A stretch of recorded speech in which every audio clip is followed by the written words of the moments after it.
The boy played games since childhood, as he was very sick and spent a lot of time in the hospital.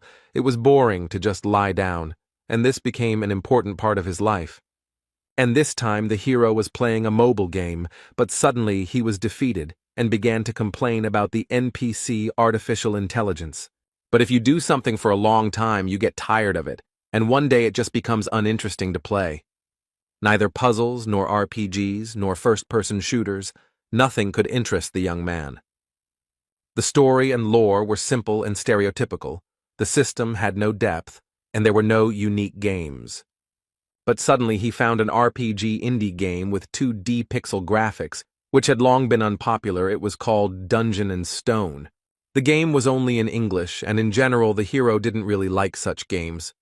But it was free, so despite everything, the guy, out of boredom, decided to download and install it. There were many types and classes here, but the young man didn't have much hope for the game and didn't plan to spend much time in it, so he chose at random. He noticed that he hadn't played a vertical scrolling game in a long time and began to take his first steps in and get used to the mechanics. So, without even noticing it, the hero spent the whole day in the game and the room began to be illuminated by the setting sun. Only by looking at his watch did the guy realize how late it was. The game seemed incredibly interesting and exciting to him, despite its graphics. Dungeon and Stone had a few mechanics that could be called either interesting or shitty, the first being that you absolutely needed an NPC ally. And the second one implies that after death, the player has to start the whole passage from the beginning, and at first, everything seemed very funny, but with each death, the guy became more and more angry and could no longer contain his anger and began to scream loudly. But the doctor quickly calmed him down. The hero apologized for his behavior and, despite the negative emotions, continued to play because he was so stubborn that he decided to complete the game at any cost. Dungeon and Stone was so unpopular and a failure that there were no tutorials for it in either Korean or English, and so the young man decided that he would complete the game on his own. Time flew by quickly, and the hero continued to play and work in the civil service at the same time, despite the lack of time. He entered university, graduated, got a job, and was already working full-time. Life went on as usual.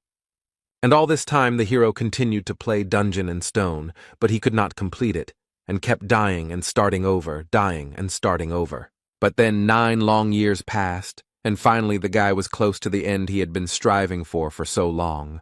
He reached the final boss room of the entire Dungeon and Stone game, and was incredibly happy about this event. He was so overwhelmed with emotion from this simple picture of a door on the screen that he couldn't hold back his voice, filled with joy and pride. He wasn't sure that anyone had made it here.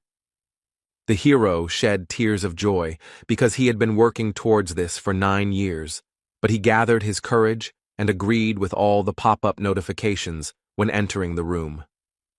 Among them was a strange window with information that he might never return, and the guy decided that it was just because it was the final boss. While waiting for the loading, the young man thought that he would hardly pass the first time, and now he needed to collect as much information about the enemy as possible. He also assumed about his features, ultimate attacks, and so on. The hero also allowed himself to dream that thanks to all his experience and preparation, he would be able to defeat the main boss the first time.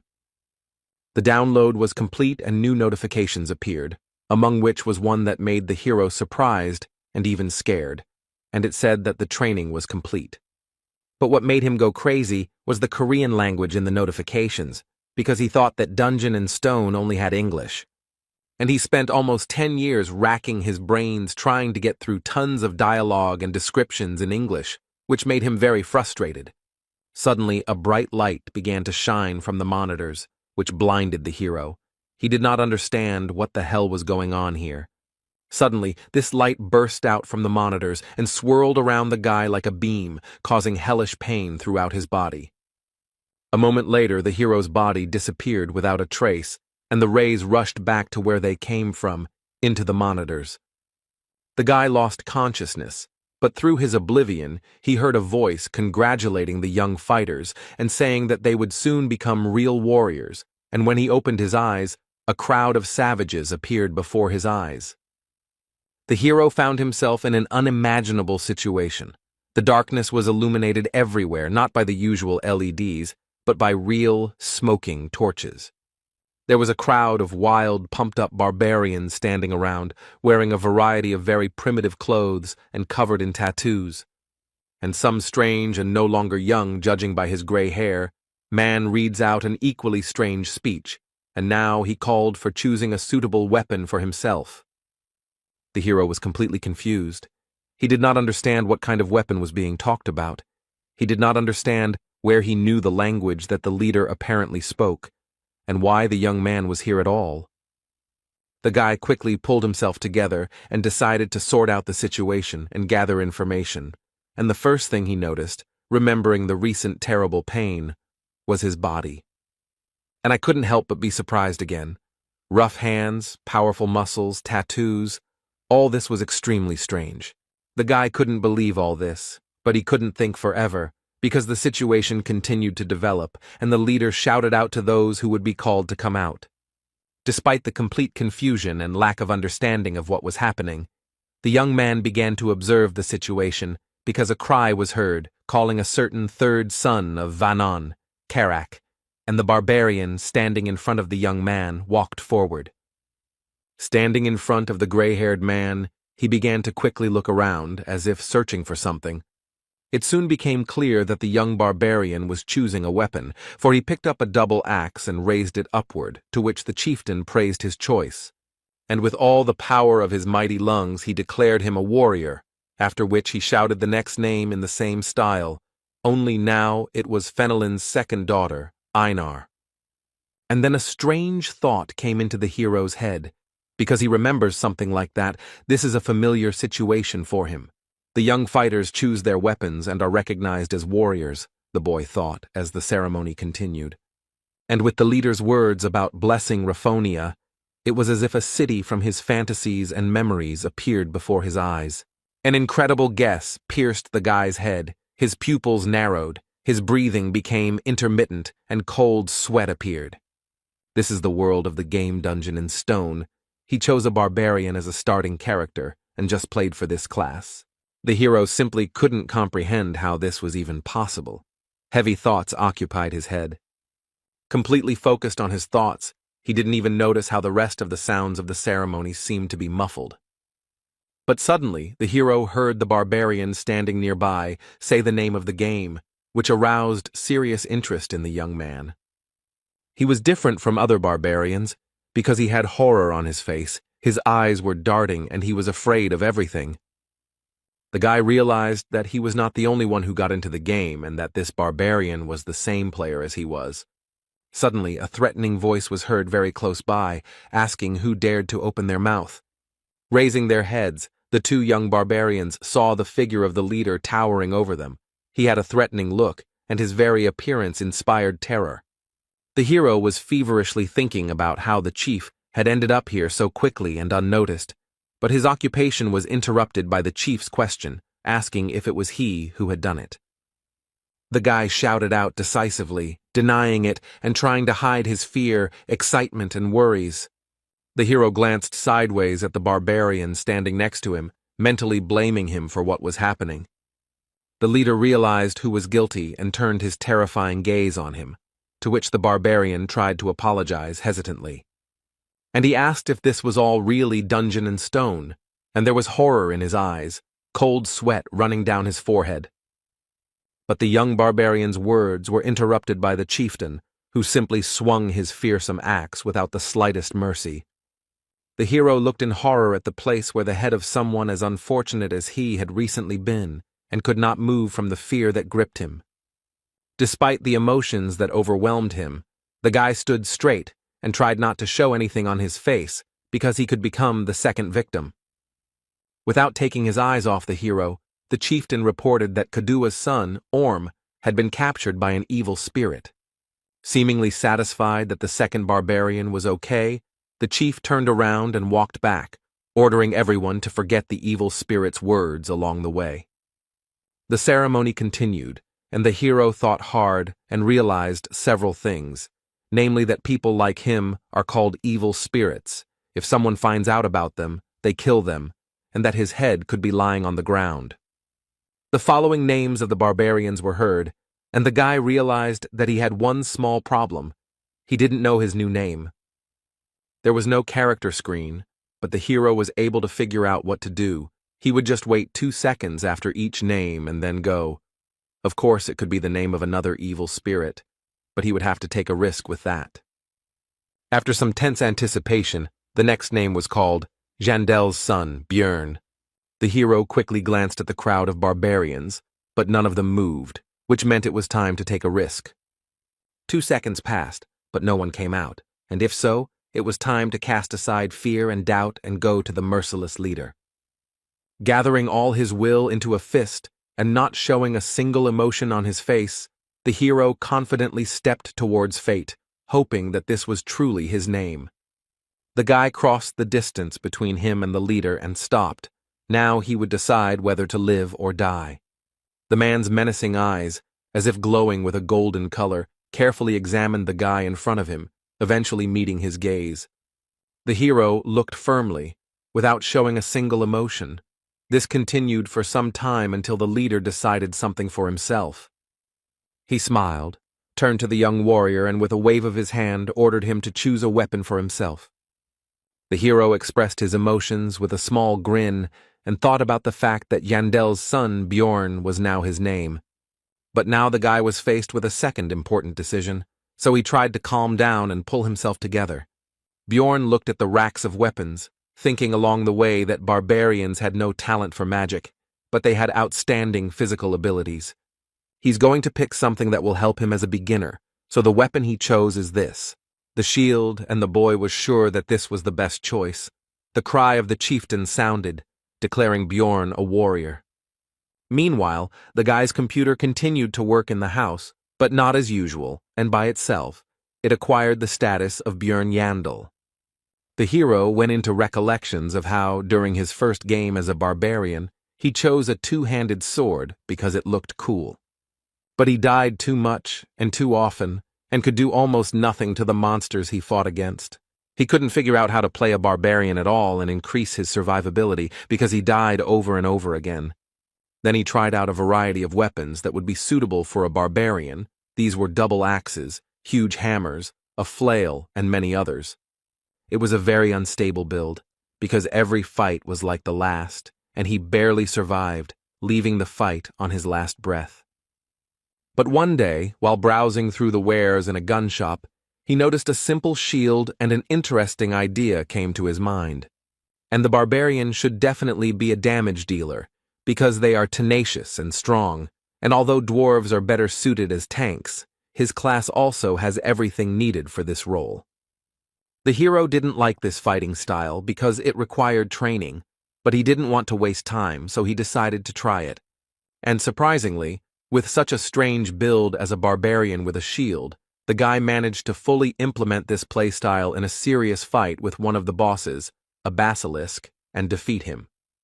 And although in reality the graphics and dry lines of what was happening on the screen were not at all impressive, in the player's head all this turned into an epic battle with a huge monster.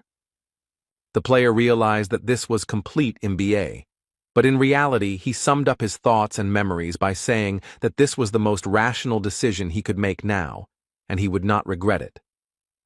Björn was brought out of his thoughts by the loud voice of the chieftain, who ordered the gates to be opened, which the adult barbarians immediately began to obey. Today, young fighters who are going through the coming-of-age ceremony are sent to the labyrinth, and among them is the hero himself. Their destination was just beyond the gates, in the city of Rafdonia, and the leader ordered the warriors to go forward, for in this city their fate would be determined. After these words, the crowd of barbarians ran in disorganization through the gate, and with them ran the son of Jandel. The hero decided to run with them for now so as not to stand out, although he was not sure if they even knew where to run.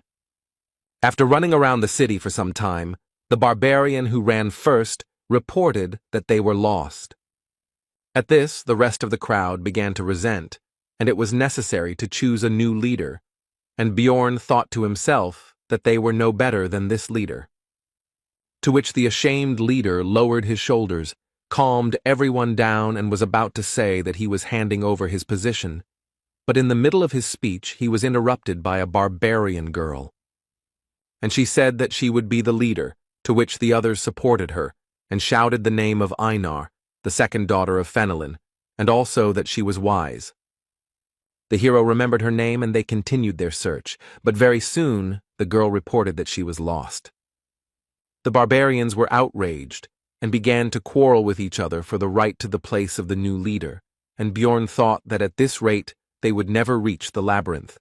But he did not want to attract attention and lead them himself. Then the hero turned to the former leader girl, Einar, to which she decided that he had come to condemn her. But Jandel's son explained that he wanted to tell her how to get to the labyrinth, to which the surprised girl asked how to achieve this. In response, Bjorn pointed his index finger at the group of adventurers and explained that they simply had to follow them. The adventurers looked at the group of barbarians with disdain and mocked them, and they were also sure that they would not find the way. The pair of barbarians paid no attention to this, and Einar exclaimed that she would try to do just that. The girl exclaimed that she had found the way to the labyrinth, to which the naive barbarians immediately believed and returned her role as leader, and also began to praise her wisdom, while the hero wondered if they were really that brainless. Soon, following Bjorn's advice, the group actually reached the entrance to the labyrinth, and a huge crowd of various intelligent beings had already gathered there. The hero was overcome with doubts about the advisability of sending him to the labyrinth, because in this chaos no one would notice his disappearance, and he himself had been an ordinary person all his life. He had never even fought with anyone in his entire life, and would he be able to defeat the monsters? Would he not find another way to pay Rafdonia's taxes? Taxes are one of the strange systems of Dungeon and Stone, the essence of which is that upon reaching 20 years of age, each resident must pay money to the state, but the peculiarity is that if you do not pay, you will be executed. There are several ways to earn money. The first is by fighting various monsters in the labyrinth. The second is to go to work in the most ordinary positions, for example in bars or somewhere else, but the hero will have certain problems with this. He is a barbarian, and in this world, barbarians are not preferred for employment and are generally viewed extremely negatively. Because of this limitation, at the beginning of the game, the barbarian, unlike other classes, immediately receives a weapon. If not for this, Bjorn would not have to fight monsters. The entrance to the labyrinth is closing soon, and you need to think faster, because you can only get inside once a month, and if you don't go now, you'll have to survive here for another month, which, given the difficulties with earning money, will be difficult. Even if he survives this month, he will be in terrible condition, so he needs to leave right now, but his legs won't budge because this is not a game, and his life is at stake. Suddenly the same Einar turned to Bjorn. The guy greeted her, but made a mistake in calling her the third daughter. She corrected him, saying that she was the second, and said that the others had already entered, and they needed to hurry. The last adventurers, except for a couple of barbarians, were already running through the portal, and the man next to him said that it would close in 5 minutes, while the guy noticed that the passage was getting smaller. Bjorn told Einar to go ahead, and he followed her, but she stopped to thank him for his help. The girl also wanted to ask what she needed to do to become as wise as he was, because she had never seen such wise barbarians and wanted to become the same. Bjorn thought that she would have to be reborn for this, but decided to give a vague answer and said that before doing something, you need to think first. In response, Einar said that if she returned from the labyrinth, she would thank him, but the hero seized on this reservation and realized that, unlike in the game, barbarians are also people and can be afraid of death. Putting on a serious face, Bjorn asked the girl if she was afraid of death, to which he received a rhetorical question about whether this was abnormal. Einar immediately continued that she was afraid, but she was born a warrior and would die if she did not fight, and the hero realized that he was in the same situation and would have to fight to live. The girl decided to say goodbye with words about how they needed to survive and meet again, and the guy thought that this is why barbarians learn to overcome their fear, and they are incredible. He took his shield in his hands and began to gather his courage, and also mentally shouted that he was now also a barbarian. A warning sounded that there was 1 minute left before the labyrinth closed, and the hero immediately took off at an impressive speed. Bjorn is afraid, but he has no other choice. He has not only the body of a barbarian, but also the mind of a dungeon and stone player who has raised thousands of characters, and with this knowledge he will definitely survive, he thought, running into the labyrinth. Having run into the ever-shrinking passage, the hero found himself in a place completely devoid of light, and did not understand where he was at all. Standing in the darkness, Bjorn reflected that he was an expert in the world of dungeon and stone, and he came to this conclusion for a simple reason. Because the body of a mighty barbarian was combined into it, with his strength, durability, and so on, he has a good advantage, and knowledge of 9 whole years of playing for different classes and builds, which gives simply a huge amount of information. Bjorn tried to make out at least something in the pitch darkness. He hoped that his eyes would soon get used to it, and at least something would be visible. But no. In the game, on the first level, in the crystal cave, there were crystals on the walls that gave off enough light that torches were not needed. Suddenly the hero remembered that on the first level there was a location with no light called the Dark Region. But in the game, this is not the starting location. But since this is the real world, then nothing can be guaranteed. And even in such places, you can end up at the very beginning. In the meantime, you can finally try to call up the characteristics window or something similar, which is what Bjorn did, starting to pronounce various terms, from inventory to daily log. But, as expected, nothing came of it, which did not stop the hero from beginning to resent the injustice of life. There was no point in standing, the barbarian decided, and began to move, but due to the darkness, progress was extremely slow. And just as Jandella's son began to think that there might be traps here, a sharp pain pierced his leg, and he could not hold back a scream. But the next moment, Bjorn began to hold back his moans, and tried to calm his emotions and ignore the pain. Goblin, this is a monster that uses traps on the first level, and it may be nearby. After these thoughts, the hero began to carefully look and listen into the darkness. He could have gone somewhere, and the barbarian would have been lucky, but such thoughts are extremely dangerous, and if he is not sure of the situation, then he needs to assume the worst possible outcome. If his trap is here, then its owner is nearby, and if he hears my scream and sees that I am caught in the trap, he will wait until I weaken from blood loss. Since this is the situation, then you need to do what is necessary, Bjorn thought, and began to remove the trap from his leg. He also noticed that it was smeared with a paralyzing poison, and if he had been given normal boots and not sandals, then everything would have been easier. But in any case, it's useless to think about it now. You need to quickly get out of the trap and be ready for battle. Your leg is numb. Because of the paralyzing poison, it's not even scary. The hero began to aggressively shout at the goblin to come out, because he didn't want to leave the vile creature behind him. But everything was quiet. Suddenly the goblin really was gone. But even if he behaved like an idiot, he would be an idiot who survived, Bjorn thought, and said into the darkness to stand still, and he himself would leave. His mind was clouded by the loss of blood, but the barbarian continued walking, when suddenly he heard someone else's footsteps. Although the hero now knows that the goblin is here, he still can't see anything, and he decides to try running. After running a bit, Bjorn suddenly stopped and turned around. The goblin's steps also died down. He was pursuing, but keeping his distance. In the pitch darkness, the goblin's vile laughter was heard. He waits for the victim to bleed to death and rejoices at the imminent dinner, not even hiding his voice.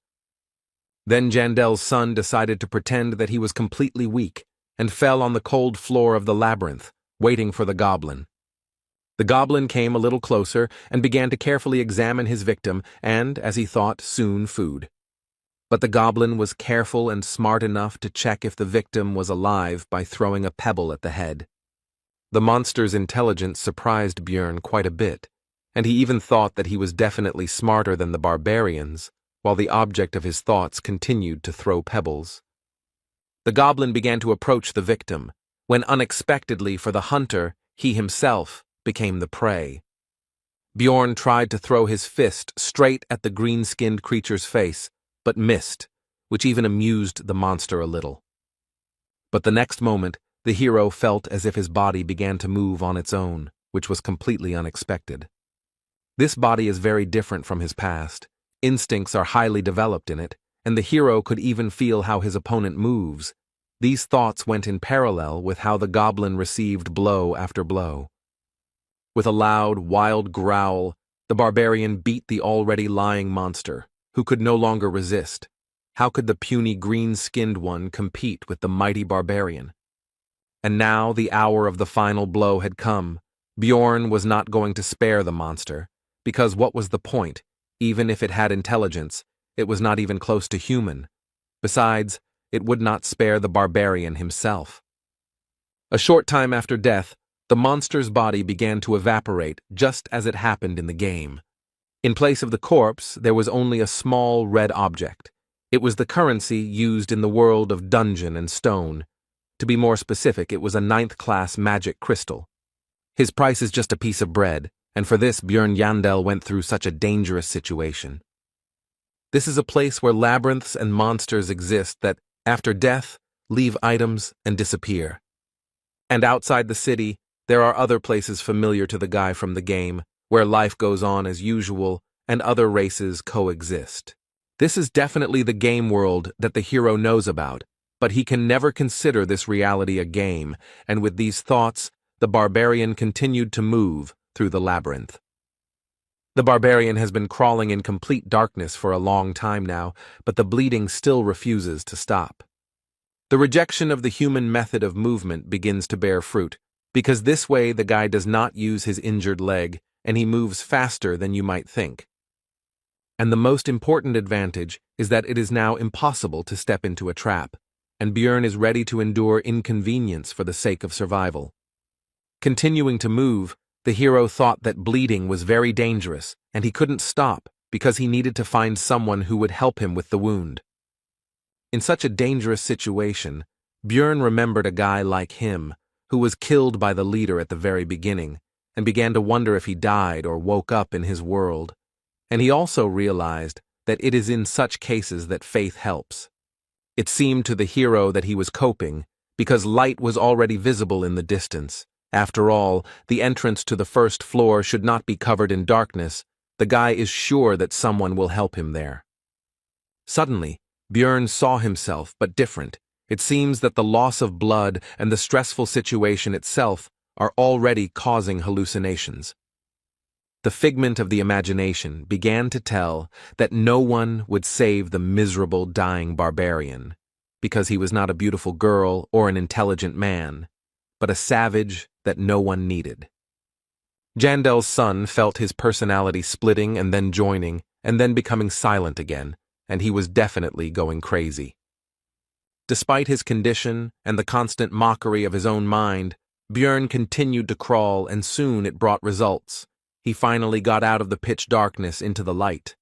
Almost immediately, the young warrior noticed a group of adventurers, and one of its members noticed the dying man himself. He turned to what appeared to be the leader of the Otrada, Drouse, and pointed to a wounded barbarian slightly off to the side of their squad's path. The blonde walked up to Bjorn and leaned over him, thinking out loud that he looked like a newbie, to which the guy mentally resented the fact that he was looking at him here instead of helping. Drouse continued his thoughts and said that it was suspicious, because this newcomer had arrived here before them, and Jandel's son could no longer even speak from weakness. The blonde grinned and asked the squad's priestess, Ursina, if she could heal this man, to which the barbarian himself could only be surprised that their squad had such a useful girl. Bjorn had already managed to rejoice at his salvation when the woman destroyed his hopes with her cold refusal. Then he asked the adventurer, Patsran, who had noticed the barbarian, if he could give him his potion, to which he pointed out the value of the potion, and the blonde added that he would pay for it later. Besides, there were quite a few of them.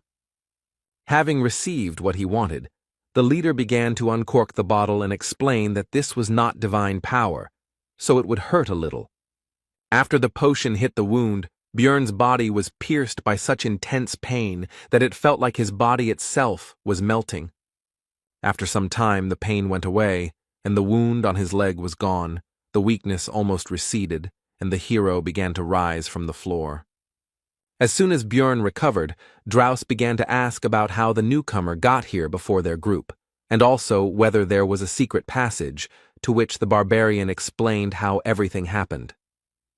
The blonde began to think out loud about the fact that once every few hundred years, due to spatial instability, there is a chance to end up in the dark region.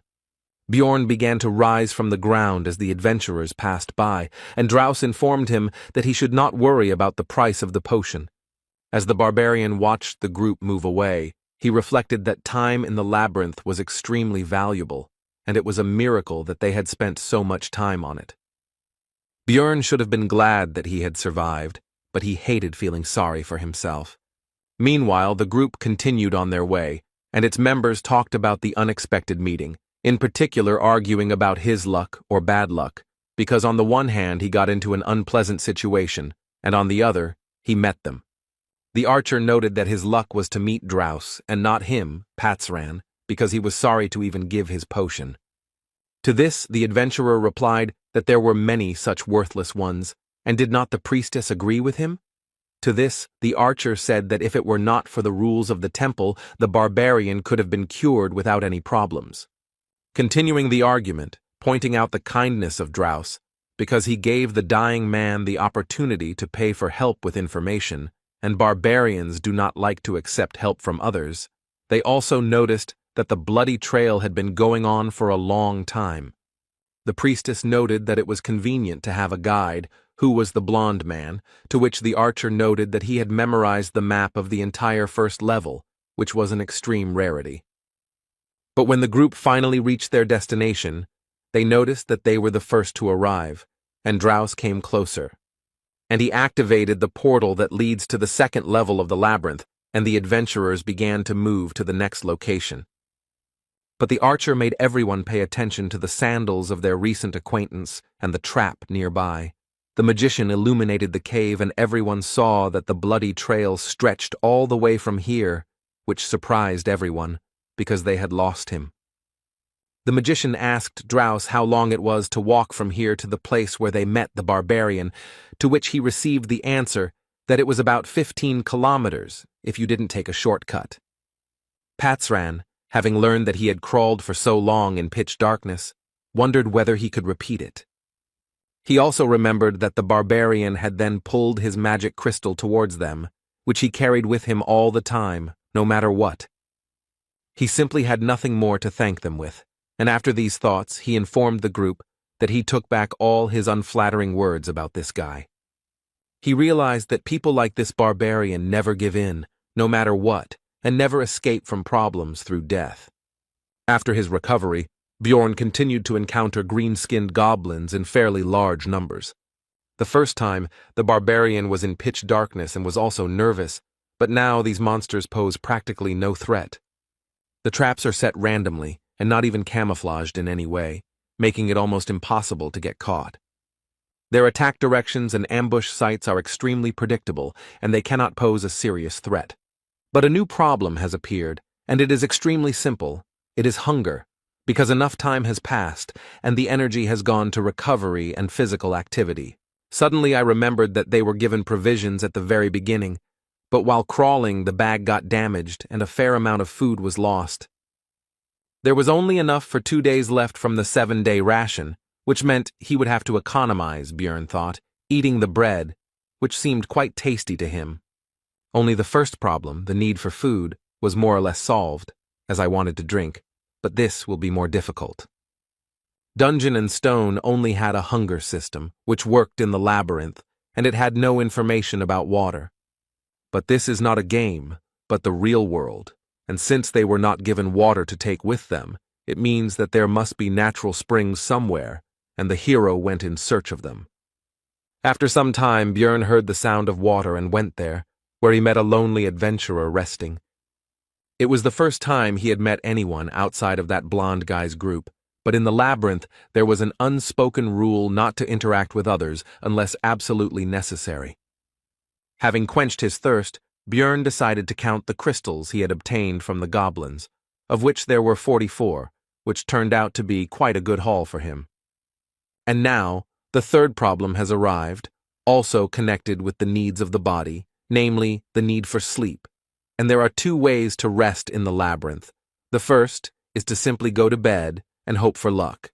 The second is to find people who can protect you in your sleep. In other words, temporarily unite with someone. But here too the hero was in for a failure, because some were openly afraid of the barbarian covered in blood, some did not trust him, and some simply did not like people like him. This whole situation was extremely irritating to Björn, but he couldn't do anything about it, and he just wanted to sleep. But suddenly, some lonely adventurer approached him with an offer to become night companions, which at first angered Björn, but he explained that he had nothing reprehensible in mind. The barbarian agreed with the proposal, and also remembered that a night companion is an in-game term, although in real life it sounds strange. After that they introduced themselves to each other. The new acquaintance was called Hans. The adventurer said that it was pointless to look for another comrade, and that they would spend that night just the two of them, which made Björn tense up because of the ambiguity of the phrase and the manner of speech of his new acquaintance. They played rock, paper, scissors to see who would be on duty first, and the barbarian lost, which didn't surprise him, since his luck had clearly deserted him lately. Hans handed Björn a mechanical watch and told him how to know when to wake him up. He clearly didn't have the best opinion of his friend's intelligence. Looking at the obviously expensive device, the hero thought that in the future he would certainly have a chance to use the prejudice about the stupidity of barbarians to his advantage. Looking at the sleeping Hans, the warrior wondered if all adventurers behaved so carelessly, and whether he would lend him his sleeping bag.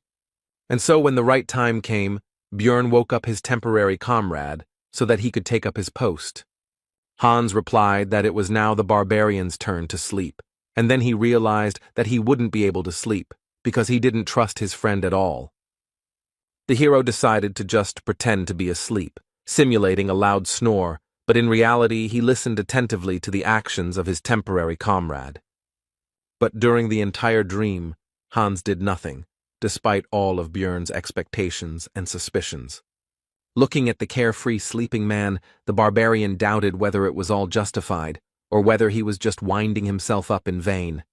So, while thinking, the hero began to feel sleepy, because recently he had had very intense adventures, an injury, and the very fact of getting into this world.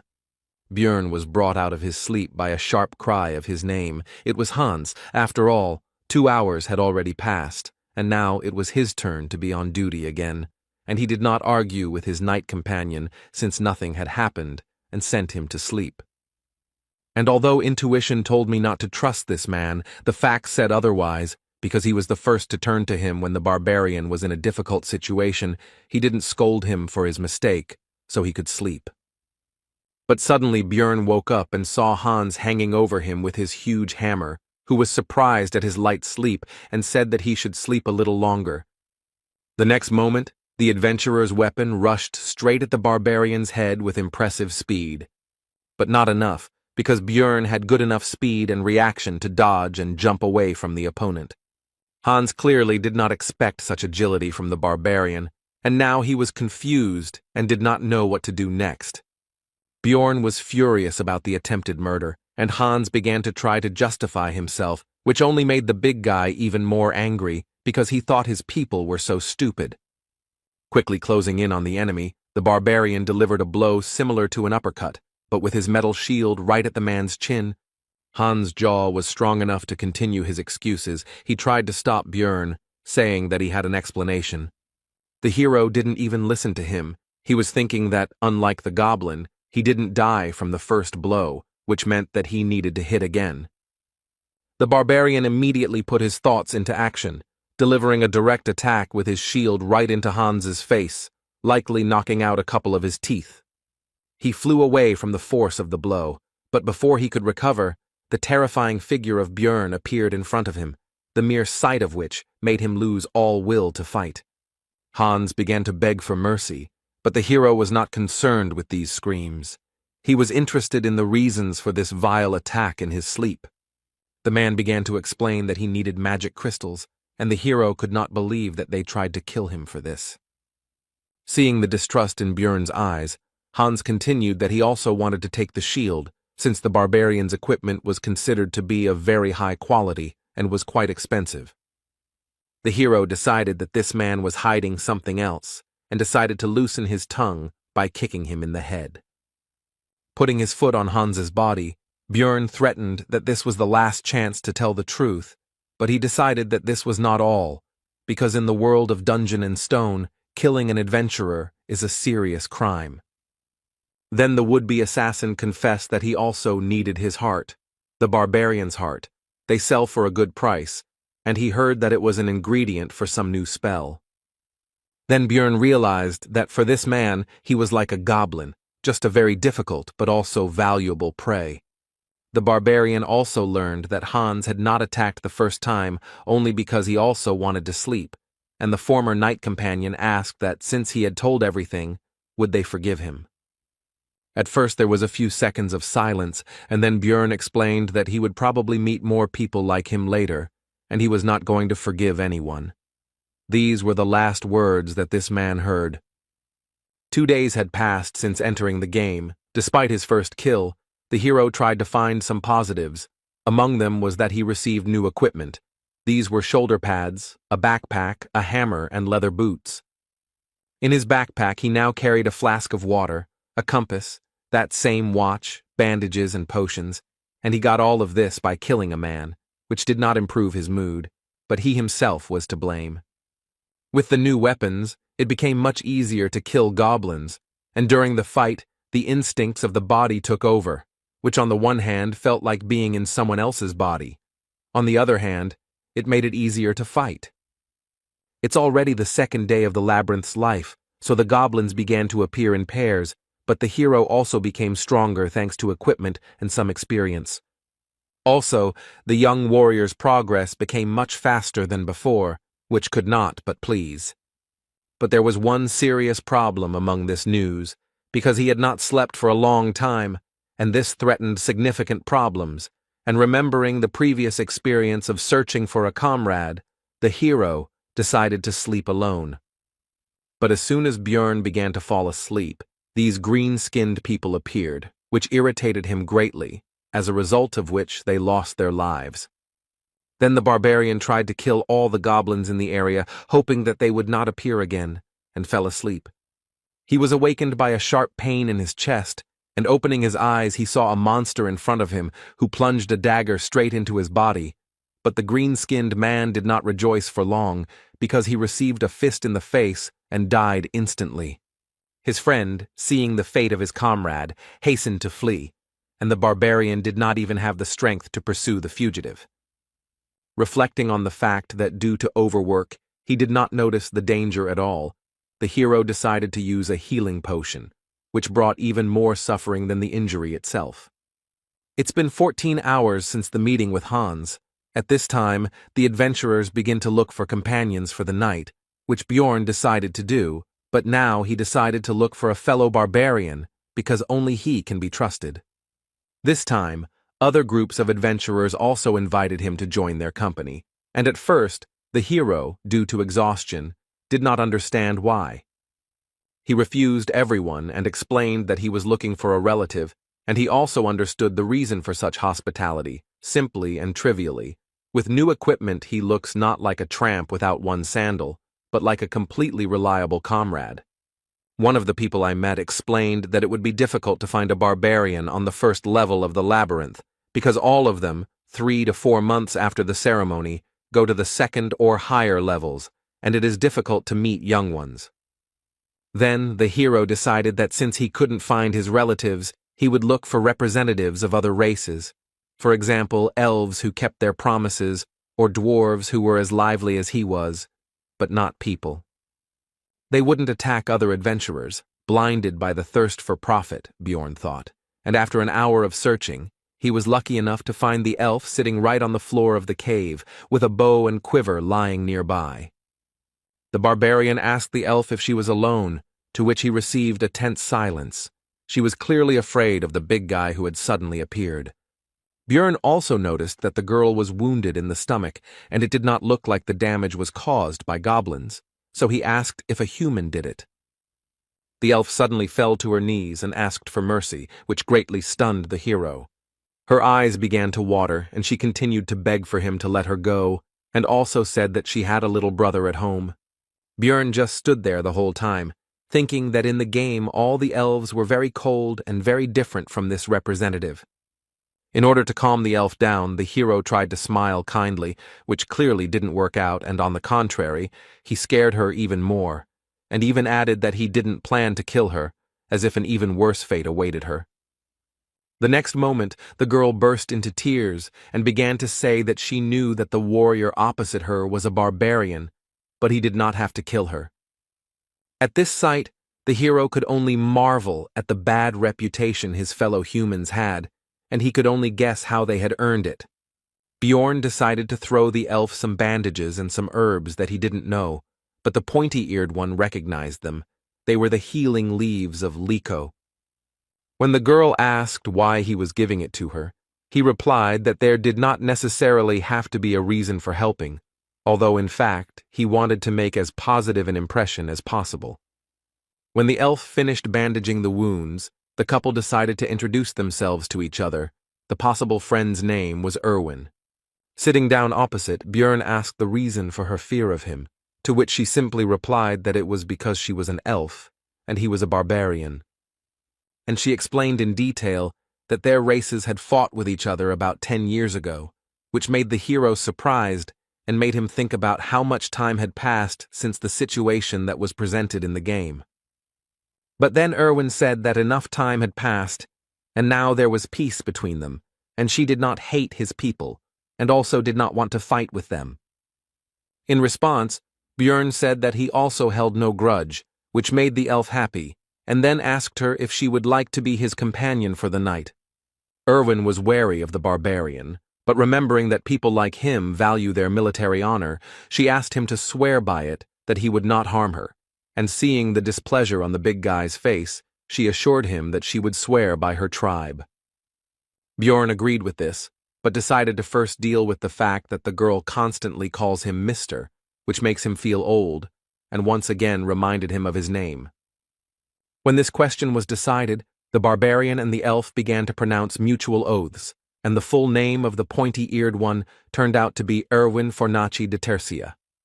Björn decided that he would sleep first, and gave the girl the watch that he had gotten during his last attempt to spend the night. Lying in the sleeping bag that used to belong to Hans, the hero thought that he would never have thought that it would be so difficult to get the opportunity to sleep, and also that he needed to pretend to sleep a little. But he didn't succeed, and soon Erwin woke him up, because 2 hours had already passed, and he decided that it was the power of the pillow and the backpack as a pillow. And he decided to let the elf use these things for sleeping, because this way she would also certainly not be able to pretend and would fall asleep, and she, it seems, was no less tired than he was. This made Erwin extremely happy. She could not even imagine that such a barbarian as Björn would take care of her. As soon as the elf laid her head on the backpack, she immediately fell asleep, and the hero began to guard the sleep of his night companion. Bored, Björn sank into his thoughts. Memories of his past life began to penetrate his head, and as a result of his reflections, he came to the conclusion that even if he could return, there was nothing to do there anyway. The barbarian and the elf swapped places a few more times, and soon it would be time to go their own way. But looking at the sleeping Erwin, the hero thought that he could unite with her in a group, but would have to share the crystals. Suddenly, his thoughts were interrupted by a pair of adventurers who came out from around the corner of the cave, preventing him from seeing them in advance. As they approached, Bjorn immediately took a fighting stance, and one of the unexpected guests asked about his relationship with the elf. The barbarian replied that they were companions for the night. The adventurer asked how much time was left until the end of their cooperation, to which the hero replied that he was not obliged to answer and looked at them coldly. A very menacing appearance and chilling gaze frightened a couple of uninvited guests, and also, it must be admitted, surprised It is not often that people like him stand up for elves.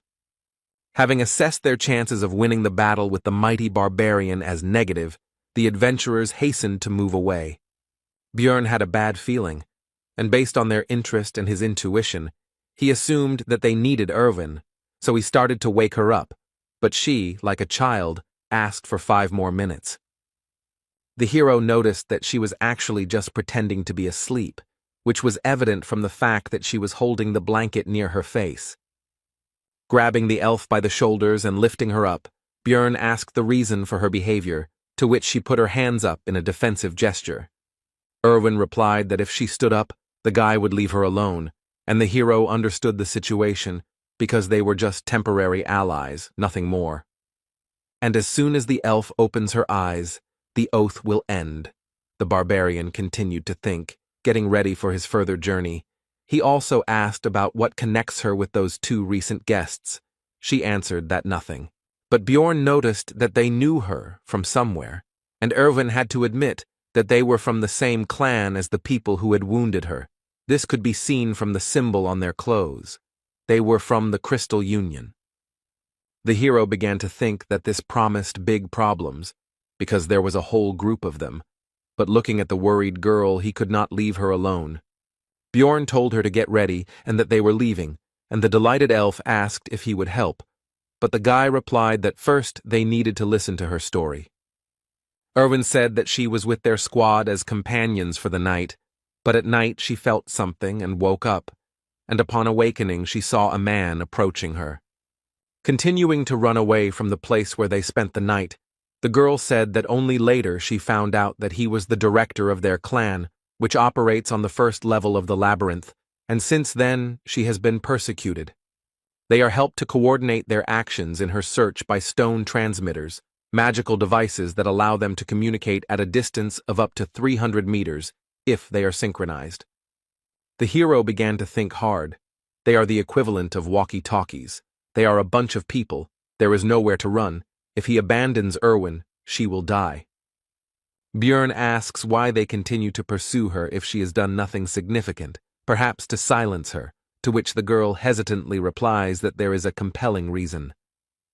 And feeling awkward, she began to tell that when she ran away, she threw her knife somewhere, and that this is what happened, and she fell silent. And after a pause, she continued to talk about how he had ended up in a so-called bad place. At this news, an unpleasant guess appeared in the barbarian's head, and the same unpleasant emotions appeared on his face. Smiling awkwardly, Erwin ends the story by saying that she heard that the director was so injured that even potions couldn't help him return everything to how it was. But after a few seconds, the emotions left her face, and she reported that they were being followed, and the distance was 150 meters. Looking out of the corner of his eye at Erwin, the hero thought about how she heard this from a very impressive distance, and also noticed the opening of her wound, and she was not complaining. Although they have sped up, the elf reports that the distance is still the same 150 meters, which means they cannot break away, and during this time the pursuer has probably informed his people about the situation. The only way out is to destroy them, but then there will be no way back. Is it worth risking for the sake of a companion, because he is not the target? While the hero decided to gather more information before making a decision, so he asked what Erwin was good at, and she replied that she was good at washing and cleaning, although her cooking was not so good. When asked if Björn meant battle, the elf replied that she was good at archery, which was understandable, but she also had mastered the magic of the spirits of the element of fire. When asked whether the girl had killed anyone, the answer was negative, but she tensely assured that she was quite capable of doing so. The hero had made up his mind, so he asked if Erwin would become his ally until he left the labyrinth, on the condition that she would only get 10% of the loot, to which he agreed. When the distance was clarified, the answer came back, 100 meters, which means that the pursuers are faster, so something needs to be changed, and Björn said that they are changing direction and ordered the girl to call the spirit. The fiery spirit illuminated their path to where the hero did not expect to return so quickly, to the dark region, and as soon as they had gone deep enough there, An order was given to cancel the summoning, after which they were left in the darkness. The pursuer had his own source of light, which left him in plain sight, but he could no longer see those he was pursuing, so Erwin gave a short order to shoot. A moment later, an arrow, torn off the bowstring at great speed, pierced the enemy's head and got stuck in it. No one can live with such injuries. The barbarian tried to cheer up the elf after the first kill.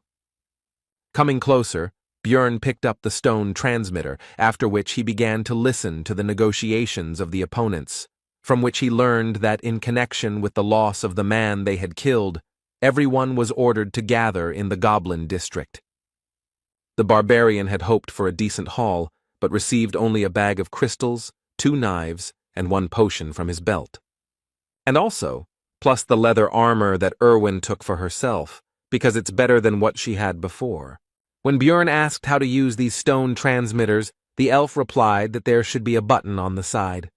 Soon a voice was heard from the magic object, telling that one of them had been killed by a barbarian and a pointy-eared one, and a reward of 1,000 gold had been announced for the latter. This news did not please Erwin at all. Rather, on the contrary, it caused feelings of fear and uncertainty. Björn, however, did not lose his head, ordering the spirit of fire to be summoned, because they would be moving through the darkness to go to the 2nd floor, which surprised his companion. Erwin hastened to clarify that the level they are at now and the next one are fundamentally different. The barbarian explained that they would succeed, because they were a great couple, and continued mentally in game terms, a tank melee and a damage-dealing archer. Besides, in any case, it would not be possible to earn much here. But Erwin doubted it because this was their first trip to the labyrinth, and she made a comparison that they were running from goblins to end up in an orc's lair. But the conversations coming from the stone transmitter about what the clan fighters would do to the elf if she was captured made the girl decide that it would be better to go to the 2nd floor than to stay here. While moving through the dark region, or alternatively known as the Goblin Lair, the pair talked about how to get to the 2nd level, and Björn told them that on the way north, they would definitely come someday. After all, based on his knowledge, the dungeon is designed in such a way that by continuing to walk into the darkness, you will reach the portal in any case. Soon a goblin trap appeared on the couple's path, which Erwin immediately noticed thanks to her excellent eyesight. Based on the fact that they encountered the trap quite late, Björn decided that he was unlucky to encounter it at the very beginning, and while the hero was lamenting his failure, his companion said that she would disarm the trap. The barbarian called out to her and told her not to use the fire spirit for this purpose, to which the elf agreed with an uncertain look, inwardly surprised at how he knew about her plan. As soon as the girl came closer, those who had set the trap jumped out of ambush. The monsters decided that she would be an easy target. But they were wrong, and a moment later an arrow pierced the head of one of the greenskins, causing him instant death. The 2nd goblin tried to strike with his claws, paying almost no attention to the death of his kinsman. But the attack was unsuccessful. The elf turned out to be too fast and agile, and before the monster had time to understand what was happening, his, as he thought, victim was already behind him, with a drawn bowstring. A moment later, Erwin was already relaxing, and the bodies of the goblins evaporated around her, leaving behind their prey. The elf asked the barbarian if she had done well, to which she received well-deserved praise, which made her seem to glow with joy. Erwin handed over 2 magic crystals to Björn, after which she said with shining eyes that at this rate she too could earn something. From the stone transmitter came information about the update of data regarding the elf. Now the reward had increased to 2,000, and alive or dead, and the barbarian tried to console his companion. Suddenly, Erwin noticed a new danger in the darkness ahead, ghouls, which surprised the hero, because according to his information, such monsters should live in the south, not the north. The meeting made the guy think about the strange experience system in Dungeon & Stone, which consisted in the fact that EXP is given only when a representative of a new species is defeated, and there is no reward for a repeat kill.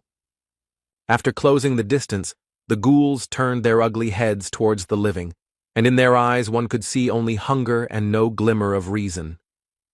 These monsters are faster and stronger than goblins, but they are still only rank 9 monsters, so they don't pose much of a threat. Plus, he's not fighting alone now, which makes the battle even easier when you have a comrade covering you. The pair walked north until their 3rd day ended, and soon they came across a long trail of blood and a piece of bread. At first, Björn had an unpleasant guess that he did not want to believe, but soon it was confirmed, because they found the very same trap, next to which lay one sandal. And very close by there was an already open portal. Remembering what the hero went through when he could have simply crawled back a dozen meters, he was overwhelmed with emotions. Soon, all other feelings were driven out by the barbarian's rage, and Bjorn gave vent to it by hitting the floor, which frightened his companion. The girl took the guy's anger personally, so she asked what she did wrong, and moisture began to gather in the corners of her eyes. But the hero calmed her down, saying that it was not because of her.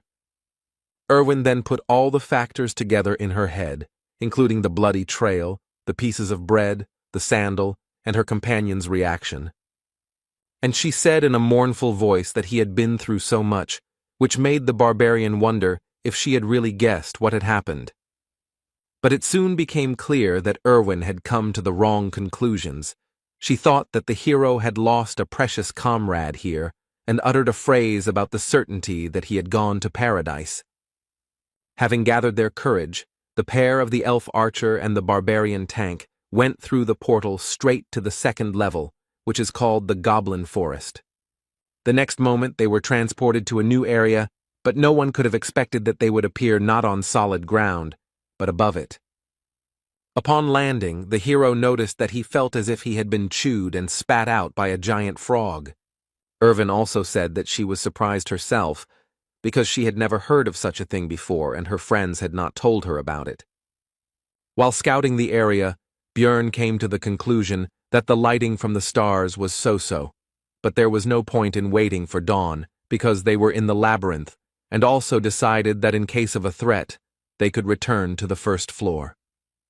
Erwin asked if this was really the 2nd floor, since she had never heard of this forest, to which the hero explained that from the 1st level you can go through different portals and end up in other locations. And he continued, besides the Goblin Forest, there is also the Beast's Lair, the lands of the dead, and the dark rocky mountains, and when his companion asked about their next steps, the barbarian asked if she knew how to get back. When told that they would simply be thrown out when the labyrinth closed, Björn confirmed, but added that the 1st level would close in 168 hours, and the 2nd in 240. And most likely the Crystal Union will not go to this floor, so they will wait until the 1st one is about to close, and will be transferred there through their portal, and then they will be spat out into the outside world. But the hero decided not to sit around doing nothing all this time, and the couple set off to explore the surrounding area. Erwin, walking through the forest, felt nostalgic, and also reported that this place felt just like the abode of fairies, one of the species of which she is in the world of dungeon and stone. While scouting the surroundings, the elf noticed traps everywhere, although the barbarian was unable to notice their presence. So the girl decided to show their location and threw a stone straight into the trap, causing it to go off. Unlike the previous floor, here they were camouflaged. After that, Erwin started begging for praise, but Björn decided not to overdo it and simply said that she was throwing stones well. However, seeing the girl's displeasure, he still added that there was no need to rejoice over such trifles, and that he already considered her to be a fairly experienced adventurer, and she was pleased with this. After walking around a bit more, the girl expressed concern that there were enough traps, but there were no people who set them, and the hero remembered that their presence in this location was more of a feature of the zone. In the game, this place was also called the Goblin Forest, and in addition to the traps, there should also be many times more goblins here, and among them there should now be mutants, archers, and warriors, and the deeper, the more and more dangerous. Björn ordered to first deal with the traps in the area and then explore further, so that in case of danger, it would be possible to run to the portal without fear of getting a leg injury. After that, the couple simply searched for traps and disarmed them to secure their escape route. But they had to stop abruptly, because Erwin noticed traces of a group of goblins nearby, which she did not hesitate to tell Björn about, and also soon clarified that there were more than 10 of them, and they were about 50 meters away. The hero decided that the threat should be eliminated, so he ordered to get as close to them as possible and attack while they were unknown. The girl walked quietly and silently, and the barbarian decided that this was some kind of fairy trait. But be that as it may, a group of monsters was soon discovered. The pair decided to start the fight with Erwin's shot, so soon the sound of a bowstring being pulled was heard, and they prepared for battle. The arrow shot forward, and a moment later, the barbarian shot too, not even sure whether his companion had hit due to the distance. The boy and the goblins ran towards each other. Erwin, as an archer, stayed behind and did not rush forward. Both sides were confident of their victory. The second floor is different from the first. There are 3 times more enemies, and you can also encounter new species, and most likely the hero should have felt fear. But the barbarian did not feel it. On the contrary, the warrior's heart, which he received in his new life, trembled in anticipation of the battle. With a loud battle cry, the hero burst into the crowd of greenskins and began to scatter them in different directions. But there were too many enemies, and one of them almost cut off the barbarian's head with his dagger, but he was fast enough to dodge. And Björn jumped back, thinking about the situation, because if he had been a little less agile, his head would have flown off his shoulders.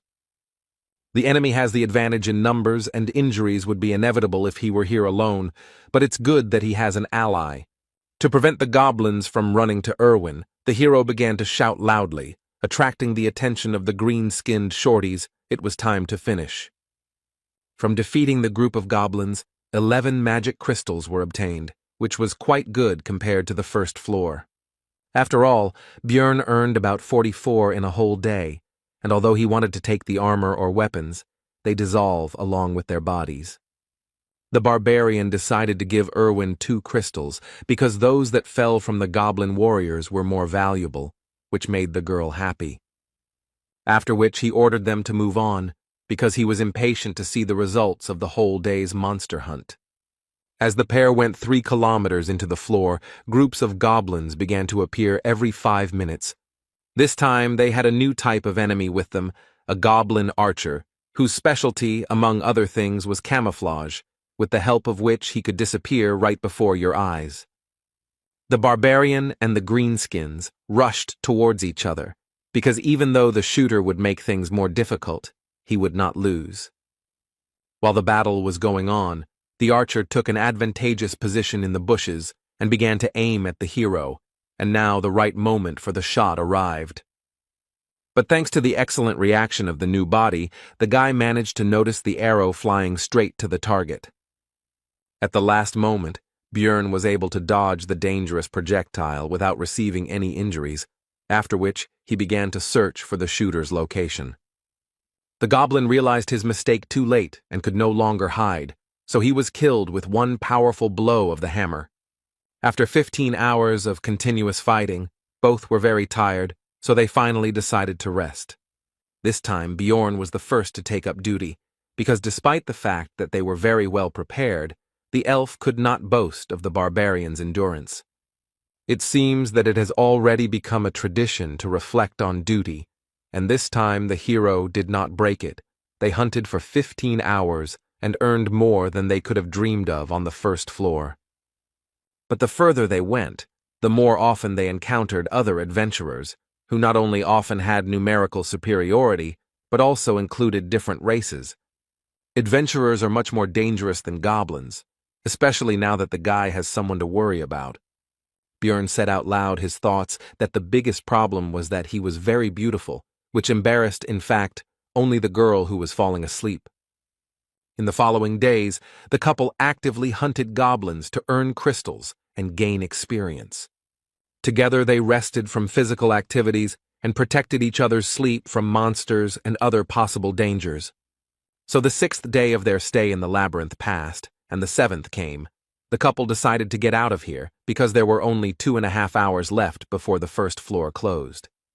They were both very tired these days, but it affected Irwin especially strongly. She already dreamed of going to bed immediately after returning. Soon they came across a group of goblins on their way, and despite their fatigue, the adventurers decided to fight their opponents. The mere sight of the stern barbarian already instilled in the green-skinned monsters a feeling of insecurity in their own strength. While scattering the enemies, Björn decided to deal with the warriors first, and Erwin would deal with the archers. After so many battles during these days, the hero became a master of such battles and gained enough experience. And Erwin also didn't stand still and now always knows exactly who and when to shoot so as not to interfere with the guy. Although there were 2 archers among the goblins, not a single arrow flew towards the barbarian, and the enemies were already defeated. The pair had already worked together perfectly. The time it took to kill goblins had been significantly reduced, and looking at Erwin and noticing how much she had grown in recent times, Björn even began to feel proud of her. Suddenly, among the evaporating corpses and magic crystals, the elf noticed something unusual, something they had never seen before. It was an essence, part of the dungeon and stone skill system. It gives passive or active skills. You can only absorb 1 per level. Skills vary greatly depending on who dropped the item. For example, the guy who chased the couple downstairs most likely had the essence of a razor wolf, which enhanced his sense of smell. When asked if the elf wanted to take the essence for herself, she answered positively, since he didn't need it anyway. But then, suddenly, a group of aggressively minded adventurers emerged from behind the trees onto the recent battlefield and began to accuse the couple of something. Erwin tried to justify herself, but Björn took her by the shoulders and told her to stop, because he had already guessed why they were here and what they wanted. After which, he simply threw the girl's light body into the essence that rose into the air, because that was exactly what these people had come for. A bright light flashed and blinded the adventurers, who realized what had happened and were extremely outraged that the valuable prey had slipped out of their hands. Bjorn Yandel decided to try to intimidate the adventurers by making a brutal face and saying that he was ready to fight right now. After some time, the couple was already running through the forest towards the portal to the first floor. The guy ordered his companion not to slow down until the portal itself. The 4 adventurers still did not risk encountering them, but Erwin asked if they would pursue them, to which she received the answer that they were hanging around near the portal, which meant they were going to leave this place. And also, there are only 4 of them. They have the same tactics as their couple, to which Erwin praised the guy's intelligence. Soon the girl reported that there was a group of goblins ahead, and they were running straight towards them. Björn realized that he would not be able to simply get around them. This was suspicious, because goblins usually don't behave like this, and they didn't want to run into them now, when the pair's goal was the portal, so the barbarian ordered to change direction. But before the girl could answer, a projectile flew towards her, and Björn pulled her out of the way by the collar. Rubbing her injured neck, Erwin noted that she herself would have dodged the goblin's arrow, to which the hero responded that it was a crossbow bolt, which meant it was those adventurers. Most likely it was they who lured the greenskins, and they themselves are sitting in ambush on the other side, wanting to exhaust them. Bjorn decided that there was no other way out. They would have to fight, but they had an advantage, the power of the essence. The goblin archer's essence, based on game knowledge, should increase stats and give 1 passive and 1 active skill. The first is arrow poisoning, and the second is camouflage. When Erwin remarked that she didn't know how to use them, Björn pointed out that she was already using them, and it seemed to be done simply by the power of thought. The hero handed over the backpack and sleeping bag to his companion and said that he would deal with the goblins himself, and her task was to find the enemy crossbowmen. When asked about the danger of separation, the guy replied that they didn't have time. She needed to keep her head down and shoot her target after the signal. And he rushed at full speed towards the goblins, no longer hearing the question coming from behind him about what kind of signal this would be. The hero decided that if those adventurers did not show up after the shot, they would show up when he defeated the greenskins and entered the fight. There were more than 10 of them. 2 of them were warriors. It was more difficult to fight without support. There were no archers in sight. But suddenly one of the shooters showed himself by shooting at the shield, which means you also need to watch the arrows. Taking advantage of the hero's distraction, one of the goblins snuck up behind him and plunged a dagger into his body. Without Erwin's help, alone against a group of enemies, needing to watch out for goblin arrows and not forgetting about the crossbowmen, the situation is extremely lousy. More and more wounds appeared on the warrior's body, although none of them were serious, but there were more and more of them. A crossbowman suddenly intervened in the battle. At that moment, 2 projectiles, an arrow and a bolt flew at Bjorn. Both could not be blocked, and there was no way to dodge. The hero decided to defend himself from a more powerful crossbow shot, and he will have to take the goblin gift on his body. The arrow pierced right into the elbow, and it also turned out to be poisoned. Now one arm is not working, which means I will have to choose what to throw. The hero decided to leave the shield, because although it would be easier to kill goblins with a hammer, the real threat comes from the crossbowmen, and without a shield it will not be possible to defend against a bolt. The battle with the greenskins became even more ferocious and difficult, but despite the advantage they had gained, the monsters could not win. Very soon, there were only a few goblins left, and they decided to run away. This man had instilled fear in their little hearts. As soon as the battle was over, how did the adventurers who had been watching the hero's battle all this time show themselves? The crossbowman was not with them, the barbarian noticed, and their leader began to ask about Erwin's whereabouts. But the hero was not going to answer and simply said to attack. There was nothing else left anyway, because he was not going to give up.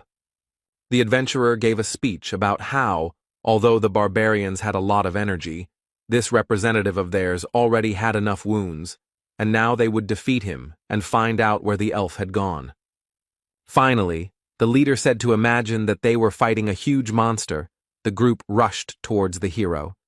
Choosing a unique gesture for this world, suitable for giving a signal, the guy decided to raise his hand higher and put out his middle finger. Seeing the suspicious movements, the adventurers became wary and stopped, and the hero wondered whether Erwin had understood the signal. But in any case, it doesn't depend on him, and all that remains is to trust his companion, thought Bjorn, making a dash towards the enemy. He met his onslaught and blocked the blow, but realizing that he would not be able to compete in strength with the barbarian for long, he called his comrade for help. An elderly man with a katana named Elias intervened. He drove the hero away with a blow from which he had to move away and break the force contact. But despite the less than ideal situation, Bjorn could not retreat, because in order to help Erwin, the enemies needed to be distracted. So the son of Yandel entered the battle against the 3. But everyone had to turn away from the battle because some kind of projectile was flying towards them, and no one knew whether it would be a crossbowman's bolt or an elf's arrow. The above-mentioned projectile would have hit one of the adventurers, if not for the shieldman, from which it was concluded that it was Erwin. The warrior with the shield shouted to his comrades to focus on the barbarian, and he himself would protect them from the arrows, and the hero realized that this was his original plan, and that was why he almost did not interfere in the battle. And since you can no longer count on help from Erwin, it's enough that she practically took one of the 3 enemies out of the battle. You need to win yourself. But despite the barbarian's strength, the battle was not in his favor. His opponents were noticeably stronger, more skilled, and more cunning than some goblins. The hero decided that in order to win, he would have to sacrifice something, and perhaps by exposing his non-working hand to the blow, he would be able to incapacitate the red-haired leader of the squad. He succeeded. Elias's blow failed to penetrate deeply into the barbarian's muscles, but the guy's target received a powerful blow to the face from the shield. Taking advantage of the moment of vulnerability after the blow, the older man attempted to cut the hero in half with a downward swing of his katana, but Bjorn was able to dodge. Elias was extremely surprised that such a mass of muscles could move so quickly, although he seemed like a clumsy brute, and froze in surprise. Erwin tried to take advantage of this, but the shield man covered his comrade and urged him to be more attentive and not get distracted. But this arrow turned out to be a trick. The elf was counting on the warrior taking the shot, because this arrow carried fire magic, and now the wooden means of protection would soon burn out. Erwin's next attack pierced the shoulder of his opponent, who was now unable to hide behind his shield, while Bjorn was thinking about how extremely skilled his archer was. The situation on the battlefield changed dramatically, and now the scales tipped in favor of the hero, although victory was still far away, because the red-haired man was already recovering from the blow to the face. The adventurer decided to deal with the elf first, and the barbarian could not stop him, so he only believed in his companion. The fight continued, and in an instant Elias opened himself up for a strike, which Bjorn couldn't help but take advantage of and tried to strike. But the elderly warrior managed to dodge, but the barbarian saw an opportunity in the fact that a former shield wielder was running behind the warrior with a katana who could no longer boast such dexterity, and the blow landed right on his skull. Now they were left alone. The other driver was unlikely to get up. Bjorn was thinking about the fact that Elias was very strong, and it was unclear how he ended up on this team. They fought each other. In this battle, the fury and strength of the barbarian met with the dexterity and technique of the swordsman, and no one gained the upper hand. They were worth each other, although they were almost complete opposites.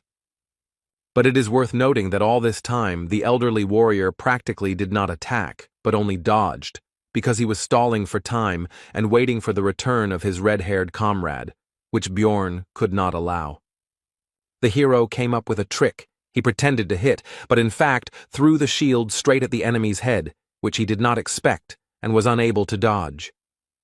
The barbarian's primal rage took over Bjorn's entire being, and he bit off a piece of Elias's throat with his teeth, thereby condemning him to a very painful death. Soon the rest were finished off, and while the hero was recovering from the feelings that overwhelmed him, Erwin approached, who, apparently, dealt with the red-haired one. Noticing Bjorn's condition, she gave him a healing potion and advised him to drink it, since it was more effective, and besides, he was also poisoned. The hero felt like his insides were boiling, all his veins were hurting badly, and his skin was burning and itching, but the wounds were healing, and that was the main thing. Bjorn asked about the time, and after receiving the answer, the guy realized that there were 40 minutes left before the first floor closed, which meant there was no time to rest. The hero ordered Erwin to take everything off. She was embarrassed, but obeyed, to which the barbarian clarified that he meant to take all the loot from the enemies. But he soon realized that there was no time for this, so he said to take only equipment, magic crystals, and backpacks. By the time they finished sorting through the trophies and ran to the portal, there were only 50 seconds left before the first floor closed. After the transition, the hero landed unsuccessfully again, but Erwin showed her agility, and she also said that it was fun. Bjorn wanted to meet and talk with his companion on the other side, but he couldn't get the name of the tavern out of his memories of the game, and there was less and less time left. And only in the last seconds he remembered that it was the Black Whale, about which he hastened to inform his friend before they were transported. And finally, after going through many dangerous situations, the hero finally returned to the city, to Rafdonia. Although it was expected, since all the adventurers appeared here at that moment, Bjorn was still surprised by their number. In the labyrinth, time does not pass like in the city. No matter how much time you spend there, you still return at noon the next day, so the hero immediately moved the hands of his pocket watch to the correct position. Making his way through the crowd, one of the barbarian comrades, Karak, son of Vannin, hurried towards Bjorn and shouted his name along the way. Soon the rest of the relatives began to gather nearby, and the one who found the hero was very popular in their circle. The entire disorganized crowd of savages headed out of the square, and Bjorn decided not to lag behind and not stand out from the group. Soon all the barbarians began to take turns exchanging magic crystals of various values for money, while simultaneously finding out who had managed to earn more. The woman behind the counter worked extremely quickly and professionally. Her vast experience was clearly visible. It turned out that the hero had earned significantly more than the others. The amount was over 180,000, which was significantly better than the others, in connection with which the relatives began to congratulate one of their own. The barbarian did not hesitate and accepted the praise, and also raised his hammer and shouted that he really was the best warrior. Others also noticed that he returned with better equipment, which only added to the joy. The savages began to throw Björn up in the air and chant his name, but the workers of the establishment did not like this noise, so they were soon calmed down.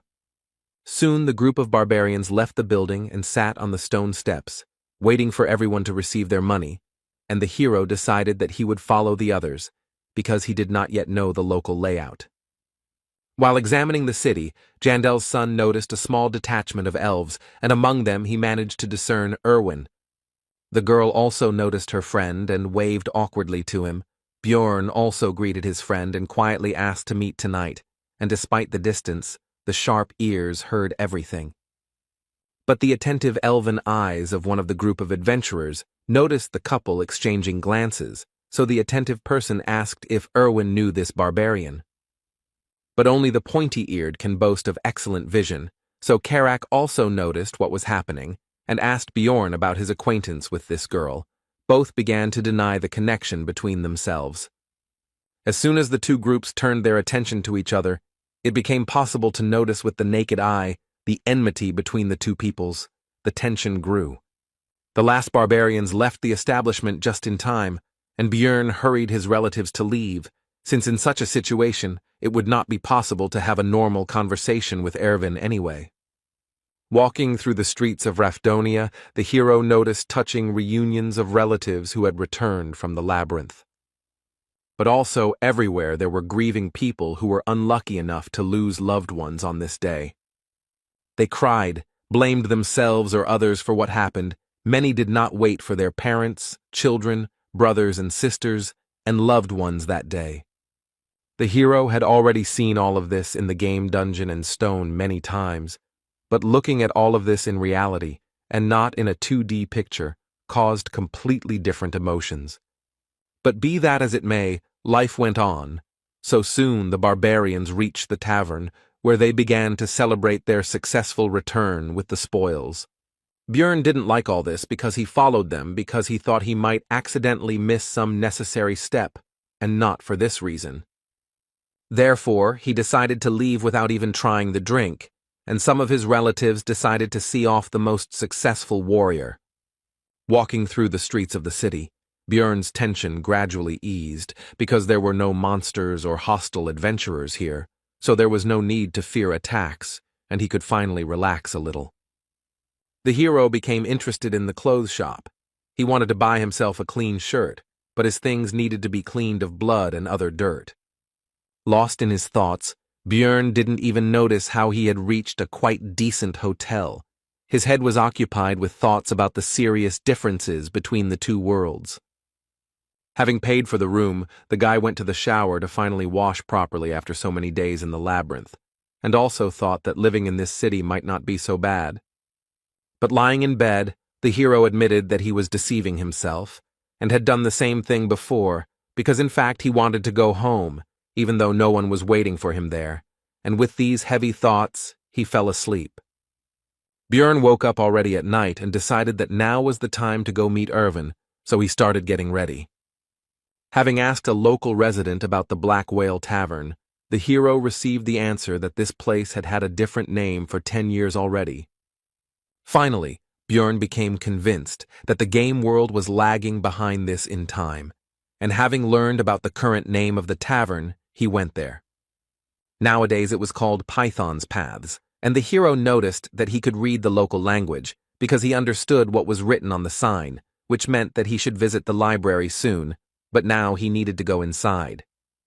The tavern had a good atmosphere, there were many customers, and finding Erwin here would certainly not be an easy task.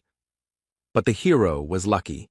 The girl was the first to notice and call the guy, but there was another elf sitting next to her. He had seen her during the day. She was clearly in a negative mood, and when asked who she was, the answer was that the pointy-eared one was Erwin's older sister. When the guy asked if she had a name, He answered Tessia, which was part of his girlfriend's full name, from which it was concluded that she simply did not want to introduce herself normally. The hero asked why she was here, to which the girl flared up and said that it was because the barbarian invited such a young elf to such a tavern. And she continued that the meeting was scheduled for last night, but the guy never showed up. He's just an insensitive barbarian. The hero was surprised why it was last night, and Tessia thought that he was just making a fool of himself. Björn decided to make sure, so he asked Erwin how many hours had passed since leaving the labyrinth and received the answer 30 hours. The hero thought that only 4 had passed, but it turns out that he had slept for more than a day, which made him feel guilty. Jandel's son decided to apologize and explained the situation he found himself in. He didn't think it would turn out like this. Erwin's elder sister was shocked. She couldn't even keep her face. It seemed like she had never seen barbarians apologize. After this, Tessia asked about the reason for the meeting, but the hero did not want to talk in front of her, so he said that she could find out everything from her sister after the meeting. Further dialogue did not take place. Sparks seemed to fly between the two of them, and Erwin was torn, trying to calm her friend and relative. During the argument, Tessia suddenly slammed down a heavy bag and said that these 350,000 magic stones were payment for the essence. Björn began to explain that he would like to continue hunting in the labyrinth with Erwin, and she could earn the necessary amount with him, and they would divide the spoils in half. At first the girl was happy about this, but a moment later she became gloomy and refused, and the hero could not understand the reason because they made a good team. Tessia explained that now Erwin would be on the same team with her, and before that he was alone, due to the tradition that the first entrance to the labyrinth should be solo. The hero realized that now his girlfriend had people who would take care of her and decided to take the money, but noticed that based on the agreement he had made with his girlfriend about dividing the spoils 1 to 9, there was still 280,000 missing. To this Tessia responded with a bag she had prepared in advance, and Björn realized that she was simply trying to trick him, but he kept it all to himself and asked her to leave, because he still wanted to talk about something with his friend. But she didn't want to leave her little sister here and was about to start objecting when Erwin herself intervened. She really appreciates her sister's concern and is glad that she came here with her, but she needs to thank Björn and say goodbye to him. Tessia agreed, but only on the condition that the barbarian swear that he would not sleep with Erwin, which embarrassed her sister. Björn calmly swore an oath on his military honor, because he didn't give a damn about it anyway, just like he didn't give a damn about the oath itself in principle. Tessia was satisfied with this and was already heading for the exit, but halfway there she turned around and thanked the hero for saving Erwin's life. Left alone, the friend said that she had never contradicted her sister before and asked if she would be angry about this. The hero calmed Erwin down because Tessia didn't look angry when she left and even thanked him with a smile. The girl tried to apologize for having already decided to be on a team with her sister, but Björn stopped her, and also thought that he himself would not have refused if a high-level elf had invited him. After that, Erwin handed the hero a bag with the red-haired man's and the crossbowman's magic crystals, and she had already taken her share. She also left the rest of the equipment in her house, and tomorrow they should sort it out and decide what to do with it. Erwin said that she wanted to somehow thank Björn for saving her, and he realized that this was precisely why Tessia had demanded an oath, but nothing had come to his mind yet, and the guy suggested ordering something. The girl's eyes lit up, and she said that she had deliberately not drunk anything yesterday so that she could share her first return drink with the hero. It is a special drinking tradition that involves having something to drink upon returning from the labyrinth, and for young elves it is quite important. Erwin was a little worried that this wouldn't be Bjorn's first return drink, but the hero said that this would actually be his first as well. The girl was very surprised by this, to which the hero replied that he had already said that he was only 20, and she thought it was a joke. Soon the table was covered with all sorts of dishes, because Björn had slept all day and was terribly hungry. The couple spent their time culturally drinking the first return drink, and it didn't take long before the table was almost down. Björn decided it was time to take a break, and announced that he had come up with a way for Erwin to repay him for saving him. The elf decided that she already guessed what the guy would ask for, so she suggested going to his room. But what awaited her was not at all what she thought. The barbarian decided to check how the essence affected the girl's characteristics. And in real life, an increase in the flexibility parameter by +4 is not particularly noticeable, the hero thought, watching the elf check her hand. Erwin asked if he really thought she came to the room to check her stats, to which the guy replied that you can't check your skills in the city, and some people were clearly disappointed with this development. Although the game dungeon in stone had only 3 main characteristics, these are strength, spirit, and abilities, but each of them had hundreds of other parameters. The guy spent thousands of hours studying them, but still couldn't understand the effects of some parameters. Looking closely at Erwin, the hero thought that the goblin essence should have increased her obsession parameter, and he didn't know what it was doing. When asked whether she had felt any obsessive thoughts or lack of restraint, the girl replied that she suddenly really wanted cookies, although she had never liked them before. The hero concluded that this characteristic strengthens desires, and in the future some other unknown effects may appear, but his thoughts were interrupted by Erwin, who said that she wanted to lie down. Soon Björn woke up and thought about the oath he had made to Tessia not to sleep with her sister. And then I decided that it didn't matter, because you meant a completely different dream, and I continued sleeping. The next morning, the pair decided to sort out the equipment of the dead adventurers. Erwin asked if the barbarian was going to sell everything, to which he agreed, but specified that he would leave a couple of things. The elf then asked if she could keep the leather suit and belt, to which she was granted, but it would be deducted from her share. After this, the couple began to go to various shops and stores, and in order to sell all their loot, they had to go around a lot of places. The total came to 1,450,000 stones, but taking into account the equipment, 50,000 is Erwin's share, which does not change the impressiveness of the remaining amount.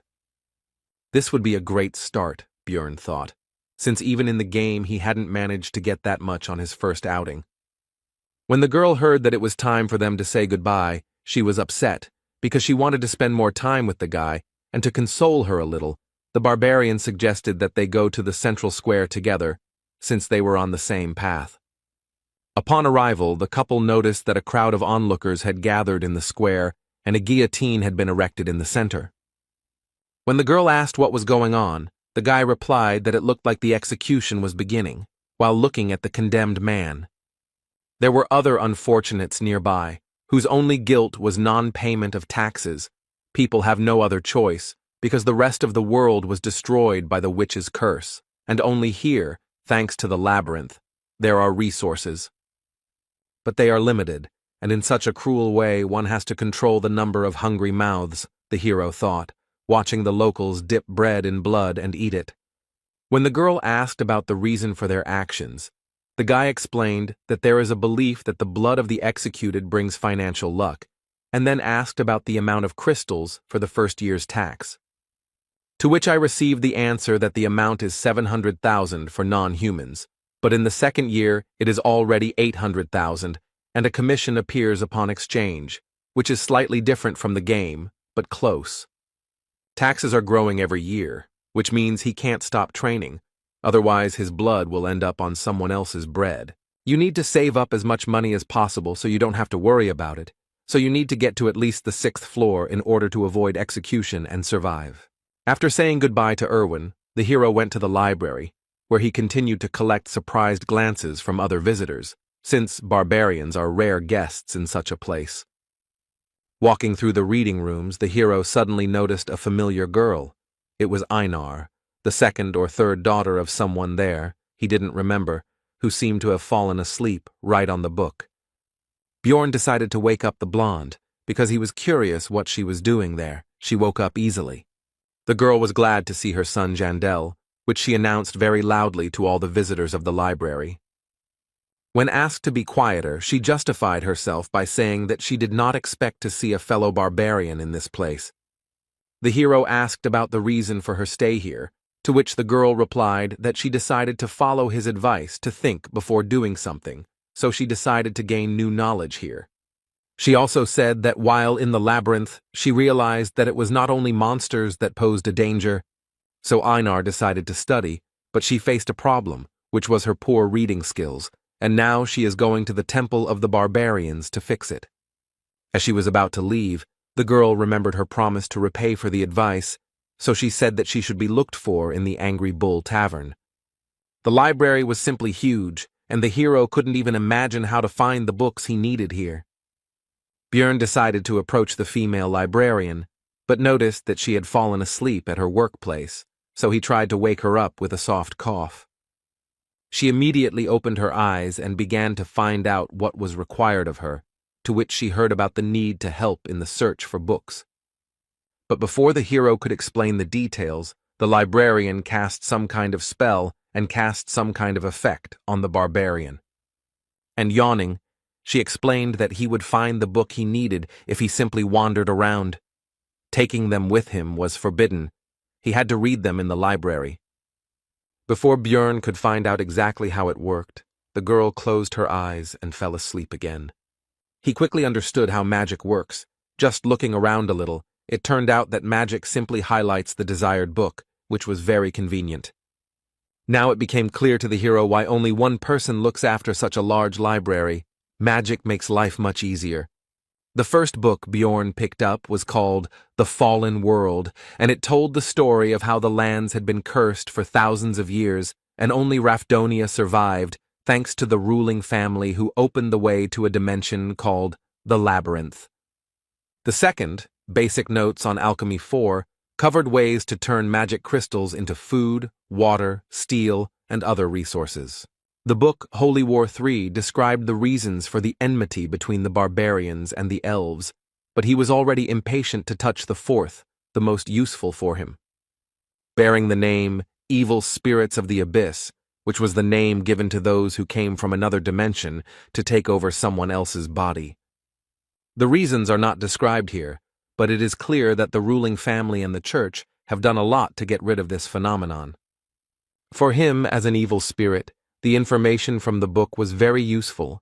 As long as he didn't give himself away in any way, he would be fine. The fifth book on the death of the king told of the death of the first ruler, who was called the Immortal, Ravigian III, and he died 150 years ago, and it is from this event that the events of the game begin. Next, records of dimensional instability, which suggested that he himself was to blame for ending up in the dark region, as interference in teleportation could cause passage through a closing portal, which is what he did. Those events could have been entirely his fault, but even thinking about it was disgusting to the hero, and so, while reading books, night approached. Lying in bed, Björn thought about the fact that 3 days had already passed since returning from the labyrinth, and there were still 27 days left until its next opening. Tomorrow he would look for companions, and with his thoughts, he fell asleep. In the morning, the hero was awakened by a knock on the door and Erwin's voice calling him to wake up.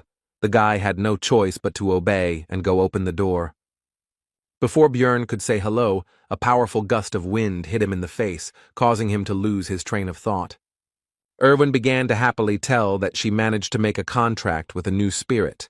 This time it was the wind element, although she spent 10 spirit stones.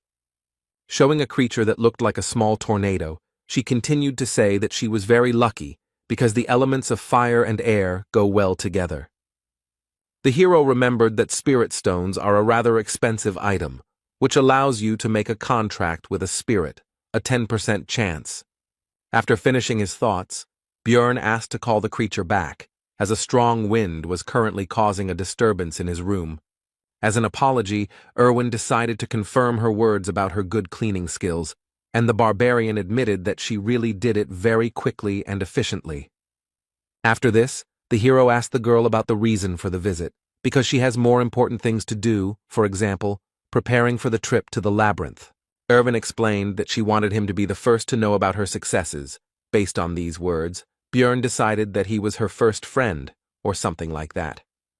The barbarian said that he would live here for a long time, so if the girl had problems, she could come, and he himself thought that they could very well remain friends, despite the fact that they would be on different teams.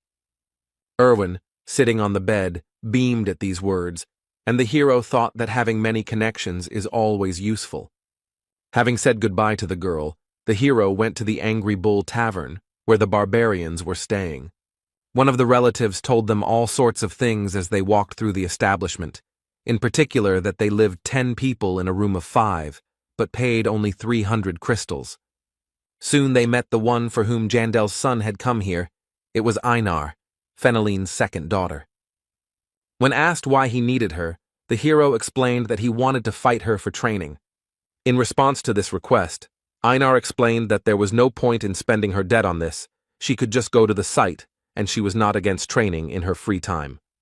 Björn didn't want to put this matter off for later, so he suggested that the girl fight right now. It didn't take Einar long to defeat the guy. It was just a crushing defeat. She was very good, which meant he would not waste his time in vain, so the hero was not going to limit himself to one duel and demanded another. The fights continued one after another. Einar emerged victorious from each one, but Bjorn was not upset. Because she was very strong, the main thing was that he learned. The moon had already risen in the sky and both fighters were tired, so they decided to finish training. Looking at the girl, the hero found her very strong, smarter than the other barbarians, and she was also unlikely to betray him.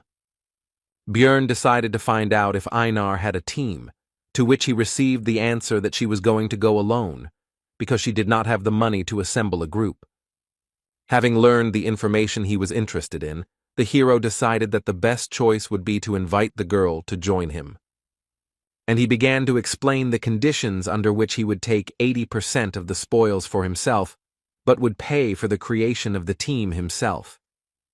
But in the middle of the speech, Einar interrupted Björn and said that, not a word more. She looked determined. The hero tried to explain the benefits, to convince. But this was unnecessary.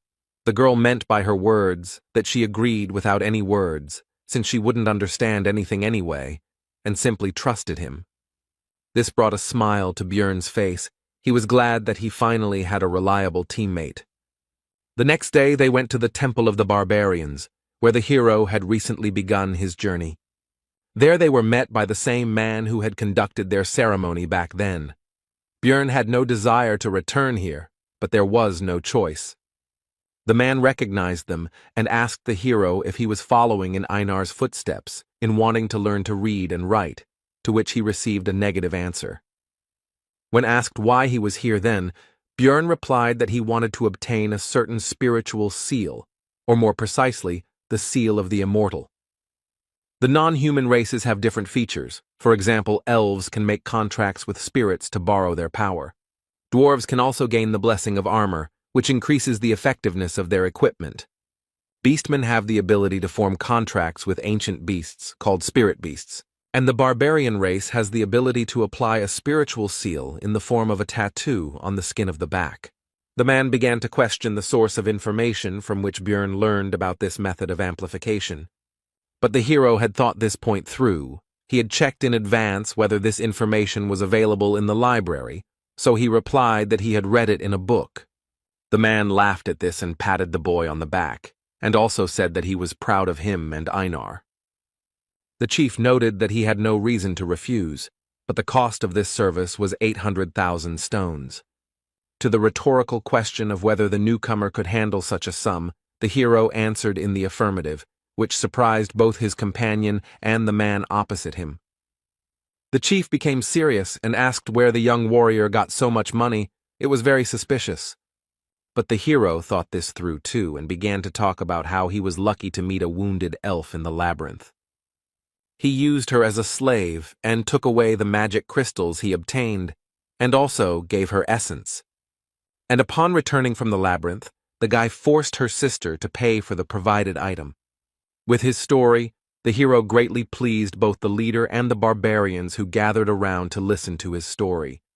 As a gift for his good mood, the man gave Björn 2 coins worth 100,000 stones each.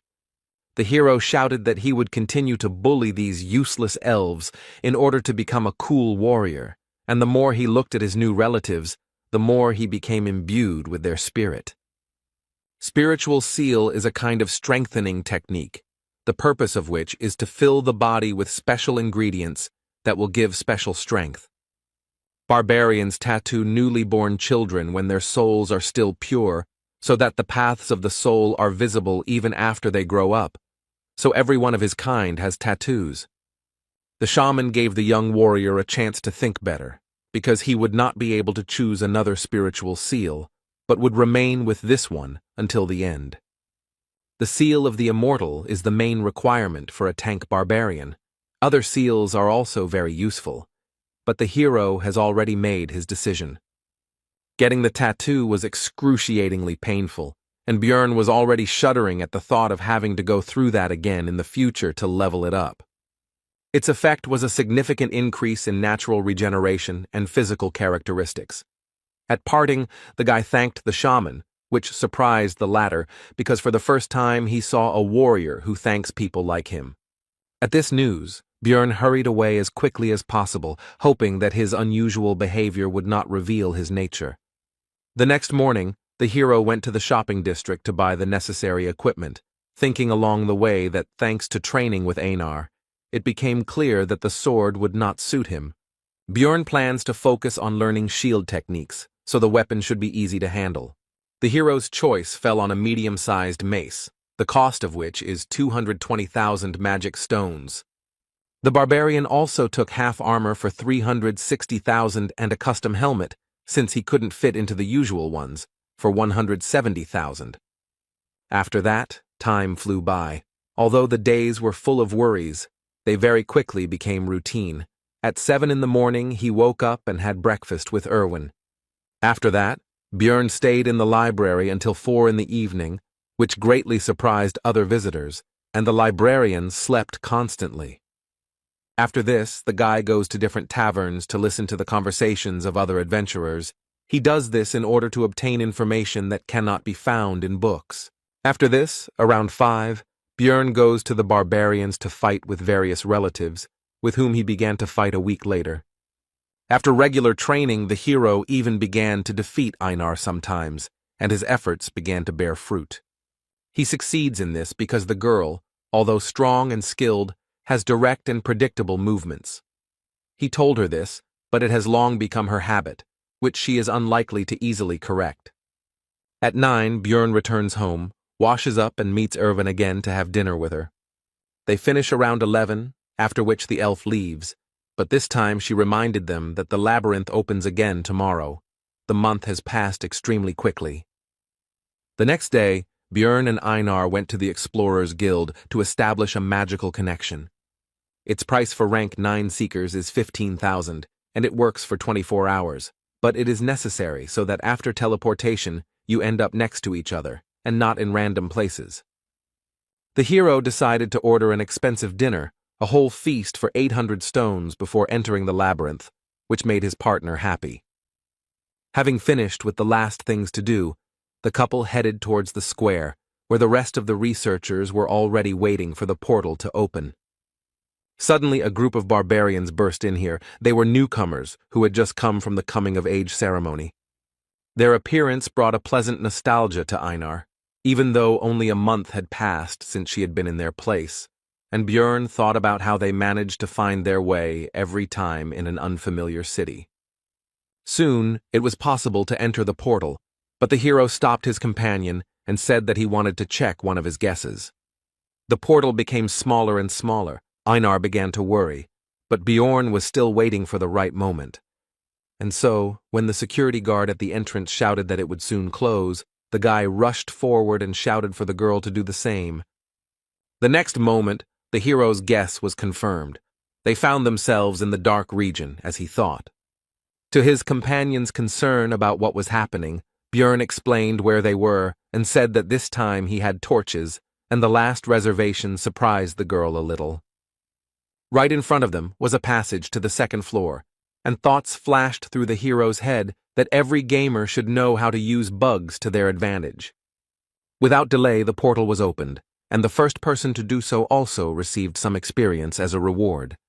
This time the location was different, the dark ground, The remains of stone structures and heartbreaking screams indicated that this was the land of the dead. But unfamiliar feelings distracted Björn from examining the area. He felt as if something was moving through his veins and filling his body. The barbarian shared this with his companion, to which she replied that according to the description, it looked like an increase in the level of the soul, that is, an increase in the level of the character, as it was in the game. He now has more energy to use skills and can also have 2 essences. Einar congratulated the hero on this, but noticed something strange because he did not kill the monsters, and the hero told about the reward for opening the portal first. In this world, experience can only be gained the first time you kill a certain type or subtype of monster, so the further you go, the harder it is to level up. Opening the portal first is a stable and relatively easy way to earn EXP, so many people try to get to the transition as quickly as possible. Björn told Einar that this would be their secret, and if anyone asked, it took them 2 days to get here. Sooner or later other explorers will get here, so you need to get away, because they will wonder how the newcomers got here faster than them. The hero tied a torch to his helmet, and the steel did not heat up due to its magical nature. Although this method has long been used by adventurers, the guy still felt a little ashamed. The land of the dead contains various types of strong, undead-type monsters, unlike the goblin forest. But there are no traps here, so it's a bit easier, in other words, an ideal place for 2 barbarians. The first enemies the team encountered along the way turned out to be a trio of ghouls, but this is only because it is only the first day. On the 3rd, their number will triple. These enemies did not pose any threat, so they served only as a light warm-up for Einar, and the hunt began. After some time, a terrible scream was heard nearby, and the companion, although a barbarian, was also a lefty, so she pressed herself against the guy in fear and asked what it was. Bjorn explained that these were banshees, and they should not attack these monsters, because their physical attacks would not damage the ghost's body, and the curse could easily be obtained. The next monsters that appeared on the barbarian's path were skeletons, on which Einar could just vent her fear. Björn tried to advise the girl that monsters had a vulnerable core between their ribs, but it soon became clear that she didn't need that. She could just smash the bones with brute force. They walked through the lands of the dead for another 7 hours, and encountered various monsters, such as elder ghouls that were twice the size of normal ones, or mutants that turned into skeleton warriors and skeleton archers, and all the new species brought the desired experience. They did not pose a danger, both because of their small numbers, and because of the hero's increased combat capabilities. The mace was perfect for the guy in terms of weight and length, so it breaks the skulls of enemies much more effectively than with a hammer. The vest-style armor reduces the area that needs to be covered by the shield, allowing for more aggressive fighting. And the new helmet, although it won't protect against any crossbow, can easily deal with the rotten bows of skeletons. The hero has become better at destroying the enemy, but there is also someone nearby who is no worse at this. She went into battle with the battle cry of Yahello, the name of the goddess of the barbarians' ancestors, and having tried to shout as well, Bjorn did not notice how this cry began to fly off his tongue extremely easily. It was a refreshing feeling. Compared to fighting with Erwin, having a fellow barbarian's shoulder next to him felt completely different. During the fight, Björn received a small wound on his arm, but it closed very quickly, causing delight in Einar. The seal of the immortal improves natural regeneration. Healing a wound half a centimeter deep takes only a minute, and stamina is restored faster, although the pain is terrible. Soon the earth became dry, the soil changed, and the banshee's cry became much louder. All this meant only one thing: monsters of the 8th rank would appear soon. And he didn't keep us waiting long. It was the demon of death, who somehow miraculously managed to quietly approach the couple almost right next to each other. The monster looked more terrible than Bjorn had imagined, but fear did not stop the barbarians, and they rushed into battle. Einar attacked first, and while the monster blocked the blow, the hero slipped past and found himself behind the enemy. But the maneuver was useless, because the creature's body was so hard that the blow felt as if it were a stone and not the flesh of a living creature. Despite the lack of visible damage, the demon still tried to kill the impudent barbarian, but the latter was fast enough to dodge. But we shouldn't forget about Einar, who decided to take advantage of the monster's distraction and struck the creature with her huge sword. But the weapon was unable to enter the monster's body, and the young warrior was thrown further away by the attack. The death demon in the game had high defense, but the guy didn't think that in reality it would be such a difficult opponent, and even small scratches on it healed extremely quickly due to the body preservation skill. But soon, the situation worsened even more because the monster used its active skill for summoning ghouls, which was called the Call of Death. Björn ordered Einar to deal with the dead first, while he would distract the monster. Weaker attacks could be easily taken on the shield, especially with the physical stats boost from the Seal of the Immortal. More powerful attacks had to be dodged, using all possible agility from one's body. Bjorn was quite successful in distracting the death demon, although he was unable to land any blows, but that was not necessary. Soon Einar was able to deal with all the ghouls and immediately went to help her partner. She slipped behind the monster's back and prepared to deliver a devastating attack with her monstrous weapon. The next moment, the warrior struck the death demon with her sword, but the strong skin withstood it. When the monster was distracted by a new target, Björn had the opportunity to attack in the same place where Einar had hit, which he took advantage of. Finally, the battle began to turn in favor of the barbarians, and they finally managed to inflict serious damage. But, not paying attention to the pain or possible problems from a head injury, the demon drove his opponents away from himself. The team couldn't keep up with the monster's regeneration. It recovers too quickly thanks to its passive skill of body preservation. Already thinking that they wouldn't be able to cope with the demon and would have to return to hunting 9th-rank monsters, the hero saw that Einar had grabbed the enemy's leg in an attempt to upset his balance. This seemed like a great idea to Björn, and he hastened to support his companion in the attack on the monster. And in the end, the barbarians managed to drop the monster on its back. Now it's time to quickly take advantage of this.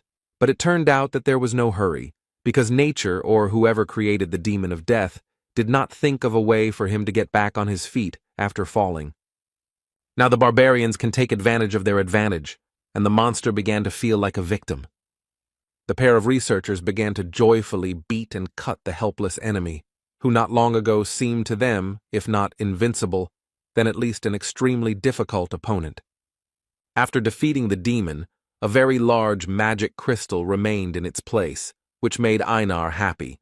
But Bjorn hastened to explain to her that the cost of extraction was actually only 100 stones.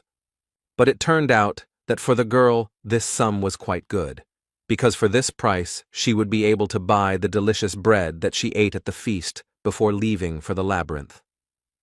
The hero decided that it was not right to limit himself to one demon, so it was time to go and continue hunting, and also realized that hunting with barbarians was quite good, and Erwin was a little passive. In this battle they managed to find an excellent tactic, so the barbarians first threw the monster on its back as soon as they discovered it. After which they joyfully beat him on the head until he died, and as a result, they finished off 70 of these big guys.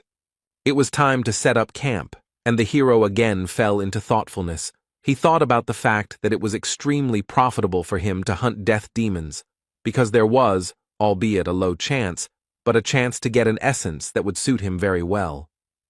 The next day, the number of monsters doubled, but this caused practically no problems.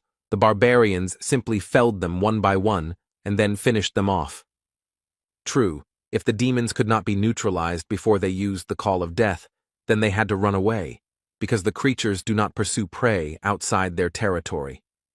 After midday, the monsters began to appear in threes, which was already too difficult, so the barbarians wisely decided to give up the hunt and not take such risks. Soon the couple began to look for a place to stop, but when they had already succeeded, they met a group of searchers. With a threatening expression on her face, Einar informed the uninvited guests that since they had no business here, they should get lost. The group decided not to mess with the terrible barbarians and decided to leave quickly, and the girl watched them go. Einar said that now they would have to change their camp location, because these guys now knew their location, and people cannot be trusted. Walking after the girl, the hero recalled that she had previously disliked them, and also came to the conclusion that some story had happened to her during her first exploration of the labyrinth. Björn decided to ask Einar about this another time, and in the meantime his companion complained that they most likely would not be able to find such a good place for a camp. But their conversation was suddenly interrupted by desperate cries for help, and such sounds are not made by those who are attacked by monsters, which means that the seekers are cutting each other. The couple was about to get away, but it turned out that someone had heard their conversation and fired an illuminating spell into the sky. Now it was possible to examine the situation, and it was not rosy. There were 4 bodies lying on the ground. There were no monsters nearby, but there were traces of a camp and poisoning. And in the middle of this picture stood a woman clutching a bloody dagger in her hand. Most likely, she was a marauder. Marauders are people who hunt other explorers instead of collecting magic crystals from monsters. They collect equipment from others. Naturally, in Rafdonia this is punishable by death, although if you think about it, no one convicted him of killing his colleagues, which means no one will know anything if there is no one to tell. Looking at the girl, the hero realized that she was very strong and professional, and also had a noticeable appearance, but nothing was known about her, which meant that she did not leave witnesses of her work. Looking over the dead people, Björn noted that they had very high-quality equipment. The mage seemed to have reached the 5th floor. 3 apparently died from poison, and the 4th seemed to have resistance. Without any concern at all, the woman began to search the bodies. She was not at all afraid of the 2 new barbarians. Judging by how that huge sword fits, she must have an expensive spatial traveler's bag. Most likely the marauder was much stronger than them, which means the only chance to survive was to escape. Along the way, Björn left marks on the trees, just in case if they followed them, they would soon reach the portal to the 1st floor. On the way, the barbarians met a group of other labyrinth explorers, among whom there were no representatives of non-human races. People were hard to trust. Einar was especially sure of that, but they had no choice, so they reported that a marauder was chasing them. At first, the researchers didn't believe it, but Björn used the warrior's oath again. Then they said that they would take the things for themselves, and would also now use the camouflage skill. Everyone within a radius of 3 meters merges with the surroundings. This is very useful. But there is a drawback, which is the inability to move, otherwise the haze will dissipate. The barbarians came closer, but instead of using camouflage, a suppression skill was used, which paralyzed the couple. These people also turned out to be marauders, and this skill was obtained from a high-level stone golem monster. The victims would be paralyzed until they took any damage, the hero thought, as the researchers quickly searched their backpack and other belongings. They were also already anticipating the huge amount of stones they would receive from selling the valuable barbarian hearts. The man with the dagger was going to kill them both with one blow, as he always did before, so as not to free the victims from paralysis. The next second, the blade rushed straight at the hero's neck, but he already had an idea about how to get a chance to survive. As soon as the dagger penetrated Björn's flesh, he took enough damage and began to tilt his head back before it could penetrate deep enough. Now the paralysis had lifted from the barbarian, allowing him to grab his mace and kill the man who had just recently been about to take his own life. The searchers were shocked and even slightly horrified. They had never encountered such an extraordinary situation before. Taking advantage of the confusion of his opponents, Björn pulled the dagger from his neck and threw it straight at Einar in order to bring her out of her paralysis as well. But this also accelerated the blood loss even more, and the barbarian began to weaken quickly, so he had to leave everything to his partner. The warrior took full advantage of the opportunity and immediately released her anger on the people, instantly cutting one of them in half.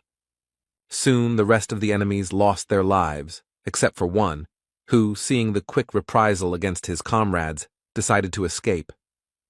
Einar was about to chase after him, but she heard Björn's request for help, so she hurried to use the healing potion. The hero was able to survive thanks to the seal of the immortal, but now there will be a scar on his neck that is unlikely to heal. His partner was only happy because he would be the only barbarian with such a mark, which could be considered an excellent reason for pride. Soon the barbarians caught the escaped enemy. Einar held him tightly, and they were already about to interrogate him. But suddenly, from behind their backs, a small dart flew at the man, which killed the man almost instantly.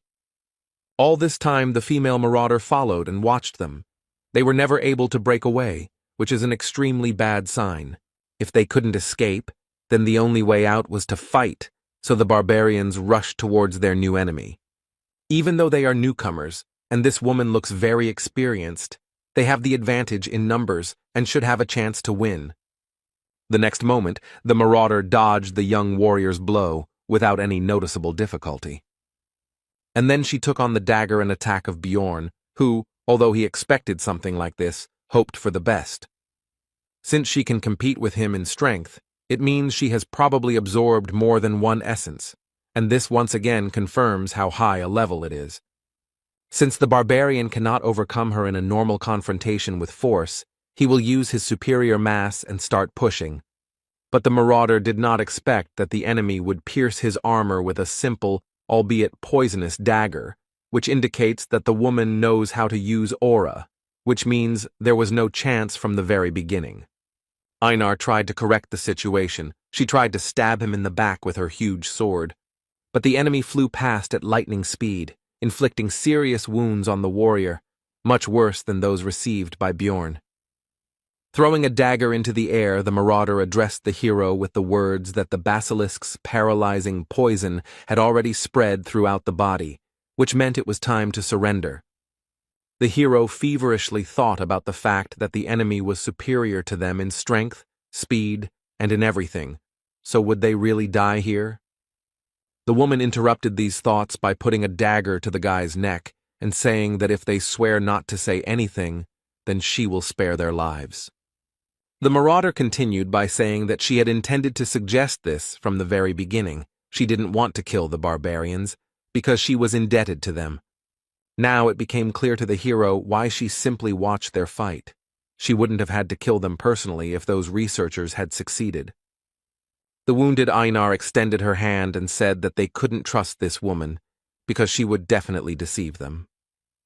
When asked about the consequences of refusal, the marauder replied that in this case they would die, so there was no choice. The hero once again took advantage of the oath of military honor, and now it was Einar's turn to have her say. But the girl did not want to do this. It seemed that her dislike for people was extremely strong, as was the pride of wine, and even in such a situation, she could not agree with this. Since Einar has spoken her word, it means the woman has no other choice, and today the warrior will leave this world.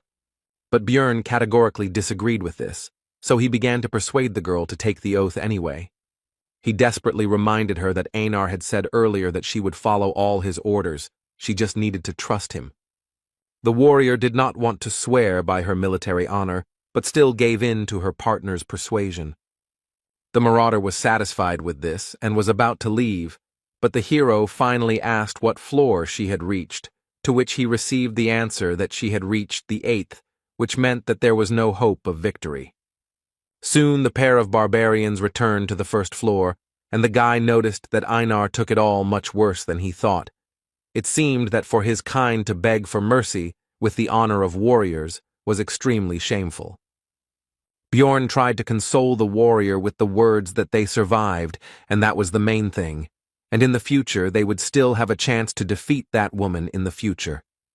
Einar responded to this by saying that she would endure the shame and the desire to kill herself in order to become as strong a warrior as the hero. Seeing his partner's attitude towards this situation, the hero understood that he would hardly ever understand her feelings, and the reason for this is simple. He is not a real barbarian. They began to rest, and Bjorn again plunged into thought. After these events, he was morally destroyed, although Einar was even worse. The guy felt about the same as he did on his first trip to the labyrinth when he hoped for help from that blonde guy's group. When the priestess refused to heal him, and the swordsman threw the potion as if his life was worth nothing, as if he were a wounded dog, Although he was happy to survive, he cannot forget that feeling. Björn believed he was making the best choices in the situations he faced, focusing on survival, and he didn't understand what he could have done wrong. As soon as the hero got into this world, a man was beheaded before his eyes, and then unpleasant things continued to happen, and the barbarian decided that something needed to be changed. He had a new plan. Björn woke up Einar and asked her if she would agree to try to become stronger if it involved great risk. The warrior agreed, because if they didn't achieve this, they would most likely die anyway. This life will always be filled with chaos, no matter which path you choose, so it is better to attack first, Björn thought, and told his companion that they would go into the rift. The team headed to an area that was also shrouded in darkness, but there were 4 types of monsters there. In addition to the goblins and ghouls they had already encountered, there were gnomes and razor-maned wolves. Soon, an ancient monument appeared before them, and when Einar asked what it was, Björn told them about the memorial to the man who first found the labyrinth, dedicated to Deflon Grandel Gabrielius. The hero said that he was going to open the rift and asked to keep it a secret. His partner agreed, but asked to tell what it was. Roughly speaking, it is a labyrinth within a labyrinth. In the game it was called an instanced dungeon, which was cleared by a selected number of characters. To open the rift on the first floor, you need to place the magic crystals of 4 types of monsters on the memorial, and with the stone of the death demon, 1 specific instance for 5 people will be opened. The difficulty depends on the number of participants, and the hero was interested in who else would be included in their temporary cleanup group. The rift is a passage to another reality that appears randomly on each floor, and they also have a recovery time, and the passage on the first floor opens once every 3 months according to city time. On the first level there are 4 rifts. The one they are going to has a red sky, clouds of crows flying across it, and a dark castle rises up ahead. This place is called the Bloody Citadel. Björn knew where they would end up because he used the death demon's magic crystal, but in real life it all looks much scarier. The most important thing now is who will appear here next, because the rest of the group members will be chosen randomly. Meanwhile, Erwin and his sister were on the first floor, and the elder was teaching the younger that she needed to be able to defend herself without a bow and spirit, but with just a dagger. To this, the girl replied that Björn told her that you need to concentrate on what you are good at and leave the rest to the team. Everyone should do their part. Tessia explained to her sister that he was also right in his own way, but you can't always trust your companions because this world is not particularly welcoming. Walking through the labyrinth, the elder elf told them that before heading to the second floor, they should look for a rift, because although it was difficult to find them, 8 months had already passed since the last one, so they had a chance. Erwin said that it was interesting. Björn didn't tell her about it, to which Tessia thought that it was natural. After all, he was just a barbarian, and a newbie at that. He probably got to the top in the most ineffective way. Their conversation was interrupted by some suspicious sound, and when they followed it, they realized that this was exactly what they were looking for, a rift. This was their chance to become stronger and make some good money, so the elves immediately rushed into the rift before anyone else got there. The girls had almost reached it when the entrance to the rift closed right in front of their noses. It looked like some researchers in other places had managed to get into other entrances earlier. Meanwhile, in the Bloody Citadel, the barbarians waited for the first comrade to appear. It turned out to be a dwarf. And after him, a sorceress and a guy with a backpack stepped into the passage. The hero was surprised and glad about the presence of a magician. Einar noticed this and asked about it, and learned that magicians are valuable for the city, and only the strong can go to the labyrinth. In other words, she was strong enough to be here. The blonde heard this, so she praised the barbarian's intelligence. After which, she introduced herself. Her name was Aloa Raven, and she was a 6th-rank mage. The hero noted that she looked a little arrogant, but in the game all the mages were crazy, so the girl looked almost like a saint. The sorceress meanwhile introduced her companion. He turned out to be a professional porter whom she hired. His name is Tarjan. The explorers continued their acquaintance. The next one was a dwarf. His name is Hikuro Murad. He has been exploring the labyrinth for 3 years. After the introduction of the barbarians, the hero asked about the fact that they were not like those who would work on the first floor, since they ended up here. They decided not to reveal the details. They both just heard that a rift was about to open, so they were here. Everyone agreed to the proposal that Raven would be the temporary leader, and when Bjorn also wanted to accept this proposal, Einar interrupted him, because she considered him to be an intelligent, wise, and capable warrior. All this praise went on, causing the hero to feel ashamed and awkward. After hearing all this, Hikuro Murad laughed and said that it was difficult to find a wife who would respect you so much, and he was even jealous, which embarrassed the warrior. Their conversation was interrupted by the sorceress, urging everyone to move forward. It seemed she was not interested in this dialogue, so she changed the subject. The dwarf noted that they still needed to learn about each other's abilities, but Raven arrogantly noted that there would be monsters of the 7th rank and below here, and she and the porter alone would be enough. The sorceress continued by saying that she would also take the spoils from the keeper, which caused a conflict with Hikuro Murad, who was dissatisfied with the distribution of the spoils. The argument grew more heated, and the hero reflected on the fact that for successful magicians, research comes first, while for simple adventurers it is money, and here their interests clashed. Alua Raven tried to compromise. She said that she would give them all the magic crystals from this rift. Bjorn noticed that the argument was causing tension in the sorceress. She was very depressed. It seemed that she did not expect such a development of events. Raven agreed that she would give up some of the items, but the essence would be hers. The dwarf agreed to this, and also said that they would roll dice to decide who would get the rift stone. But Bjorn didn't agree that they were thrown out of the discussion altogether. But the two didn't agree that he had the right to the stone, but they did agree to give 2 essences from ordinary monsters. This was the maximum that could be bargained for. There would be no suitable essences for their level here anyway, and Murad and Alua had already resolved their differences and calmed down. Looking at the Blood Citadel, Bjorn became determined to conquer its peak and become stronger, so that he would no longer get into unpleasant situations, and so that high-level researchers would not treat him with arrogance. This rift is divided into 4 parts: a drawbridge, a battle zone behind the walls, an underground prison, and a place of worship for demons in the Lord's room. These thoughts flashed through the hero's mind as the squad approached the entrance to the fortress. On guard were gargoyles, rank 8 monsters that stand still most of the time and look like statues. But once you notice the enemy, they attack them and use their active skill petrification, which covers the one it was applied to with a layer of stone. Usually, explorers have to sacrifice one of their own, exposing him to the gargoyle's ability. But if there is a mage in the team who knows the magic of removing curses, then everything changes. And without their skill, these monsters turn into very simple opponents that can be dealt with without any problems. Hikuro Murad showed what his skills and 3 years of experience are worth, crushing his opponent without any problems. The magic crystals that remained in place of the enemy corpses began to fly up on their own and go to Tarjan's backpack. It was a spell for collecting stones. It would make their lives much easier. Now that the guards were down, the team could enter the citadel, which was quite dark, and magic helped with that as well. Now the researchers could see that they were not alone here. There was a group of ugly monsters nearby.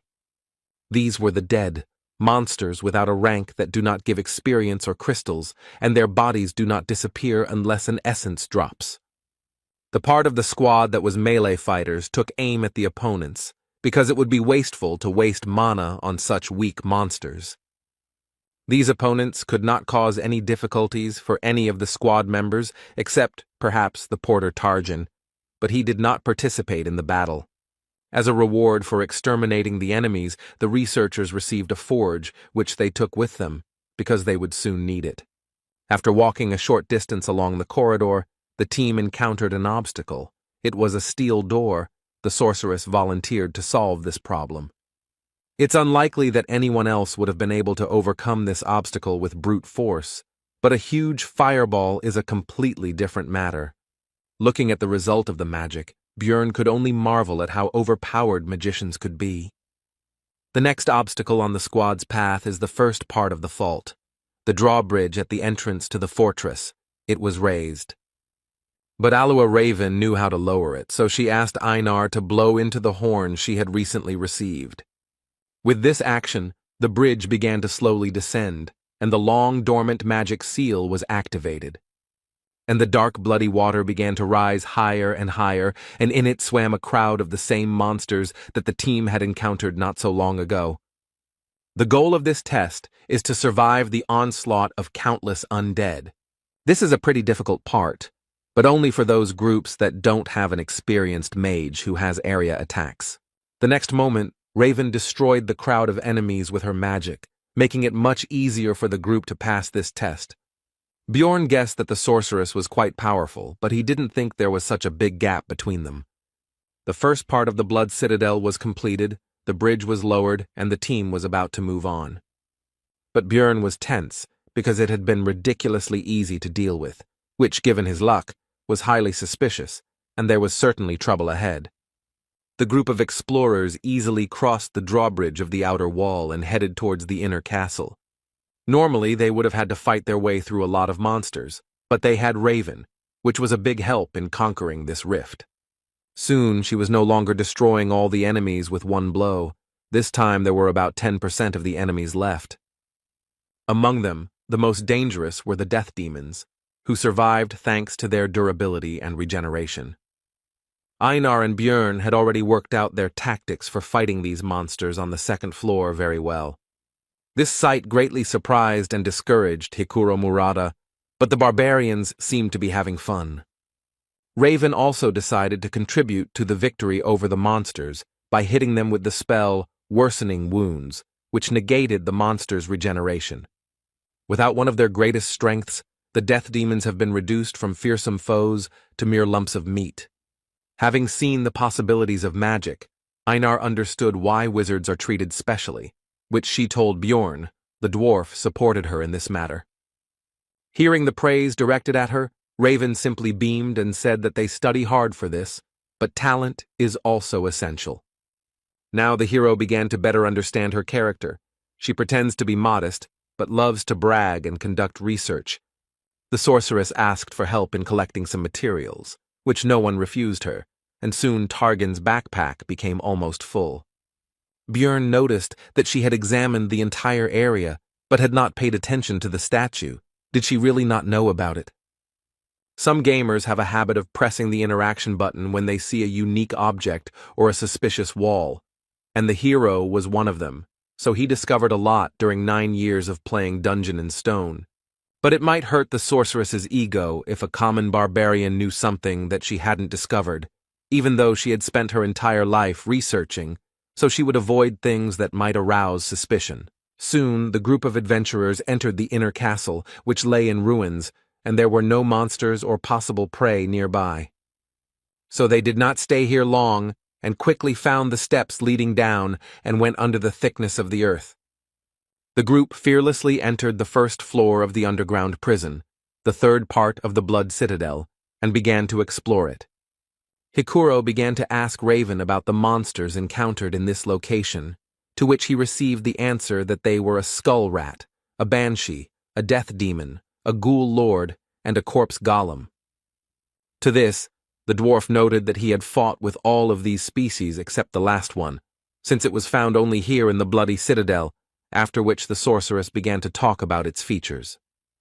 Soon the terrifying cry of a banshee echoed through the dungeon, and Einar again showed that she was not only a barbarian, but also a girl. She was afraid of these ghosts, and pressed herself against Bjorn. Raven couldn't help but scare the warrior, and began to ominously talk about how meeting these monsters would be terrible and indescribable. But Bjorn reassured his friend that magicians actually have ways to fight banshees, so there is nothing to be afraid of. The sorceress was surprised out loud at the barbarian's knowledge, after which she decided to stop joking and lured a group of ghostly monsters with her spell. And as soon as all the banshees gathered next to her, Raven used fire magic and incinerated all the opponents. Even their intangibility did not help them. and standing right in the middle of a branch of the fiery hell, she invited her companions to follow her, as if she did this every day. This display of strength, coupled with her behavior, caused surprise and even fear among the rest of the team, except for Targan, who seemed to have long known what his employer was capable of. Soon, the researchers found themselves on the second floor of the underground prison, where they encountered new monsters, such as a chimera wolf. Or the Lord of Ghouls, and the interior of the environment began to resemble the laboratory of an evil scientist, since there were ugly monsters and objects everywhere. The sorceress did not feel fear, because she herself carried out autopsies. Aloha Raven had previously researched the first floor's rift maps, so she knew where to go and had no problem finding the secret door behind which the corpse golem's lair should be. Having prepared themselves, the group opened a passage, behind which they were met by endless piles of corpses, and a terrible smell instantly filled their nostrils. In the past, the hero would have definitely lost consciousness from all this, but the effect on the barbarian's strong body is not so strong. The first to succumb to the nauseating smell of rotting bodies was the porter Tarjin, and he parted with his breakfast. Next was Raven.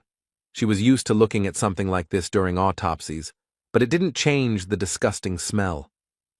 Björn, Einar, and Hikuro were more resilient, so the squad moved on, with the melee fighters in front and the rest behind them.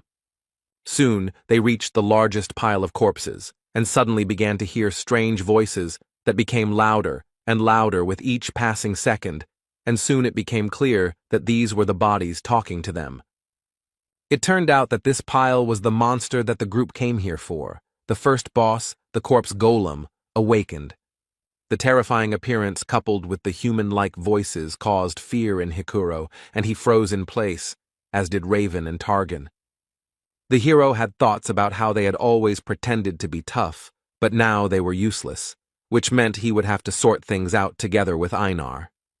Dungeon and Stone is a niche game, but it has details that could appeal to anyone. One of them is the terribly realistic illustrations that look like photographs they often flashed on the internet. The hero was once again faced with the fact that no matter how plausible the pictures were, reality was on a completely different level.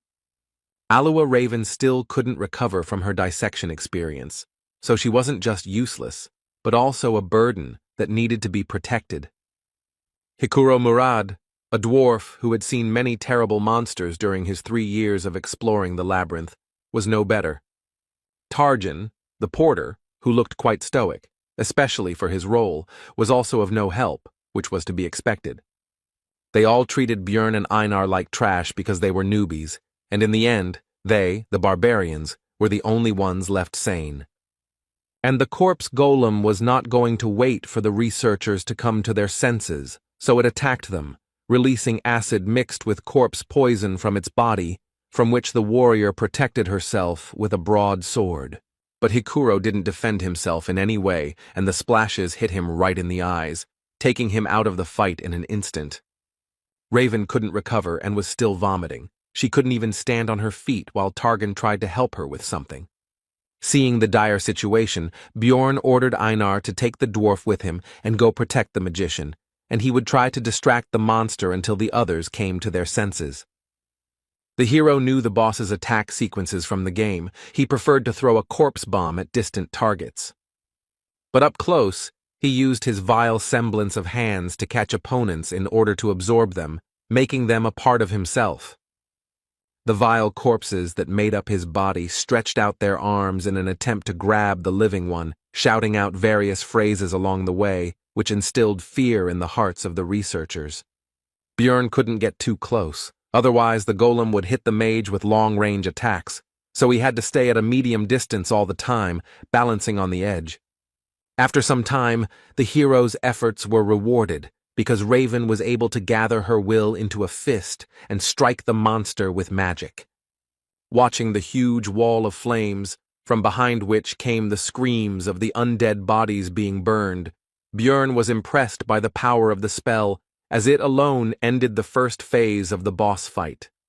The outer body of the corpse golem was destroyed, and the second phase, the skeleton golem, had arrived.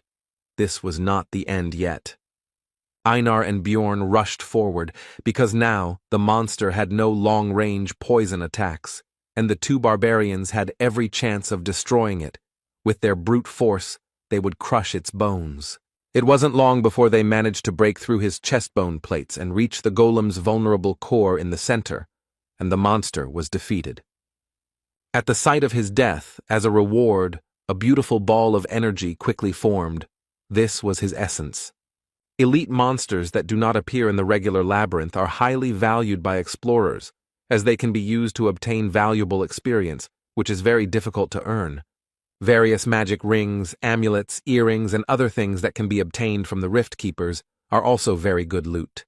But still, the main value of these instances is that the chance of essences dropping increases several times. After finishing his thoughts, Björn informed Einar that it should go to them, since they had contributed the most to defeating the boss. He himself wanted to get 2 essences, from the Death Demon, which gives powerful regeneration, and from the Wolf Chimera, which gives strength. Corpse Golem Essence is also good for a tank. It slightly dulls perception, but increases bone density by 55, as well as weight, which helps to knock down the enemy, and reduces damage from enemy weapons by 21. The pain resistance is also useful, and the extra strength and poison resistance are a nice bonus. But the main problem is the essence skills. The active skill Flesh Explosion deals a lot of damage, but the price is your health points. The passive skill, Acidic Bodily Fluid, turns blood into acid, and with each injury will damage equipment, reducing its durability. The essence is good, but you'll have to spend a lot on potions and equipment, Bjorn concluded his thoughts, and told his partner that the loot wouldn't dissolve for another 30 minutes, and for now, they needed to help the dwarf with healing. Soon Hikuro was as healthy as before. He felt shame and regret for his behavior, and only thanks to Einar he saved his life. But it seemed to him that he had already seen all sorts of monsters, but the hero was irritated, because due to mental problems they almost died from a monster, with which otherwise they would have dealt without problems. Alua Raven had more or less recovered, so it was time to discuss payment. He said that it was thanks to him that their group survived this fight. So as a token of gratitude, he demanded that they take the Rift Stone for themselves, since if it weren't for it, everyone would have died, after which a tense silence ensued. The silence was broken by Hikuro Murad. He supported Bjorn, because he was in great debt to his partner Einar, and also, in principle, to him himself. Raven was against it, but decided that if they came across a Rift Stone, the barbarian would have a chance to get it, and he decided that he shouldn't count on more. After this, Bjorn decided to report that the corpse golem had dropped essence, which surprised his teammates. The sorceress simply beamed with joy and excitement, because this essence is extremely rare, so even large guilds do not know its effect, and she really wants to study this thing.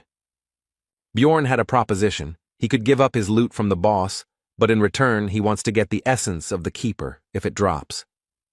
Alua Raven was confused by this deal because the keeper might not drop anything at all, which she told the barbarian. Bjorn replied that he was ready to take the risk, which pleased the sorceress, since she was more interested in the rare, unexplored abilities of the corpse golem.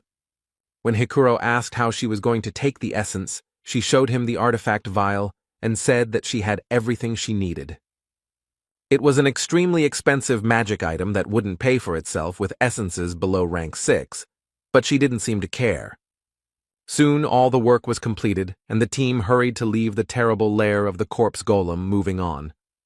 On the way, the researchers came across statues that resembled gargoyles, but turned out to be, in fact, the most ordinary sculptures. Coming closer to examine them, Raven reported that the Lord's room should be very close now. After touching a certain point on the statue's face, a book fell from somewhere on the ceiling and was deftly caught by the sorceress.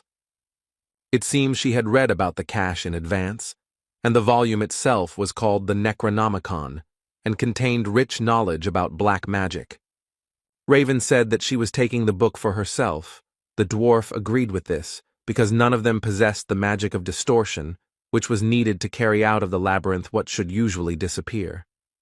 These are usually the weapons and equipment of monsters. But this book was actually an ordinary item, and the sorceress decided not to report it, and the barbarian was forced to remain silent so as not to reveal his excessive knowledge. After that, they wandered around the rift and destroyed monsters until they finally met the second intermediate boss, the Bone Rider. Raven noticed that luck was clearly on their side, since they had obtained the essence of the corpse golem, and now they had also encountered a successful opponent. She was right, because the monster of the 7th rank, the Bone Rider, is divided into several types. The first one is called Sadness and uses fog, which causes psychosis, annoying the enemy. The second is Hatred. He uses the Soul Kill skill, which lowers the target's level, the hardest enemy. The team encountered a Desire type that could regenerate using the Life Force Absorption ability. Normally this would cause some problems, but the party's mage knew the spell Worsening Wounds, which could negate the effect of his skill. Without his main advantage, the boss was unable to cause any problems and was soon defeated by the researchers. And they were lucky again. The second elite enemy dropped Essence, which happens very rarely. By agreement, this was the spoils of the barbarians, and Björn decided to give it to Einar, since it did not suit him very well. Since the life absorption skill is only fully revealed with swords, and he is not going to change weapons, it is better to try to get another essence with the help of the enhanced warrior. And during the adventures, the hero realized that Einar could be trusted, and the girl herself, meanwhile, beamed with joy and hurried to devour the prey. The only thing the hero forgot to do was to tell about the side effect of the Bone Rider's essence. At first, Einar did not understand what had happened, and why all her companions began to seem larger to her, but Björn explained that it was she who had become smaller. Raven explained in more detail that this is a standard effect for the essence of the Bone Rider. The density of the bones increases, but they shorten, and the hero already knew all this from the game.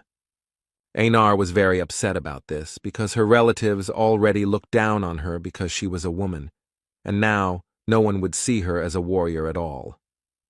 The sorceress tried to console her by saying that she had become more beautiful, her facial features were softer, and now her appearance would impress even aristocrats.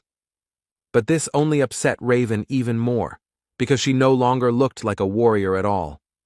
Bjorn told her that everyone already knew about her excellent fighting abilities, and he himself thought that if it weren't for the tattoos, she would look like a very ordinary girl, while the dwarf joked that if he took this essence, then everyone would stop noticing him. Soon a death demon appeared in the corridor, and Bjorn told Einar to stop being sad and try out her new powers. The girl didn't seem to be particularly excited about what had happened and didn't expect much, but she still had a duty, even though she didn't look like a warrior. After which, without burning with enthusiasm, she approached the monster and swung her sword, as a result of which she divided the monster into 2 unequal halves. Björn immediately pointed out her new power, and the girl looked in disbelief at the demon's dissolving body and quickly came to her senses. The hero encouraged the girl by saying that she was now not a simple warrior, but a great warrior, and Einar finally regained her good mood. Soon the team came to the door behind which the Rift Guardian should be. Their adventure was coming to an end. The hero thought that they had been lucky throughout their journey, since Einar had absorbed a good essence, and they had also received a large share for the corpse golem. But there was one thing. Has there ever been a time in his life when everything went easy and simple? What could be the worst-case scenario in this situation? After all, it was always like this for the hero. It just seemed that everything was fine, but then he would receive a new blow from fate, as happened, for example, with his personal life. And his arrival in this world, maybe someone would call it luck, but not him. For the guy it was the same trouble, only even worse. He was brought out of his thoughts by Hikuro, who was about to open the doors, and Björn finally noticed one peculiarity. The handle was red, so he tried to stop his comrade. But the danger was discovered too late. The door itself opened all the way. The master of the bloody citadel woke up from a deep sleep. And it was not the Death Rider that was usually found here, but a vampire, a monster that only appears after the 6th floor, who greeted them with the words that he had not seen living beings for a long time, and also an advanced mutated version, with intelligence and a named monster, the vampire Duke Cambermere. In general, monsters are divided into 4 categories. The first is mutants, which do not change race or characteristics, but receive a new class, such as goblin swordsmen or goblin archers. Advanced monsters, the rank significantly higher than the average for the floor. These include, for example, the Death Demon, a rare category like the Corpse Golem which can only be found in rifts, or the Mimics, which are very difficult to find on normal levels. And the last ones, those with an individual character and name, are advanced mutants, named monsters, which is exactly what their group met. The researchers sensibly assessed their chances now, so they immediately decided to run, and the hero shouted not to be distracted by conversations when Hikuro tried to ask about what happened. While running, the hero thought about the essence of the monster. This is a 5th-rank boss that can act in an unconventional way. He is strong both in close combat and in black magic. The conversation was brought up again by Raven, who was surprised that the Guardian had become an advanced mutant, since this had never happened before, and the hero could understand her surprise. After all, even he, having spent thousands of hours in the game, had never met the Vampire Duke, and only knew about him because he saw him on the stream. Even in such a situation, the sorceress could not suppress her curiosity, so she asked how he guessed about the trouble, because he said to close the door in advance.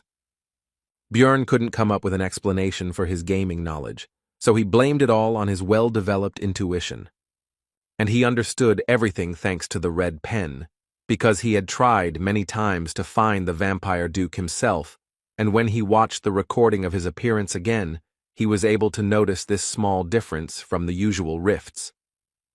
Björn partly blamed himself, because if he hadn't been distracted by his own thoughts, he could have noticed this in advance and changed something, but now it was useless to think about it.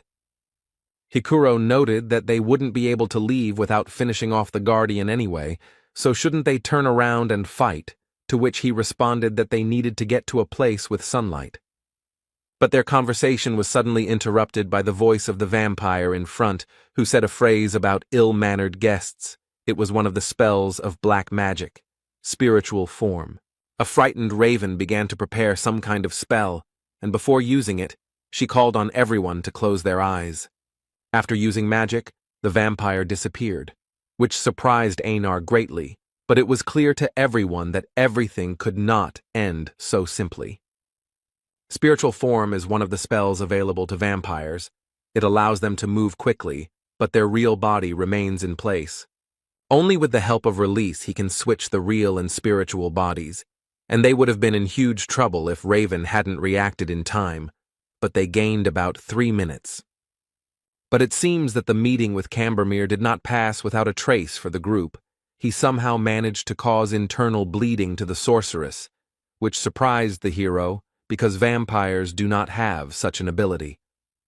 This means that the boss has the essence of another monster, which the hero does not know about, because in the video, the player did not have time to not only win, but even do anything, so he could not show his techniques.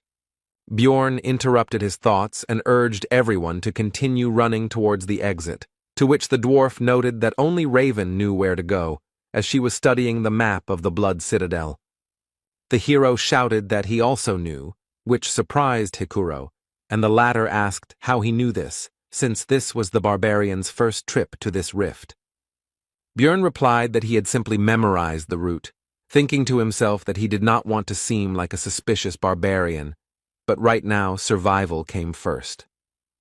On the way to the exit, the hero thought that technically he had told the truth, but he had only received this knowledge after visiting this dungeon hundreds of times in the game.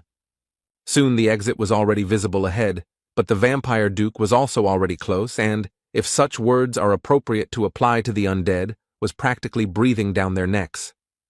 But the researchers still managed to run out into the street, and the boss's spiritual body still caught up with them a little, but quickly dissipated. The weakness of this spell is sunlight. Like vampires, their group was very lucky that the sun had not yet set, and it was also very good that the fake luminary inside the rift has the same properties as the real one. Now that they were temporarily safe, Hikuro noticed that Björn had indeed remembered the entire route the first time, and asked if he had really completed the ceremony just a month ago, causing the barbarian to tense up. The situation was defused by Einar, who began to praise the hero, saying that he was a great warrior who was capable of more, which amused the dwarf, and he said that in the future he would truly become one. Putting aside idle talk, the group began to think about further actions, because the sun would soon set and the monster would emerge from the dungeon in search of prey. Although Raven was wounded and needed rest, Bjorn said that they needed to find at least some cover, so they needed to retreat to the outer wall. Soon a place for a camp was found, and the hero decided to temporarily leave his companions to take something that could help in their situation. He went to the statue that was located near the fountain, where he knew there was a hiding place that Raven had not discovered. Inside was the so-called tear of the goddess, a disposable item that heals well and is also useful in fighting monsters that have the attribute of evil. Upon returning back, Björn found that the sorceress had already woken up, so he decided to find out what happened to her. She replied that the vampire's attack was similar to the skill pain sharing, a low-level skill. The hero asked how much time she needed to heal, and received an answer about 20 minutes, after which she would be able to use a 7th rank spell 5 times, which was not enough to fight the boss. Then Björn asked about the presence of solar-type magic, and although in this world it was rude to ask a mage about his arsenal of spells, he took advantage of the reputation of barbarians. Raven accepted the uncouth savage's behavior and replied that she knew the Sunspot Sphere spell. This is a 6th tier magic that is similar to a normal fire sphere, but instead of fire, it has a solar attribute. When asked if she could use the attribute strengthening spell at the same time, the hero received the answer that only if she had enough mana, which needed to be pumped up for 10 minutes. Bjorn interrupted her explanation, telling her to prepare for 30 minutes to increase the power, and he would try to delay the monster for that period while she should not interfere and save mana. At first, Raven meekly agreed, but then she came to her senses and began to be indignant at the fact that the hero was acting like the boss, even though she was supposedly the leader. Hikuro supported Bjorn's plan because in this adventure he got to know him well enough to trust him, because he has a keen eye for human nature. Soon the sun set behind the horizon and the vampire went out to hunt and slowly approached the group, along the way saying that he could not contain his thirst for blood at the sight of them. The enemy is already here. Raven needs 30 minutes to prepare the spell. The team needs to hold out during this time at any cost. The fight began with the vampire deciding to fly into the sky on his wings, and from there, choose his victim. The next moment, Cambormir made his choice and swiftly dove down on the group of researchers. His attack was taken by Hikuro Murad's shield, and surprisingly, he was able to withstand this powerful attack and not even move from his place. This was possible thanks to his ability with the essence from the 7th rank Yantro monster. It's called counterweight, and it prevents the dwarf from being thrown or knocked down as long as his feet are on the ground, and comes with the bonus shock absorption skill, which is very useful for tank-type fighters. A pair of barbarians rushed to their comrade's aid with lightning speed, because despite the excellent ability, it would not be possible to use it forever. Einar came from the left and tried to hit the monster with her huge sword, but the enemy was too fast and cautious to fall for this attack. The truth is, what he didn't expect was that Bjorn would already be waiting for him behind him, and the vampire flew his body straight into his shield. The hero struck with his mace and Cambormir no longer had time to dodge, so he took the attack with his crossed arms. The force of the blow dragged the monster along the ground for several meters, but it did not appear that it had sustained any significant damage. But the hero experienced the use of the pain-sharing skill, and the vampire was not even embarrassed by this attack. The next moment, the entire body of the Rift Guardian began to transform into terrible 6-eyed crows. Soon, a large flock of birds appeared in the place of the enemy, heading straight for the research team. The dwarf used his 2nd essence from the living armor, emergency restoration, and the barbarians defended themselves without any special abilities. When hit, the crows were torn to pieces, blood splashed everywhere, which allowed the enemy to use another of his skills. It was a sacrificial seal that enhanced the vampire's physical abilities, depending on the number of victims within 100 meters. Cambermere also had skills such as Eternal Life, which increases regeneration proportionally to lost health points, and Bloodmaster, which allows you to obtain a skill from the victim's blood. Vampires rely on these three skills to make them very strong, but they also have black magic, which allows them to, for example, turn into mist to avoid physical attacks, transform into crows that cause an explosion upon impact, as well as splatter blood, which helps the monster in applying the seal, as happened recently. They can also use blood to summon various disgusting creatures to help them. In short, a vampire is a high-ranking monster with frightening characteristics and abilities. While the hero was thinking, the world did not stop in place. The battle continued all this time, and now Hikuro missed the monster's blow. And he immediately tried to develop his success by attacking Bjorn, but he managed to put his trusty shield under attack, and looking at the enemy's strength, the hero remembered that this was exactly why everyone abandoned the game when they reached the 6th floor. There were still 5 minutes to wait, and the dwarf, who was the main force in the battle, was defeated. Einar and he himself were exhausted. Then a plan appeared in Bjorn's head, and he immediately ordered his partner to take Hikuro and retreat back, and he would hold off the vampire. He wouldn't need the weapon anymore. This wasn't a battle anymore. A feverish thought flashed through his mind, and the hero quietly uttered the cry he'd learned from Einar, Yahello. After this, the vampire duke pierced the barbarian's body with his long claws right through the armor, and the hero began to drink the health potion, healing the wound right in the fight, mentally urging the enemy to continue. Seeing this, Raven was confused. Was the barbarian really going to take potions the entire fight to survive? Her thoughts flashed through her mind. She had never heard of anyone fighting like that, because it made no sense. It was just absurd. After all, the pain from taking potions is already very strong, but it becomes even worse if the wounds are serious. But the hero did not fall from pain shock, and therefore more and more empty flasks fell to the ground at his feet. The potion's effects were already causing smoke to billow above his body, but he didn't stop and continued to fight despite the terrible pain. In such a situation, his heart could stop at any moment, but Bjorn even manages to block some attacks, and even moving in such a state is already a miracle. Of course, he can't block every attack, but he didn't miss any of those that were aimed at vital points. It was now, looking at what was happening, that Raven understood the expression she had once read in a book about how the real value of a barbarian was not in his physical strength, but in his strong mind. Tarjin said that the situation was becoming too dangerous, so it made sense to get out of here, but the sorceress responded sharply negatively because there was nowhere to run. They were locked here until they killed the monster. Raven wondered what she was doing. Even a young barbarian could think rationally and make rational decisions. But what was she, a wise sorceress, doing? She made a decision, so she sent Tarjin to help Einar with healing the dwarf, so that the warrior could quickly return to the battle. As Raven rummaged through her backpack, she thought about how mages weren't just about firing spells from afar. They were also supposed to analyze the situation based on their knowledge and choose the best path for the team. She found what she was looking for, that very test tube, and made the best decision in this situation, in her opinion, because she wants to live.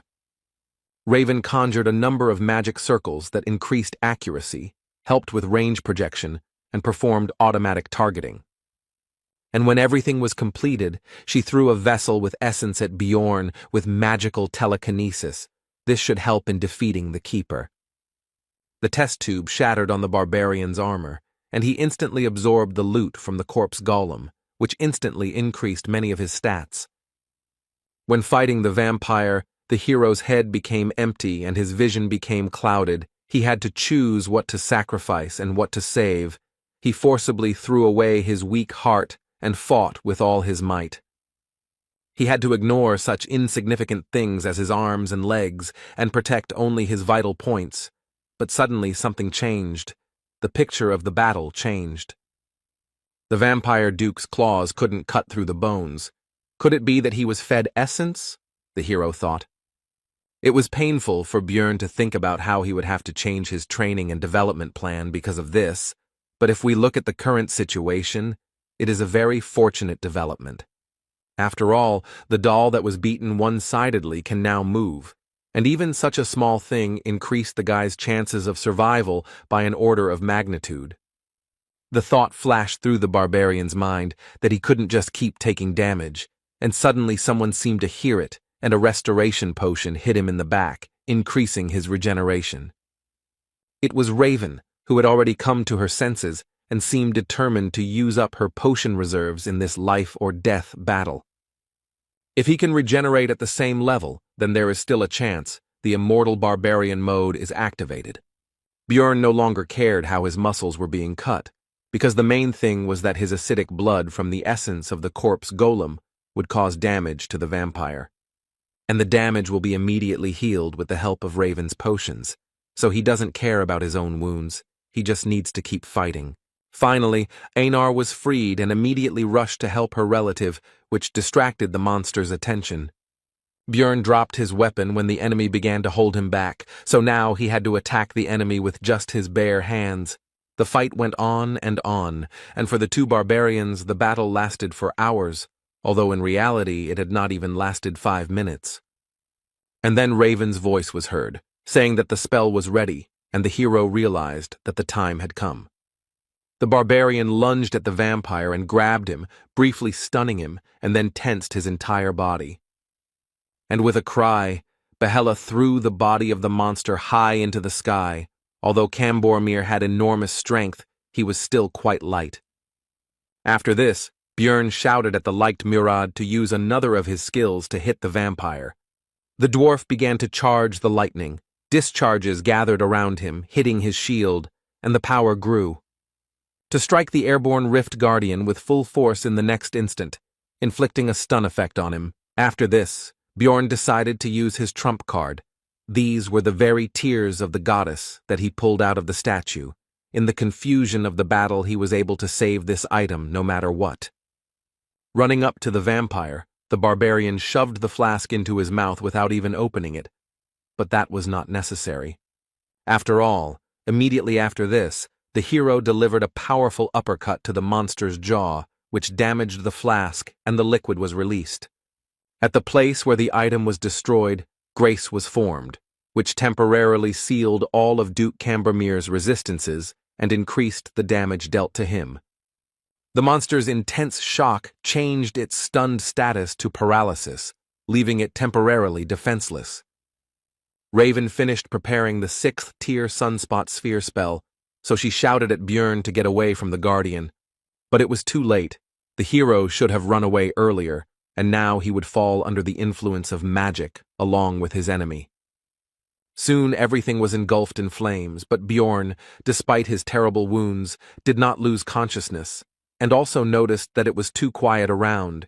He did not realize that the vampire had used pain sharing. It was necessary to make sure that the keeper was defeated, so, overcoming the weakness in his body, the hero began to rise. What he saw did not leave him indifferent, because the vampire was still alive, despite the terrible wounds and the fact that most of his bones could be easily seen, which began to quickly grow flesh thanks to the eternal life skill, and the hero remembered another skill of his, Source of Darkness, which allowed him to live until the heart was destroyed. The rest of the team passed out from the pain, and only the barbarian could do something until the keeper woke up. Overcoming the pain throughout his body, the hero slowly walked towards the boss to finally finish this fight. The weapon was lost long ago, and now there is no time to look for it. But after absorbing the essence of the corpse golem, the guy has a new ability that can help. This is Flesh Explosion, which allows you to exchange your health for damage to the enemy. The skill brought incredible pain, but this is the only chance for survival. His instincts screamed at him that he was already at his limit, but the hero would still die if he did not continue to fight. So he continued and continued. It was impossible to stop for a second, because then the monster's regeneration would turn all efforts into dust, and Björn, meanwhile, held on solely by the strength of his spirit. Soon, overuse of flesh explosion meant there were no more arms left, but he had to keep dealing damage. The hero then decided to use the rest of his body, so he leaned on the monster with all his weight and used his skill again. The creature died. It was not in vain that he fought to the end. The level also increased, but in this game there is no healing from this event. The only thing that can save him now is the loss of essence, which is possible, since the chance is 33%. And the hero was lucky. The essence was immediately absorbed, thanks to which death did not overtake him today. And in the meantime, a line about an abnormal growth rate appeared on the guy's monitor in his world. The manager is watching him. The first thing Björn saw when he woke up was Einar's face, and he also realized that his head was lying on her lap. The first thing the hero did was ask about the whereabouts of the rest of the team, to which he received the answer that they had left 3 days ago. But now it was more important whether he himself was okay, since the barbarian had been unconscious for 4 days. Björn immediately rose to his feet with alarm, because it turned out that this was already the 7th day in the labyrinth. And only after that did he pay attention to his body, surprised that he did not feel any changes or injuries. He also noticed that something was missing, so he asked Einar where his pants were, to which he received the answer that they were too damaged and had to be torn off. And his partner also encouraged the barbarian by saying that he had nothing to be embarrassed about, because she already knew that Björn was a great warrior, and he himself mentally asked her to stop. The hero cast aside his embarrassment and asked about what had happened during these days. Einar replied that Hikuro Murad had taken the numbered item, and Raven Alua had taken the rift stone. Björn thought about the fact that since he survived, it meant he absorbed the essence of the enemy, and this meant that they had all 3 items of the keeper, and the warrior was indignant that they had actually agreed on something else. But Raven was very insistent on her right to possess the rift stone because she had huge expenses, and the dwarf withdrew from the discussion, leaving them to sort it out themselves. And then the sorceress said that Björn had already taken the best thing, so he would not complain that this thing did not go to him. The hero realized that it seemed that she was the only one who realized that the guy had absorbed the vampire essence, and also mentally agreed with her sorceress, because Raven had spent her potions, test tube, and golem essence. Einar continued the story by saying that the sorceress then walked along the rift and collected various items and then simply walked through the portal without even waiting for the barbarian to wake up. After that, Björn thanked the girl, saying that he was glad to rely on her, and she replied that they were partners, so it was natural. The hero decided that even if Raven had gutted the place, some items should still have remained, but before starting the search, he decided to dress up, so he asked the warrior if she had any extra clothes. Soon all the business was completed and the barbarians returned to the city. There were a lot of problems this time, and the guy hoped that at least the profit would balance it out. This time, a little more than 230,000 stones were earned, but the hero did not complain, because he was able to absorb 2 essences. But suddenly, the girl behind the counter said that this was somehow too much for a 9th-rank researcher, and that it was in his backpack. The barbarian asked why he should answer, and suddenly a detachment of guards appeared behind him. Björn did not understand what was happening, and in the meantime he was informed that they would speak in the interrogation room. Meanwhile, Erwin, who went there with her sister, also returned from the labyrinth. She didn't think that it would be so hard on the 3rd floor. The strength of the 7th-rank monsters was astounding, and the senior elf was able to handle the 6th-rank monsters. This time, the trip was more like an adventure, the girl noted. While standing in line, Erwin thought that she wanted to meet Björn as soon as possible, to show him off and show him her new essence. She managed to earn 184,000 stones, and the guy behind the counter remarked that it was a bit too much for a researcher of her rank, to which he received the answer that she went to the labyrinth with her sister. When the clerk asked about the relative's name, Erwin replied that her name was Daria Wittenberg de Tercia, and after checking the list, the man concluded that she was already an experienced researcher, so everything was in order. Once at home, the girl was thinking about when Björn would return, because she definitely needed to treat him to dinner for the stones she had earned and listen to him about his adventures. But upon arrival at the hotel where the barbarian was staying, news awaited her that he had not yet returned, so the girl decided to wait, because what could have happened to him? He was strong. The girl visited there every day, and a week later she witnessed the owner of the establishment taking Björn's things somewhere, so she went to sort things out. The man said that he had already waited longer than he should have for the client. The labyrinth had closed a long time ago, and he had not returned, so everything was obvious. Erwin had been trying her best to push these thoughts away from herself all this time, but the innkeeper himself voiced what should have been obvious anyway. He had died during the investigation. Daria found her sister sitting in the rain near the same building she had just left, and said that the situation had already been explained to her, but that sitting there was not right. Erwin said gloomily that she had to become much stronger, so much so that she could protect everyone she cared about. Meanwhile, Björn has been sitting in a cold and cramped cell for a whole week, accused of being a looter. During the first interrogation, he was asked where he got the crossbow in his backpack, since barbarians don't use such things, to which he received the answer that this is a weapon of real marauders. But the investigator said that first, they still needed to find out who actually attacked first, to which the hero asked if they were really going to keep him here for such a stupid reason. After all, there is an unwritten rule not to ask questions of researchers until there is strong evidence, no matter what they bring, but it turns out that the rules have recently changed. Now low-ranking ones are checked. This is done to reduce the number of looters, the man opposite finished, and the hero realized that they decided to pick on everyone who has no connections, but a lot of loot. But his thoughts were interrupted by the continuation of the interrogation. Björn explained where he got the crossbow from. It was loot from the group of marauders that he and Einar met on the second floor. But he did not mention that girl, because she might understand that he was possessed by an evil spirit if he broke the barbaric oath. When mentioning his survival after being shot in the neck, the interrogator asked where his scar was, but it turned out that the vampire essence had even healed that, so there was no evidence. The hero tried to talk about the rift to explain that the neck simply regenerated, but he was laughed at, because everyone knows that vampires are never found there.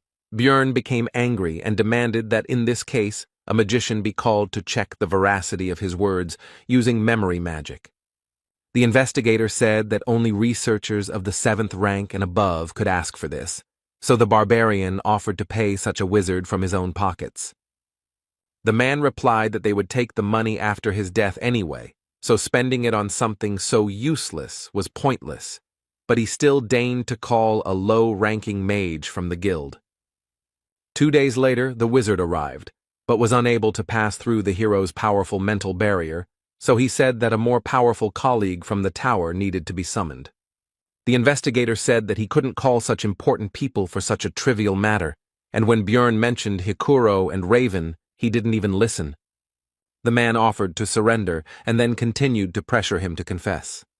The next morning, the 7th interrogation took place, to which the interrogator brought an object that was immediately identified by the hero, and the man reported that they had received significant evidence. It was the same communication stone that the barbarian had taken during his first campaign, when he was with Erwin, and they were being pursued by a certain clan. The investigator said they checked the unique number to determine its ownership and received evidence from the Crystal Union. With this irrefutable evidence, the barbarian's guilt is now proven, so the execution will begin in 3 hours. The point of no return has been passed. Words can no longer solve this matter, but if Björn simply breaks down the bars, he will still be wanted as an escaped bandit. Then there is only one way left to prove his innocence. He will definitely find a way to survive. Everything was decided. The next moment, the hero activated his flesh explosion skill, which destroyed the grid holding him back. The young guard didn't expect this from a 9th-rank researcher, and he himself was only a newbie, so he was at a loss. Bjorn simply knocked the man out with a kick to the head. Now it's time to get out of here. Right on the guard's belt was a bunch of keys to the cells of this prison. These could be used. After all, there are plenty of prisoners here who can create the chaos that is so necessary now, which will be a great help to the hero. Surely a significant portion of them committed some crimes, but the innocent researcher doesn't care about that now. Soon all the prisoners came out of their cells, and then began to shout the word barbarian, and someone soon added freedom, and a chorus of voices began to chant the phrase barbarian freedom. Directly above them, the usual life of the Explorers Guild continued, visitors and employees not yet even suspecting what had happened on the floor below. Their peace was suddenly disturbed by a crowd of prisoners who broke down the doors and began to wreak havoc. One of the guild workers called on the researchers to help subdue the criminals, for which there will also be a reward. The hero understood that the former prisoners would not hold out for long, since they did not even have any weapons, and only some were able to get hold of some improvised means, so he rushed to the second floor. Bjorn had a plan. He didn't just want to escape, so he instantly passed this floor, but at the entrance to the third, a small detachment of guards blocked the way forward. The barbarian extended his hand to the side and used flesh explosion, and then acidic blood mixed with pieces of flesh and bone rushed like rain onto the first floor. All of this fell directly on the crowd of prisoners along with the researchers, which allowed the hero to activate the sacrificial seal, which enhances physical abilities depending on the number of victims. They give their bonus at a distance of 100 meters, but this will be quite enough. The mighty barbarian received even more power than he had before. Bjorn rushed forward with a Yahello cry, and the magical doping allowed him to literally drive his opponents into the ground. It also increased defense, although not so much that the guards' swords would not cause any damage at all, but enough that the blade would stick in the muscles. But all this was pointless. The guards could not believe their eyes, because the wound healed almost immediately, thanks to the hero's new essences. Bjorn feels the power that overwhelms him. The effect of this doping is simply mind-blowing. These guys can't do anything against him. The guards were at a loss. How could a 9th-rank barbarian be so strong, since only low-ranking researchers were locked up in the branch? There is a prison for high-ranking people, but today they were just unlucky enough to meet a hero. They were clearly not ready for something like this. Soon the way was clear, and Bjorn could now calmly enter the branch manager's office on the 3rd floor. As soon as the hero opened the door, he noticed an ambush, but there was no way to avoid it. However, it was not necessary. The man's sword reached the barbarian's flesh, but he did not rejoice for long, and the reason for this was not even the enemy's rapid regeneration. Much faster than he could see the enemy's recovery speed, he was hit by the effect of the corpse golem's acidic blood, which instantly took the swordsman out of the fight. Suddenly the barbarian noticed that there were not only the two of them in the room, but also some girl in a rich dress. The man, overcoming the pain, shouted not to touch her, because she was the daughter of the head of the district, which made Bjorn think that he had hit the jackpot. The barbarian interrupted the swordsman's threats with a blow to the head. Now, due to new information, the plan has changed. Initially, he did not intend to do this, but the presence of the girl changes everything. While the hero was thinking, the daughter of the head of the district tried to interrupt his thoughts, outraged by his terrible act and calmness. She accused him of knowing about her presence from the very beginning and setting everything up. Bjorn became irritated by this and shut her mouth. The guards burst in, but did not dare to do anything, because the barbarian had the head of the district's daughter in his hands. Then, the hero demanded that they bring him the investigator who was handling his case, the leader of the Crystal Union, and the magician from the Magic Tower. But that wasn't all. Bjorn went out onto the balcony with the hostage and took a deep breath, because it was time for the next point of the plan. The barbarian shouted his battle cry, attracting the attention of the onlookers so he could deliver another blow to his enemies. There were enough people nearby, and the hero began to loudly talk about how he was a 9th-rank researcher, whom the guild tried to frame and kill, and also swore that he was innocent. The bastards set him up. He didn't do what he's accused of, and now their leadership won't be able to hide such a grand event. Now a lot of people know what's going on. Meanwhile, a respected old man from the Tower of Mages received a message from the branch manager that some psycho was wreaking havoc and they needed a wizard. And the elder decided to send Raven Alua there, and also clarified that the one who arranged this freed the prisoners and took the daughter of the head of the district hostage. The sorceress agreed to go there because she still needed to find someone, and she was also curious to take a look at this crazy man. Upon arrival at the Explorers Guild, Raven fulfilled both of her wishes, although she was not particularly happy about it, and the barbarian simply clarified whether she was the mage they had sent. The sorceress was confused, so she shouted out what Björn Yandel was thinking when he did all this. And she continued to be indignant about whether he really thought he had several lives, and she was also curious who it was, and it was the hero again. But Bjorn interrupted her, asking her to use the memory check magic faster. The sorceress agreed. Only if in the future the barbarian fulfilled one of her requests, he accepted the conditions. But the spell didn't work. Then Raven asked if he had any equipment against psychological spells. The hero answered negatively, and the hostage meanwhile tried to understand what was happening. Their dialogue was interrupted by an investigator who ran into the room and immediately rushed towards the branch manager, apparently not even noticing the others present. He asked what could have happened here, since they had taken care of most of the prisoners on the first floor. And only after that did the investigator notice the others, and immediately pointed at Björn and shouted that it was he who had caused the disturbance, to which the manager replied that he was already aware of this. And he continued his explanation, saying that this barbarian speaks of his innocence, and it was precisely the investigator who was conducting his case, and what evidence there was. The man in glasses began to say that no one had set him up, because it was impossible. Too much evidence proved that the barbarian was a marauder.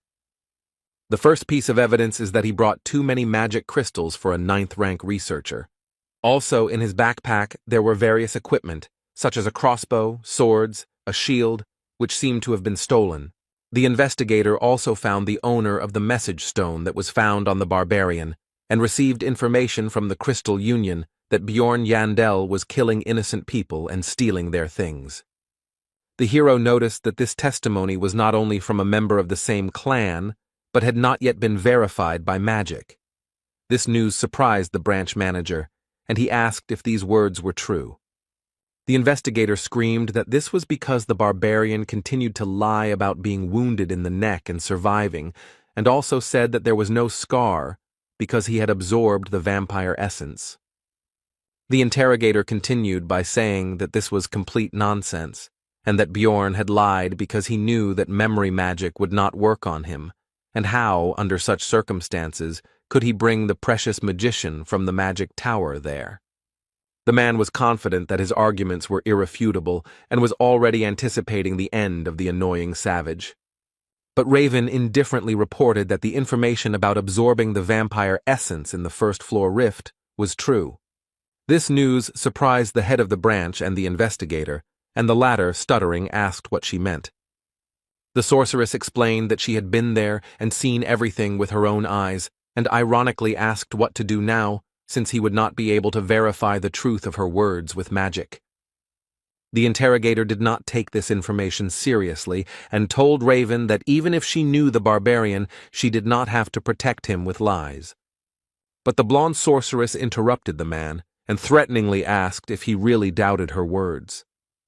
And, without changing her tone or facial expression, she continued to talk about whether investigating the cases of low-ranking researchers with his pitiful powers had forced the investigator to look down on magicians as well. The interrogator, after Raven finished speaking, immediately fell to the floor and began to make excuses and ask for forgiveness. This was because the wizards of the magic tower were close in status to the aristocrats. There were many different schools of magic, but they united into a group to protect their rights. A simple guild worker dug his own grave. Björn finished his thought, and the branch manager suggested that they stop this argument already. After all, even for her, a sorceress, this might have seemed absurd if she had not been aware of the situation. Raven made an indifferent face and said that there really had never been vampires on the first floor before, to which the man began to thank her for her understanding. As a loud no came out of her mouth, this was not something that the manager of the branch of the Explorers Guild should say, placing special emphasis on the last word. And she continued her explanations by saying that even now, many years after the discovery of the labyrinth, there are still mysteries that have no answers. One can never predict what might happen there.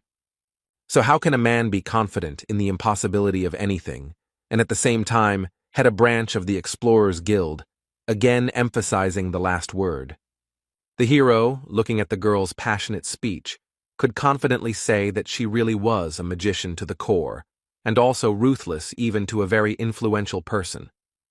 Suddenly, a man entered the room accompanied by guards who immediately introduced himself as Niall Urbans. At first, Björn couldn't understand who it was, but soon everything became clear, because his hostage shouted the word father, which meant it was the head of the district. The Explorers Guild is run by clans, uses command spells, and trades information for the benefit of other explorers. Its management system is simple. Each of the hundreds of branches has its own leader.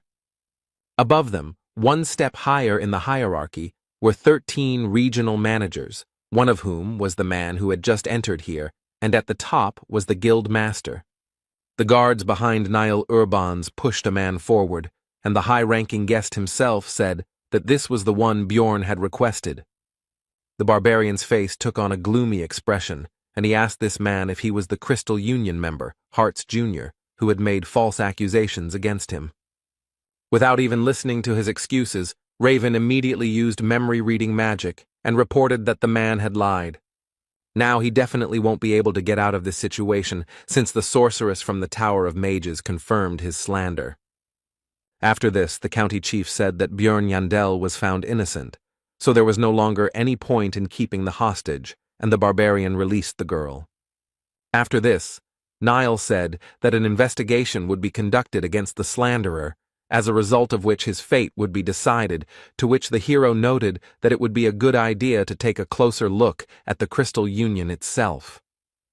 Urbans agreed to this, and also added that the investigator responsible for his case would also be fired, to which he began to justify himself by saying that he had acted according to the rules. The regional manager interrupted him and threatened him not to try to shift the blame onto the guild, and that all matters he had handled would be investigated. And he ended by saying that if any discrepancies were found, the investigator would be punished accordingly, which made the latter break out in a cold sweat. Soon the investigator and member of the Crystal Union were taken away by guards, and Niall Urbans decided to move on to discussing compensation, which would consist of a promotion to rank 7 and a change of equipment. But this did not suit Björn because he himself could advance to the 7th rank with the help of the essence of a vampire guardian, which he was quick to report. Niall tried to say that the barbarian only had 2 months of experience, to which the hero said to bring him a researcher of that rank, and then it would become clear who was stronger. Björn was immediately engulfed in barbaric rage, and with a cry of Yahello demanded an opponent, to which Urbans tried to calm the hero down and explained that this had simply never happened before. Unexpectedly, Raven decided to support the hero. They met eyes, and the girl smiled at him, after which she began her speech. The sorceress stated that she was sure that there was no researcher here who could resist a 5th-rank vampire and return alive by absorbing his essence, so Niall was forced to agree.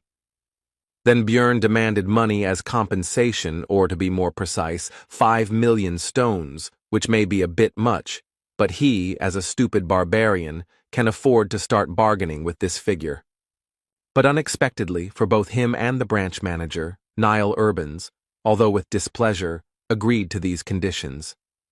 Björn thought that it might be related to the presence of Raven here, who just now demanded another 1,000,000 stones as a reward for her services. Could this really be the influence of the Tower of Mages? Soon all the issues were resolved, and the barbarian and the sorceress went to the latter's laboratory, which was in disarray. The girl offered the guy some water to drink, although it was from a test tube, but that's simply because there are no mugs here, and if he doesn't want it, then she can offer basil concentrate. The hero did not risk drinking this liquid because, most likely, this flask had previously contained strange liquids and monster organs. Putting the vessel aside, Björn asked why he had been invited here to the magic tower. Raven reminded that the barbarian had promised to fulfill one of her requests. The hero had only agreed because he was in a hurry, and there was nothing wrong with making friends with a mage. Bjorn agreed with this. The main thing was that it was within his power. The sorceress was happy with his words, and said what she wanted. It turned out that Raven wanted to study the essence that the barbarian had absorbed, and also explained that there was some benefit to it for him as well. Listening to the sorceress's story about how this would help him discover some unknown features, the hero noticed how the expression in her eyes changed. One could see a desire for knowledge in them. The corpse golem she wanted to study was indeed rare, but it was nothing compared to the vampire essence, since it had never appeared before, or there was no one to tell about it. And then the hero guessed something, so he asked if her words when signing the agreement were true, and were precisely because of this. We are talking about the moment when Raven studied the agreement between the Explorers Guild and Bjorn, which contained a clause about the secrecy of everything that happened. The sorceress then demanded that a clause be added about not revealing that the barbarian had absorbed the essence of a fifth-rank vampire, and he was grateful for her attentiveness. The hero was right, and the girl said that in any case, now let him come once a week and help for about 3 hours for 6 months. Bjorn said that he agreed to 3 months and to share the results of Raven's research with him, to which she said that he survived thanks to her, and therefore he should be grateful.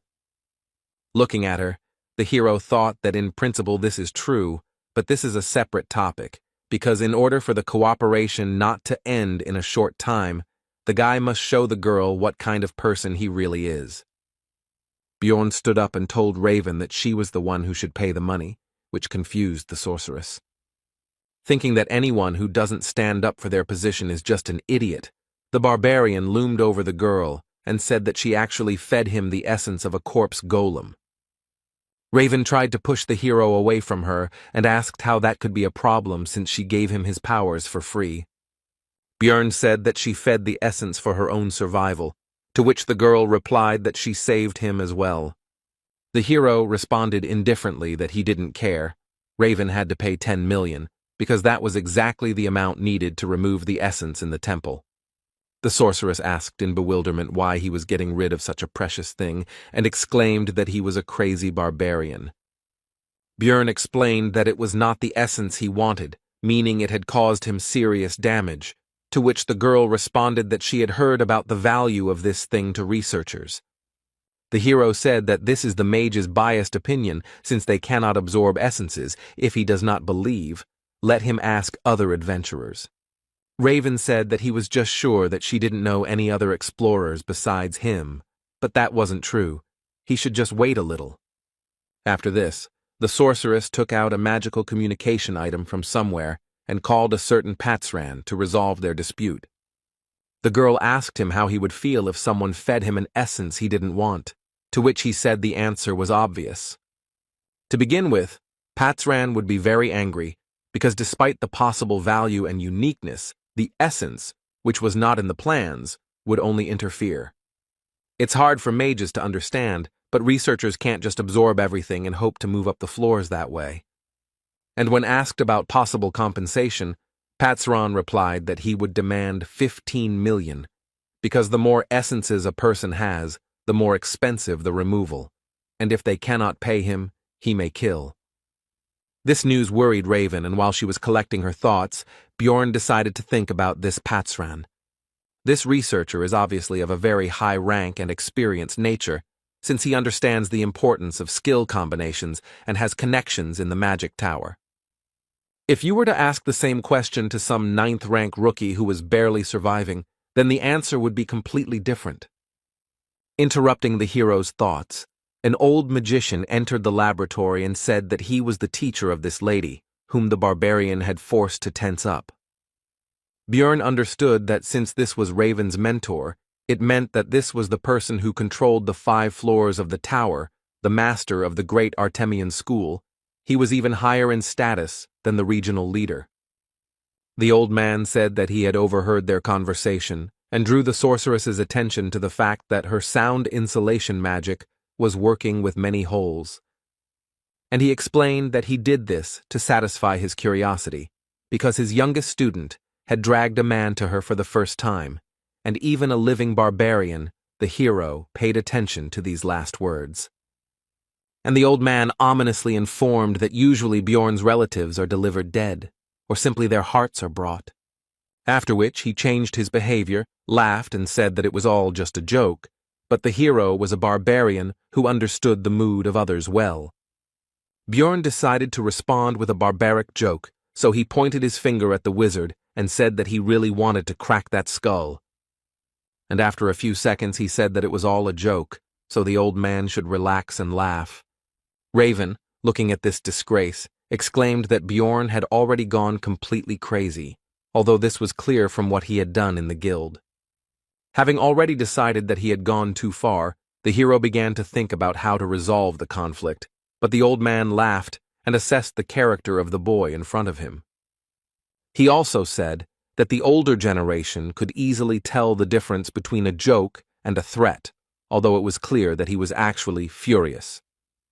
The hero decided to take advantage of the reputation of his people and praised the magician, saying that since he understood barbarian humor so well, he was not such an old man, and asked if there were any barbarians in his family. Teacher Raven decided to return to what he came for. He had heard about compensation and would like to offer Bjorn something else. He took out a box and presented its contents. It was an artifact. Number 9425, the Ring of the Frost Spirit. Numbered items are rare things. You can only get them from the keepers, and each of them contains a unique skill. Would he really just give away such a valuable thing? Bjorn asked what use he would be. The mage replied that he absorbs one of the skills of the absorbed essence, and this would be useful to him, because having acidic blood is very problematic. The hero agreed, because it seemed that even the head of the school did not know about another function of the ring.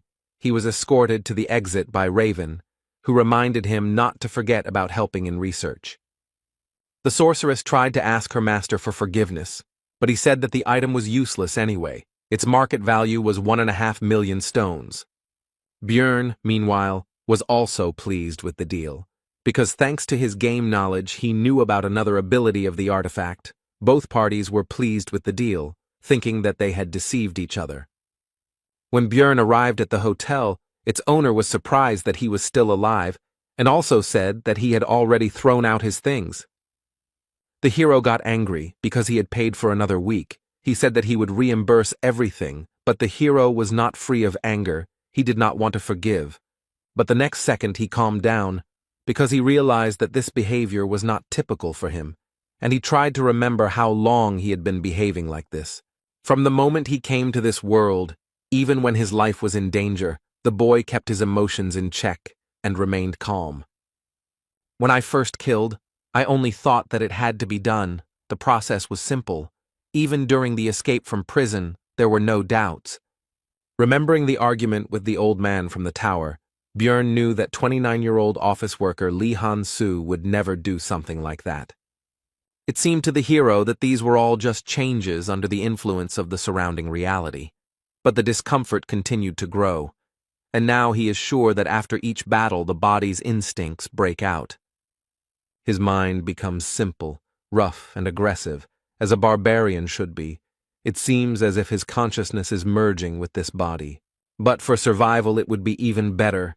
Bjorn summed up his thoughts, after which he demanded 30,000 stones from the innkeeper as compensation. The man was outraged by such a price, so he could not keep his emotions under control, and shouted that his trinkets were not worth half of it. The barbarian immediately drew attention to this, and pointed out that, according to this man, the things had been thrown away, and the owner of the hotel had no choice but to pay the required amount. Soon Bjorn changed his place of residence. Now the room was more expensive, twice as expensive as the previous one. It had its own bath, good windows, etc., and it was also closer to the square with the portal. The next day, the hero went to Einar, who greeted him with joy, because she was worried about her partner when he disappeared for such a long time. Meanwhile, the rest of the tribe shared the news that the whole city was talking about the so-called barbarian of freedom. Björn realized that this was all about him, so he asked cautiously for details, in particular about the name of this hero.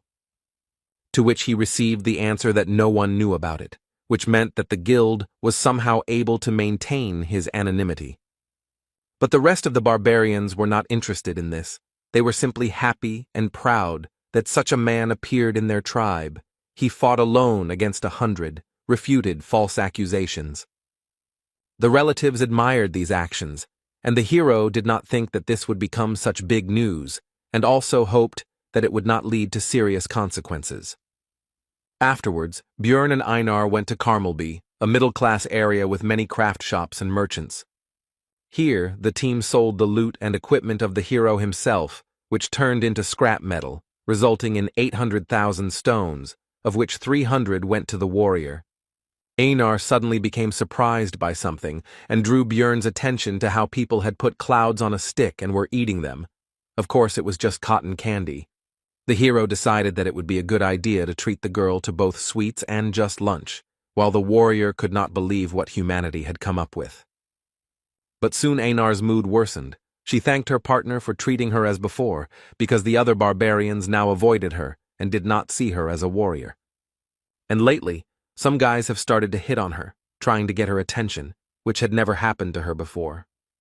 Einar finished pouring out her experiences by asking Björn for forgiveness and saying that she would not be able to go to the labyrinth with him. As a result, the girl left the group, and although her problems were very important to her, they were not the main reason. The main reason is that the elder of the sacred land, a famous sword master, noticed Einar's talent. Therefore, the warrior decided to study the art of the sword under his command in order to become much stronger than she was now.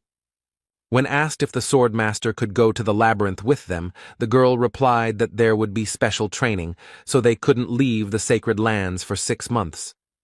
The hero understood what kind of training this was, so he decided that Einar really shouldn't miss such a chance, and she herself said that she couldn't ask him to wait for her. And she doesn't necessarily ask to take her back when the time comes, but she will try and come back so strong that she will no longer pull Björn back. He couldn't hold her back, because during the second exploration, she was defeated by the marauder, and she also had to use the oath. In the rift, Einar could only watch as others took the initiative while she remained at best in the background. It all hit her hard, so she agreed to the training. Björn will have to look for new companions, although there is an option to go on his own because he has grown a lot in 2 months. Namely, he absorbed 2 essences, thanks to which his characteristics have greatly increased. But from the 3rd floor, it is impossible to travel alone, because as the floors increase, the absence of other roles in the team becomes critical, so finding comrades is a necessity. The hero needs companions of a similar level to climb higher and hunt higher-level monsters, and his first target for recruitment was Raven. After completing the research, Björn spoke about it, but nothing came of it. She didn't even listen and refused. She demanded to invite her only if the group was larger, everyone at least 6th rank, and there must also be a priest. Raven told him to put this nonsense aside and handed the research subject the result of this very research, which he began to study and came to the conclusion that he already knew this from the game. The growth of characteristics, among which the most prominent were regeneration, magic resistance, and soul power, as well as all of his active and passive skills, he studied and tested, except for Bloodmaster. This allows one skill of the one whose blood is absorbed to be temporarily used. Source of Darkness, Sacrificial Seal used when escaping from prison, Eternal Life, increases regeneration depending on damage. Before Björn left, Raven decided to inquire about what that thing was that the hero had shoved into the vampire's mouth during the battle in the rift. The guy decided not to say anything and said that the situation was quite chaotic then. She probably messed something up. The sorceress began to say that she saw everything with her own eyes, but the barbarian interrupted her, saying that he was hungry after which he quickly ran away. Raven was unhappy with this. She realized that Bjorn was hiding something, so the girl intended to find out everything on her own.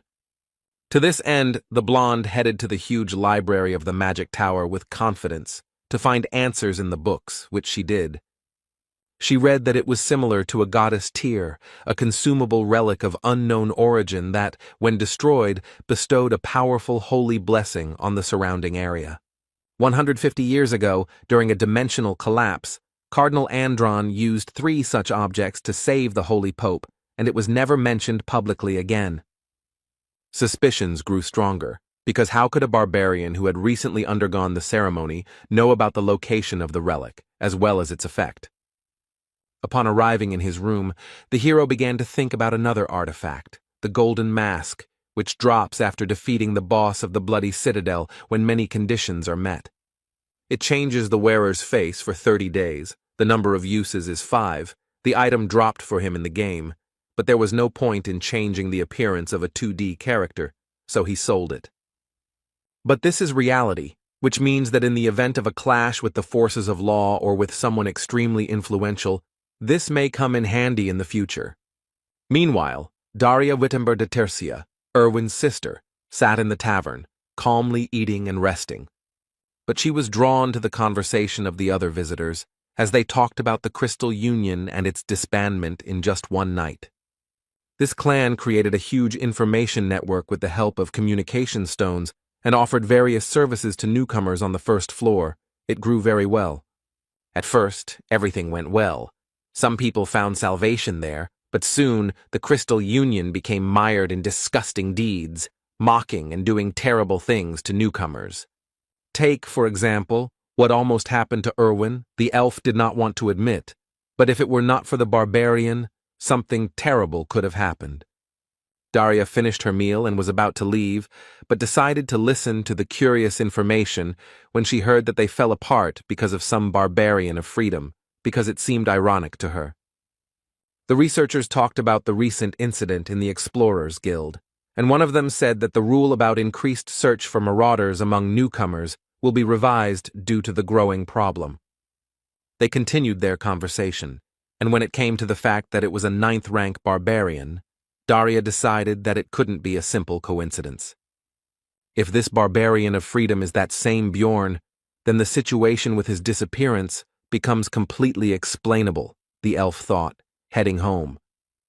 But should she in that case tell her sister about her suspicions, who still can't get over the shock? The next day, Bjorn Yandel went to the Explorers Guild to find out about the gathering teams, active above the 3rd floor. Having received the ID card and the hero's badge, the employee could not contain his surprise and exclaimed about some 5 stars. When asked what it meant, the man tried to change the subject, but Bjorn already guessed that it was some kind of internal guild code, and as a result of recent events, he received the status of a VIP client or something like that. Among the list of proposals, the hero noticed a familiar name.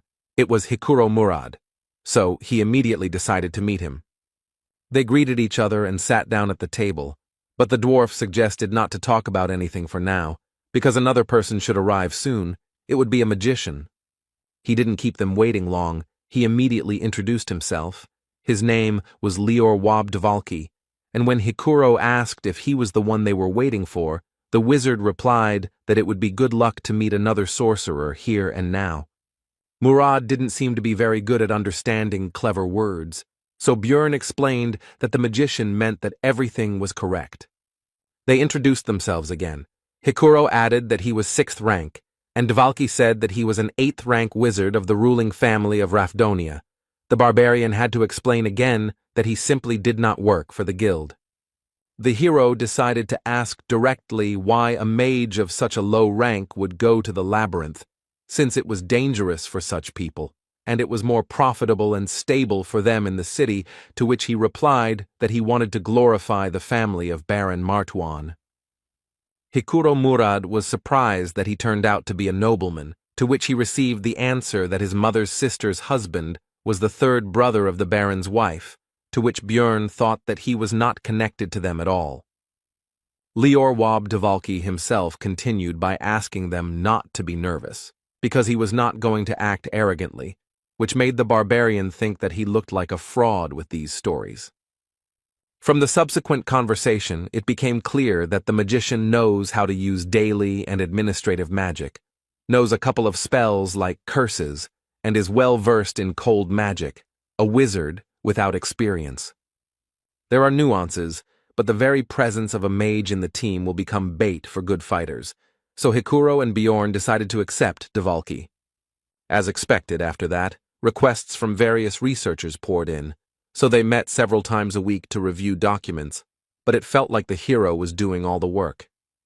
Be that as it may, but soon the composition of the future team was approved, the group was assembled, and soon there will be their first trip to the labyrinth. On this occasion, Bjorn even decided to update his equipment, as he had some extra money as compensation from the Explorers Guild. With this, he decided to go to the Abode of Knowledge. The librarian asked what this meant, to which the hero replied that he would have to explain, since she asked. And Bjorn began to boast that this was his brand new armor and shield, made of good material, lithium, and behind his back is an extended backpack, which was not too expensive, so it was bought. But the indifferent Miss Librarian took a step back and said that the hero would be complained about by other customers, so he should not come in armor anymore. Bjorn was already returning home when he noticed one of the barbarians who was simply sleeping in the alley, but he would not have paid much attention to this if not for one thing. This kinsman has no weapons, and yet they store their weapons as if their lives depended on it, no matter how hungry, weak, or poor they are. Bjorn approached him and asked where his sword or something was and what he was doing there, to which he received a polite answer that he had no money, so he sold it. The hero smiled at his fellow man, but inside he understood from his behavior and actions that this was not a barbarian, but an evil spirit just like himself. Bjorn invited this Tarikan, son of Lien, to the tavern, where he learned that he had undergone the ceremony a month before Jandel himself. But then he got lost and couldn't find the labyrinth, but it's obvious that this is a lie. He was just afraid to fight monsters. It would have been easy to escape, but the problem is, in the consequences of this decision, he probably couldn't find any work, because no one needs barbarians. This made the hero wonder if players really end up here when they open the final boss room, since such an experienced gamer should have understood the consequences. When asked what Tarikan was doing a month later, he replied that he again did not go to the labyrinth, because he was unarmed, to which Bjorn exclaimed that he had gone completely crazy. That's why it was necessary not to lose him, the hero wondered. Did this man even play the game?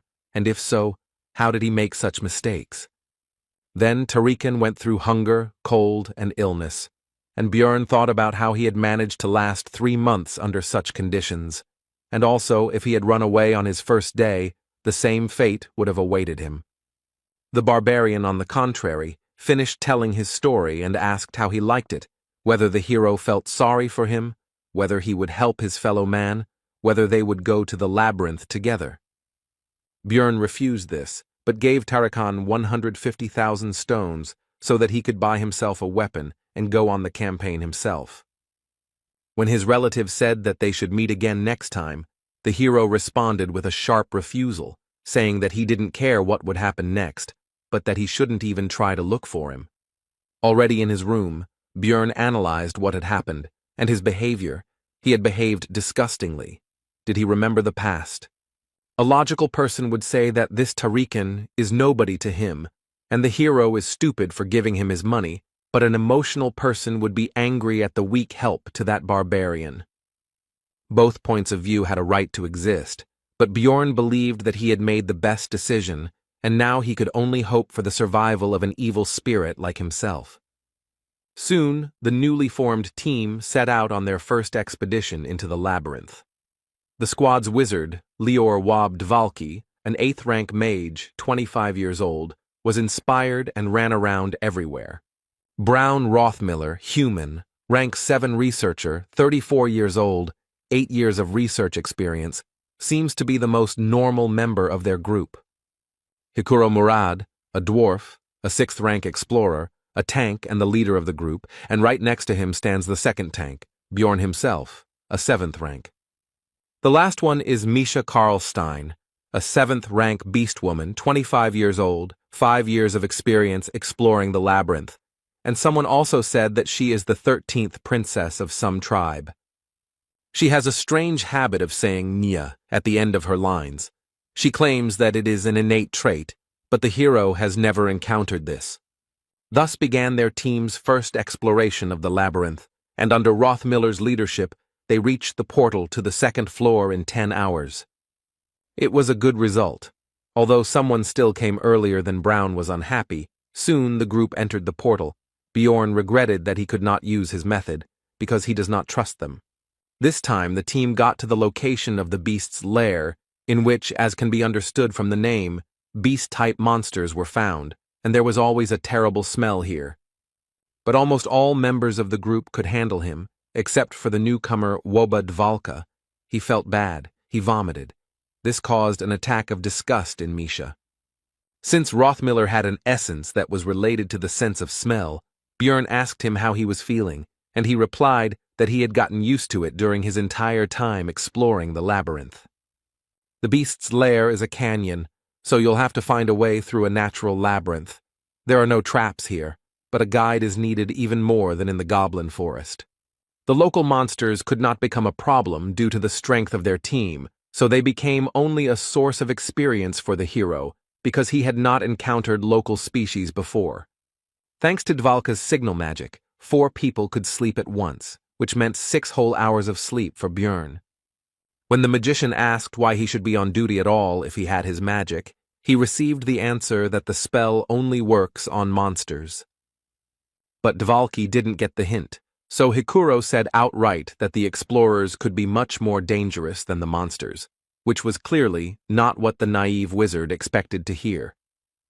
The 3rd floor is a huge space called the Pilgrim's Path. On the 2nd floor, everyone ends up in different locations depending on the portal they choose, but on the next floor, they end up in the same place again. On the way, the squad started talking about each other's experiences. It turned out that it took Misha a year to get to the 3rd floor, while Bjorn had only been here for 3 months. The girl and the dwarf also had a playful spat about how she was more experienced than Hikuro, but was still at rank 7 while he was at rank 6. Their quarrel was interrupted by Brown Rothmiller. The hero thought that it was because of his habit of working alone that he reacted so sharply to noise behind him. Soon, the team moved to the 3rd floor of the Pilgrim's Path. They came out on a location called the Hill of Steel Rocks, and almost immediately, Bjorn, as the squad's tank, had to block the attack of a massive monster, although usually no monsters live right next to the portal. The enemy was not alone. Hikuro began to hold back the 2nd one. They were strong, and if it were not for the hero's lithium shield, it would have been bad. The dwarf had worse equipment, but he compensated for this with skills.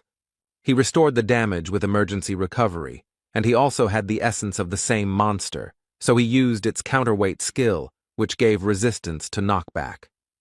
Thanks to all this, even a small dwarf could resist a huge monster called an iantro, which was not so easily restrained even by the barbarian Bjorn.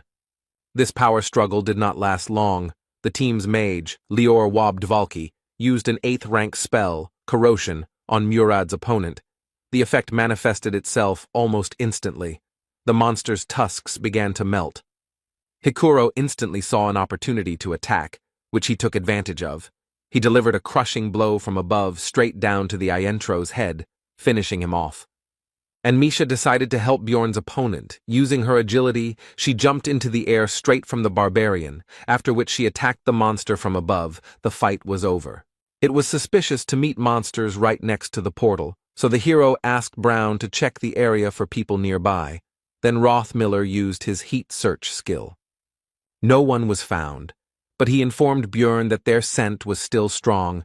They were a maximum of 2 minutes away from here.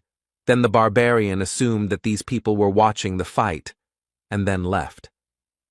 When Hikuro asked if this was a staged attack, Rothmiller replied that they were not specifically interested in their group, as luring monsters to the portal was a common tactic among marauders. Misha Karlstein suggested catching them and beating the crap out of them. Besides, they could give a good reward for them, as well as for the equipment of the scoundrels. The group continued their discussion, also considering the murder option, and listening to all this, Dvalki began to understand that this was not a fairy tale or an interesting adventure, but a harsh reality. The team continued on their way, talking about what had happened along the way. In particular, the conversation turned to the fact that there were not many opportunities to encounter marauders, which surprised Björn. The hero immediately asked about this, and it turned out that, for example, Misha met with them 8 times in 5 years, while the barbarian met them 5 times in 3 months.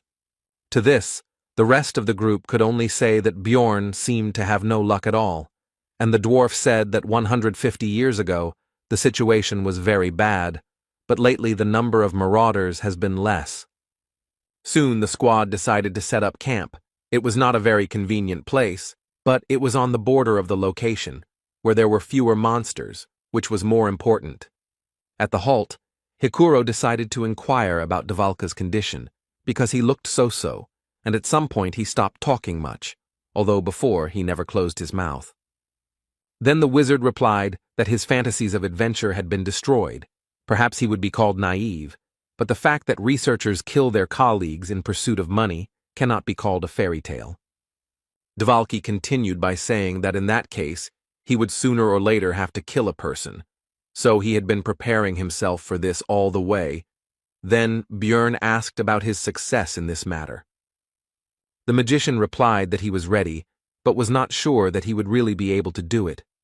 When the time came, the hero noticed that the magician was full of confusion and fear, had determination without self-confidence.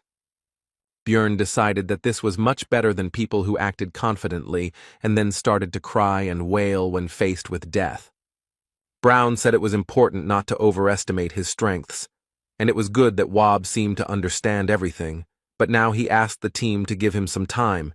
He wants to show something. The group climbed to a higher ground and were treated to a beautiful sight, and Rothmiller reported that no one knew the nature of this magical phenomenon. But the reasons were not so important when you saw something like this. Soon the light disappeared, and the labyrinth was filled with the usual darkness. Everyone went to bed, but Bjorn remained at his post.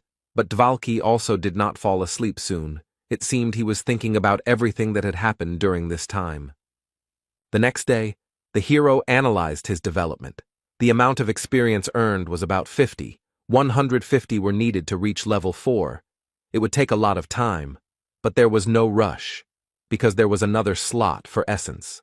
The barbarians' thoughts were interrupted by Brown Rothmiller, who said that they had reached their destination, and that the orc settlement began here. This is the area with the most monsters on the 3rd floor. All of them are rank 8 and above, making it the second most difficult area on the level, but if the party isn't going to the 4th floor, this is a good place to hunt. The squad leader, Hikuro Murad, said that this was the best place for the team members to get to know each other, and only then would they decide what to do next. Soon after these words, the first detachment of greenskins appeared nearby, and the explorers prepared for their first, more or less serious battle. The fight began with Wob casting the 8th tier spell Ice Spear. He and Brown Rothmiller would deal damage from a distance. Meanwhile, the squad's tank, the hero himself, and Hikuro Murad will hold back the monsters and protect the rest of the team. Misha Karlstein will kill those approaching one after another, taking advantage of their stiffness and his agility. In the back rows of the greenskins was their shaman, who no one could get close to, so he was able to begin working his magic. It was the rage skill. He cast it on a simple orc warrior, and now his resistance to physical attacks is tripled for 10 seconds. Taking advantage of its temporary advantage, the monster broke through the tanks and decided to attack the back row of fighters. No one had time to stop him, and they couldn't hit him because of the buff. But the long-range fighters weren't that defenseless, or rather, Rothmiller wasn't that defenseless, so he took out a small shield, which he used to block Dvalka's attack. The orc was unable to develop his attack and properly use the opportunity. 10 seconds had already passed, and Misha could have killed the greenskin. Soon, almost all the enemies were defeated, and the last of them, the orc shaman, lost his head from a crushing blow from the barbarian's mace. The battle was over, so the team began to rejoice and share their impressions with each other. The hero was thinking that the battle had taken 8 minutes. They were lacking damage, so it was slow, but expected, because the squad had 2 tanks and a scout who did not have much power, not fast, but stable. After that, the explorers continued to walk through the monster settlement and fight. The closer to the center, the more monsters they encountered along the way. Once they even met a great 7th-rank orc warrior, whom they managed to defeat without any particular problems. But the calm and simple hunt could not last long. Right in front of the squad, a powerful explosion of some high-ranking fire spell thundered. And after that, the unknown wizard said that the orc settlement was the territory of the Zarvi clan, so they should leave this place. Dungeon and Stone is a single-player game, but it had a lot of content restrictions. For example, at first you were forbidden to move freely around the map, but if you create a clan, you can take territories for yourself. Of course, this requires a lot of people, so they only do this for the sake of rare mobs and bosses. But why then capture the zone on the 3rd floor? The hero wondered. Hikuro Murad, the leader of the squad, asked about the reason for their presence here, since their clan was active from the 6th floor, but the magician was not going to explain anything, which he said. Then the dwarf said that he knew about the granting of territories to clans for their merits, but he had not heard that this place belonged to Zarvi. Whether it was the responsibility of the team leader or the famous stubbornness of the dwarves, it doesn't matter, but he decided to take the hard way. While the two were arguing, Misha, for some reason, tried to hide behind the barbarian's broad back. But it was pointless. The beast man, who had been standing next to the magician all this time, turned his attention to her and asked if she was stupid, at which the cat came out of her hiding place and said his name, Talon Orifring. The guy demanded that they not call him that outside, and the wizard said that since she was his sister, an exception could be made for her. But Talon refused, saying that he couldn't explain, but it was a family problem, so his father wouldn't mind. The magician agreed, but said that he could at least explain the reason why she was being driven away from here. It turned out that they urgently needed the essence of the great orc warrior for internal clan reasons, and if everything went well, then next time this zone would be free, so they would be grateful if they left. And he continued that there would be no monsters left anyway, so it would be better for their team to leave. But the hero understood that if this requirement was not met, the clan would use force. In the labyrinth, the rules are written by the strong, so it's best not to forget about it. So as not to do stupid things, Bjorn understands that the dwarf wants the best for the squad, but you need to know your place and leave while you're alive. Unexpectedly, Lior Wobdvalki stepped forward, saying that he would sort it out, introduced himself, and tried to establish a dialogue between himself and the clan mage, as if between colleagues. But nothing came of it. The wizard from Zarvi said not to call him elder, and that he was only a pitiful worm, that he was not worthy of being called by the proud word of a sorcerer. He urged Dvalki to find some shame in himself and not dare call himself a magician when all he could do was perform pathetic street tricks. Lior had completely failed. It was sad to hear such cruel words.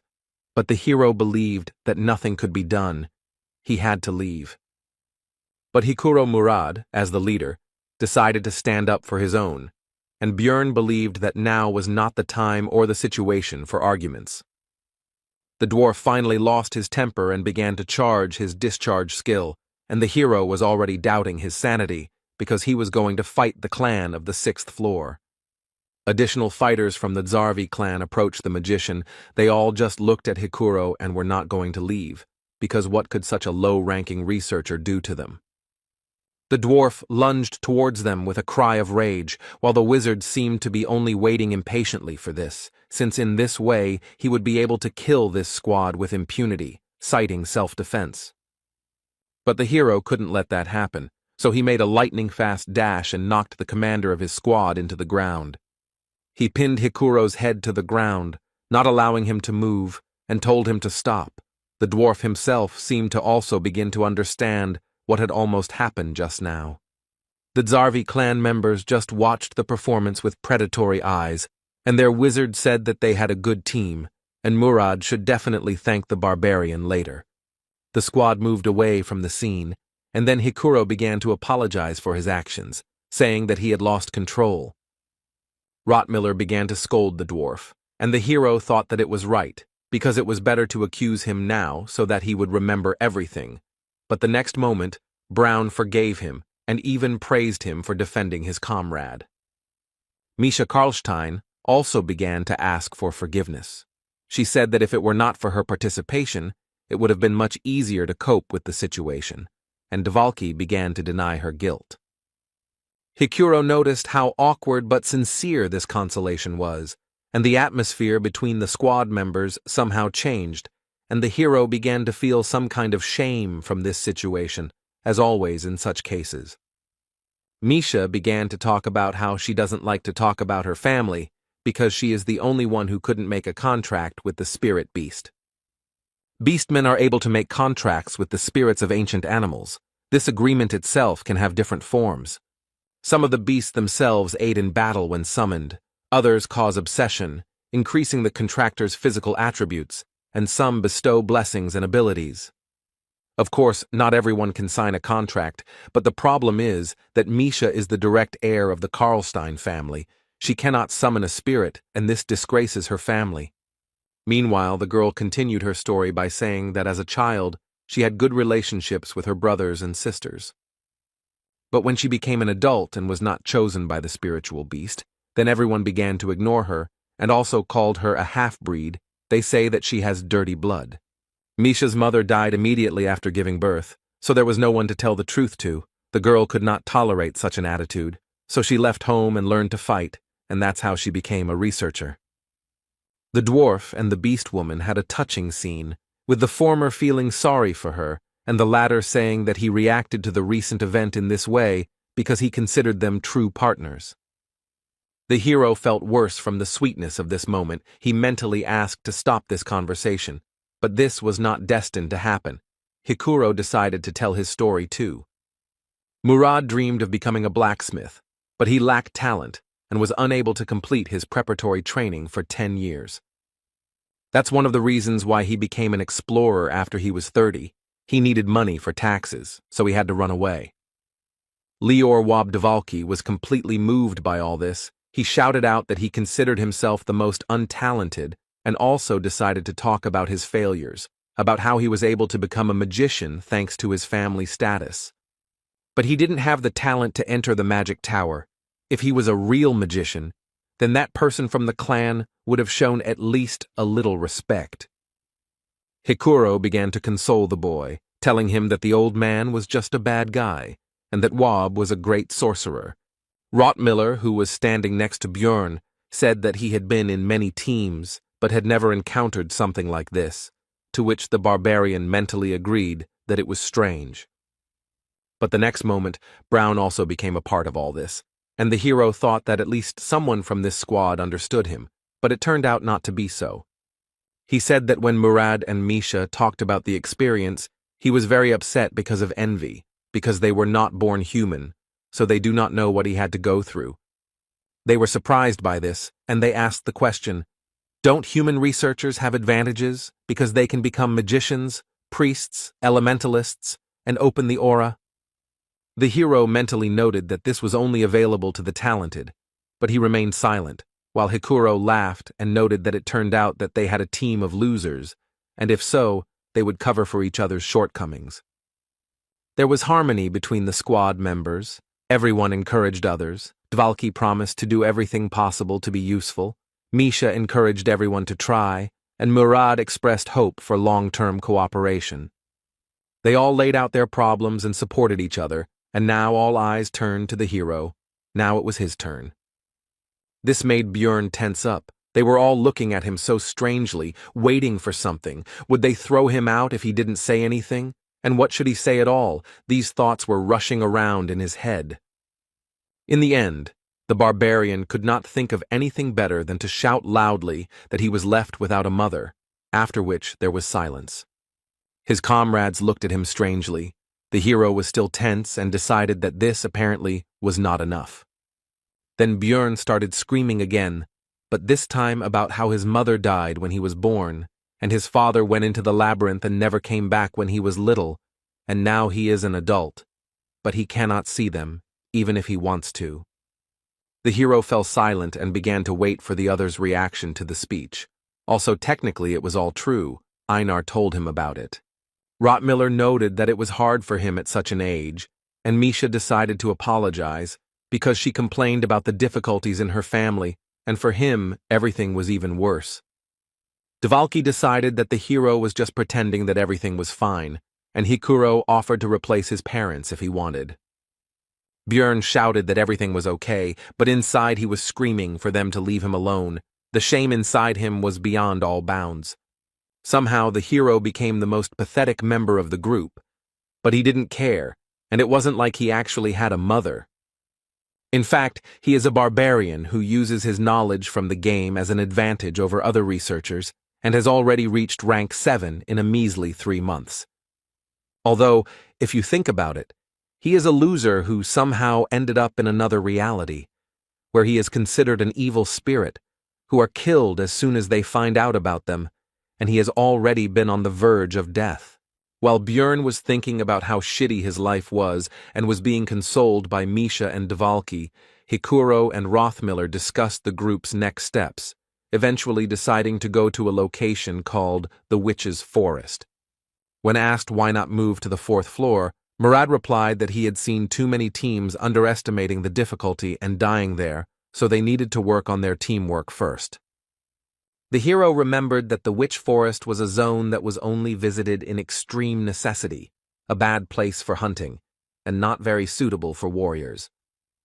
But the 4th floor is no better, because in addition to monsters of the 7th and 6th rank, there are also occasionally 6th rank ones, which can be quite problematic. The hero died there many times because he went there unprepared, so the dwarf's fears are understandable.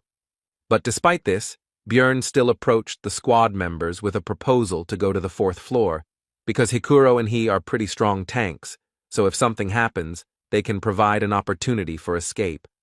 He wouldn't even have to run away with the vampire essence, the hero thought. And they also had a mage and 2 experienced researchers in their squad, although the damage would be small, which would make the hunt slow, but they should be able to overcome the floor. Misha told Dvalki that Björn was saying the right things, but she was worried because he was a barbarian, but even a broken clock shows the right time twice a day, so she might as well listen. The hero didn't say anything, but he got angry because he could hear them perfectly well, and in the meantime, the dwarf suggested holding a vote. As a result, their pathetic team decided to go to the 4th floor. They had a long way to go. 3 days had passed since entering the labyrinth. Rothmiller was once again choosing a place to stop. Hikuro suggested walking for some more time, but Brown said that it would take a long time to find another suitable place. Björn noticed that they set up camp at 9 in the evening, just like the last 2 days, which was quite curious. It seems to choose its future resting place based on the remaining distance and speed, which doesn't sound very complicated, but is impressive, especially in the labyrinth, where the concept of day and night does not work. The hero asked Brown about his plan for tomorrow, to which he received the answer that they would be at the Witch's Forest before lunch, and he also advised everyone to have a good rest, because moving through the forest would require a lot of strength. Björn thought that Rothmiller didn't even think about the answer. He was just a walking GPS navigator, but he didn't expect anything else from the veteran researcher. In the middle of the night, Brown woke up the barbarian. Although it was not his turn, the hero, seeing the tension of his comrade, asked whether they were people or monsters, to which he received the answer that both. The sounds were like those being pursued. Rothmiller recalled the attack at the exit from the portal. Björn replied that the guide said that it looked like a trap for those who escaped.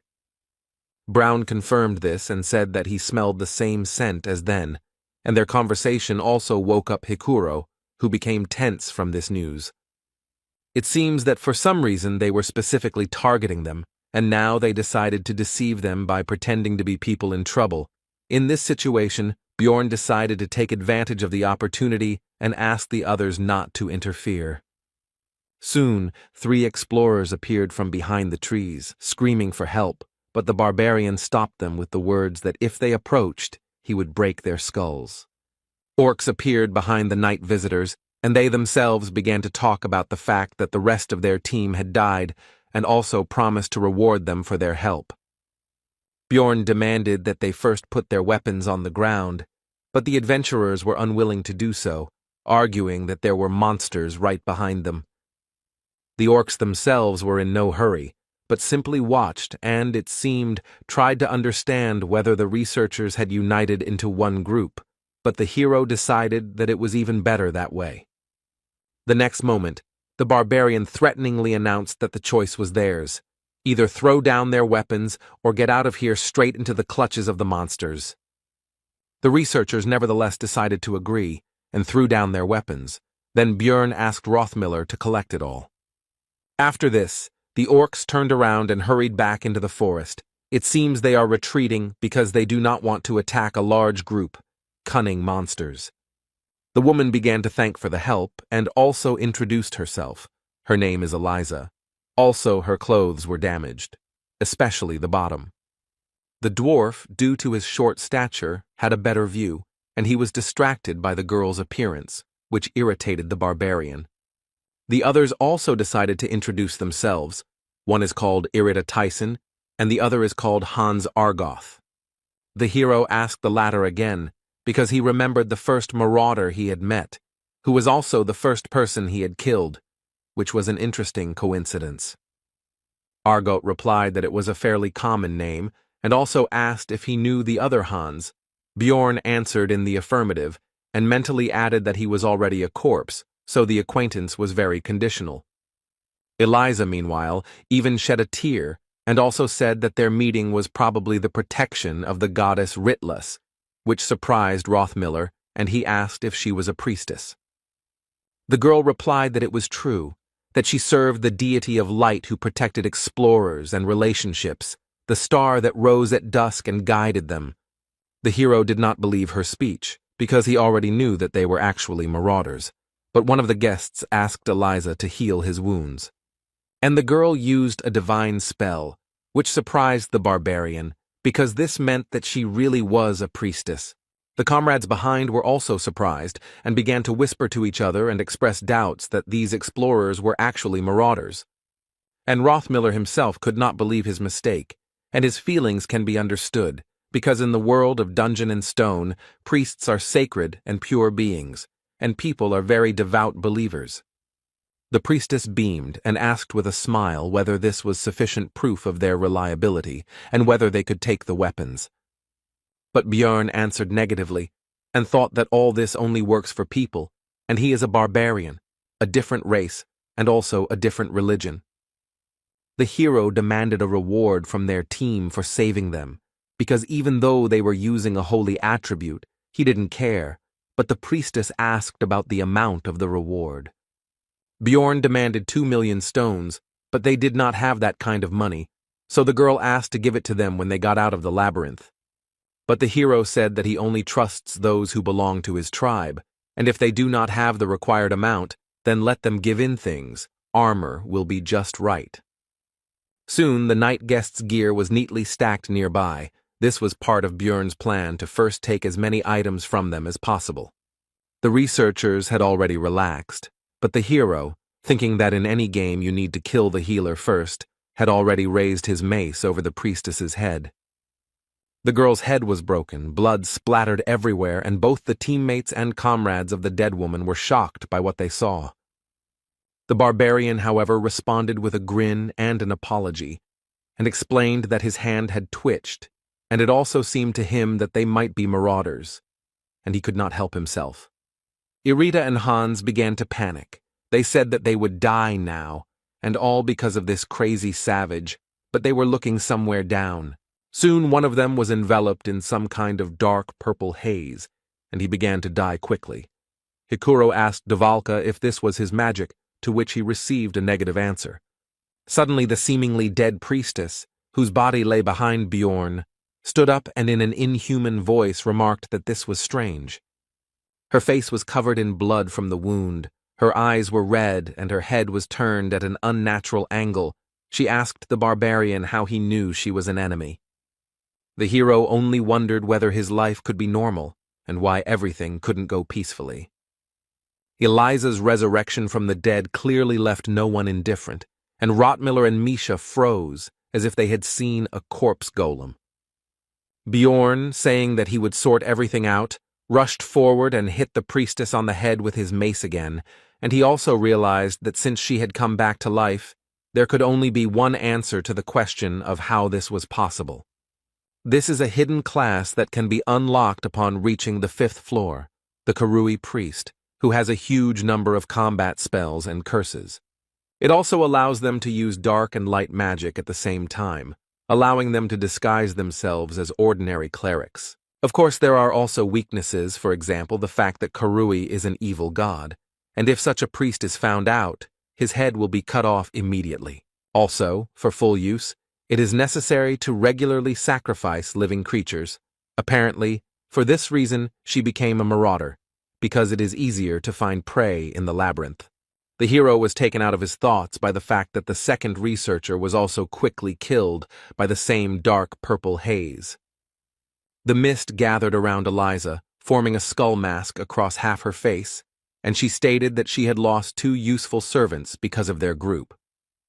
The hero, it seems, decided to unbalance her, so he said that she had a bad upbringing, since she blames them for what happened, because it was she who killed Hans and Tyson, and now he will avenge them for their comrades. This speech discouraged not only the priestess, but also the barbarian's companions, while he himself was anticipating the amount he would receive for equipping the dead. Suddenly, corpses began to rise from the ground. Now everything was not so simple, because this is the skill of the priest, Karui Call of Death. Usually he calls the dead, but with the bodies of subordinates, you can get stronger undead. The new enemies were held back by 2 tanks of the squad, namely Bjorn and Hikuro, using their standard tactics. Misha, as usual, attacked the enemies, using the cover of her comrades. She delivered attacks with daggers with the poison attribute. And Wabdvalki began to throw his ice spears at his opponents from afar, just as their group had done before. They now understood each other without words. Teamwork was now at a good level, but there was one problem with all this. The undead have quite a high resistance to ice and poison, so the attackers couldn't deal normal damage. Then Rottmiller decided to use an incendiary mixture. It took some time to find it in his backpack, but soon the bottle went straight to the enemy. The living corpse was engulfed in flames, which was their weakness, and he even screamed piercingly despite his dead state. But with the statement that it was all useless, Eliza took advantage of the team's distraction and used the dead man's flame spell. It immediately began to absorb the fire in the surrounding area, which negated almost all of their group's successes. The only attack that could work against the undead was rendered useless, and they had no way to use the holy element. Then the hero came up with another plan of action and shouted to his comrades to deal with the priestess, and he and Hikuro would hold off the reanimated corpses. Bjorn took their weapons and armor in advance, so they should be able to buy themselves the time they need. Brown, Dvalki, and Misha rushed towards Eliza, leaving the rest to the tanks. The beast woman ran ahead as the fastest. But the trio's path was blocked by a new spell from the priestess of Karui, and something began to appear from the darkness on the ground. It soon became clear that these were shadow guards, and they would have to deal with them in order to get to Eliza herself. The Trinity began to fight the new enemy, but the priestess was not going to just stand and watch, so she began to prepare her magic. She cast a curse on Misha, which prevented her from escaping in time from the attacks of 2 shadow guards. But suddenly Hikuro intervened in the battle and covered the girl, instantly destroying one of the opponents. When the beast woman asked him what he was doing there, he replied that Bjorn had told him to help in their battle, which meant that the barbarian was currently holding off both of the undead alone. The servant Karui became angry at her failure to kill the researchers and shouted at Hans and Tyson that they were supposed to be protecting her. The hero, holding the 2 dead men, grinned cheekily, looking into her eyes, and said that they were a little busy right now. Eliza realized that she was losing, and saying that she would not forget this humiliation, began to rise into the air. After looking at the hero one last time and telling him that he would never get out of here alive, she left the battlefield using one of her skills. Looking after her, Björn understood that they had almost won, and she had run away at the last moment, harboring a huge grudge against them. The next moment, the barbarian felt extremely ill. The priestess left him with her entire arsenal of curses, of which there were over 15. It's good that Dvalki understands them, the hero thought, after which he turned to the magician with a request to remove the negative effects from him, to which he only hesitantly asked again. Then Bjorn said that Wob claimed to understand this magic, but he replied that he only knew a couple of spells from this school, but did not know how to remove them. This was very bad news because physical characteristics could be permanently reduced if the curses were not removed by magic or holy power. Soon the squad was running as fast as they could towards their destination. Hikuro asked how Björn was feeling, to which he replied that everything was fine, although in fact it felt like he was dying. It was all because of the negative effects. If it weren't for the vampire essence, which gives resistance to magic and darkness, he would have fallen off his feet long ago. The rest of the crew were also cursed, but they only received 2 or 3, rather than over 15 like him. It was extremely unfortunate that out of all the effects, he received one that hits stamina, but does not affect vitality, which is why high regeneration does not help. In the game, the character stopped moving when his stamina dropped below 10%, and since he was moving, there should be about 30% left, he had no idea that it was actually 5%. Soon, the area around changed dramatically. It became very gloomy. The team finally reached their destination. It was the Witch Forest. 5 hours ago, immediately after the priestess's escape, the squad discussed the battle that had taken place, and the hero noted its enormous danger, as well as the fact that none of them could have dealt with it one-on-one. Björn said that if they hadn't taken the weapons and equipment and attacked first, some of their group would have died in an instant. Misha's eyes lit up at this, and she shouted that reliable barbarians are the best. She had doubts, but the hero simply went and smashed Eliza's skull. Björn asked Rothmiller if he could track the priestess, but he replied that there were no traces, so it was impossible. The hero informed everyone that she would definitely try to finish what she started before the labyrinth closed, because they would be able to reveal her, to which Dvalki said that they did well and could do it again. Bjorn became angry at the wizard's frivolity and asked what would happen if monsters intervened in the battle, after which he said that they needed to go to the witch's forest. This is the area surrounding the portal to the 4th floor. There are monsters of the 7th and 8th ranks here, many of which have a spiritual body that is immune to physical attacks, so it is not the best place for warriors. But right now, this is the best option, because in this special zone, all status effects, except for the effects of the zone itself, lose their power, which allowed the squad to get rid of curses. Rothmiller noted that it was strange that the barbarian understood the local geographic features, and that this was his first time climbing to the 3rd floor, to which the hero replied that he had studied in the library. Misha and Dvalki took it as a joke, because a barbarian who reads books is simply an impossible phenomenon. Be that as it may, Karui's curses disappeared, but now the effect of the zone appeared, which consisted of auditory hallucinations. The voices constantly screamed at him to die and tried to hurt him by telling him that he had no mother, but he didn't care about their words. Björn thought it wasn't that strong to be called a mental attack, but not everyone thought so. Misha asked how he could listen to all this nastiness and be okay, to which he received the answer that it was quite bearable. Hikuro and Brown were perfectly fine. The beast woman was more or less coping. They had all visited this place before, and Bjorn himself was also normal. But Lior Wob Dvalki, who entered the labyrinth for the first time, felt unwell and began to vomit. This happened because, in addition to auditory hallucinations, ordinary hallucinations began to take effect, as well as disorientation.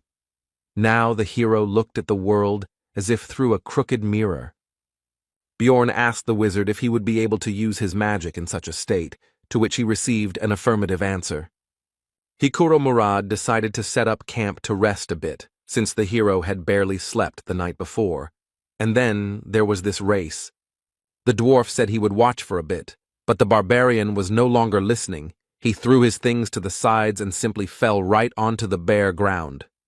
The hero lay with his eyes closed, and also thought that with such adventures he would definitely not be able to bear it one day. His thoughts were interrupted by Hikuro, who leaned over the barbarian and said that he had seen Eliza before when he came to the guild to recruit a team. In the Bloody Citadel, where they went with Bjorn, the dwarf received a numbered item called the Guardian's Bracers, thanks to which his rank was raised. Perhaps she heard about it somewhere. This artifact has the number 3112. It is usually found in rifts above the 4th level. It is one of the 3000, so it is quite strong. The hero was again in a bad mood because of his luck, because he had worked so hard to get the essence, and the guy who had barely lifted a finger then took the numbered item for 50 million. Bjorn asked his comrade why he didn't recognize her right away, to which he received the answer that she was dressed completely differently, and her clothes were so dirty and torn to pieces in places. But it was crystal clear that these were just excuses, and in fact, he was busy staring at something completely different from her face. Bjorn realized that when their team was meeting and discussing their plans in the bar, she could overhear everything and set up an ambush. Hikuro said that treasures always bring trouble, but the barbarian told him not to shift responsibility. It was he who was not careful, to which the dwarf quickly left. Soon, Bjorn was awakened by his comrades, and Rothmiller noted that he was sleeping very soundly, and he had heard that even barbarians could not stand it on their first expedition, and Misha simply asked how one could sleep in such noise. It turned out that the hero was disturbed by the presence of a group of enemies nearby. These were fairies who were flying nearby. These are rank 9 monsters whose only skill is releasing poisonous pollen mixed with stimulants, one of the few types of non-combat mobs in the game.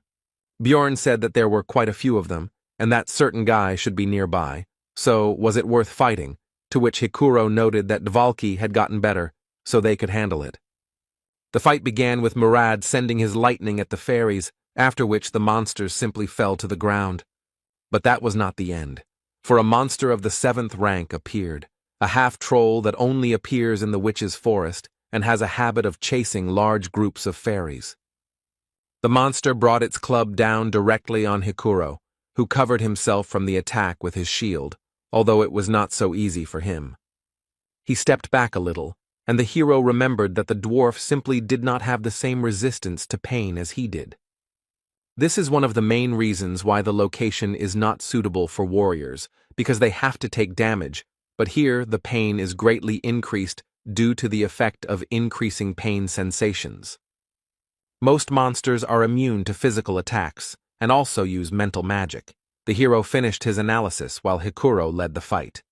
Soon Dvalki finished preparing his spells. First he used Improved Freeze, which strengthened the following ice magic, and the half-troll was defeated. The strengthened ice spear pierced through him. Rothmiller urged everyone to get ready quickly, because the witch's forest is not the best place to relax, so they need to quickly move to the 4th floor. But the plans changed abruptly, because some group of researchers was coming out to them. Hallucinations and disorientation prevented them from being seen, but they were getting closer, so this would not last long.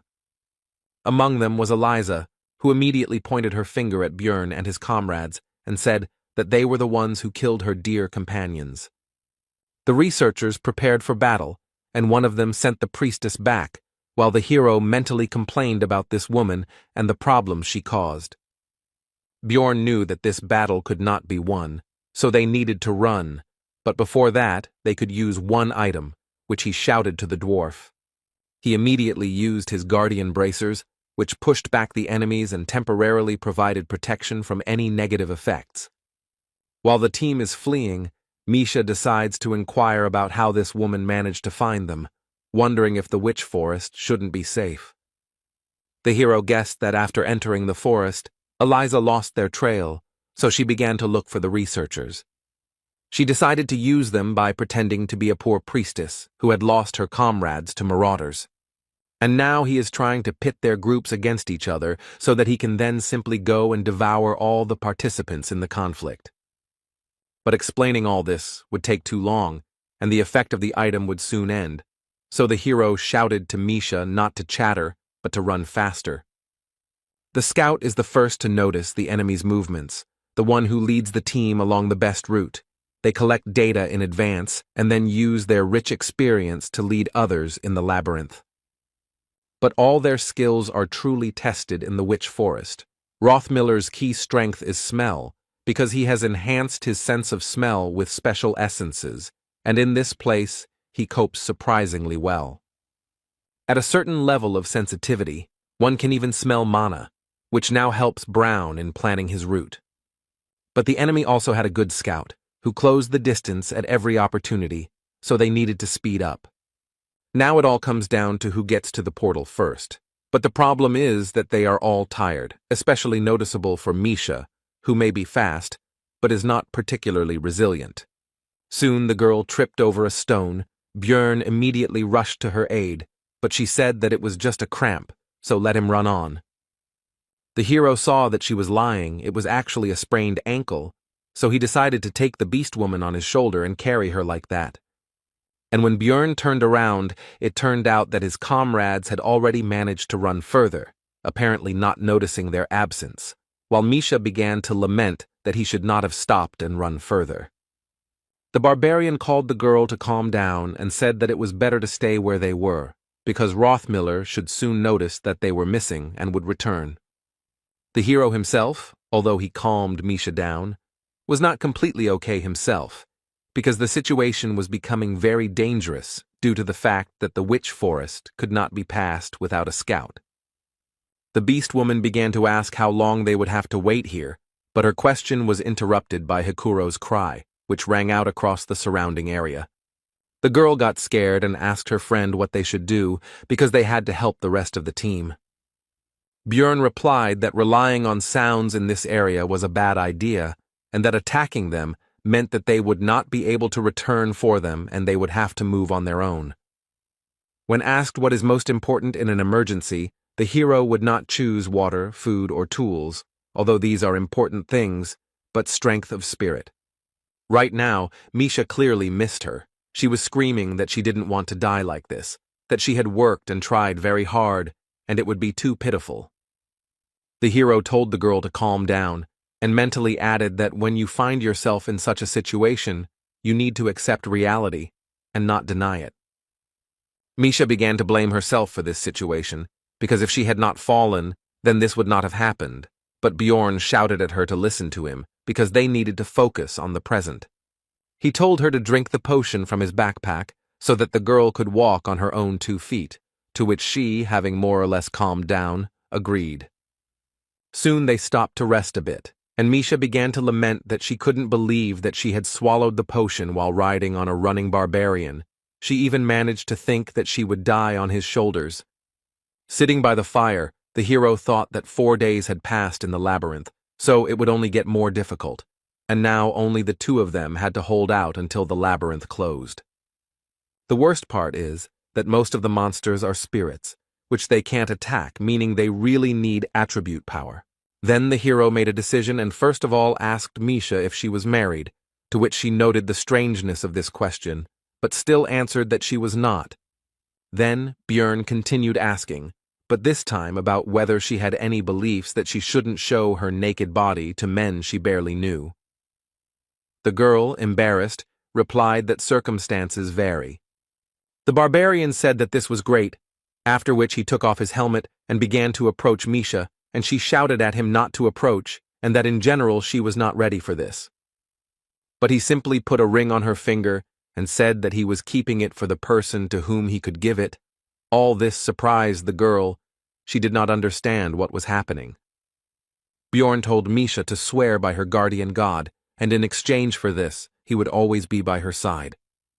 And he continued by saying that from the moment she accepted this ring, then he himself would take an oath on the honor of a warrior that he would support her, and he hoped that the girl would promise the same. Embarrassed, Misha asked him about his seriousness, and then explained that it was a bit unexpected, but it was the first time she had received such an offer, so it wasn't that she wasn't happy. And then she apologized and said that she didn't think of him in that way, and then she tried to explain something else, but she was constantly embarrassed and spoke incoherently, so the hero didn't quite understand her. In the end, the blushing beast woman shouted that she generally preferred thin men, and he, a stupid barbarian, had no masculine charm at all. Bjorn explained that there was a misunderstanding. He didn't mean it, but simply asked to become his comrade, which is why he gave the ring. Misha immediately felt somehow better, but the hero continued to talk about how she could refuse it at any moment, but then she would have to return the same ring or 15 million stones. The girl began to complain about the price, because it was too much money for a simple decoration, so she began to inquire about the reason. Bjorn said that this ring could fulfill her cherished wish, and mentally thought that if he had not played Dungeon and Stone, he would never have done this. But now he is going to awaken Misha.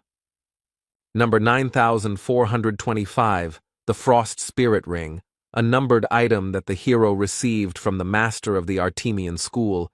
At first glance, it can be considered almost useless, but after destruction, it had a special effect. He did almost no damage, but after all the years of playing, the guy couldn't help but learn this secret, and he figured it all out. If it is worn by a beastman who has not yet made a contract with a spirit beast, a special event will occur, and the ring will be destroyed, fulfilling special conditions.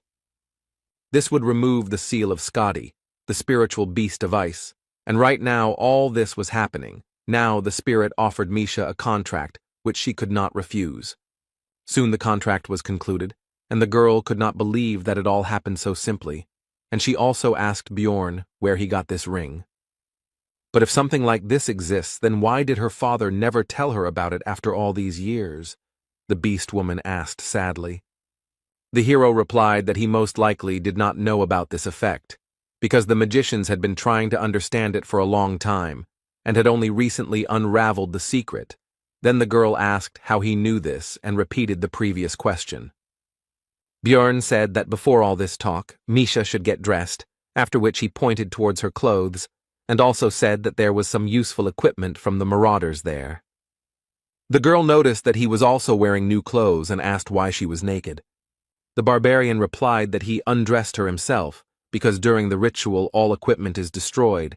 Then Misha indignantly asked why it was necessary to ask about her husband. Bjorn said that if he had been, it would have made him very angry.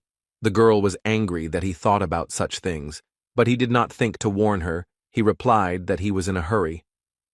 But despite all the negativity, Misha quickly calmed down from the words that she should say something, and she sheepishly thanked the barbarian. The hero asked if that was all, and the girl, after thinking, decided to share with Bjorn something personal from her past. Misha said that she once tried to commit suicide, but her father found and saved her. The barbarian said that in that case she should be grateful to him, but she was not sure about this, and continued the story. When the girl woke up, he said that if she wanted to die so much, let her do it in the labyrinth and not disgrace their family. The hero realized that her relatives were even crazier than he expected, and Misha said that it was then that she became a researcher, but not because she wanted to die. She simply ran away from that house. She thought that she could become famous and strong even without a spirit, and then her father would pay attention to her. She doesn't know if he will accept her with such an unusual contract, but it is a good thing anyway. And the next moment, the girl bowed to Bjorn at the waist and said words of gratitude once again, and also added that she would not forget his deed for the rest of her life, would seal it in her heart and thank him. A beastman who has made a contract with a spirit beast will receive one of 3 types of enhancement: summon, strength, and fortify. Misha Karlstein received the last one, and now her body is forever imbued with the power of the ice beast, Skadi. Now they have the attribute attacks they needed so much, and finally, they don't have to worry about encounters with spirit-type monsters, and they are pretty weak, so there won't be any problems. Now Misha can fight alone, but like the barbarian spirit seal, the beastman must strengthen the spirit beast. The girl is only in the first stage, so she cannot yet add an attribute attack to her weapon, but she used to be a martial arts master so she can fight with her bare hands. But the witch forest is too difficult for one person. The monsters were weak, but there were many of them, so the partners had to run away. The hardest stage of survival is just beginning. 11 hours passed. All this time Misha and Bjorn avoided large groups of enemies, attacking only small ones. Thus, many were defeated. Despite the difficult situation, the researchers did not stop collecting magic stones, and the hero was simply happy that they did not encounter any 7th-rank monsters or Eliza. But now another problem appeared. The Ring of Frost spirit was destroyed, and now the corpse golem's passive skill became active again. The acidic blood began to corrode the equipment. Even the lithium breastplate and shield lost their shine. Although they were made of 2nd-level materials, it would cost a lot of money to repair. Also, during all this time, the partners failed to find a single attribute essence, so Bjorn could not inflict any damage on the ghostly monsters. Misha was forced to cope with this alone. Now she had less and less strength left. According to the hero's estimates, their chance of returning to the city alive was about 30%. The witch forest's debuffs get worse over time. Now that 12 hours have passed, they've gotten stronger. You can tell by the feel of it. Bjorn decided to tie a rope to himself and Misha so that if something happened, they wouldn't lose each other. He also asked the girl about her knowledge of the increasing negative effects of the zone. She already knew everything. In addition, they are now also affected by the witch's eye status, which is why it is considered that one should not linger in this place. After all, if you stay in one place for a long time, a rank 7 monster, Canevaro, will appear, and the time it takes for it to appear is reduced with each level of the effect. It had been more than 60 hours since the team split, or more than 50 since entering the forest. The witch's eye had reached level 5, and the other debuffs had also increased. During this time, the road was not found, and Misha and Bjorn cannot stop to rest, because at this level of effect, Canevaro appears in 10 minutes. It would take about 15 to kill one, so if they didn't keep moving, it would first turn into an endless battle, and then defeat would follow. The only thing that could be done in such a situation was to stretch a rope between them, because that way they could find each other if someone fell behind or fell. This morning, Misha's condition finally worsened. It wasn't because of illness or wounds, it was exhaustion. The barbarian had to slow down, but the rope continued to tighten. The girl could no longer maintain even a very slow pace. The hero believed that perhaps most of the damage was related to the hallucinations she was seeing. Bjorn told Misha to climb on top of him so she could close her eyes and rest a bit, maybe even fall asleep. The girl tried to object, but the barbarian simply picked her up and placed her on his shoulder. Usually she would have resisted, but now she had no strength left at all.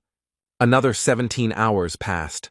All this time Bjorn carried Misha. Except for moments of battle, the effects of the zone intensified again, including the witch's eye. The hero felt that he himself was also already at the limit, and if they failed to find a certain thing before it was too late, then everything could end badly. But suddenly Bjorn's thoughts were interrupted by a familiar voice. It was his ex. She was not at all like the illusion of the forest. The guy had a feeling that he would feel warmth if he touched her, and she, seeing his gaze, asked about what he had already managed to imagine. Bjorn noticed that she behaved exactly the same way in life, which meant that his memories were probably used as a basis. The ex skillfully manipulated the hero's weaknesses, made him get excited even in such a situation, and then told him to leave the beast woman and choose her. The guy already succumbed to her words. But Misha intervened in the situation. She delivered a powerful uppercut with the power of the attribute to the enemy and sent him flying. The hero, while his partner was fighting, slowly came to his senses and began to assess the situation sensibly, realizing that it was still some kind of illusion. Misha, meanwhile, continued the fight, apparently winning without any particular problems, even using only hand-to-hand combat. It was clear who would soon win, and so it happened. The girl approached Bjorn, all beaming, and reported that the dryad had been defeated. Then the hero understood everything. It was a very rare monster of the 8th rank that appears in this forest and uses the charm skill. Now it became clear to Björn why the illusion was so realistic, because it was not a zone effect, but a skill, so he thanked Misha. Without her, he would definitely have problems. But the conversation had to be interrupted as a group of researchers appeared ahead. This was the first meeting with someone after their team split up.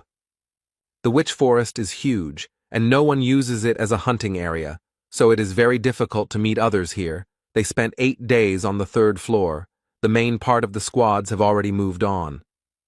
They seemed friendly. Misha was already happy and asked Bjorn if they were saved, but he told her to calm down, and mentally added that they could not be trusted. The archer woman said that there was no need to be afraid of them, because they were not bad people. They themselves had children of the same age in the city. But these words never calmed the hero down. On the contrary, they made him wary, because this was even more dangerous, since it meant that they needed to feed even more mouths. This was a motive for making money at any cost. Misha asked what the problem was, since this was the help they needed so much, but Björn told her to just keep quiet. He had gotten into trouble many times and would usually ask for help if he promised a reward for getting him out of the forest. Then it would be a good deal. The first thing the hero did was to figure out who these people were. First, he introduced himself, then they started doing the same, but one of them turned out to be Hans, which immediately took away one point of trust from them. Bjorn analyzed the explorers. Their team consisted of 2 warriors, 2 archers, and a scout. It's all too dangerous. Besides, intuition tells him to be careful. Of course, he may be worrying for nothing, but these people look suspicious, so the barbarian decided to refuse help and began to slowly retreat. It soon became clear that his intuition had not failed him, because an arrow had been fired right at them, from which the hero had covered himself with a shield, which meant that these were not simple researchers. The young man didn't seem to expect this and asked a female archer named Viet why she did this, and she told him to look at the barbarian's equipment.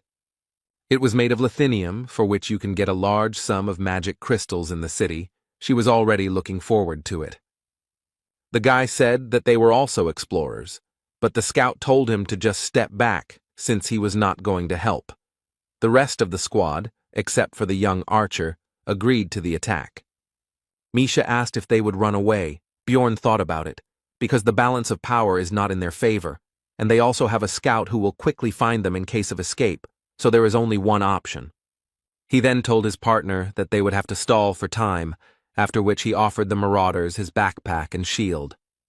Misha shouted at them to kill this barbarian because she was the princess of the beastmen and would generously reward them for saving them. Her game was so plausible that it made even Bjorn doubt, although he himself proposed the plan. The girl's words made the scout doubt, but the female archer said that this was not an option. They both had to be killed, otherwise their activities could be exposed in the city. The warriors of the squad noticed that the princess might have something valuable, so they rushed forward with the words that the spoils would go to whoever found it first. The barbarian began to prepare for the collision because he couldn't delay any longer, but he also understood that it was no longer necessary because enough time had passed. And he was right, because what he was waiting for happened. A 7th rank monster, Cannavaro, appeared right in front of them. After this, the hero told Misha to grab onto him and ran forward, thinking along the way that it was impossible to escape from the monster because he would pursue the victim until death. Therefore, it was possible to use the marauders as a diversionary tactic, and he began to break through their ranks while they were at a loss. This should have out-aggroed Cannavaro, who took advantage of the fact that no one was attacking him and used his magic mind skill without any problems. The marauders decided to deal with the monster first, because of the mines, they would not be able to pursue the prey anyway, and the prey itself would not be able to get far. The hero understood that there was no way he could dodge the mines, so he had to rely on his strength and regeneration, simply running straight through the traps. Cannavaro, meanwhile, noticed the escape of his prey, so he called for support from a group of hounds, a breed of dog used for hunting. It seems that the marauders greatly overestimated their strength, because they began to lose their lives very quickly, one after another, from the monster's arrows, mines, and dogs. One of the dogs managed to catch up with the fleeing Björn and Misha and grabbed the barbarian's leg, preventing him from continuing his escape. The hero had to use the flesh explosion skill to get rid of the dog, but at the same time, he lost the ability to run further. His leg was finished. In that case, the plan will have to be changed. Björn told Misha that he was leaving the rest to her. She told him to leave her in Canivaro. The barbarian threw the girl's light body without any problems. She rushed straight at the monster, who was not expecting such a thing, and it was finished with him in an instant. Among the attacking marauders, one was still alive. It was the same female archer who first fired an arrow at them. She tried to beg for mercy, but Misha was not going to spare her. The beast woman was worried about Bjorn. She poured a healing potion on the wound, but said that it could not heal such a wound, but the barbarian said not to worry. Thanks to high regeneration, the potion, and the eternal life skill, the leg was restored almost instantly, which surprised the girl very much. The hero understood that this was all thanks to the bonuses of the vampire essence, his skill, and the seal of the immortal. With all these factors and enough time, it would be possible to grow a limb without a potion. Misha asked how he could drink it without pain. Bjorn replied that it was the mental fortitude of the barbarians. He recalled that Einar also took potions without any problems. In his case, it was due to the high value of the pain resistance characteristic, but the effect was the same.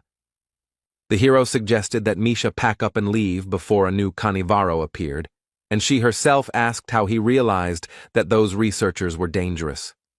Bjorn replied that one of them was named Hans, and he didn't like that name, which confused the girl, but she quickly put it out of her mind. Misha shared her thoughts that she would never have thought that that woman could change her attitude so quickly. She could have been good. The hero replied that if they had not seemed so weak, if they had not worn expensive equipment, and if they had not met in the labyrinth, then everything could have turned out differently. In that case, she could have been remembered by them as a kind person, but what happened, happened. She attacked first and paid the price. Misha said that she didn't understand this. Then Bjorn asked about her reasons for visiting the labyrinth. She replied that it was for money. Then, the hero said that they had the same reason, because it was the best way to protect yourself, especially in a world where failure to pay taxes would result in execution, and she also needed to protect not only her own life. Both were in a gloomy mood after this dialogue. Misha reported that there was a lot to rethink after this trip. 109 hours have passed since they got lost. Now the beast woman has found the place that the partners hoped to find, the only place in the location where they can rest. The witch's hut is a shelter that appears in random places in the forest at regular intervals and remains there for 8 hours. The effect of the zone is temporarily removed while you are there. It is also safe here, because monsters do not appear. This place is difficult to find, but there is no other way to rest. The partners spent a long time looking for the first shelter, but Misha's keen eyes quickly helped them find the next one. There were 53 hours left to hold out before the labyrinth closed. They had seen this place for the 3rd time, but the girl still didn't get tired of it. She sincerely enjoyed the local beauty and was in a good mood overall. But Björn told her to be quiet, because there was someone here, since only 5 people could enter here, and the portal closed as soon as they entered, which meant 3 unknown people were somewhere nearby. Soon they found a man dozing carefree in a field of flowers. It was one of those who helped Eliza then, but now he looked so-so, so the hero was interested in how this happened. Misha reported that there was also someone in the hut. She also noticed that these were the same researchers. Bjorn decided to knock out this guy first. He raised his mace up and brought it down sharply right on the man's face, and the girl noticed that he was just going to knock him out. Soon all 3 researchers were knocked out and tied up. Misha was surprised that the first of them was still alive, and also noted that it would not be for long if he was not helped right now. Then Bjorn poured a healing potion on all the captives, and they quickly came to their senses, both due to the healing and due to the pain they were experiencing. The chief immediately recognized the barbarian and began to explain that he was not guilty. He began by saying that when their group caught up with the hero's team, there were only 3 of them, after which a quick fight took place. They didn't want to chase them through the entire forest again, so the first thing they did was shoot a guy who looked like a scout, but he immediately clarified that the wound wasn't serious, just a scratch on his shoulder. Then they were thrown back again by some kind of light. Björn understood that it was Hikuro who used his numbered item again. When they came to, their scout had an ice spear sticking out of his head, which meant that at the right moment, Devalki was still able to kill the man. Looking at the captives, the hero thought that the rest of the team seemed to have managed to escape, and that the scream that he and Misha heard after the separation was due to Rothmiller being wounded. The man meanwhile continued his story by saying that due to the loss of the scout, they could not continue the pursuit, and simply wandered around the area. The problem started on the 2nd day after his death. Eliza showed herself. They understood everything. Only after she absorbed the life force of one of the researchers, the girl turned out to be a priestess of Karui. The man started to justify himself by saying that they had been deceived, so it was not their fault, and they had not intended to kill anyone for no reason. But Bjorn told him to shut up. Then tears began to flow from the man's eyes, and he began to apologize and say that they had been very stupid to fall for the deception, and he also promised to compensate for all the damages and beg for mercy. Misha told the hero that she would accept any decision he made, and he himself was thinking about what to do with all this, because even though he had already killed people, back then they were freaks who attacked first. They were not worthy of living. This case was different. They caused problems, but no one died. It was completely different. Björn wondered if it would be right to kill them.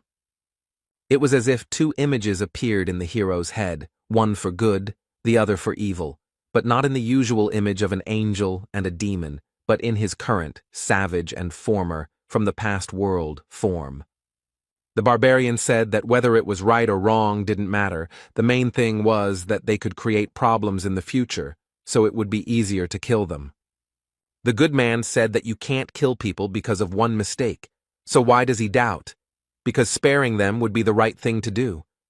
But the hero decided that the last statement only applied to his past, the civilized world from which he came, and not to this cruel and merciless one. Björn asked Misha's opinion on the current situation. She replied that she couldn't trust them, whether it was a mistake or not, but they tried to kill, and now she understands that this cannot be forgiven.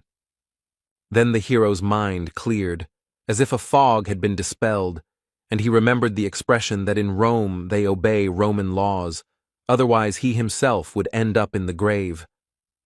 Whether it was a mistake or not, he had a feeling that they would repeat it at the first opportunity, so pity was thrown aside, and the explorers lost their lives.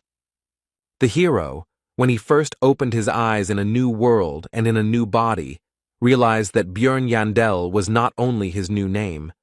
This is also his new essence, the essence of a barbarian, which he must correspond to in order to survive.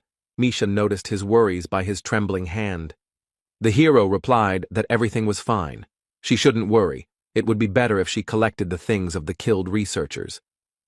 This was soon done, but Misha was disturbed by the sight of Bjorn dragging the body to the fireplace and starting to push it straight into the fire. She asked him about what was happening. He replied that it was necessary. The fire consumed the corpse unnaturally quickly, meaning that everything was as it was in the game. The witch's hut had accepted a new victim and would now be open for another 8 additional hours. Misha was still not sure that Björn was okay, but he didn't answer, and the only thought that popped into her head was that they had 2 more so-called logs, which meant 24 extra hours. The hero pulled off his helmet and asked his companion if she was going to rest, but she simply remained silent. She was clearly uncomfortable with what was happening. Since she did not answer, the barbarian said that he slept on the bed first, after which he fell face down on the pillow and thought that sleeping on the bed was very good. But in reality, he was only unsuccessfully trying to distract himself from the thought that he was increasingly renouncing humanity and accepting the life of a barbarian, and that life was not punishing him for this, but, on the contrary, rewarding him. All night long the hero dreamed about his past life, namely work, meeting a girl, dating her and his future life, calm times. But in the morning he realized that it was just a dream, and his new reality was life in a monstrous body and fighting real monsters. Björn noticed that besides him, Misha was also sleeping on the bed with her head on his leg. He wondered when she had gotten in there, and it was also time to wake up, so he began to wake her up. Chewing the dried meat, the barbarian thought that there were only a day left before the labyrinth closed, and the hut would cease to exist in an hour. They had to hold out for just a little while longer, and soon they would return to Rafdonia. Misha said that this research was very complicated, so upon returning, she would immediately take a bath, after which she asked about her companion's plans, and he replied that he did not know. As soon as the shelter closed, it became clear that something was wrong. Everything around turned red and became even darker than it was before. This meant only one thing.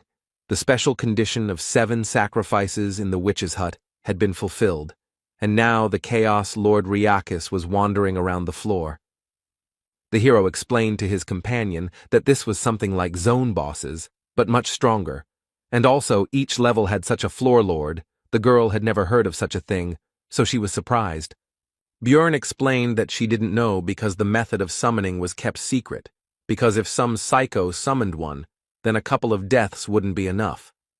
When Riakis appeared, erosion began. All the monsters began to dissolve into chaos. The Lord has an effect on the entire floor and kills everyone he meets until he dies himself. Also, his call closed all the portals. You won't be able to escape. If you were here when this monster appeared, then prepare for death. Misha asked about the reason for his appearance right now. Then Bjorn explained that it was all probably because of them, since burning those bodies in the hut was one of the conditions of the summoning. 10 years have passed since the last call. The hero thought that 3 corpses would not make a difference, but someone burned 4 of them earlier. The girl began to panic because of this. The barbarian said not to tell anyone about this, because if someone found out about their participation in the conscription, it would not end well. The barbarian also reported that the zone effect no longer affects them, so they will now be able to leave here, and their path will lie in the orc settlement. The Zarvi clan has settled there. It is huge. They operate above the 6th floor. They have hundreds of members. A meeting with Riakis is deadly, so to increase the chances of survival you need to join them. It's unlikely that the entire clan will be on the 3rd floor, but to control the area they should have at least 10 teams, which would already be good. A huge crowd of researchers had already gathered here. The clan leader tried to call for order, but from everywhere came requests for help, promises of a reward for saving, accusations, and lamentations. Suddenly, a golden barrier appeared around, causing the crowd to quiet down somewhat, although not completely. But this was enough for the man on the podium to shout to the researchers. He explained that it was already safe here, since their priestess had activated the announcement of the destruction of evil, and his clansmen were standing guard.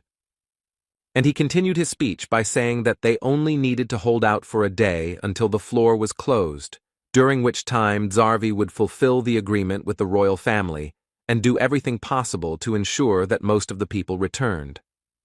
He ended with a threat that if he created any problems or if anyone disagreed with him, he would be immediately thrown out. The hero decided that the last part was unnecessary, but overall the speech was good because the panic was calmed down a bit, and thanks to the barrier he would be able to rest a bit. Announcement of evil destruction is one of the main skills of priests, which creates a safe zone for explorers and keeps monsters out. Misha and Bjorn were resting by a tree. The latter decided that they were not going to drive them away, but they needed to be on the alert, because some problem might arise. The hero asked the beast woman how confident she was in her ears. She replied that she was not sure, but some people say that they like them. Bjorn was misunderstood, so he explained that he meant her hearing, to which she awkwardly replied that she could hear just fine, so he told her to listen to the researchers' conversations. They discussed how the last time Riakis showed up was 10 years ago, and now they were wondering what kind of madman did this, and also that they were lucky with this clan from the 6th floor. One of them admitted that he had never seen the evil destruction announcement barrier in person before, while the other remarked that it was great in a large clan. The hero understood that if the Zarvi came for the thing he was thinking about, then their chances of getting out of here alive were quite high. After some time, Misha leaned against Bjorn's shoulder and fell asleep, but soon the barbarian decided to wake her up. She asked about the reason for such a sudden awakening. The hero answered that more than 500 researchers had gathered here, a huge crowd. Misha didn't understand what that meant, but Bjorn explained that there were only 50 people from the Zarvi clan here, so they needed to see how they could handle controlling that many people. Soon, the local leader actually began his speech. He started by saying that thanks to the barrier, this was the only safe area of the floor, but the priestess would like them to show respect to her god. It should be 1,000,000 stones per person. You need to pay now. Not only crystals will do, but any equivalent items. The hero admitted that it was a smart move, since not every researcher would have such a sum on hand, and in this way it would be possible to take away some of the equipment from people to simplify control. The man on the podium meanwhile said that this is not only respect for the god, but also payment for protection. They may lose some equipment and potions, but there is nothing to worry about, because they will protect everyone. The hero understood that in fact there were enough reasons to worry, because the barrier, although powerful, was not comparable in strength to the floor master. They were unlikely to kill him, but for now they had to obey the rules, so Bjorn asked Misha to take the things they didn't need. He thought they were very lucky to have taken the equipment from the marauding attackers and wouldn't have to give up their own. Many researchers were unhappy with this situation and were unwilling to pay 1,000,000 magic stones for protection for one day. As the heroes expected, some people began to leave the barrier and cope with survival on their own. There were about 300 researchers left, which meant that the Zarvi clan received 300 million magic stones. They made money and at the same time reduced the number of people, killing 2 birds with 1 stone. And now all they can do is pray to the heavens in the hope that the floor master won't come here, otherwise they are doomed.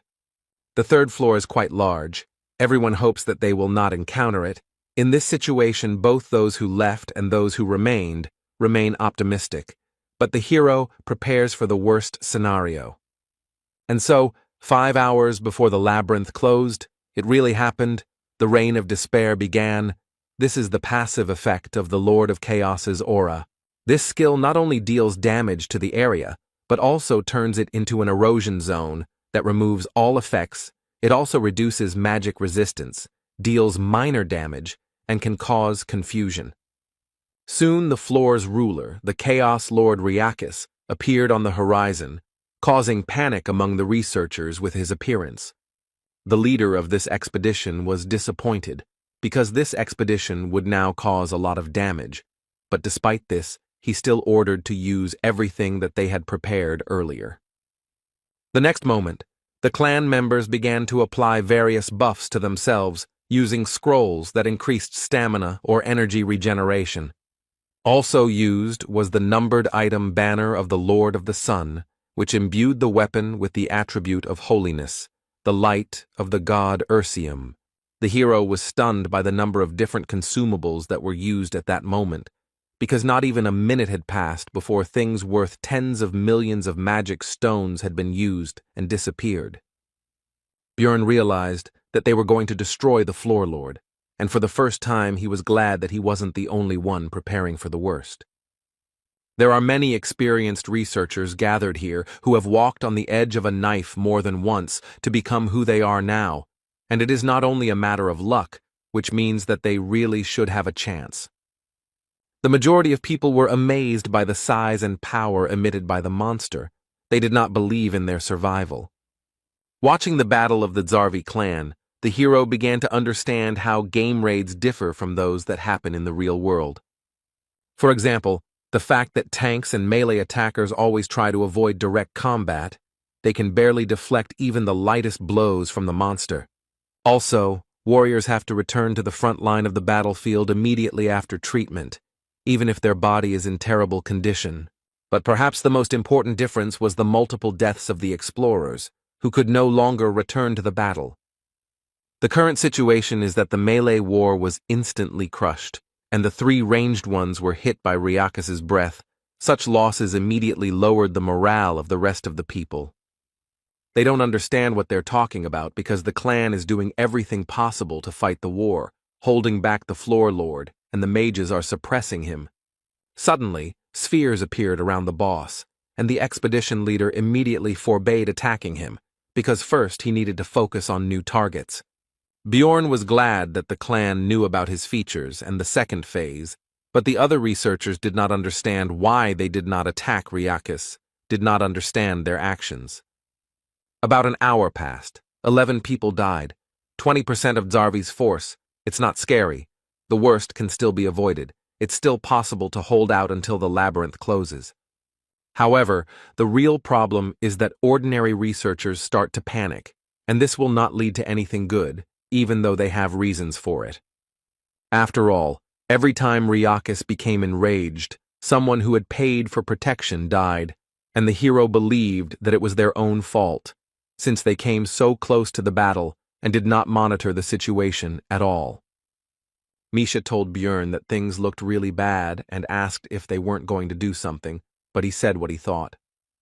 One man in the crowd said that they could no longer just watch. They needed to intervene in the battle to increase their chances of survival and protect themselves from the monster. At first, they countered that the clan had taken their equipment, but very quickly the crowd's eyes turned to the pile of armor and weapons they had paid Zarvi with. Realizing where all this could lead, Bjorn immediately told Misha that they were getting out of here right now. Now that the entire clan was busy fighting the boss, only 2 guards were guarding the equipment. They decided to negotiate through dialogue. But the panicking crowd did not listen. They attacked even the high-ranking and experienced researchers, but the numerical advantage was on their side. Soon the clan fighters were defeated. The hero knew that things would only get worse, since ordinary fighters had no idea how to properly fight Ryakis, so he urged Misha to run faster. Soon spirits of chaos appeared on their way, but there was no time to fight them. They needed to run away, so they turned in the other direction. But it was all useless, because soon they were swallowed up by complete darkness, which meant that the floor master had swallowed all the spheres and used his ultimate skill. Evil Cleft is a reactant skill that appears after absorbing 10 spheres. The radius of action is 5 kilometers. The term is 45 minutes. If you do not have time to escape, then death awaits you. There are also many chairs, the peculiarity of which is that it attracts all those who fall under the effect to the center of the zone. Soon, Misha and Bjorn found themselves there along with other researchers. There were about 200 of them left. Of the Zarvi, who were originally 50, only 20 remained. With 11 dying in the few hours of battle and the rest in the last minutes, it was obvious what happened when the pair escaped. Now the clan fighters were aggressive towards the other researchers. They bared their blades in their direction and refused to let them get closer to them, because it was because of them that many people died. They also said that they should be grateful that they were not finished off immediately, and that there would be no protection now. The ordinary researchers were at a loss, and then one of them said that they needed to get out of here as quickly as possible, otherwise everyone would die. He had read about this in ancient texts. He also said that they needed to get out of the 5-kilometer zone. There would be monsters in their way, but if they acted together, then they would have a chance of salvation. Bjorn understood that the main problem was that if you move away from the center, the clones of Ryakis and the spirits of chaos will attack like crazy. More than half of the researchers left, but the hero and the girl were not going to bet on such low odds. They would bet on what looked more reliable, on the clan. So they headed there, but Talon blocked the way. Bjorn started the conversation in a friendly manner and asked if they had received the essence of the orc hero. He first answered that they had, but then came to his senses and asked how he knew this.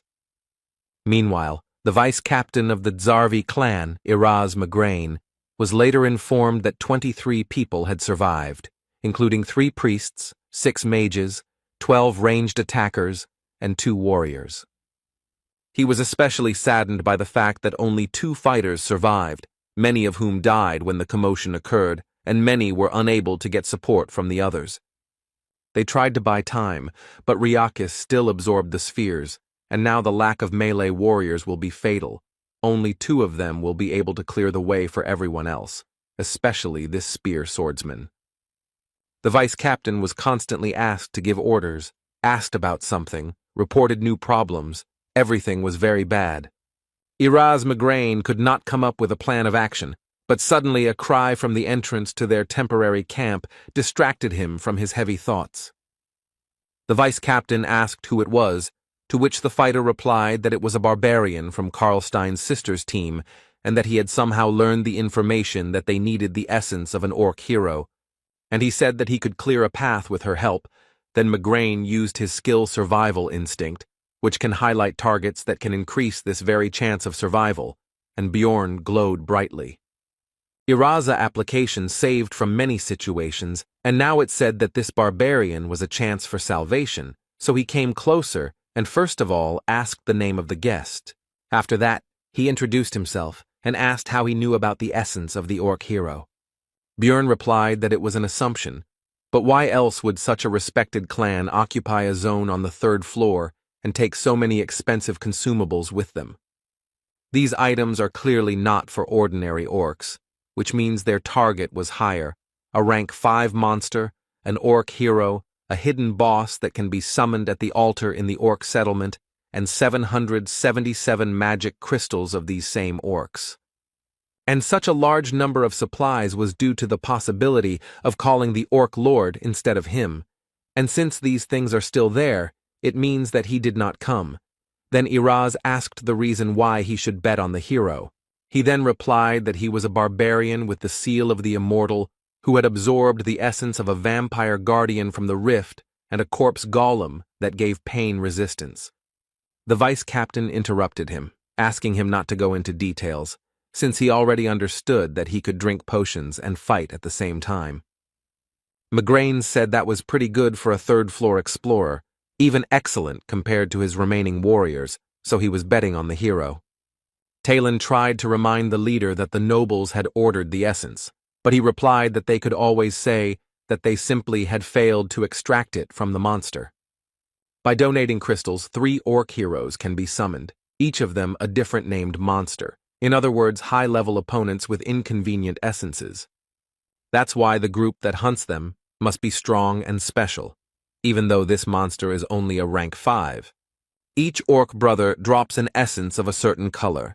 Danish drops a red one with the Cry of Passion skill, and Velt drops a blue one with the Banner of Struggle. But the hero hoped that the clan had met Targus, with one special skill that could become the basis for his build. And Bjorn was lucky. It was what he needed, the green essence. Such luck makes him think that something very bad is about to happen. The barbarian absorbed the essence of the orc hero, which instantly increased many of her stats, such as strength, agility, morale, bone strength, and physical defense. The hero felt his body filling with power, and although his pose seemed funny from the outside, no one laughed at the situation. The vice captain only reminded him to take off his equipment before using the new skill. On Migraine's orders, potions and scrolls were quickly brought. Bjorn understood that the former clan would indicate the appropriate support. After this, the hero used all the consumables he had brought, which temporarily significantly increased many of his characteristics.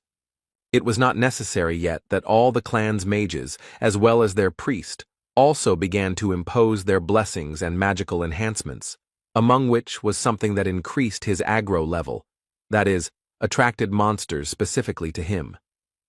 After that, it was time to use his Bloodmaster skill, which allowed him to temporarily use someone else's skill by absorbing the owner's blood. The best target was Talon Orifring of the Karlstein family. Judging by the redness of the eyes, it was the Unholy One, which reduced the maximum amount of essences by 1, but increased the effectiveness of active skills by 1.5 times. After that, the hero finally used the skill he received from the orc hero's essence. It was Gigantification, which increased his body size, his aggro level, and his physical characteristics. All his clothes were torn. The people around him had different reactions. but the blushing Misha covered her eyes with her fingers and then peeped through them. Erasmus decided that the hero needed to cover himself with something, so he ordered several cloaks to be brought, and soon the preparations for the exit were complete. There were 30 minutes left before death, so the giant barbarian, with a cry of Yahello, rushed forward at maximum speed. Behind him ran 23 members of the clan, Misha and 40 researchers who decided to stay here. They were allowed to join in exchange for all the equipment. Migraine also suggested using the sacrificial seal on them, which increased their characteristics depending on the number of victims within 100 meters. Now, with all these buffs and skill, the power and instinct of destruction overflowed the hero's body, and it was good that they did not need to be restrained. The road was blocked by small clones of Ryakis, although they were only that size for him now, but their height was almost 2 meters, but now Bjorn could handle them without any problems. These creatures carry damage to the person who destroys them, and even a barbarian with overinflated pain resistance still felt the numbness, which is why it is very important to have a tank in the evil rift. Of course, in his case, thanks to the vampire essence, and specifically the skill source of darkness, it is enough to simply protect the heart. But for others, be he a famous swordsman, mage, or priest, all this will be useless. All the monsters attacked only him, because gigantification increases aggro proportional to body size, and barbarians are already very large, so it is very difficult to imagine his level. Talon Orifring entered the battle, and after destroying one of the clones he immediately received a blowback, so he asked the priest to heal him so that he could continue the battle. The hero shouted at him to stop getting wounded for no reason and get out of here, because he should be the only warrior on the front line. This is because he has the Orc Hero's Path passive skill, which increases all defense when health drops below 50%, with the maximum effect being achieved at 20. And to use this skill to its full potential, no one should approach the front line. He will deal with everything himself. The giant barbarian was breaking through the path for the rest of the explorers, and he was doing it as quickly as possible.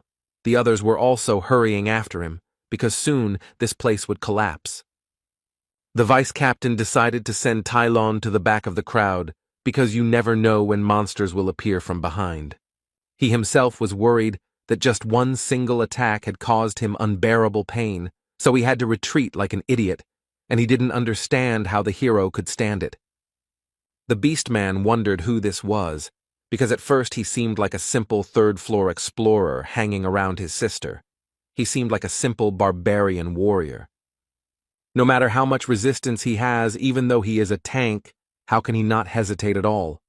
In the crowd of researchers, conversations began to break out about how it was true what they said about the barbarians, that in bravery there was no equal among them, and also that with such a person in the clan, they would be like behind a stone wall. They were surprised that he was still unknown, and no one knew his name. They were afraid to think about what they would do without him. Mac Klana noted that if there was a barbarian hero among them, the famous Balkan, then Bjorn would most likely be like him, while Tylon thought that everyone would soon be talking about him. Soon the exit from this location appeared ahead, so everyone gathered their remaining strength and hurried to leave it as quickly as possible. Immediately after leaving there, Bjorn's soul power was depleted and the gigantification skill was immediately cancelled, and he began to return to his usual size. A few seconds later, when not everyone had yet managed to leave the zone, an explosion was heard that destroyed the entire orc settlement and those who remained inside. They were very lucky that gigantification ended immediately after their exit. It's a real miracle that they managed to escape. But Erasmus said that it was too early to relax, because after escaping from instant death in the evil cleft, one of the survivors would be chosen as prey. The chance that it would be Misha or Bjorn is 1 in 15. And again, the hero's failure showed itself in the video. The partner was chosen as a victim and could no longer move. The so-called prey is a person who is affected by the paralysis effect and becomes the sole target of Ryakis. In other words, he will pursue her until her death. Erasmus offered to help protect her, but on the condition that the hero would want to join their clan.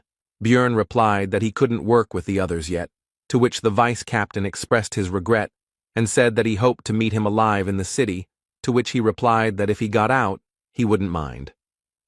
Iraz replied that he had a gut feeling that he would succeed, and as a parting shot, he ordered his subordinates to give her buffs that would speed up her movement speed and improve the restoration of her soul power.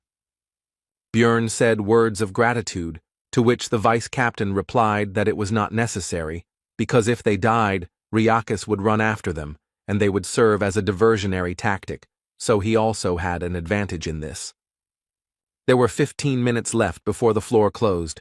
The Chaos Lord had awakened, and the hero hoped to hold out for that time, so he quickly ran away from here. The roar behind them was getting louder and louder. Misha understood that they would soon die like this, and it was also clear that they were chasing her, not Bjorn, so she asked him to stop. And she explained that he had done enough for her, and he didn't have to die for her, because they weren't that close. Without him, she would have died much earlier. He had even already fulfilled her wish. She could die without regrets. But the hero refused, because she really doesn't want to die at all, and doesn't necessarily have to tell him all this nonsense, and he also understands that the girl is afraid of being abandoned. The beast woman shouted that the barbarian didn't understand anything, and she didn't want to be a problem for others. Then Björn said that this feeling was not more important than her life, so if she wanted to survive, she just had to ask him, and then she would have a chance.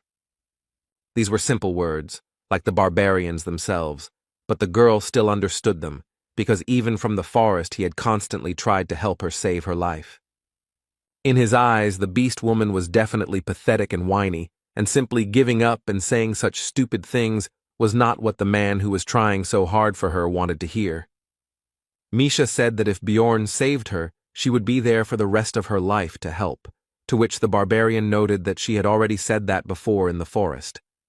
Then the girl replied that in that case, she would give him all the money from this study, and the hero replied that this already sounded better. This exchange of words raised both their spirits. But their high spirits didn't last long, because the buffs from the Zarvi clan ended. A rain of despair began to fall, which meant the presence of Ryakis nearby, and more spirits of chaos were getting in the way. The hero was going to use it later, but he had no choice, so he used his skill called gigantification, which raised his stats, but now what was more important to him was that his steps became bigger. With the remaining soul power, the skill would last for another 2 minutes, and there were 200 seconds left before the labyrinth closed. Bjorn told Misha to give the countdown. The further path was blocked by the spirits of chaos, so the hero had to engage in battle with them, but he did not experience any problems thanks to his increased characteristics. There were only 90 seconds left before the labyrinth closed, but things became more complicated because they were now within the radius of its deadly breath. On the plus side, some of the chaos spirits also died from Ryakis' actions as he cleared the way for them to escape. But there was no point in thinking about it, because he was already at a sufficient distance that he could simply take and lower his paw directly onto the giant barbarian. Fortunately, he managed to jump away. The huge floor lord, the Chaos Lord Ryakis, was at an impermissibly close distance. He carried a deadly threat, and his size allowed him to simply crush Bjorn, even under gigantification. In this situation, Misha again began to persuade him to leave her, but the barbarian was unwavering, because she would die in this case, while the girl believed that it was not worth it, and he himself should save himself. The hero told her that he would not break his promise, and also thought about who would return the money for the ring. He also said that they would not die today, they would get out of here alive. But their conversation was interrupted by a blow from Ryakis, which instantly deprived the barbarian of his hand. It happened so quickly that he did not even have time to feel it.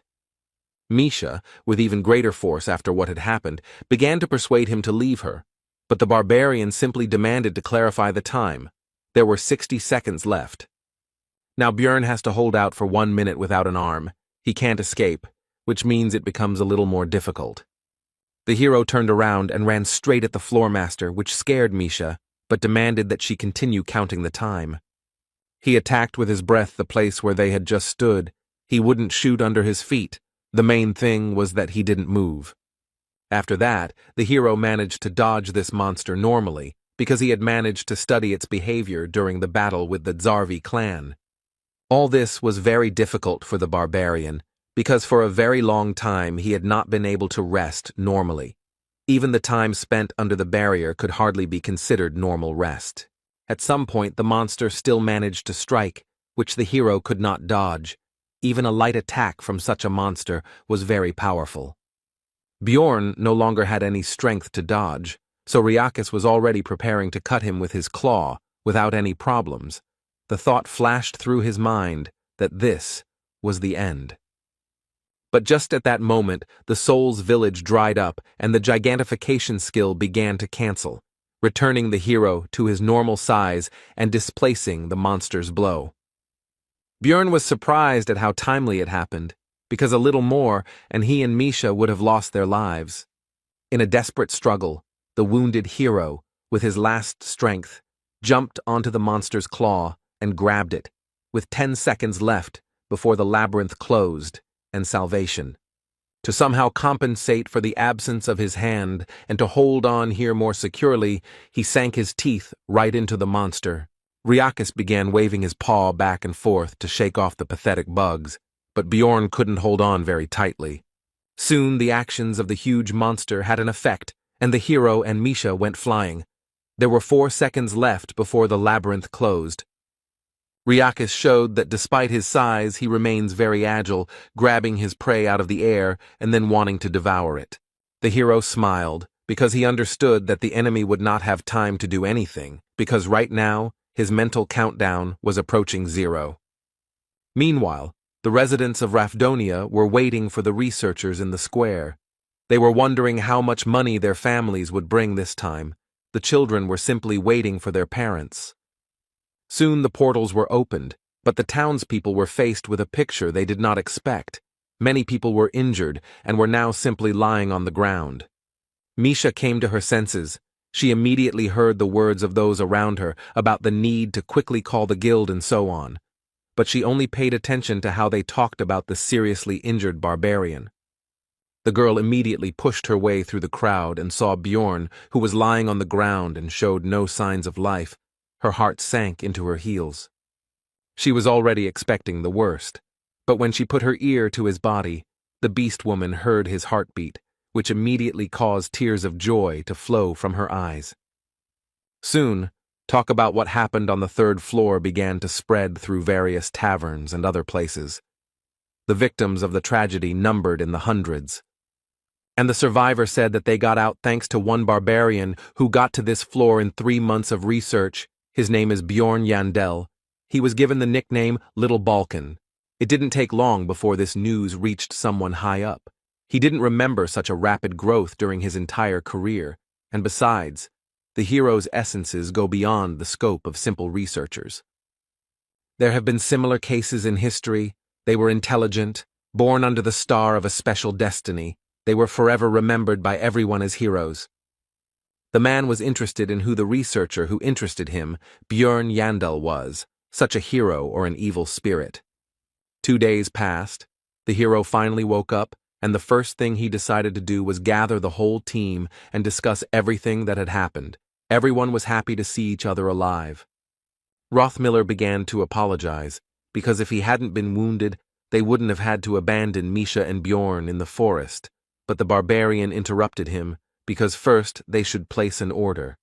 The hero inquired about the events that had happened after their separation, and Hikuro then told him that with the help of his emergency recovery skill, he was able to use the Guardian's bracers without recharging.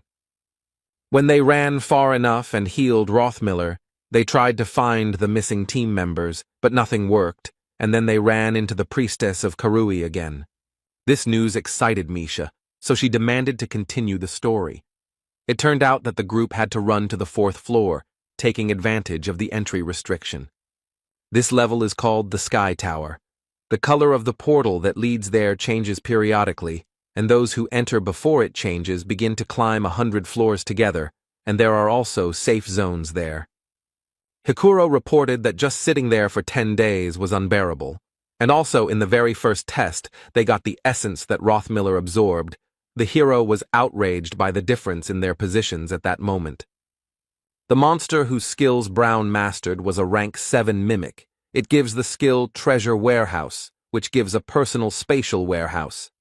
The key point here is that when you first open this space, there are various things to find inside. This time, it was 2 million stones, 3 top-quality potions, and numbered items.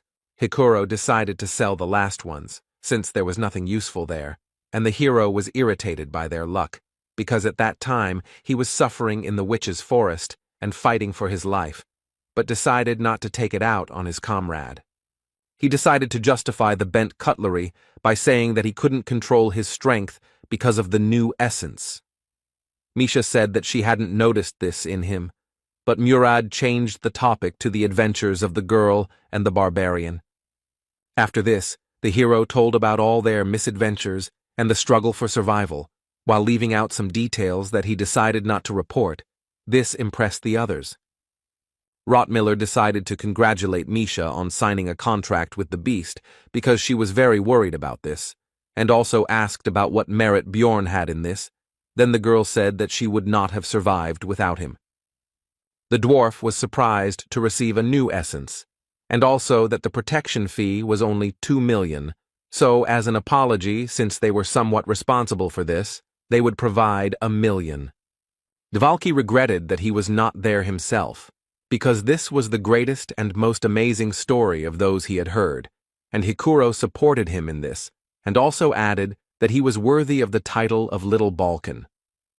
The hero was surprised by this, to which Murad explained that this was his second name, which was a comparison with Balkan, a barbarian hero of the previous era. Bjorn was not happy with the fame that had fallen on him, which had come too quickly, because this was not a game, but reality. Now his name would become famous, and he would receive too much unnecessary attention. Misha interrupted the ongoing conversations and suggested moving on to the most important thing. It was necessary to discuss the distribution of the spoils from the labyrinth as well as the reward for the message about the priestess of Karui. In the end, Bjorn and the girl received 7.65 million stones, but the barbarian took everything for himself because his partner promised to give him her share. After that, several days passed. The hero had a lot of things to do. He picked up the equipment that was sent for repair, replenished consumables, and even dropped by the auction house, and all this time Misha went with him. The barbarian did not understand why she was constantly hanging around him. She must have her own things to do. He thought that it might be about the money he took. Maybe she regretted it. The hero also decided to invest money in Misha's growth, because now she is his main comrade. His thoughts were interrupted by the fact that the girl was going to go to her family, while she looked like she did not want to talk. Bjorn decided that this was her family business, and he couldn't interfere. He encouraged his partner, and she told him goodbye to eat right, eat vegetables, and so on. She began to take care of the guy after what happened. On the way home, the hero thought that he himself, with his characteristics, can move further along the floors. But before that, he needs to strengthen Misha, update her equipment, get essence, improve the contract. On the way, Bjorn accidentally came across an execution process. At first, he was going to move on, but he heard onlookers discussing that this time an evil spirit was on the chopping block. After that, he could not pass by. The man sentenced to death turned out to be an acquaintance of the hero named Tarikon, the son of Lien. It turned out that he had not bought the weapon with the money he had received earlier. The poor fellow was terrified. His eyes caught sight of Bjorn's figure in the crowd, and he tried to shout his name, but it was impossible because of the gag. Then the barbarian turned away, unable to look. A moment later, the execution took place. The hero understood that he could well have been in his place. He decided to think about it at home, but some guy called out to him and started asking where he came from, and suggested Europe, Asia, and America. He continued speaking, and the barbarian thought that this could very well happen, but he did not expect it to happen so soon. True, for this case he had one prepared answer, and it goes by the name of Strategy Einar. He made a stern face and said that there was no need for complex words, after which he demanded to speak directly. The blonde praised his acting and said that he was not to be feared. Because they were all here because of this damn game, Bjorn drew attention to the incorrect pronunciation of the last word. The guy continued to speak. He admired the hero's successes, after which he said that they have their own alliance, but the barbarian interrupted him and asked if he was an evil spirit. He answered in the affirmative, after which Bjorn shouted loudly into the sky and said that the leader of the tribe taught to immediately kill people like him upon discovery. After this, the hero simply rushed at the blonde with his fists, because that is exactly how a real barbarian should react. Soon Bjorn was sitting in the garrison. The guard first decided to thank him, because his younger brother would not have gotten out of the labyrinth alive without Jandel.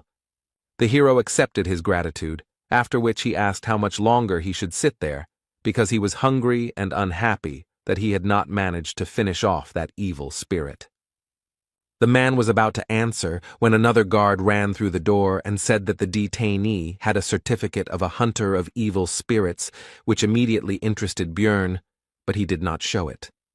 After this, a man who also belonged to this organization explained to the barbarian that they always test those who have managed to become famous in a short period of time and show extraordinary abilities.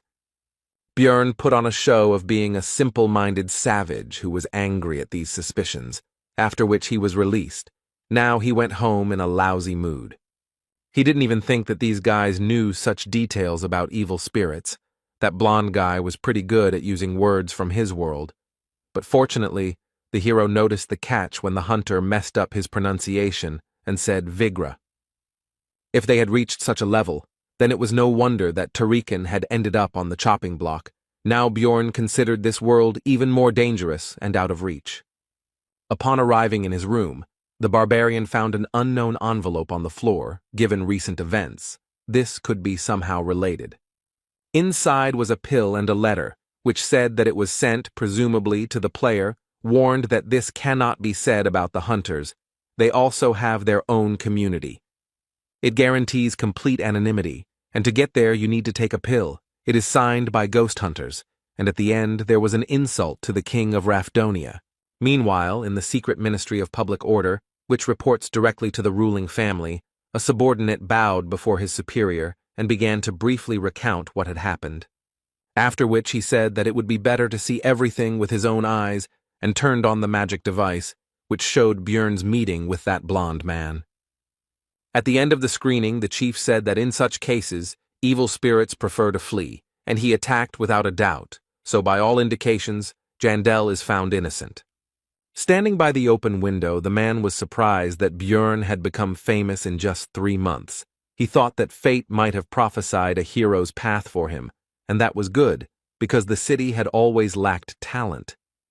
The barbarian decided that yesterday's letter was not a fake, but in any case he had to show potential observers that he did not understand anything and wanted to get to the bottom of the truth, so he went to the magic tower. He went to the only competent mage he knew, Raven Alua, who said that this is what all researchers get when they become famous enough. She also felt sorry that it had not come to her, because she would have immediately checked the letters, which had now disappeared. She would have been curious to read what the evil spirits were writing in these letters. Raven also told about the pill. It was made by an extremely talented magician who must have mind control magic, other dimensions, and deep knowledge of alchemy. By swallowing it, you can enter a special world of spirits. Only the mind gets there. The body remains in place. This happens at midnight on the 15th day of each month. There, they most likely exchange information. And those who tried to get in there later died in a pool of bloody vomit. Bjorn asked about the possible toxicity of the pill, but Raven said that the magicians had studied it a long time ago, and there was nothing like that in it. Then the hero asked the reason for the death of these people. Then the sorceress answered that evil spirits, it seems, can distinguish between their own and others, and then separate the souls of the intruders from their bodies. Raven also added that in that place, everyone has the appearance of their soul, so they cannot recognize their appearance. And it is also impossible to establish that the pill was swallowed by someone, otherwise everyone would have already been caught. The sorceress began today's research into the hero's essence, and he himself was thinking about how he could remain anonymous in this world and obtain information, perhaps even about the method of return, maybe take a risk. After this, Björn weighed all the risks and possible benefits before deciding to swallow the pill, because if it was so dangerous, the community would not have created it. However, he wasn't going to accept it right now, because anonymity was anonymity. But the sender of the invitation probably had a way to find out who had joined. For example, it may be that he is the only one who received such a letter in a certain period of time. Then he will be immediately found out as soon as he joins, so it is better to wait 3 to 6 months. 15 days after the labyrinth was closed, in one of the laboratories on the upper floors of the magic tower, a mage asked a certain Queen of Souls if a newcomer had joined, and she answered negatively.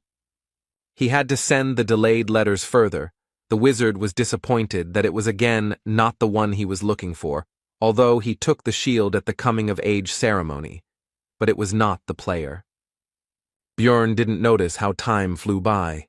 He was promoted to a 6th-rank researcher. Every day he was busy with various things, and the magic stones flowed away like water, but it was necessary, so he didn't regret it. A new mace was purchased for 400,000. It was gigantic in size and mass, and a spell of immunity to acids was cast on the armor and shield for 510,000. Also, the hero couldn't show off naked with every gigantification, so pants with automatic restoration, size change, and the same immunity to acids were bought. It cost 900,000. For Misha, twin lich blades were bought for 550,000. As well as the blood of a wild beast, for pumping up spiritual beasts for internal use for 2 million, as Björn wanted, invested in its strengthening. The beast woman had upgraded her contract level and could now imbue her weapons with a human attribute, which was noticeable from the haystacks used as dummies. Another million went into the second stage of the immortal seal for Björn. It only took 10 minutes, which compared to the 12 hours of pain of the first stage seemed like a fairy tale to him. But the indicators of endurance and resistance to magic increased significantly. The spirit also increased, and the special ability improved. At the end of the procedure, the shaman offered to tell fortunes. The barbarian did not refuse. The man then said that he was destined to experience countless good and bad events that usually happen once in a lifetime, and that he was destined to share the fate of those who are called heroes. Björn decided that even if this was true, nothing would change. He had to do what he had to do, and in order to withstand any adversity, he would prepare for everything he could. Also, all this time the hero was visited by Misha. She took care of him, invited him to share food with her, and also tried to accompany him everywhere. It didn't take long before the barbarian returned to the shaman for the 3rd stage of the seal. It was time to choose a certain feature. It could be the spirit of flame, the spirit of iron, and the spirit of the wild nature. Björn chose the latter. It cost 2 million stones. In addition to the stats, it increased his threat level and gave him the skill Wild Splash, which also increased his threat level in exchange for giving a bonus to Constitution. To attract the attention of a crowd of monsters and at the same time increase the body's endurance, this is what, plus gigantification, this is best suited for a tank. The hero did not think that he would achieve such success in 3 months. The shaman said that last time he did not tell everything about Björn's fate. He also needs to always and everywhere beware of those who are filled with resentment. There will be many of them. If you dispel their grievances, then you will receive luck, and vice versa. The hero overcame the 3rd stage of the seal and was about to leave when Einar appeared from the bushes, calling him to her shelter, because she should not be seen. The warrior said that she heard from the elder about his new nickname, Little Balkan, and now she is burning with curiosity, so she asks to tell him how he got it. Björn told his story, and Einar was pleased that the hero had joined the team, because she was worried, but now she wouldn't be, because he was not alone and Hikuro seemed reliable to her. Jandel was concerned about the girl's condition, as she had become very thin, So he asked if the elder was starving her, but she explained that she was undergoing muscle compression. Suddenly, a loud voice rang out around the area, asking if Einar had run away again, so it was time for the warrior to leave before her mentor became even more angry. Finally, the girl said that she was glad that Bjorn had become more handsome, because before his face was filled with anger, which she did not consider bad, but now he looks relaxed. These words surprised the hero. Later, the barbarian visited the library, where the girl, who had never initiated conversation before, said that he had become a celebrity. But the hero simply said goodbye. Earlier, he would have tried to get closer to her to get benefit from the magician, but now it makes no sense, because he has become stronger, and there is already a magician in the team. This is rationalization. After all, his priority now is survival.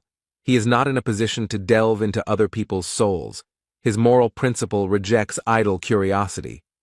This is why the hero always treats the people around him with caution and weighs every action they take. That is why he always focuses on their possible value to himself and thinks about using them for his own benefit. That's why Bjorn killed people when they posed a threat, was ready for betrayal at any moment, and thought about how to get the most out of any situation. But at some point this thinking cracked. He kept his cool and acted for himself alone, until that situation on the third floor happened, and the barbarian risked himself for her. He changed, and Einar noticed it. The hero began to catch himself more often wanting to do something useless. His body changed. Something else changed. He doesn't know how to solve this, so he will be like a barbarian and will not restrain his desires. Bjorn demanded that the librarian say what she wanted to say. She asked how he knew about her intentions. He replied that he could see it in her eyes. The next day, the barbarian went to the Promise of Flowing Water Cafe. He somehow squeezed through the front door. The other visitors did not expect to see a savage in such a place, so they decided that the owner was in debt. Soon he was called by the client for whom the hero had come here. It was Shavina Amur, a 7th-class officer of the Administrative Department of Revision, and also a friend of the librarian. The girl asked him what he should get, to which he replied that he would like to have beer with meat, since he was not a fan of sweets. Obviously, there was no such establishment. It was just a little revenge for the invitation here. After that, he asked to get down to business. Shavina was surprised that he didn't know anything, because the librarian, whose full name was Ragna Litaniel Peproch, was supposed to tell her. The woman explained that the mission was to patrol the sewers.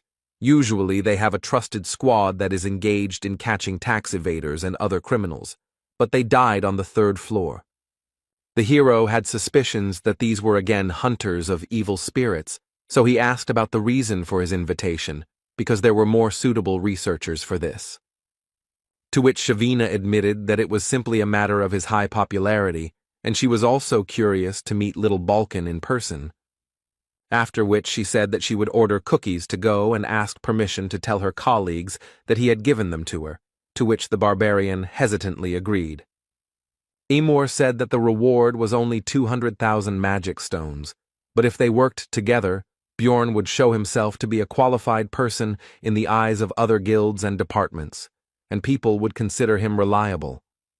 Shavina thought that the hero was already up to his ears in tasks, with his fame, but in fact his title in this matter turned out to be useless. People did not consider the barbarian a good worker, so he agreed. He soon left, and the woman thought about how she hadn't met anyone interesting for a long time.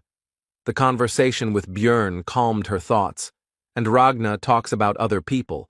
It's high time for her to find new friends. 2 days later, the entire team of losers gathered again at the entrance to the sewers. Devalki complained about the stench. Although he expected it, he did not think that it would be so strong. The guard who escorted them asked them to be careful and not to lose the map, helmets with flashlights. The latter also have recording devices built into them, so they would definitely need to be returned later. Initially, Bjorn was supposed to go alone, but at a team meeting he told about the task, and Hikuro immediately decided to join. He could not miss this journey, because it was full of ghosts, and he did not need money. Lior Wab Devalki decided to change the scenery, because lately he had been so buried in books that his head was starting to split. Brown Rothmiller couldn't leave the team in the sewers without a guide, and this would be a great chance to practice his new essence, which, in addition to the skill, increased his luck and sixth sense. Misha heard that there were criminals hiding there, so it could be dangerous, and they also needed to get used to the new twin blades, so they all gathered together. The hero decided not to refuse free help. It is unknown how much help from the others is needed, but Rothmiller will definitely be useful. The passages in the sewers were surprisingly spacious. Dvalki lit the magical fireflies and the squad moved forward. Along the way, Hikuro told a story about a terrible monster living here. Misha asked the magician if its existence was possible, to which he replied that all the waste from the magic tower was dumped there, and a huge number of experiments were carried out there. And if suddenly everything coincides so that the reagents mix correctly and react with the monster's body, then in theory, a specimen that never existed before could appear. Björn thought it was impossible, because first there had to be a monster's body in the sewers, and they usually dissolve, so someone had to bring it here, and besides, it had been quiet here for 2 years already. Suddenly, Rothmiller reported that he felt someone's presence, and with the essence of the mimic, there was no reason not to trust his words, so everyone began to look for the unknown. Misha discovered that some guy was visible from a crack in the wall. The hero didn't understand how he got there, but it didn't matter, so he grabbed him and threw him on the floor. He realized that things were bad, so he launched a desperate attack with his dagger on the group of researchers. It was useless. Bjorn just grabbed his hand and squeezed. His strength was already enough to break the bones of ordinary people with just one effort, but he praised the man for his efforts, because you need to try everything to survive. After this, the barbarian began to interrogate the man, who began to beg for mercy, since he would not hurt a fly, and he also said that he was a simple homeless person. But Rothmiller said that the brand on his forehead was placed on those who had committed terrible sins, so escaping from the tax office was not all that he had distinguished himself with, and it reminded the dwarf of his youth when such people went to the forge where he worked. The people from the department said that they would add 5,000 if the criminal was brought in alive, but they also said that it wouldn't be scary to kill him. The main thing was to get it on tape. The squad was deciding the fate of the criminal. Hikuro exclaimed that he had expected something like this from the administration, and Misha did not want to drag him because he would be executed anyway. The man himself was shaking with horror. Then he exclaimed that he would tell them everything he knew. Just let them let him go. Björn at first decided that he did not have any interesting information, but he said that they would get much more for some bitch. The criminal said that a few days ago, a woman had driven him out of his hiding place, apparently using evil black magic, because she was accompanied by a pack of corpses, and they did not look like the undead of the labyrinth. The hero was surprised by this news, because all this is very reminiscent of the priestess of Karui, Eliza Behench, who created problems for them on the 3rd floor. Björn decided that if it was her, she couldn't just be allowed to walk around here because she had a huge grudge against their team, and the others agreed with him. The criminal was tied with a rope and sent ahead to show the way to their hiding place. They also asked why he was hiding in such an absurd place. He replied that he was simply looking for shelter and stumbled upon them. Soon the group discovered a way down. From that moment it was decided to behave quietly. The man said that there was no other way out. The team moved forward and the criminal said that if this is really the woman they think, then they should let him go. Soon a pile of corpses appeared on their path. The man stopped in fear and did not want to go further, but Bjorn hurried him and he had no choice but to obey. But it turned out that the bodies were not lying there for nothing. This place was full of magical traps, so the hero immediately shouted for everyone to retreat back. The criminal went first. He could no longer escape, and all the power of magic rushed towards him. It reduced his maximum health, and when it reached 0, it killed him. Eliza felt the activation of her spell called Call of the Evil God. The priestess decided that it was the people from the temple who were chasing her, and she still had not found the way to the underground city. And then a voice came into her head, demanding that she make a sacrifice to him, and then the woman understood what she needed to do to get help from her god. Bjorn pulled their guide closer, and he himself was partially trapped, which reduced his maximum health by 29%. It turned out that the criminal was dead, and Bjorn was glad that he had sent him ahead, because he could have ended up in his place. Hikuro noticed that the deceased had a nameplate. His name was Hans Mark, which gave the hero a bad feeling, because all meetings with the owners of this name did not bring him anything good. Soon the team reached the criminal's hideout. It turned out to be quite cozy, which they did not expect, but Eliza was not there. Dvalki found a faint trace of mana. After examining it more closely, the wizard came to the conclusion that something was hidden under the floor. Then the hero took off his armor and decided to break through the stone underneath with his massive mace. The squad's mage immediately said that with magic, everything would not work out so simply. But the barbarian didn't think so he used gigantification, because if you can't break through with brute force, it only means that not enough effort was put in. The squad watched with tension as the big guy began to punch the floor, and he finished his previous thought by saying that, by the way, this doesn't work on ghosts. But soon his efforts finally bore fruit. Hikuro asked Dvalka that it shouldn't have worked, but he himself was no longer sure of it. Rottmiller reported that thanks to his improved sense of smell, he can smell this woman, and there seem to be no other threats, so they can go down without unnecessary fears. The sixth sense is also silent. Meanwhile, in the underground city of Noark, where the priestess of Karui was heading, a guy was running quickly through the streets with urgent news. Bursting into the vice-captain's office, he reported that the entrance had been destroyed, although, judging by the reports from the surface, the royal family had nothing to do with it. The man who received the news said that this passage had long been forgotten. The last time it was used was during the incident with the Karui cult, so it could be the priestess on the run. The vice-captain asked Amelia, the same female marauder that the hero and Einar met on the second floor, to go and sort out this incident. Meanwhile, the team moved along the passages and was surprised that such an incomprehensible labyrinth was discovered under the sewer. Misha was curious, so she first asked Hikuro, but he didn't know. Then she turned to Dvalki, but he didn't know anything about it either. Rottmiller stopped the group and reported that the smell of the priestess was getting stronger here. It was no longer just a trace. She was somewhere nearby.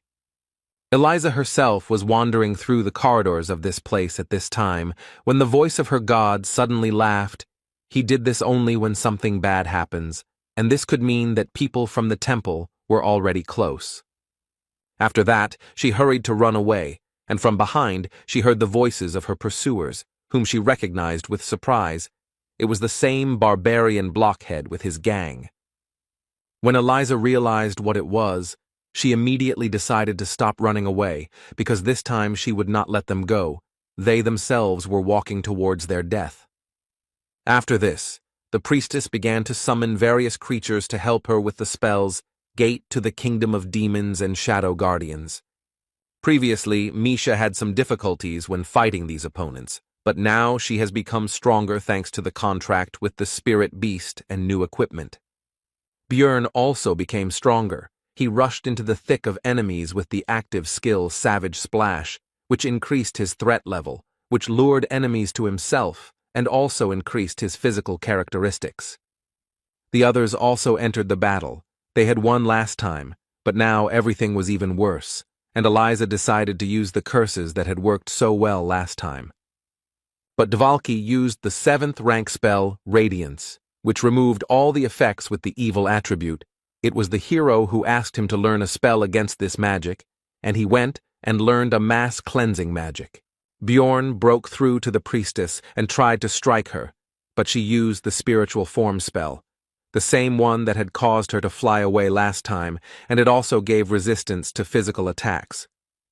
But Dvalki was ready for this too. He used materialization, which brought Eliza out of her ghostly state, and then used accuracy increase on the barbarian. Now the priestess was vulnerable again, and the hero grabbed her and slammed her into the ground with his enormous strength. But he did not stop there, although after this blow she was no longer capable of resistance.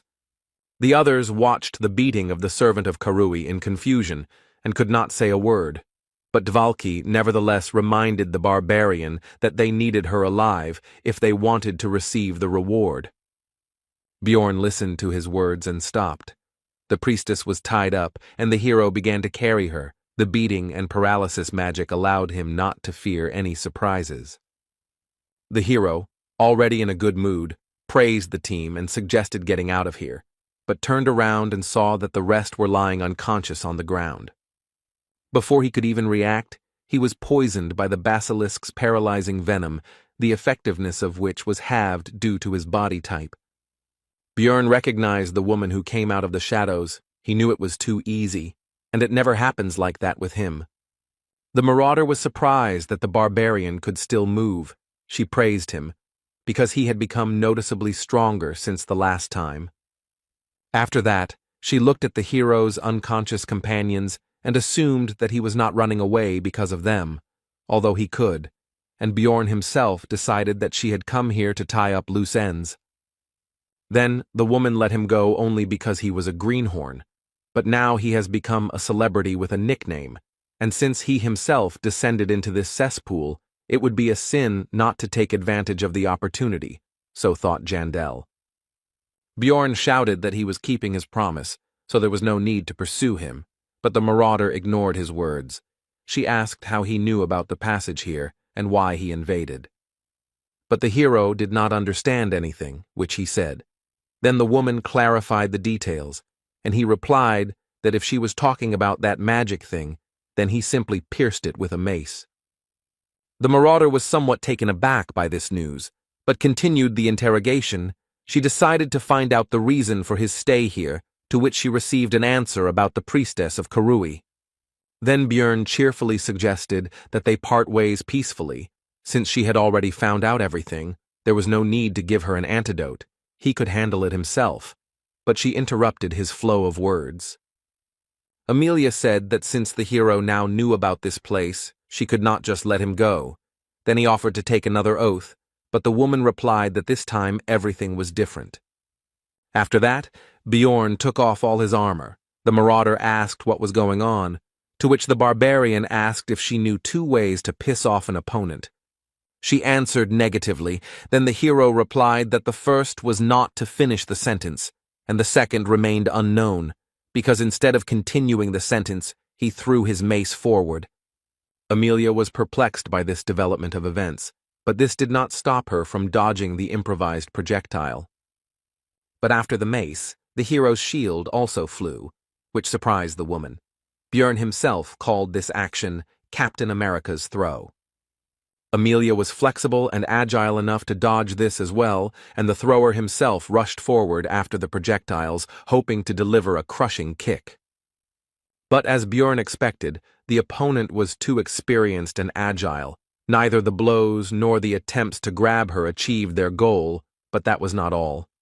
The hero decided to act unexpectedly. He used gigantification, thanks to which he was able to reach the woman who did not expect this. After that, he was still able to strike the enemy directly on the head, but it did not seem to bring the expected damage.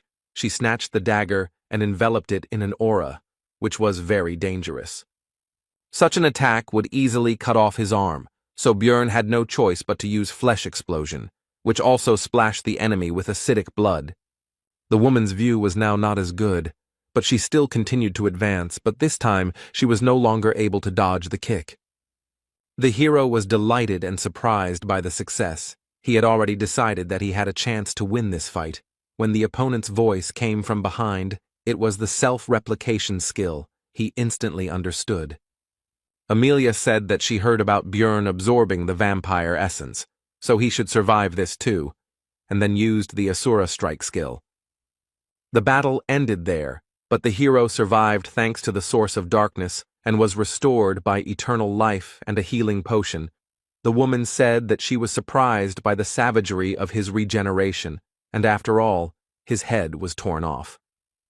Bjorn jumped up from his seat and asked why she didn't kill him, to which the woman folded her arms across her chest and said that he was the one who attacked first, and most people prefer to solve problems by talking. The hero replied that he was fighting for his life because she couldn't let him go with the knowledge of this place, but Amelia clarified. She said that she couldn't let him go just like that, emphasizing the last two words. Then Bjorn asked what would happen next, discreetly trying to reach for the mace, but his recent opponent noticed this and said that she was not going to kill him, so he needed to calm down. The barbarian started to justify himself because he didn't intend to attack and all that, but he was interrupted. Amelia continued for him. He just decided to prepare in case she changed her mind. Bjorn noticed that the woman herself had not recovered from the wound, did not take the potion, which indicated a special essence that interferes with the treatment. She meanwhile handed the hero a drug that erases memory. The barbarian asked why she didn't give it to him last time, to which he received the answer that it was a rare remedy, after which he asked her motives because if she killed them, she would get a lot of money for the equipment. Then Amelia asked who the hero thought she was, but he decided to remain silent because he considered her crazy. Then the woman hushed up the topic and shoved the drug into his mouth, also saying that she had not heard of any side effects. The woman also decided to find out about the second way to piss off her opponent, which he had not told her about before the fight began. The barbarian began to respond, but a drug called Lethe's Blessing began to work, and he fell asleep.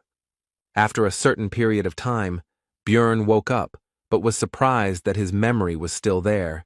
Even though the last hour should have been erased, he didn't know. For some reason, the drug didn't work on him. The next morning, the hero visited the administrative office to receive a reward for the task. Shavina said that there was no need to compensate for the damage for the broken devices, because this case was truly special. The hero agreed with this and plunged into memories of yesterday. When he woke up in the sewers, the equipment was with him, but the flashlight and recording device were broken. The rest of the squad didn't remember anything. Their last memory was going down to Hans's shelter, so the drug worked correctly on them. While his comrades discussed the loss of their memories and the fact that Eliza was dead even though they had no memory of the battle, Bjorn himself wondered why his memory was untouched. Rothmiller had a hypothesis about what happened. He came to the conclusion that they caught up with the priestess and won the fight, but she tried to do something with their consciousness, so she had to be finished off. But the damage was done. Devalki agreed with this, because it sounded plausible, and the servant of the evil god should have similar spells in her arsenal, while Hikuro was simply glad that they somehow managed to cope. And at the exit from the sewer, they were met by Shavina and Ragna, who went to look for them. Since they were too late, Bjorn doubted their competence, to which Amor said that Litaniel was very strong. The librarian herself said that her friend had brought her here, and the hero, looking at her equipment, thought that he didn't know how capable a sorceress she was, but she clearly had more than enough money. Shavina said that Ragna was very worried, to which the embarrassed girl began to deny it. Misha asked who these girls were, and when she found out that one of them was a librarian who worked in the place where Bjorn often went, she immediately expressed her indignation. Then a paladin with a huge two-handed sword on his back approached them. He made sure that the body next to them was indeed Eliza Behench, so his church would not forget about this service. At this point, Bjorn finished recalling the events of the previous day. While he was talking to Shavina, he heard the young female employees of the administrative department whispering about him, Little Balkan. One of them told her friends that something becomes really big when he uses the skill. The hero heard this and the rest, and was unhappy that they looked at him like an animal in a zoo.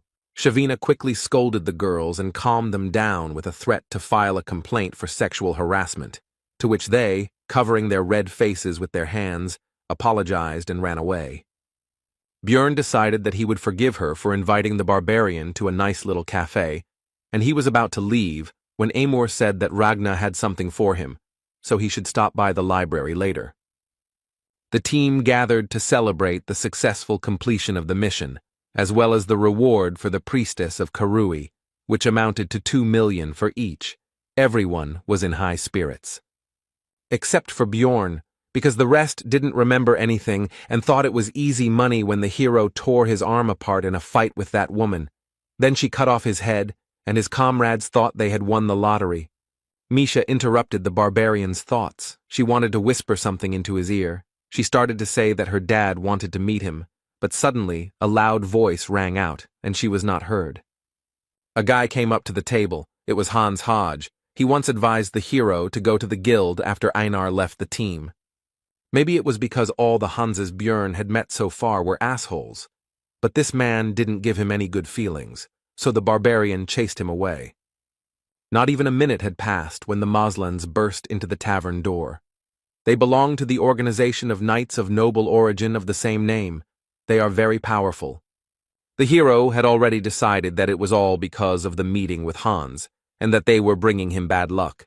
But it turned out that this time the problems had not overtaken him, but Dvalki, who was taken into custody for insulting the dignity of the nobility.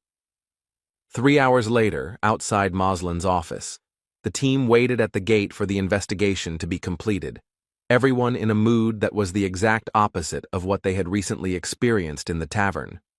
Hikuro had already asked the others whether Dvalki would survive, but when the wizard finally came out to them, everyone rushed to him to find out the details of the incident. Half an hour later, in the tavern, the magician said that he would have to leave the team, after which he decided to explain the details, starting with the fact that his older brother is Baron Martuan, but Wab himself is not quite a nobleman. He is the son of the previous baron and a servant, and since the wizard turned out to be a disgrace to the family, immediately after birth, he was adopted by the third brother of Baroness Tirva, although only on paper. In reality, he was raised by his mother. Hikuro didn't understand what this had to do with their team, to which Dvalki replied that his father had died a year ago, and his second brother had taken the vacant place. And after the death of the former baron, his eldest son died, like everyone else in the indirect line of succession, and now his brother sent Moslans to him as a warning so that he would not stick his neck out and live in the shadows. He believes that he was angered by the fact that he had become part of the team as a good researcher, especially considering the presence of a celebrity in the squad.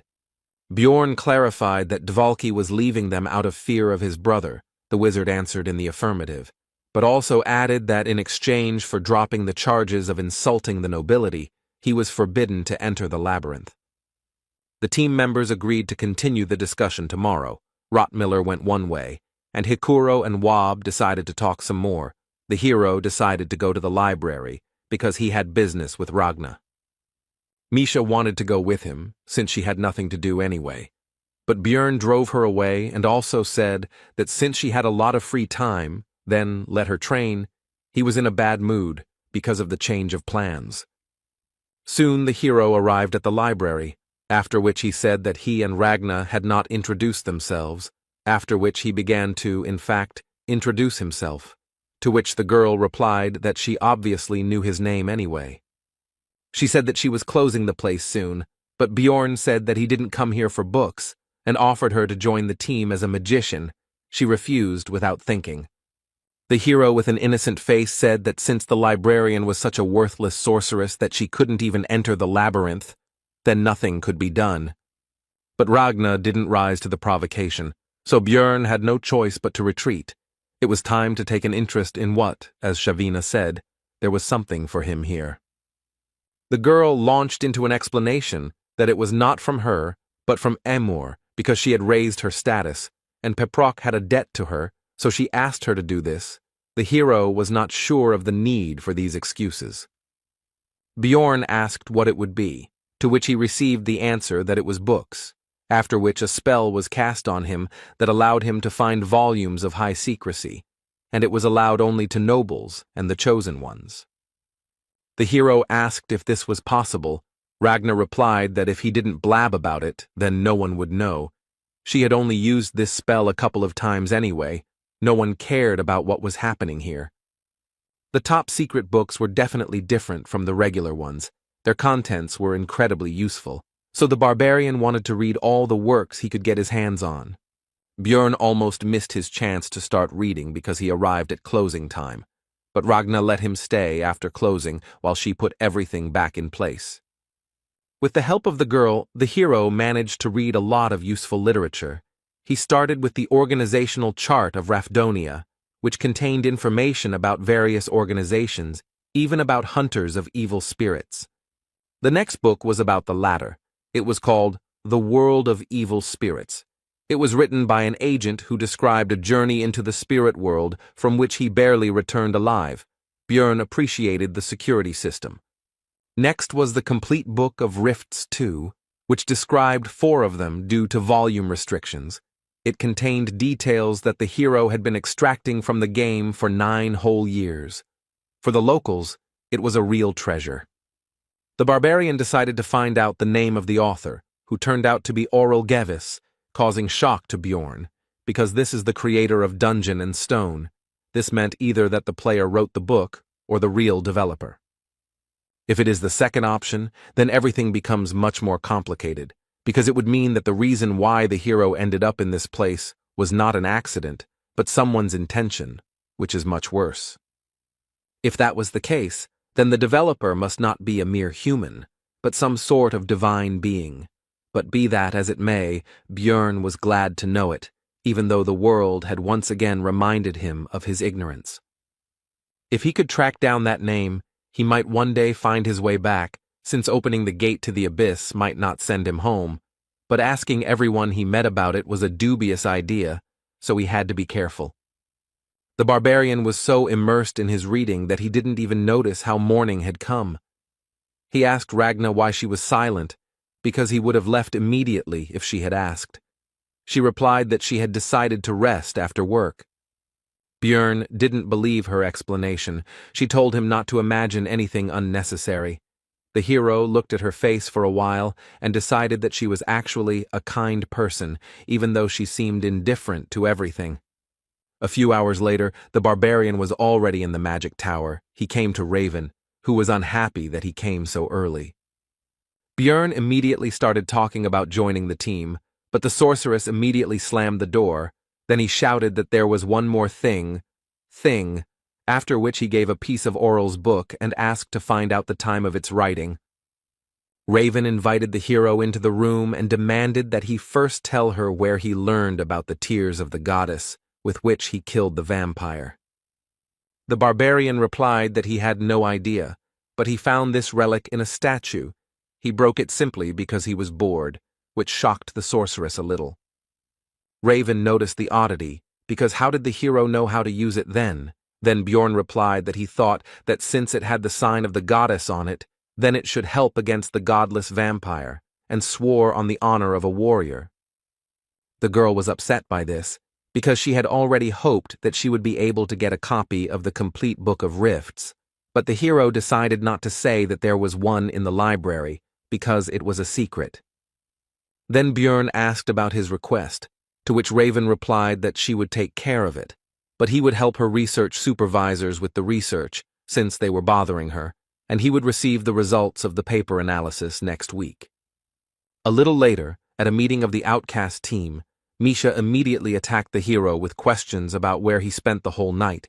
He replied that he was stuck in the library, which only made the beast girl tense up more.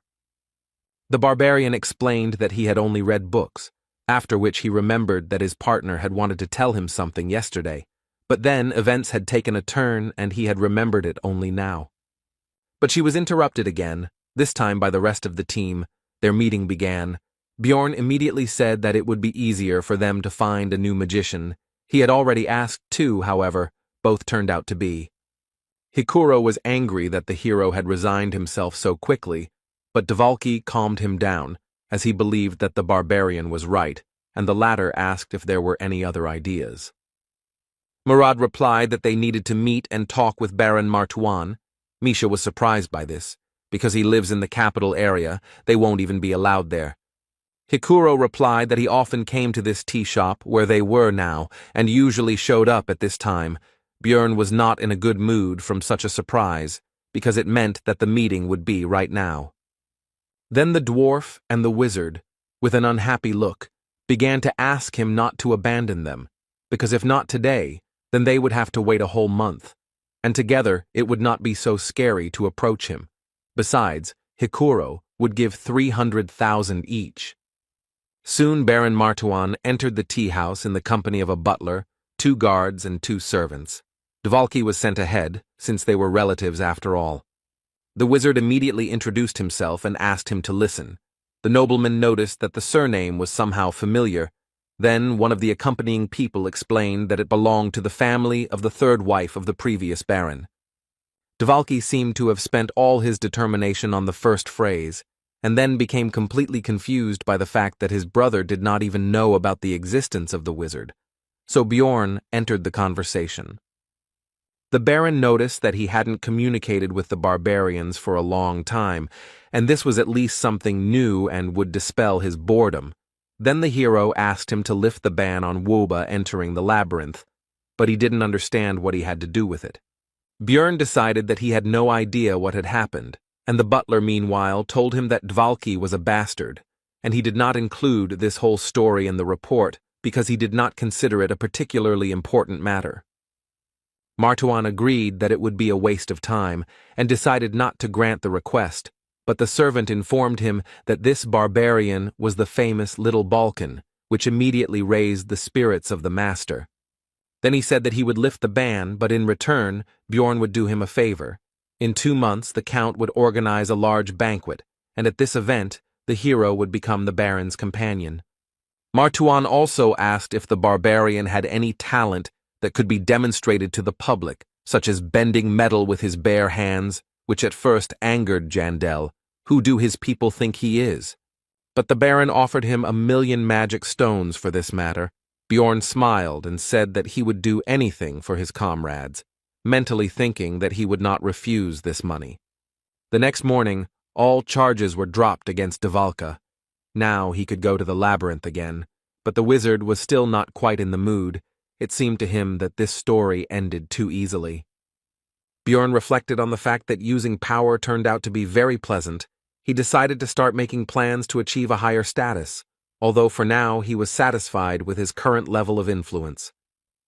Then Hikuro began to distribute the promised magic stones, but the rest of the squad refused the money, and the barbarian was embarrassed to agree to the reward alone. After this, the dwarf thanked Bjorn for humbled his warrior pride and agreed to the baron's offer.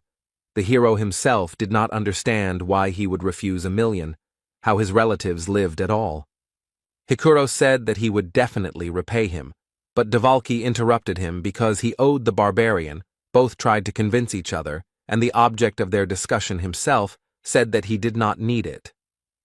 Time flew by quickly, and the day of the opening of the labyrinth arrived. Bjorn again came across a new group of relatives whom he helped to get to their destination. He also gave them a great deal of advice, from how fire burns to warnings about the dangers of evil spirits and marauding people, and they were happy to learn from the famous Little Balkan. The barbarians joyfully saw the hero off on his journey and wished him luck.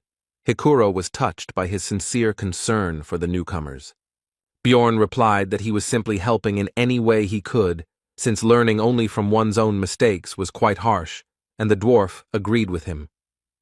The hero also recalled how a few days ago he met with Karak, the third son of Fanun, who reported that the rest of his relatives had mostly died, because due to traditions they had not been properly taught. Meanwhile, Misha asked Rotmiller where his weapon was.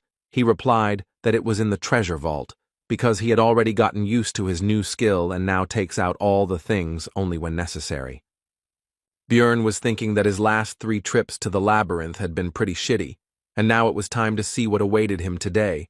He was not going to relax and was ready for anything. Thanks to a lucky spawn point, the team reached the rocky desert on the 2nd floor in just 9 hours, where they hunted new monsters for experience and reached the next portal in 4 days. On the 8th day, the squad reached the 4th level, where all the monsters from the 3rd appear, but among them were also 6th-rank opponents, unique to this location. In other words, this is a great place for gaining experience en masse, because it's not for nothing that this location is called the Training Tower. Having taken up the hunt in earnest, the team earned 3.9 million stones, 780,000 for each. This amount came only because of Rothmiller's greed skill, which increased the chance of crystals dropping by 30%. It was less than Bjorn's first foray into the labyrinth, and he was beginning to understand why there were so many marauders here, since that was what most people usually got. But the hero was not upset and continued to spend his time usefully. namely helping Raven with research and visiting the library. From the sorceress, he learned that the complete Book of Rifts 2 was created 150 years ago, which is also the date of the death of the first king of the dynasty and the beginning of the game. All this happened at the same time. Even in everyday affairs, Björn continued his thoughts. He would like to know what happened then, but he did not have such an opportunity. There was no choice. He had to continue his trips to the labyrinth. Time passed. Soon his fifth campaign ended. This time 790,000 stones came out per person.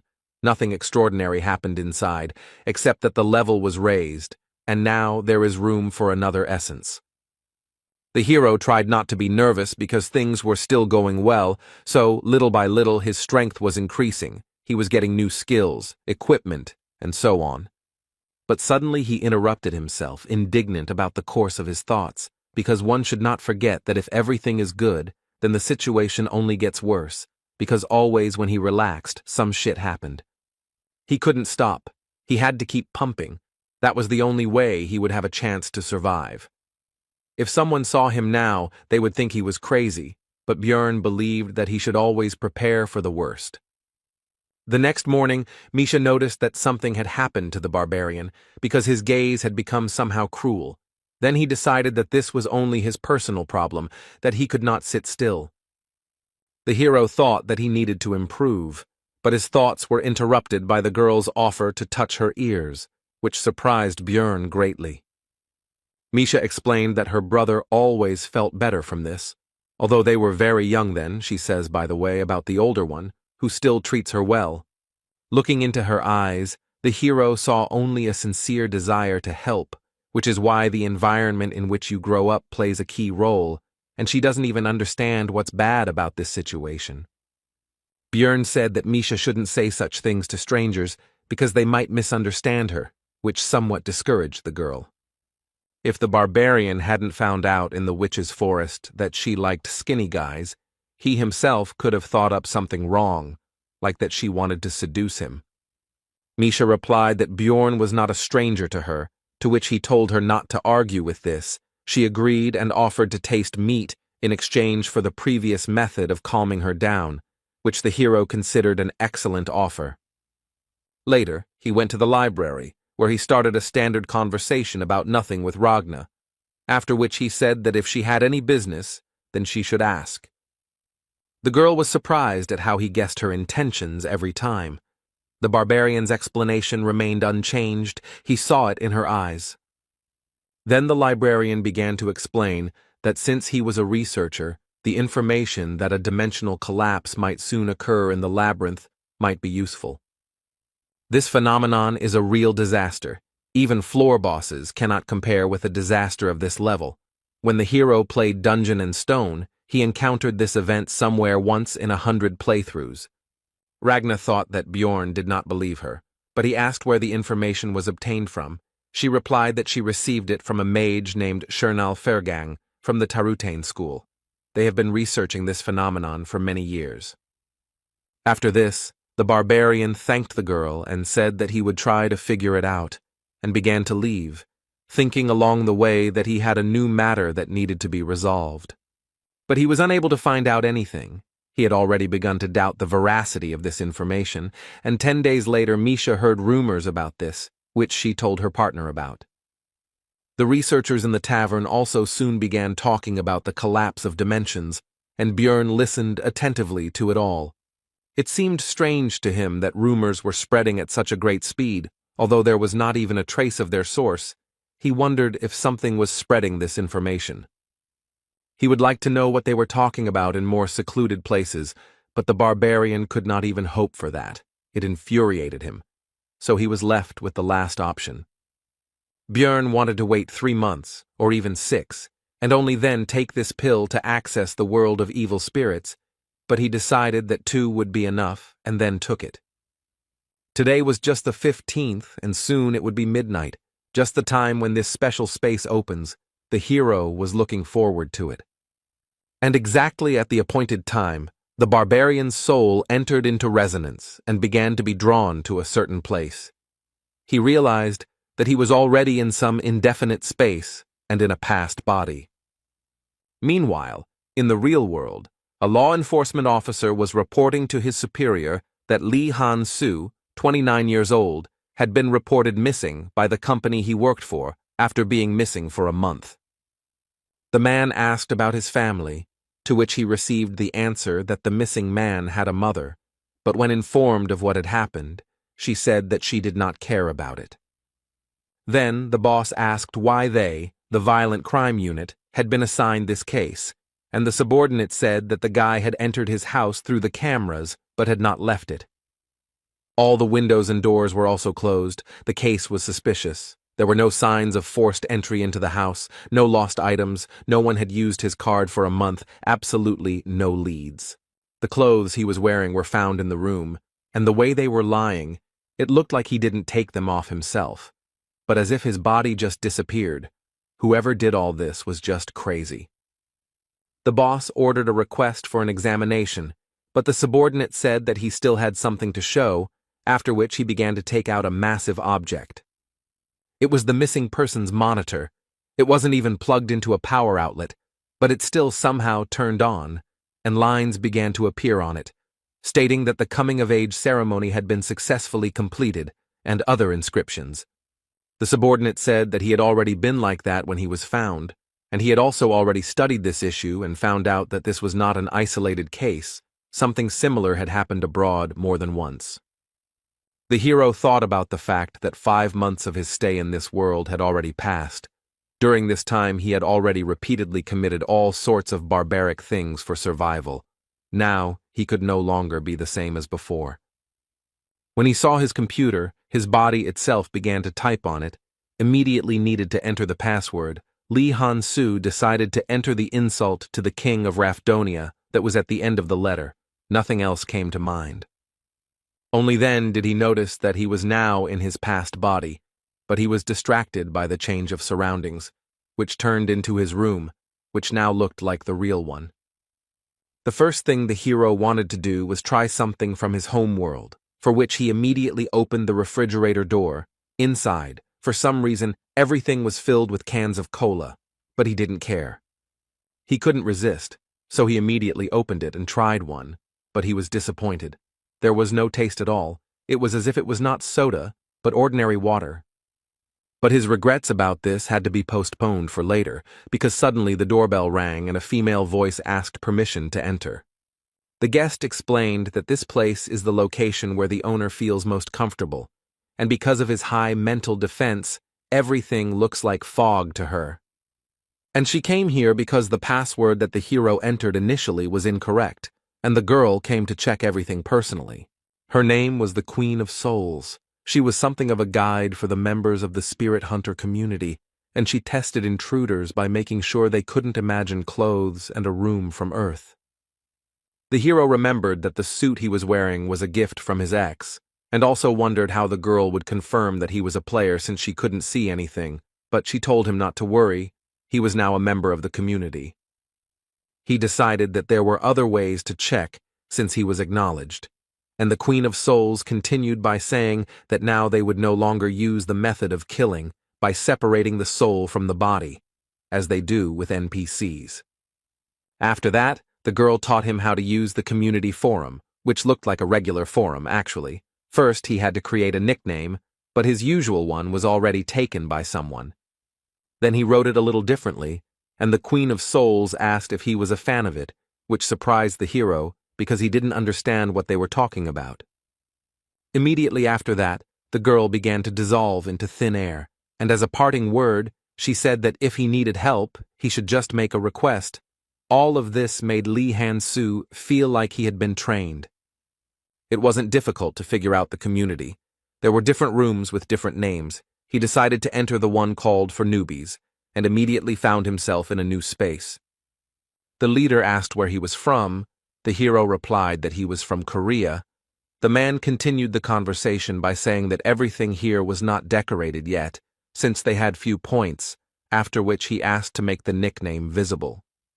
The hero did not understand how to do this. Then the leader noticed that he was in the community for the first time, and explained that he just needed to think about it. Here you can also imagine objects with the power of thought. After that, Lee Han-soo managed to make his nickname visible. It turned out to be Elf Nunna. This immediately surprised the other players, who began to discuss it, which discouraged the guy. What they are talking about is his previous nickname was Elf Nuna, and he wrote a stats summary 3 years after the game, but it only had 100 views, so did he somehow become popular without knowing it? Although all this is not important now, first you need to understand the situation. It would be reckless to attract attention without understanding the situation, so he pointed out that his nickname has 2 letters N. He is just a fan. This immediately upset the rest of the people. The room leader also tried to calm everyone down. They were already hoping that they met the real Elf Nunna, so their reaction was immediate. Almost all of them just left. Only a few people remained.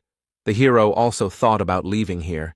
He considered their actions somewhat cruel, but what could he do? One of the remaining players approached Lee Han-soo and asked how long he had been there.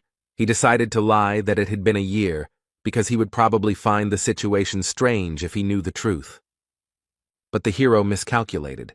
Because he answered that it was quite late, most people receive an invitation when it becomes obvious that they are evil spirits, and because of their fame, this happens rarely. Then the guy, whose nickname was Pink Guy, praised Elf Nunna for his acting talent, and also said that he should find out about what was happening in the real world, because something like 70 days should have passed there. It turned out that time flowed differently here than on Earth. The ratio was about 5-to-1, meaning that in reality only a month had passed there, which caused strange feelings in Lee Han-soo. From a conversation with Pink Guy, the hero learned a lot of new things. When asked about returning back, he answered that there are many theories, but there is no specific answer, and also that the community was created about 20 years ago. These players have been here for a long time. It's surprising that they beat the game 5 years ago. Lee Han-soo agreed with this, but he himself felt defeated. His veteran pride was shaken. After all these people had reached the Abyss Gate before him. Even though they looked stupid from the outside, it meant that they were amazing players. But then his thoughts were interrupted by a question about what difficulty the hero had completed the game on, which surprised him, to which he explained that this was not the original version, but a remake. He still didn't understand. Then Pink Eye said that he meant the pirated version, in which all the drop chances and other parameters could be edited. He completed it in 50-fold mode. Then Lee Han-soo realized how these people could complete Dungeon and Stone. They received maximum experience, their maximum level was increased, and much more. He himself said that he was also in the 50s. Meanwhile, in the real world, a woman reported to the old man that they had erased all traces and nothing would appear on the news either, so he asked what had happened to that man. The subordinate replied that he was ordinary in everything. The old man continued that this was so, but besides the game, he was slightly evil, but besides that, he managed to defeat the legacy of Auril Gevis. The woman said that 5 years ago the world was perfect, but was sent to the trash because no one could cross it. The old man continued by saying that this man still managed to do it, so it was not a mistake. The man was curious about how far Lee Han-soo, a man who had gone through what everyone thought was impossible, could go. Meanwhile, the hero finished the conversation with Pink Guy. It turned out to be useful in many ways, because in addition to useful information, the guy got a conversation about all sorts of crap, which relieved a lot of stress from him. The monitor didn't show the usual time. It was counting down the minutes until closing. At first it was 12 o'clock, now it was 7 o'clock. Lee Han-soo wondered how the closing of this space would happen. After that, the hero went to the market, which was used to buy and sell goods and information for ghost points, the rate of which was 100,000 points for 2 million stones, and began to look through the orders. After sorting by value, Lee Han-soo identified several high-reward ads and began earning new currency. It was very effective. Soon his balance exceeded 130,000 VP, because there was no information that he did not know about this game.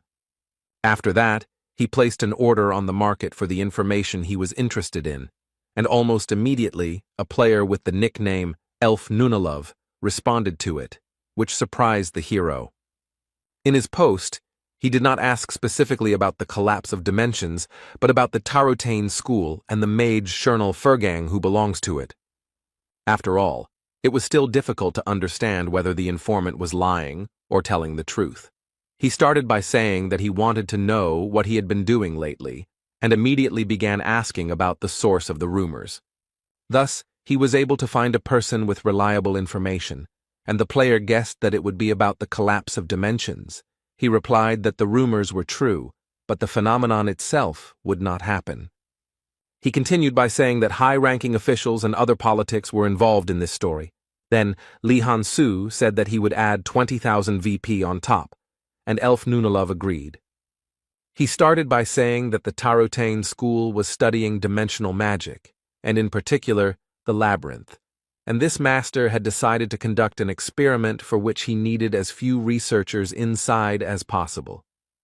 That's why the wizard spread the rumor, shouting from every corner that a collapse of dimensions would soon occur, and by doing so, they stopped the influx of people on a new journey. Lee Han-soo asked Elf Nunalov if there was any problem with him sharing this information. He replied that he didn't just blab it, but earned PO. Moreover, the royal family will soon begin to act and calm down the rumors, starting speeches in the squares and posting announcements in public places. And their reason is simple. When there are only a few researchers working, the source of magic stones dries up. The hero was satisfied with the information, so he said that he was going to transfer additional compensation to Elf Nunalov's account, but he said that he did not need anything.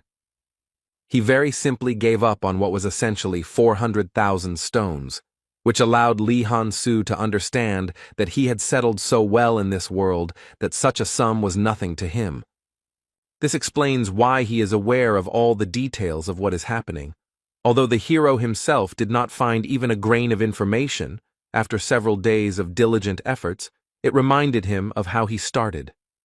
He realized that it didn't matter what difficulty they had played the game on, because this was the real world, which followed the rule that the strongest would survive, and in which many of the evil spirits had already succeeded. He was just a newbie here and still had a long road ahead of him, but despite all these thoughts, Lee Han-soo was having a lot of fun. He remembered his first client, who bought information from him about passing the first floor boss. A girl who wanted to know all the details about a location called Skull Island on the 6th level of the labyrinth. And this guy with the nickname Elf Nunalov, who he just met, they spent a year of their lives to achieve their status. With all his knowledge, it never even crossed his mind that he would not be able to achieve all this himself. Meanwhile, in the real world, the old man read the logs that appeared as the hero's adventures progressed and could not believe what he was seeing. He considered this man to be completely and irrevocably insane. He asked the woman about the number of those who had made it to the 2nd floor on the first try. There were 117 of them, but there was not a single one in such a condition. He looked at the status that the hero had achieved in 2 months and did not understand how it was possible. But his subordinate said that even for some loser with a bit of luck, something like this is not something incredible. The old man interrupted her and said that luck alone could not achieve this, otherwise they would have already seen something like this. He falls outside the statistics. This case is unusual. It is impossible to determine the cause. Lee Han-soo shows an abnormal growth rate. Now he, the administrator, is watching him. The man suddenly remembered the time when everyone was criticizing the game, calling it a failure, and he had the last word. He said that he simply acted rationally. Even if it was just one person who would be properly prepared and sent there, then their chances would increase. Meanwhile, the time spent in the world of evil spirits has ended. 1 hour there is 1 second here. You need to be careful with this, because now every midnight on the 15th, he will be vulnerable for 12 seconds. While warming up, Björn thought about how the spirit hunter community had exceeded all his expectations. This place had proven to be a great source of information. Swallowing the pill early had been a good decision. But enough thinking for today, because he had been awake all day, and then the mental fatigue from the extra 12 hours had piled on. Now it was time to sleep. Tomorrow he had to accompany the Baron. At noon the next day, Björn was given a suit that the aristocracy thought would be appropriate for a barbarian to wear to their event, and he set off for the first quarter, the imperial capital, Carnon. He led a column of mounted knights and carriages, and along the way he thought about how he needed to quickly sort this out, and then stop by the heavenly auction house. His legs were already aching because the journey was long.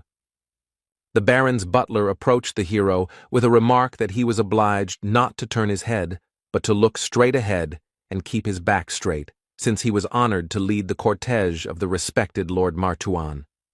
Björn thought it was his own mistake. What else did he expect when he let the barbarian go ahead? So he was not going to listen to this man's lectures. The Count's house, where the banquet would be, was about 6 kilometers away. It was still summer now, hot. But soon this distance was overcome.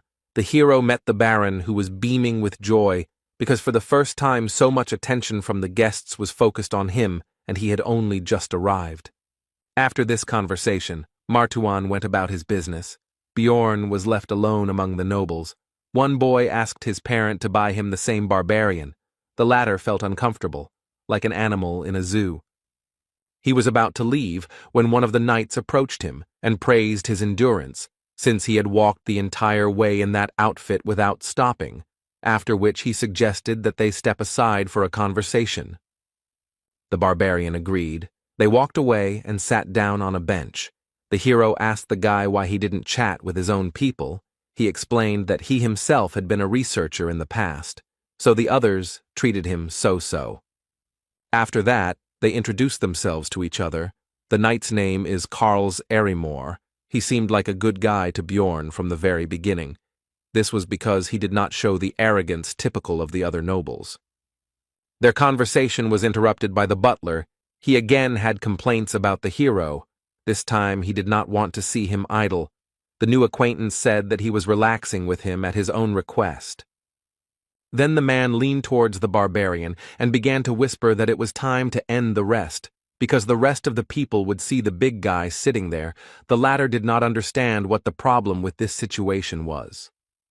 Then he shouted into the hero's ear that the nobles would consider him an ordinary weakling, so he needed to rise up, no matter who he was, but today he should be considered a warrior with iron blood. Björn remembered the reward for attending this banquet, so he became determined and stood up abruptly. If this butler wanted to see a real savage in action, then he would show him. He is a warrior with iron blood, a barbarian who has rejected civilization, a child of the wild who has rejected civilization, which he proved with a mighty cry in honor of the ancestor goddess Yahello, which attracted the attention of the guests. The butler got angry at this prank and asked the hero about the reasons for his sudden action, to which he replied with a bright smile that he simply suddenly wanted to shout. After this, Björn, as befits a true savage, began to grab various dishes from the tables, mostly meat, and, in the literal sense, devour them. Of course, there was no talk of any manners or etiquette. This fueled the interest of the nobles who were watching the barbarian. They began to discuss what they saw, his wild lack of restraint, how he gnawed even bones, and also the fact that he could not even control himself. All this attention and their reaction was exactly what the butler wanted. He was sincerely happy about the situation, when suddenly the hero's strong hand was on his shoulder. Chewing the bone with his teeth, the barbarian threateningly addressed the man, saying that he was burning with the desire to break his shiny skull. The butler immediately broke out in a cold sweat, and stuttering asked if he was going too far with his jokes. With a loud crunch, the bone in Björn's teeth was bitten through, and he said that these words were not a joke. This was his sincere desire. The butler had already managed to forget all the obscenities that the barbarian had committed in the Explorers' Guild, but now he remembered it and was horrified. After that, he hurried to get away from there. This whole situation made Karls Erimor laugh. He didn't even think that this man could have such an expression on his face. The knight asked if Bjorn's teeth were in order.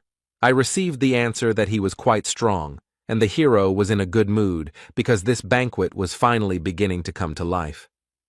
For a while he enjoyed what was happening, like a true barbarian, But soon, curious nobles began to approach him. For example, two girls who asked to touch his hand. He did not refuse them. The ladies were pleased with what had happened, and as they walked away, they discussed their impressions. And now, a married couple of elderly noblemen approached the hero. They asked Björn to shout some more, to which he activated his barbarian opera mode and melodically chanted the name of his people's ancestor goddess, Yahello. This reminded the old couple of their youthful days, and soon new nobles rushed to the hero with their requests. Now Jandel felt like those mascots in animal costumes at various events. Bjorn did not refuse them. Meanwhile, the knights began to discuss his behavior. One called him not Little Balkan, but a little clown. The second said that he had lost the honor of a warrior. The third simply insulted him. The hero heard their words. He noticed the insignia of cadets on their clothes, so he wondered why they were barking behind his back, because they didn't even know how to use aura yet. The Baron soon arrived, apologized for interrupting the speech and disturbing the atmosphere, and then said that the barbarian now needed to go with him. He needed to be introduced to someone. The hero followed Martuan and met other nobles in the banquet hall. He introduced his companion to the Viscount as Little Balkan, to which he asked what brought this explorer here. Bjorn replied that the Baron had helped him in one matter, and now he was protecting him to repay the debt. The nobleman admired the presence of a barbarian as a personal bodyguard. Martuan began to say that he had not demanded anything from the barbarian for his service. He himself had decided to thank him in this way, and the hero played along with him. The Viscount admired his noble way of thinking. So 13 more similar conversations took place. In other words, of all this, people only less than 15 were worthy of being called aristocrats. The fame of the Little Balkan grew. As a result, Björn got to know all the nobles present. In the game for this, he would have to raise his fame level considerably, after which he began to communicate with people and put on performances. Soon, the paladin who met the hero's team at the exit from the sewers came to the Baron to express his respects. He did not expect to see Jandel here, while Martuan was surprised by their acquaintance. It turned out that this man was not a simple minister of the church, but a whole captain of the 3rd Division of Paladins of the Order of Letless, the god of research, and also the goddess of the stars. His name is Pal Krovitz. While Björn was surprised that someone like him was earning extra money by collecting corpses, he said that the hero could always come to their organization if he needed help, because they would remember his deed. The Baron and the rest of the nobles were unaware of the reasons for this, so Krovitz told them about the capture of the priestess of Karui, and also added that they valued their relationship with Sir Jandel. The hero's fame grew even more. The nobles were delighted, but soon it was time to get ready, because Count Ferdehilt, the organizer of the banquet, arrived. He wanted to meet Bjorn. This caused a bad feeling. When they met, the elderly man shook Jandel's hand and said that he had long dreamed of meeting him, but the barbarian thought this was strange, since he had only become relatively famous quite recently. Even in the game, such an event was not triggered until quite a long time had passed, and the Count was sticking to him, meaning he wanted to appease him, which made the hero uneasy. Ferdehilt suddenly said that looking at Bjorn, he had a great idea. He offered the barbarian to participate in a dueling competition of knight cadets, which discouraged Jandel. The hero had a bad feeling about this sudden quest, but he still agreed to it, because he was promised 2 million magic stones just for participating. And for the victory, there was a prize. It was a numbered item, 7,777, the necklace of Garfus, which turns the crystals placed in it into a random substance, can only be found in the cracks on the 5th floor, very rare. In many ways, this artifact is similar to the Frost Spirit Ring. It also has a low number, and the unique property is considered not very valuable, which is why it is considered useless, and it also has a secret.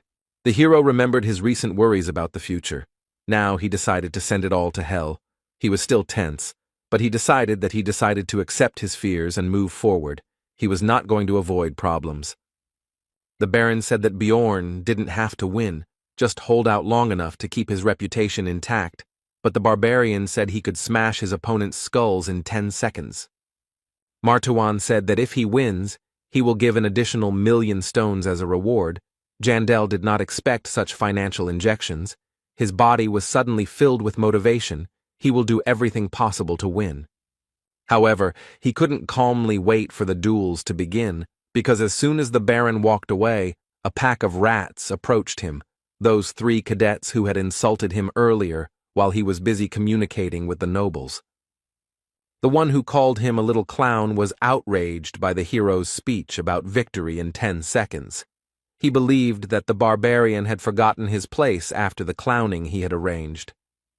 The second, who said that Bjorn had lost his warrior's pride, advised the barbarian to pray that they would not become opponents because he would rip his throat out in 10 seconds. The third one, who insulted the hero, did not have time to say his line because he was interrupted by Jandel, who asked the knight cadets if they had any serious problems with their heads. After which he said that they pounced on him like a pack of cowardly rats, and even a baby warrior would not act like that. The knights were offended by this statement, but Bjorn shut them up again, pointing out that their courage had only awakened when the Baron left, and that this was their honor and dignity. Before they could respond, the barbarian began to shout to the whole area that the cadets had attacked another participant in the competition in order to try to scare him with their numbers, and added that they had problems with their heads. The surrounding nobles, of course, heard all this, so they began to discuss the situation. Some began to say that knights should not behave like this. They were ashamed of it. Therefore, the 3 cadets hurried away, and the hero said goodbye to them with the words that the next time they met, he would solve all their problems with their heads. He hoped that they would understand his hints. Soon the tournament itself began. The participants came out and fought each other, and when it was Bjorn Jandel's turn, he realized that his hopes were justified. One of those knights was his opponent. And he was also lucky that it was the most infuriating of them, the one who insulted him, although he himself was nothing special. After this, the opponent raised his blade up and began to swear by his honor and dignity that he would only use fair methods in combat, but then he was interrupted. This was Jandel, who once again used his battle cry praising Yahello. The sympathies of the audience were clearly on his side. This rudeness did not please the knight, but what did he expect from the barbarian? The fight began quickly. The cadet immediately began to rapidly attack his opponent with his sword, and due to the speed, after-images remained. It was not clear which of them was real. But this was not a problem for the hero. The solution was simple. He decided to simply fight them all off, which he successfully did. Now Bjorn is a true barbarian, but the enemy is definitely not one to be underestimated. Or rather, it wouldn't be worth it if they were in the same conditions. After these thoughts, Jandel used his skill Wild Splash, which increases the threat level by 3 times, and physical characteristics increase proportionally to this value. He remembered his recent conversation with Baron Martawan, after which he told his opponent to go to him, because there was still a lot of time left until the end of the agreed 10 seconds. Wild Surge increases the threat level, which provokes monsters, but it affects people differently. For example, those who are already afraid of it begin to shake in terror, and the brave at heart are filled with fighting spirit. It turned out that this knight belonged to the latter, because he rushed straight at the enemy with a cry. It seems that he is still part of the elite. The hero didn't have a shield in this fight. He was so used to it that now he felt like he had no arms. The latter, by the way, was what he had to defend himself with from the cadet's attack. But it didn't do much damage. The blade cut through the barbarian's skin, but didn't go too deep. The enemy didn't understand how that was even possible. The hero, seeing all the worries on the enemy's face, explained that he was simply too weak, while simultaneously pulling his hand back and yanking it, splashing blood. A certain amount of red liquid got into the knight's eyes, and it was acidic due to the essence of the corpse golem. After such a move, the enemy no longer posed a serious threat, so he was grabbed by the neck and lifted into the air. At the same time, the hero reminded him of his promise to solve his problems with his head. He definitely had problems, and if someone has them, then the easiest way is to get rid of the cause. Any barbarian would agree with this, and if not, then okay, After these thoughts, the knight was cured, if you can call it that. After the battle, Bjorn decided to visit the temporary infirmary of the followers of Letlas to find out about the condition of the defeated man. The priestess said that he would live, but the barbarian should have been more gentle. The hero replied that he did not expect such weakness from the enemy. He was a knight after all. The blow was delivered not even with an axe, but with a fist. He did not expect that he would be knocked out from such a jab. The priestess noticed that it was not a jab. The cadet's brains were already flowing. Bjorn replied that since he remained alive, then we count the knockout. At that moment, the girl experienced a semblance of the stupidity of 3 barbarians at the same time. The knight soon came to. He decided that he had to go to the competition. The minister of the church explained that he seemed to have lost some of his memory due to the injury he received in the duel, but it should return soon. The barbarian hovered over the victim and asked if he really didn't remember anything, to which he answered in the affirmative. The hero decided that he wasn't lying. Then Jandal asked him for a favor, after which he would immediately get out of here. He reminded him of his own statements addressed to Bjorn and told him to repeat them word for word. The knight agreed with this, but the further he spoke the phrase, the more uncertain his voice became, and soon he fell silent altogether, grabbed his head with his hands, and exclaimed that he remembered, but there was no joy in his voice.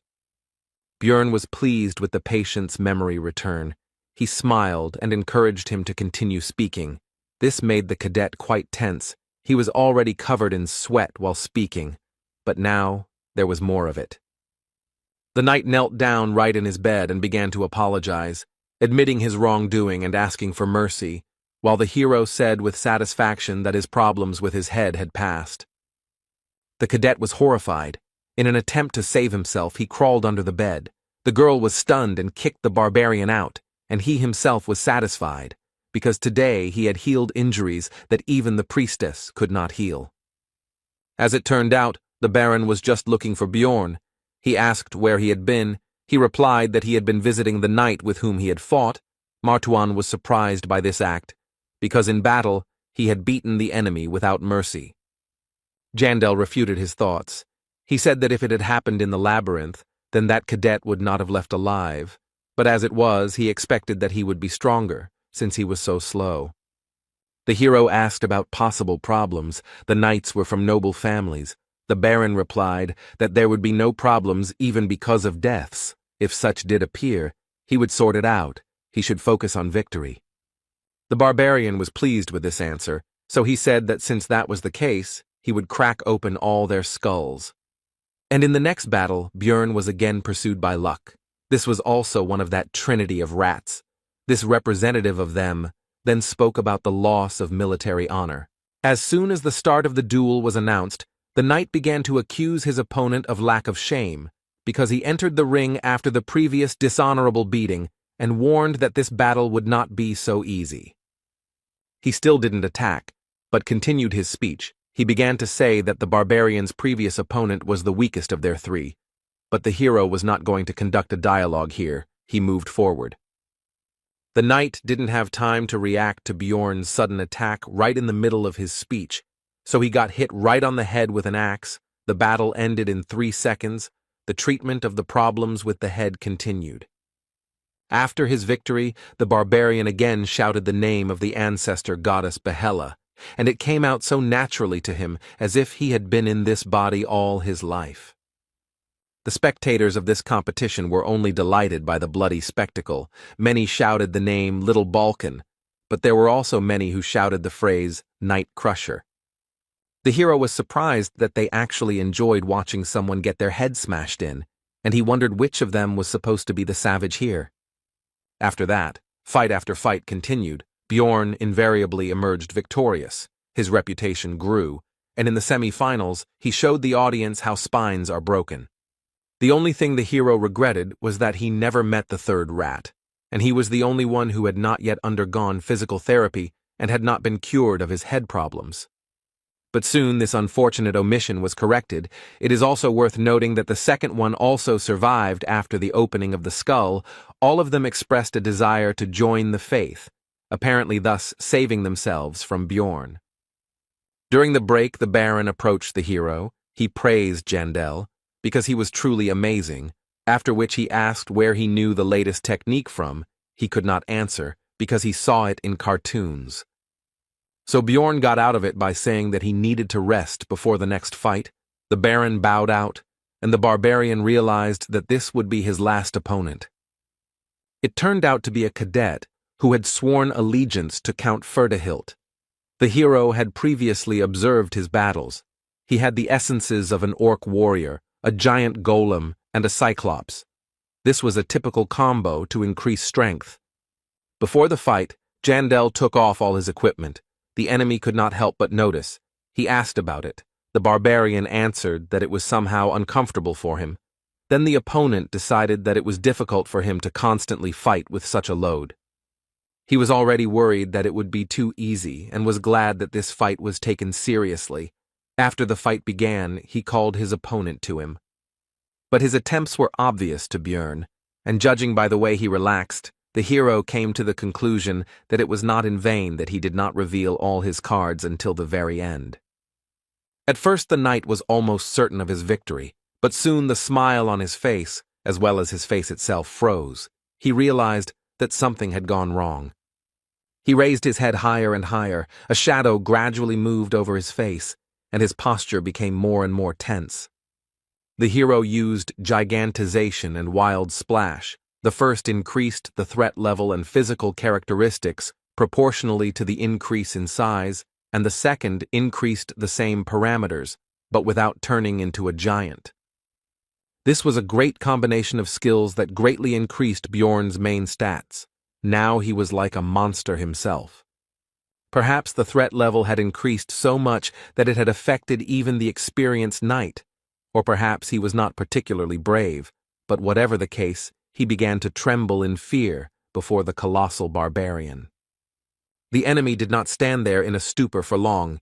He could not gather his courage, but threw his sword to the ground and, screaming for salvation, rushed to run through the crowd of spectators. Bjorn was never upset by this development of events. It was easier for him, so he just stood and watched the events unfold. The referee soon shouted that one of the participants had left the battlefield. These words made the knight come to his senses. He returned to the arena and said that it was not on purpose and asked for another chance, but he was denied. The count, at this moment, made a truly terrible impression. He asked his cadet about how long he would disgrace his name. This even made the hero doubt the correctness of using gigantization. Meanwhile, Erwin still thought that Bjorn had died in the labyrinth back then, and all this time her only goal was to gain more power to protect what she had left. She practically never left the room. Her condition left much to be desired. The elf was truly obsessed with all this. She believed that with power she would be able to save the lives of her loved ones and gain everything she wanted. Her thoughts out loud were interrupted by the door opening. Erwin's older sister, Daria, was standing in the passage. She looked worried because she heard some muttering, which she asked her relative about. The girl put on a happy expression and cheerfully said that she was just talking to her spirits, and that she was currently busy training, so she should be left alone for now. Daria went out the door and began to think that it was probably better to tell her everything now, because everyone in the city was only talking about little Balkan, and it was somehow abnormal for her not to tell anything. But when will she have such an incentive to grow as a researcher? Because in the future, it's not just her well-being that depends on it. We're talking about her life. There are many dangers in the labyrinth. At this point, Erwin had become a contractor with all 4 elemental spirits. She had even managed to give 3 of them free will. This growth rate was even confusing. She had achieved a lot. But that's not all.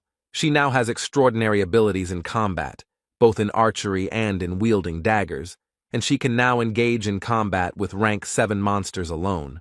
As a result, Daria decided not to tell her sister anything for now, because she could grow even stronger, although she has become much worse lately. At that moment, the elf was struck by the guess that Erwin's condition could be partly due to the essences of various monsters she had recently absorbed.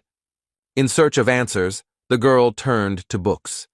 Recently, her sister had acquired the abilities of Canevaro, and as a result, Information was found that, in addition to other indicators, this greatly increases obsession.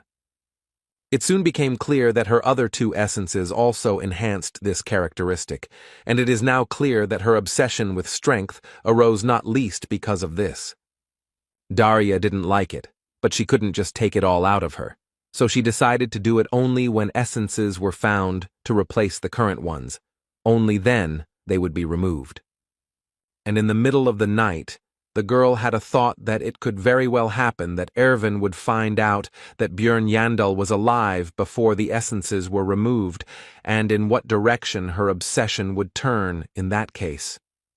At the same time, the hero returned to his 7th district of Rafdonia by carriage.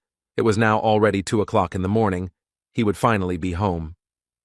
Despite his fatigue, the first thing the barbarian did was not go to sleep, but to sum up his task and distribute the money he had earned, which amounted to 4,300,000. It was an unthinkable sum for just 1 day of work for an aristocrat. When they parted, Baron Martuan said that high society would talk about this for several months to come, and suggested that they contact him in case of problems. In other words, he was happy with their cooperation, but there was also a negative aspect. Ferdihilt looked quite angry. At first everything was fine. The Count congratulated Bjorn on winning the competition, and then said that he would call him when he was more prepared. The hero asked what it was all about. Then Ferdihilt said that he would not explain the details. The barbarian simply needed to ignore requests from other nobles. Jandel felt that something terrible would happen if he refused, so he nodded. The hero was pleased that he was able to obtain item number 7777 Garfa's necklace. So early, it is usually extremely difficult to obtain, even if you really want it. Then Björn reminded himself of his luck. From now on, he was going to even breathe carefully. The next morning, what the Count had spoken of happened. The barbarian received many letters from various nobles, all of them asking for the same thing, to accompany them to all sorts of events.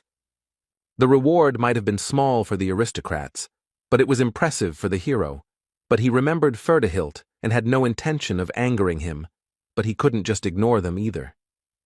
After the written refusals were written for each of the nobles, Björn thought about the Count. He considered him a dangerous man. People like him seem calm, but it is better not to cross the line. And it was so bad that he couldn't figure out his intentions. Jandel wondered what reason he could possibly have for being interested in some barbarian explorer. He decided to find out more about the Count in the community. Meanwhile, it was already the last month of helping Raven with her scientific work. Upon arrival at the magic tower, the girl looked somehow nervous. It turned out that the same old man, the sorceress's mentor, was already waiting for him here. During their last meeting, he had not made the best impression, so the hero was unhappy with his presence. Raven justified herself by saying that the master insisted on this. He himself reported the reason for his arrival. It turned out that he wanted to test his new magical device, which should detect evil spirits. Björn instantly pulled himself together, not showing a drop of worry on his face, and began to prepare himself for the worst. It seemed that this old man believed that he had figured out his true nature. The barbarian was not going to give up so easily. He decided to react first of all, not to the words about evil spirits, but to clarify about the magical device. This is a logical reaction, considering the experiments conducted on him. The wizard was outraged that the hero did not believe in the safety of his invention, did not trust the master of the Altemian school, but there was no need to worry. Everything would be checked by his student. She was surprised by this, but did not object. Björn decided that she would most likely side with her master. It was difficult to trust them both, but after analyzing the old man's behavior, Yandel decided that he himself was not yet sure of the outcome. Moreover, such a device most likely does not exist, and it did not exist before. Of course, it could have suddenly appeared, but in that case, it would have been safer to conduct the test without informing about its essence. With all this in mind, Bjorn was about to act on his thoughts. The wizard asked about his readiness and said that it would only take 5 minutes, to which he agreed. Then the old man began to question the barbarian again to find out about his confidence because he had recently been worried about the safety of the procedure. This further convinced the hero of the correctness of his conclusions. He replied that Raven had already checked everything, so it was time to start, because he wanted to finish this as soon as possible and go on vacation. He had figured out the wizard's plan and was not going to fall for his bait. The test was soon over, and as soon as the door closed behind Björn, the sorceress began to demand answers from the teacher about what was happening. After all, the so-called magical device, although it looks strange, is an ordinary chair. She played along with the master, but now she was going to find out about the situation. Eventually, the old man revealed his suspicions that Björn Yandel was an evil spirit, so he questioned him about what happened in the labyrinth. The sorceress was unhappy. But in the end, the master admitted that he was wrong, and Raven understood his motive, because the hero was truly unusual. He was a unique person, but she was interested in something else. She asked why the teacher needed all this, because if he considered the barbarian suspicious, he could simply report it to the secret police. But he did not do this. The old man's expression changed, and he replied that in that case, he would have faced execution on the chopping block. Raven didn't understand what he was talking about, but he was no longer going to continue the dialogue. The wizard advised her not to take it to her head, after which he left, citing fatigue.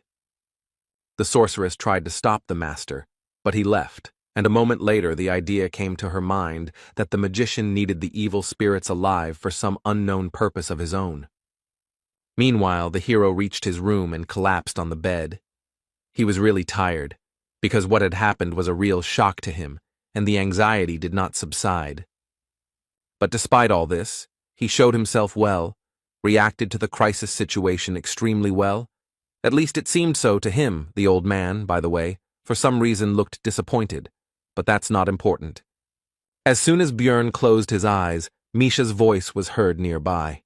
At first he was surprised by her presence, but soon remembered that he himself had given her the keys. The hero told the girl that he needed her. She immediately became embarrassed and began babbling about how it was still light, so it was not the time for such a thing, and she was not prepared, but was interrupted by the barbarian. It turned out that the guy needed help writing responses to the nobles who sent new letters. Misha asked if it was okay to use such expressions towards aristocrats.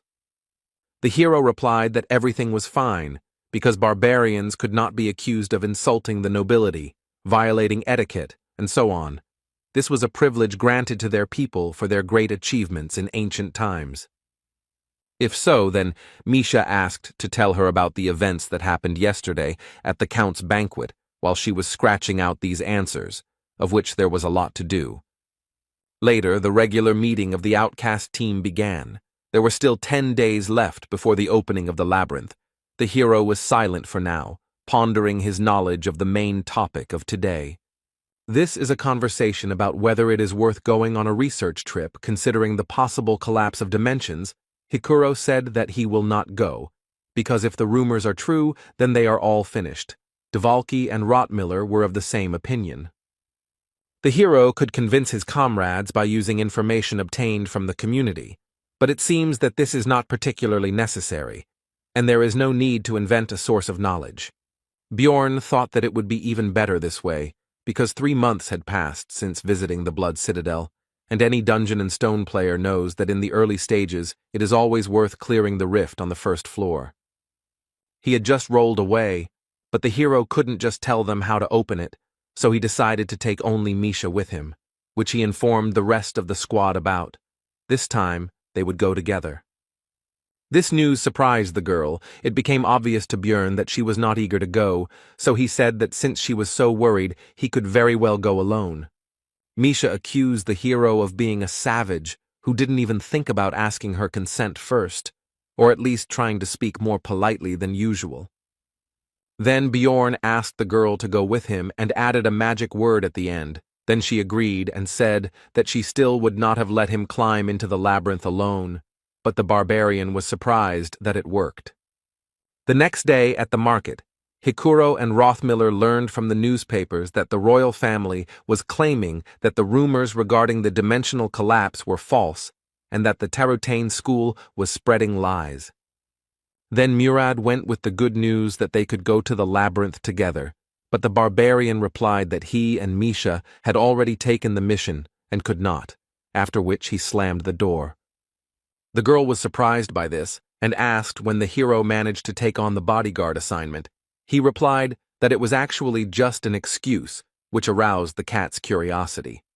Björn explained that this time they would go into the rift. Misha asked about his source of information about this. He replied that it was the books he read in the library, and he didn't tell Hikuro about this because, unlike the Beast Girl, who still keeps the secret about the Ring of the Frost Spirit, the dwarf doesn't know how to keep secrets and will blab everything after the first glass.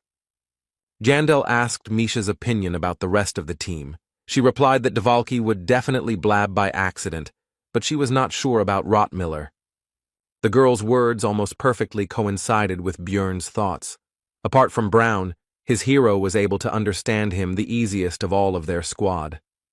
He would keep the secret, but at the same time he would begin to ask suspicious questions about the source of his knowledge, and might even begin to suspect the barbarian of an evil spirit. Misha understood her friend's reasons for not telling her about the rift, but she couldn't help but ask why he decided to take her with him. Her tail stood up straight in anticipation of an answer. The hero had several reasons for this. The Beast Girl is surprisingly meticulous in everything and knows how to remain silent. Moreover, she is completely incapable of lying, so he will be able to find out whether she blabbed or not. However, the barbarian decided to fit all this into one phrase. He simply trusts her. These words instantly made Misha blush. She said that she suddenly felt hot. Jandel offered her to drink some water. There were still 8 days left before the opening of the labyrinth, and it would take a lot of time to prepare. You had to strengthen both yourself and your partner. First of all, the barbarian's mace and the beast woman's twin blades were enchanted. Lightning energy permeated them. It was not forever, but for a certain period of time. But the hero was not going to save. Also purchased were a lightning scroll, thunder grass, and advanced healing potion. Misha doubted the need to make such purchases. 2 million were spent from their joint account that they opened. The next day, Bjorn went to the shaman to strengthen his immortal seal to the 4th stage. This cost another 4 million magic stones. This increased the characteristics of willpower and fortitude. Thanks to the increase of the last parameter, the hero could stay in the form of a giant longer, to be precise, 1.5 times longer. Just when he was checking this, Misha came to visit him. There were still 7 days before the trip to the labyrinth. At breakfast, Bjorn said that he was going to the library. The girl asked to take her with him. Then the barbarian was surprised that she was interested in reading at all. The beastman was outraged by this. In the end, they still went together. But this time Ragna used a simple book search spell, not the one she had been using on Jandel lately. He asked the librarian about it. She replied that she was using those charms specifically for him, so she couldn't do it in front of others. Bjorn noted that she should have told this only to him. Then Ragna asked Misha to forget everything she had said. This discouraged both the beast woman and the barbarian, but the latter did not want to think about it too much. When there were 5 days left before the opening of the labyrinth, Jandel finally fulfilled the agreement with Raven. The research of his essence was finished, and at parting, the girl advised the hero not to die there. The hero asked if the sorceress was going to take the pass to the tower. She replied that he could come in if necessary. She would be curious to hear about Bjorn's successes, because he is a magnet for trouble.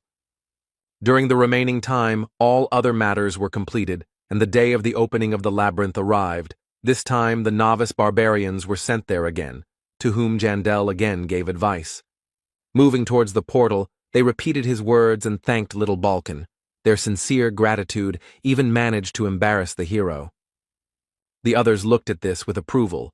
Hikuro noted that they were lucky to have such a reliable mentor. Bjorn also gave advice to the rest of the team, because this time they were split up. After that, the 3 entered the passage. Half an hour passed. Misha was already starting to worry, but Jandel told her to wait further. He was going to use a method that had already been tested. Everything went as planned. The partners found themselves in the dark region right in front of the portal to the next floor. Its opening brought valuable experience, and the beast girl did not understand what had happened at all. Then he explained to his companion about the phenomenon of dimensional instability, to which Misha said that she felt sorry for Rottmiller, because if he had found out about such a loophole, he would have considered all his work pointless.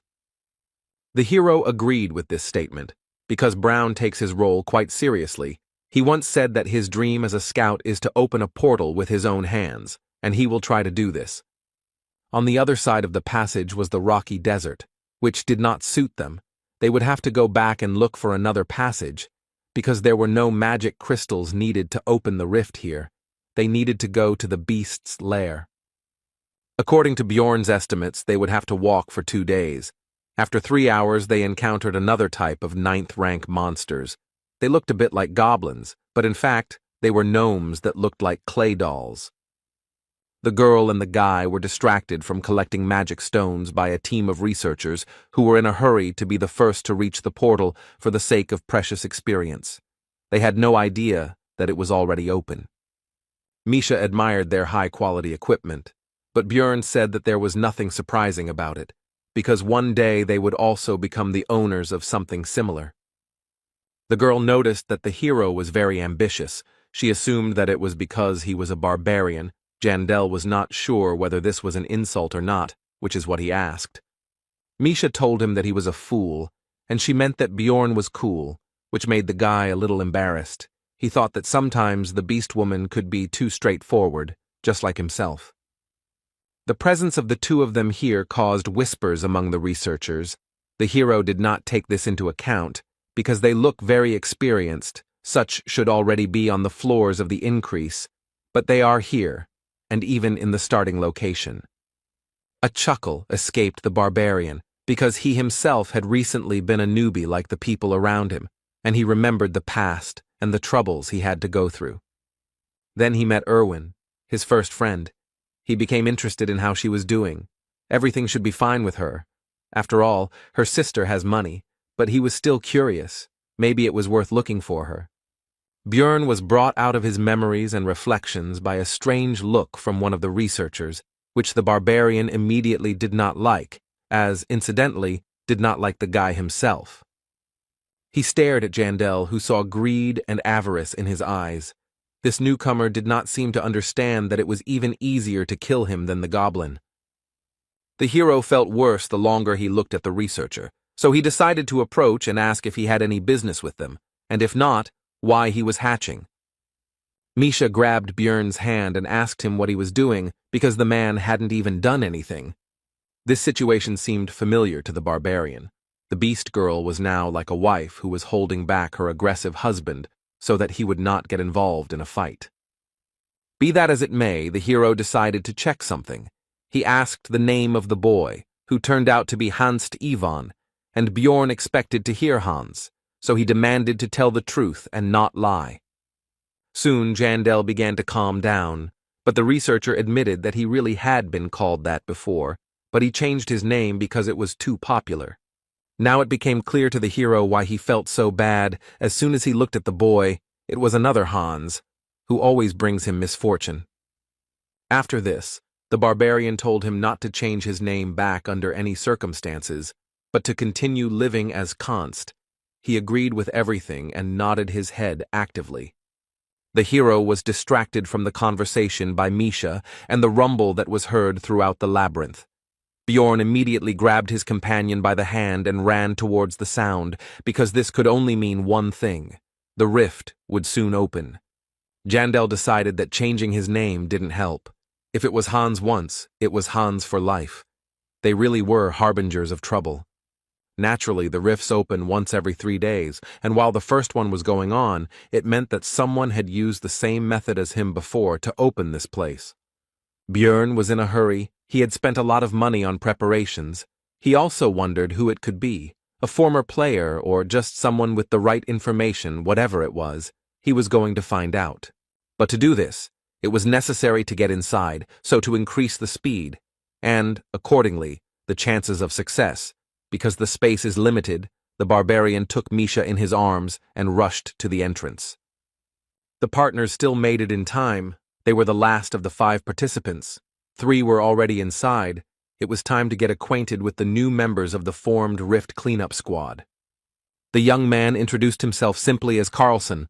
The massive beast man of the bear family was Abman Urikfried, and the girl was Genzia Nefrin. The hero decided to give fictitious names. He himself became Bjorn, the son of Thor, and he called Misha Michelle, but she didn't understand what was going on at all. Bjorn could only hope that she would start to think faster.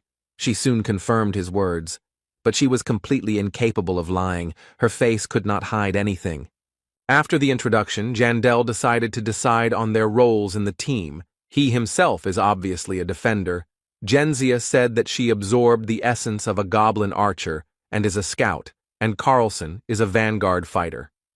The hero figured that the girl was somewhere on the first floor, the boy on the second. They had 2 newcomers in the group. This was radically different from the situation in the Bloody Citadel, but it was not surprising. After all, rifts appear in every 5th or 6th labyrinth. In Rafdonia time, this is once every 5 or 6 months. This time the opening was forced, which shortened the time. Experienced fighters simply do not know about what is happening. Therefore, it is not surprising that newcomers appeared in the squad who did not even look at the 2nd floor. The hero finished his thoughts. Abman was the next to tell about himself. He simply pointed to the huge crossbow behind him, but Bjorn said that he would like to know the details. Urikfried said that he would like to know about their couple first. Bjorn said that he is 6th rank, and Michelle is 7th, and they usually operate on the 4th floor. The Beastman said that he is 5th rank. The barbarian asked what he had forgotten there, but he answered his question with a question, and he wanted to know the same thing. They began to look into each other's eyes.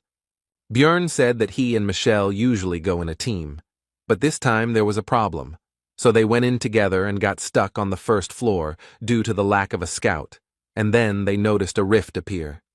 Abman said that he had the same story, only he left his squad a long time ago. Jandel did not believe in such a coincidence, and all this time Carlson and Genzia were watching their argument.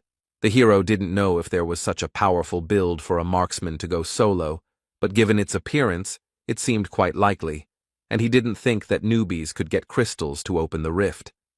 It would be impossible for them to get to the 2nd floor and back in that time, although it may well be that they are actually hiding their true identities. After that, the hero asked who was the first, and therefore opened the rift. Carlson said that they got here almost at the same time. Genzia did not know, and Urikfried asked what business it was of his. The question was postponed. It was decided to divide the loot into 4 parts. The newcomers would get 1 for 2, but would be able to absorb unnecessary essences. Misha would take the abilities from the keeper, and the rest would be rolled into a dice. After the discussion, the squad took battle formation and went forward. The hero felt strange, because he had already gotten used to the dark locations of the labyrinth. He also noted that they were lucky, because the rift he was going to get into was open, which meant that the preparations, including consumables, were not bought in vain. Half an hour later, the team encountered their first enemy, a rank 7 monster, Yeti, an elite gatekeeper that lives only in glacial caves. Genzia Nefrin was afraid of the enemy, because she was not sure of victory over such a beast. Abman said that the paths in the rifts that need to be followed are usually guarded by monsters. Urikfried decided to make the first attack. For this, he took his huge crossbow from his back and loaded it, after which he shot at the monster. It hit, but Yeti blocked it with his hand. Now he couldn't pull the arrow out of his body. It was like the effect of the hook arrow skill. Then it was up to the melee fighters, Bjorn and Misha. The newcomers didn't bother. The barbarian, with his favorite cry, ran straight at the enemy. He was going to collide with him head-on. His power collided with no less power.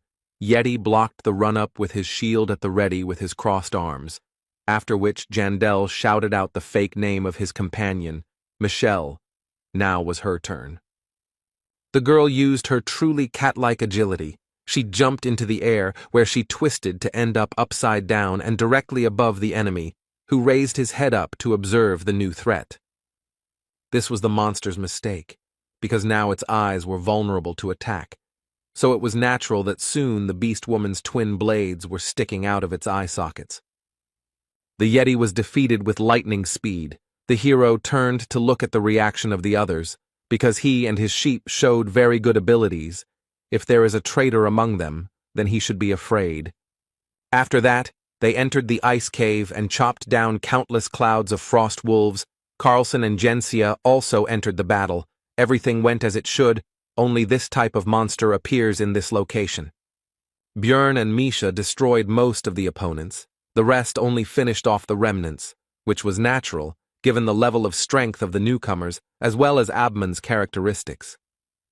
He, of course, also killed a number of wolves, but his crossbow was more suitable for dealing damage to a single target, and he, apparently, does not have area attacks. No one volunteered to lead the group. The hero knew that at the first post he had to turn left, and at the next ones in turn left, right, left, then straight 7 times, and left again. With this information, it would be possible to pass the rift in an hour, but since no one reported it, then either the one who opened this place, and therefore could be a traitor, is not a player, or he sits quietly, below water. While going down the steps, a hiding place in the column was also missed. However, in this way it was easy to expose oneself. Björn decided to take these things himself later. Soon the squad descended to the very bottom. Carlson noticed that the lower they descended, the lighter it became. The girls began to admire the beauty of the place they had arrived at. Jensia noticed a pillar-like thing that started to glow when touched. Abman said that it could be a key that would summon several monsters and then open the passage. The hero noted that this was a very gamer way of thinking. Besides, he was basically right, although there would not be so few enemies, but a whole crowd together with the boss. The long-sealed tyrant has begun to awaken, but first, of course, we must deal with his minions, who have sensed their master and also awakened from their long sleep. Abman and Jensia did not expect such a number of opponents, but Bjorn calmly suggested retreating to the stairs, since it would be easier to build a defense there. There were about 20 frost wolves in the first wave, and a few rank 8 monsters appeared in the second wave, but they weren't a problem. After that, an ice golem appeared among the opponents, distributing a slowing debuff that also stacks. The barbarian decided to smash it into pieces as quickly as possible, which he did. The next enemy turned out to be the Lord of the Snowfield, Katumba, a named monster that is an intermediate boss, a mutant yeti that can use various skills, one of which was suppression. The hero had already experienced it during the battle with the marauders on the second floor. Because of it, it was impossible to move his body. It's easy to remove. You just need to take damage as soon as you freeze, or bite your lip, like Misha, so that the blood doesn't stop, which will also fulfill this condition. The hero used a different method. He simply pumped up the magic defense parameter, due to which the effect did not affect him at all, and he rushed at the boss with his battle cry using Wild Splash. Misha also joined his attack. Katumba decided to use his skill called Cold Burst. Bjorn took it on his shield. Although the body began to tingle, it did not cause any noticeable discomfort. The monster and the barbarian met in battle. The hero held back the enemy and struck him, practically without suffering in return. Ulrichfried told him to get out of the shot's path if he wasn't going to die, as he began to use his skills, which were enhancement, which strengthened active skills proportional to the soul's power, and hazardous materials. The combination was so powerful that it not only instantly killed the boss, but also dealt damage to the monsters that were nearby. The explosion was impressive. Misha was surprised that such a thing could be achieved with a regular crossbow bolt, while Jandel realized that the Beastman had had an area of effect skill all this time. He was just holding it back just in case. Björn wasn't entirely sure if this could be called AoE damage, but with the help of the bear, they were able to quickly deal with this wave. They were also lucky. They got 2 essences. Now the division of the loot should begin. Abman immediately said that he was not interested in this, and left the discussion to the others. The newcomers were about to say something, but Björn interrupted them. He informed them that the Yeti essence would go to them and Misha, and they could divide the second one between themselves. They agreed. The cat immediately began to congratulate the barbarian on acquiring even greater power, but it turned out that he wanted to give this thing to the girl. Misha hesitantly said that, in principle, she was not against such a development of events, but she was interested in how much she would owe for it. The hero was discouraged by these words. He was not going to fleece his partner. The girl continued to say something, but Björn was no longer listening to her. He was immersed in thoughts about the fact that the essence of the Yeti, a monster of the 7th rank, has quite decent stats. It increases bone strength and cold resistance. These are top defensive characteristics, and in addition to them comes sensitivity to the same cold. As well as a little strength and dexterity, all of this would be useful. But the sensitivity indicator is key for elemental damage dealers. It increases the damage from a given element. Misha, meanwhile, was still plaintively asking for an answer to her question. Björn continued to anticipate how much the power of his Koshara would increase. Because the color of the essence was also lucky, it gave the passive chill, which increased the damage of the attribute. But the main one was the active condensation of cold. Jandel could have dreamed about a better essence and thought about the prospects for a long time, but he came to his senses from Misha's touch, who thought that he would fleece her to the skin, since he had not answered for so long and with such a face. Björn finally replied that she shouldn't worry about that, since such things only needed to be taken care of with temporary companions, and it would be enough for him that the girl would continue to stay with him. These words somewhat confused the cat, but she still hurried to absorb the essence. This caused strange sensations in her, because the last time she did this was a long time ago. The barbarian decided to inquire about what the newcomers had decided. They said that they would not take their loot, which aroused the hero's suspicions, because such newcomers should seize any opportunity to become stronger. Carlson explained that Genzia saw that this essence fell from a frostwolf, and if so, then it would not suit him. Björn asked the guy about his reluctance to absorb this thing. Because these monsters are rare, it is unlikely that he knows about the granted abilities. The guy replied that it is rank 9, and something better will still fall out in the rift. It was a little suspicious, but such an answer was quite logical, because in this place the chance of essence dropping is very high, so I decided to find out Gensia's reasons for refusing to increase her strength. The researcher replied that removing unwanted essences was quite expensive, so she decided not to repeat her mistakes, because the girl uses a sword and she has the abilities of a goblin archer. The hero would have removed from the list of possible traitors those who would have absorbed the essence, but none of them took it, and the reasons given were almost ideal. He only hoped that they were not in cahoots. Genzia began to ask about the end of the monster's attack, as the ice ceiling above them began to crack, and soon a large paw of a new monster appeared from there. It was the final boss, somewhat similar to a lycanthrope, but larger and without weapons. But Björn was never worried about its appearance, because he knew that he would have to fight it later. Tyrant Tenerbus discovered the intruders and was very angry, so he used Ice Crush, which broke the floor under the team, and they all began to fall down. Just as the hero from the game remembered, it was time for the 3rd chapter. As a result, the squad ended up in a special zone, in which they were affected by the hypothermia effect, which reduced agility and doubled the damage received from the cold, and they all fell into freezing water. In the game, you just waited for the loading to complete, after which you start the 3rd chapter already on land, although your health points become smaller. But in reality, the barbarian was thrown around by the current left and right until he was thrown out of the waterfall, and he began to think that he would die like that. Now he understood the reason why he started this chapter in the game with reduced health. Because of this shaking from side to side, like a sack of potatoes, his body is now all in bruises and abrasions.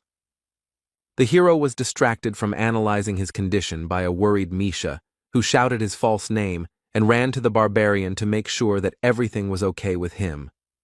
When everyone gathered together, it turned out that Abman always carried firewood with him, Since he traveled alone, Björn decided that this fully proved the truth of his words. Nefrine and Carlson were worried that they were sitting right next to the fire, but it wasn't getting any warmer.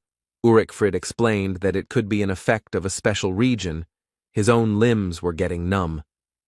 Misha was surprised by their conversation because she herself had never felt anything like this. But the hero was not surprised by this, because the girl's resistance to cold, according to his estimates, should have already exceeded 40 units. The cat asked how Björn was feeling. He replied that he was also cold, although not too much because his body was shaking, but it did not cause pain. Then she called him to warm up to her. This time the situation could not be misunderstood. Even Abman was whistling, as if not paying attention to what was happening. Anyway, the team decided that the area was safe, so they planned to set up camp for the night. But Jandel couldn't trust the others. He and Misha had some firewood of their own, so they moved further away. The cat suggested that Björn sleep first, but he said that first they needed to talk about whether anyone from the rest of the squad seemed suspicious. After Misha shared her observations, the hero praised her, because thanks to this, he was now almost certain of the traitor's identity. 6 hours later, the expedition continued. Now they had only one path, albeit a winding one. In this location, they did not have to wander, they just had to follow the main path. Along the way, there were also monsters to fight that came out of the walls. Most of them were rank 8, but the difficulty was considered higher than the Bloody Citadel, which had rank 7. This was due to the chill debuff. Almost all enemies dealt cold damage in one way or another, which was doubled due to this effect, and while 3 of them could handle it without any problems, it was difficult for newbies. After 4 hours of moving forward and clearing out monsters, the team faced a new challenge. These were frozen ice orcs. They were rank 7. They were soon freed.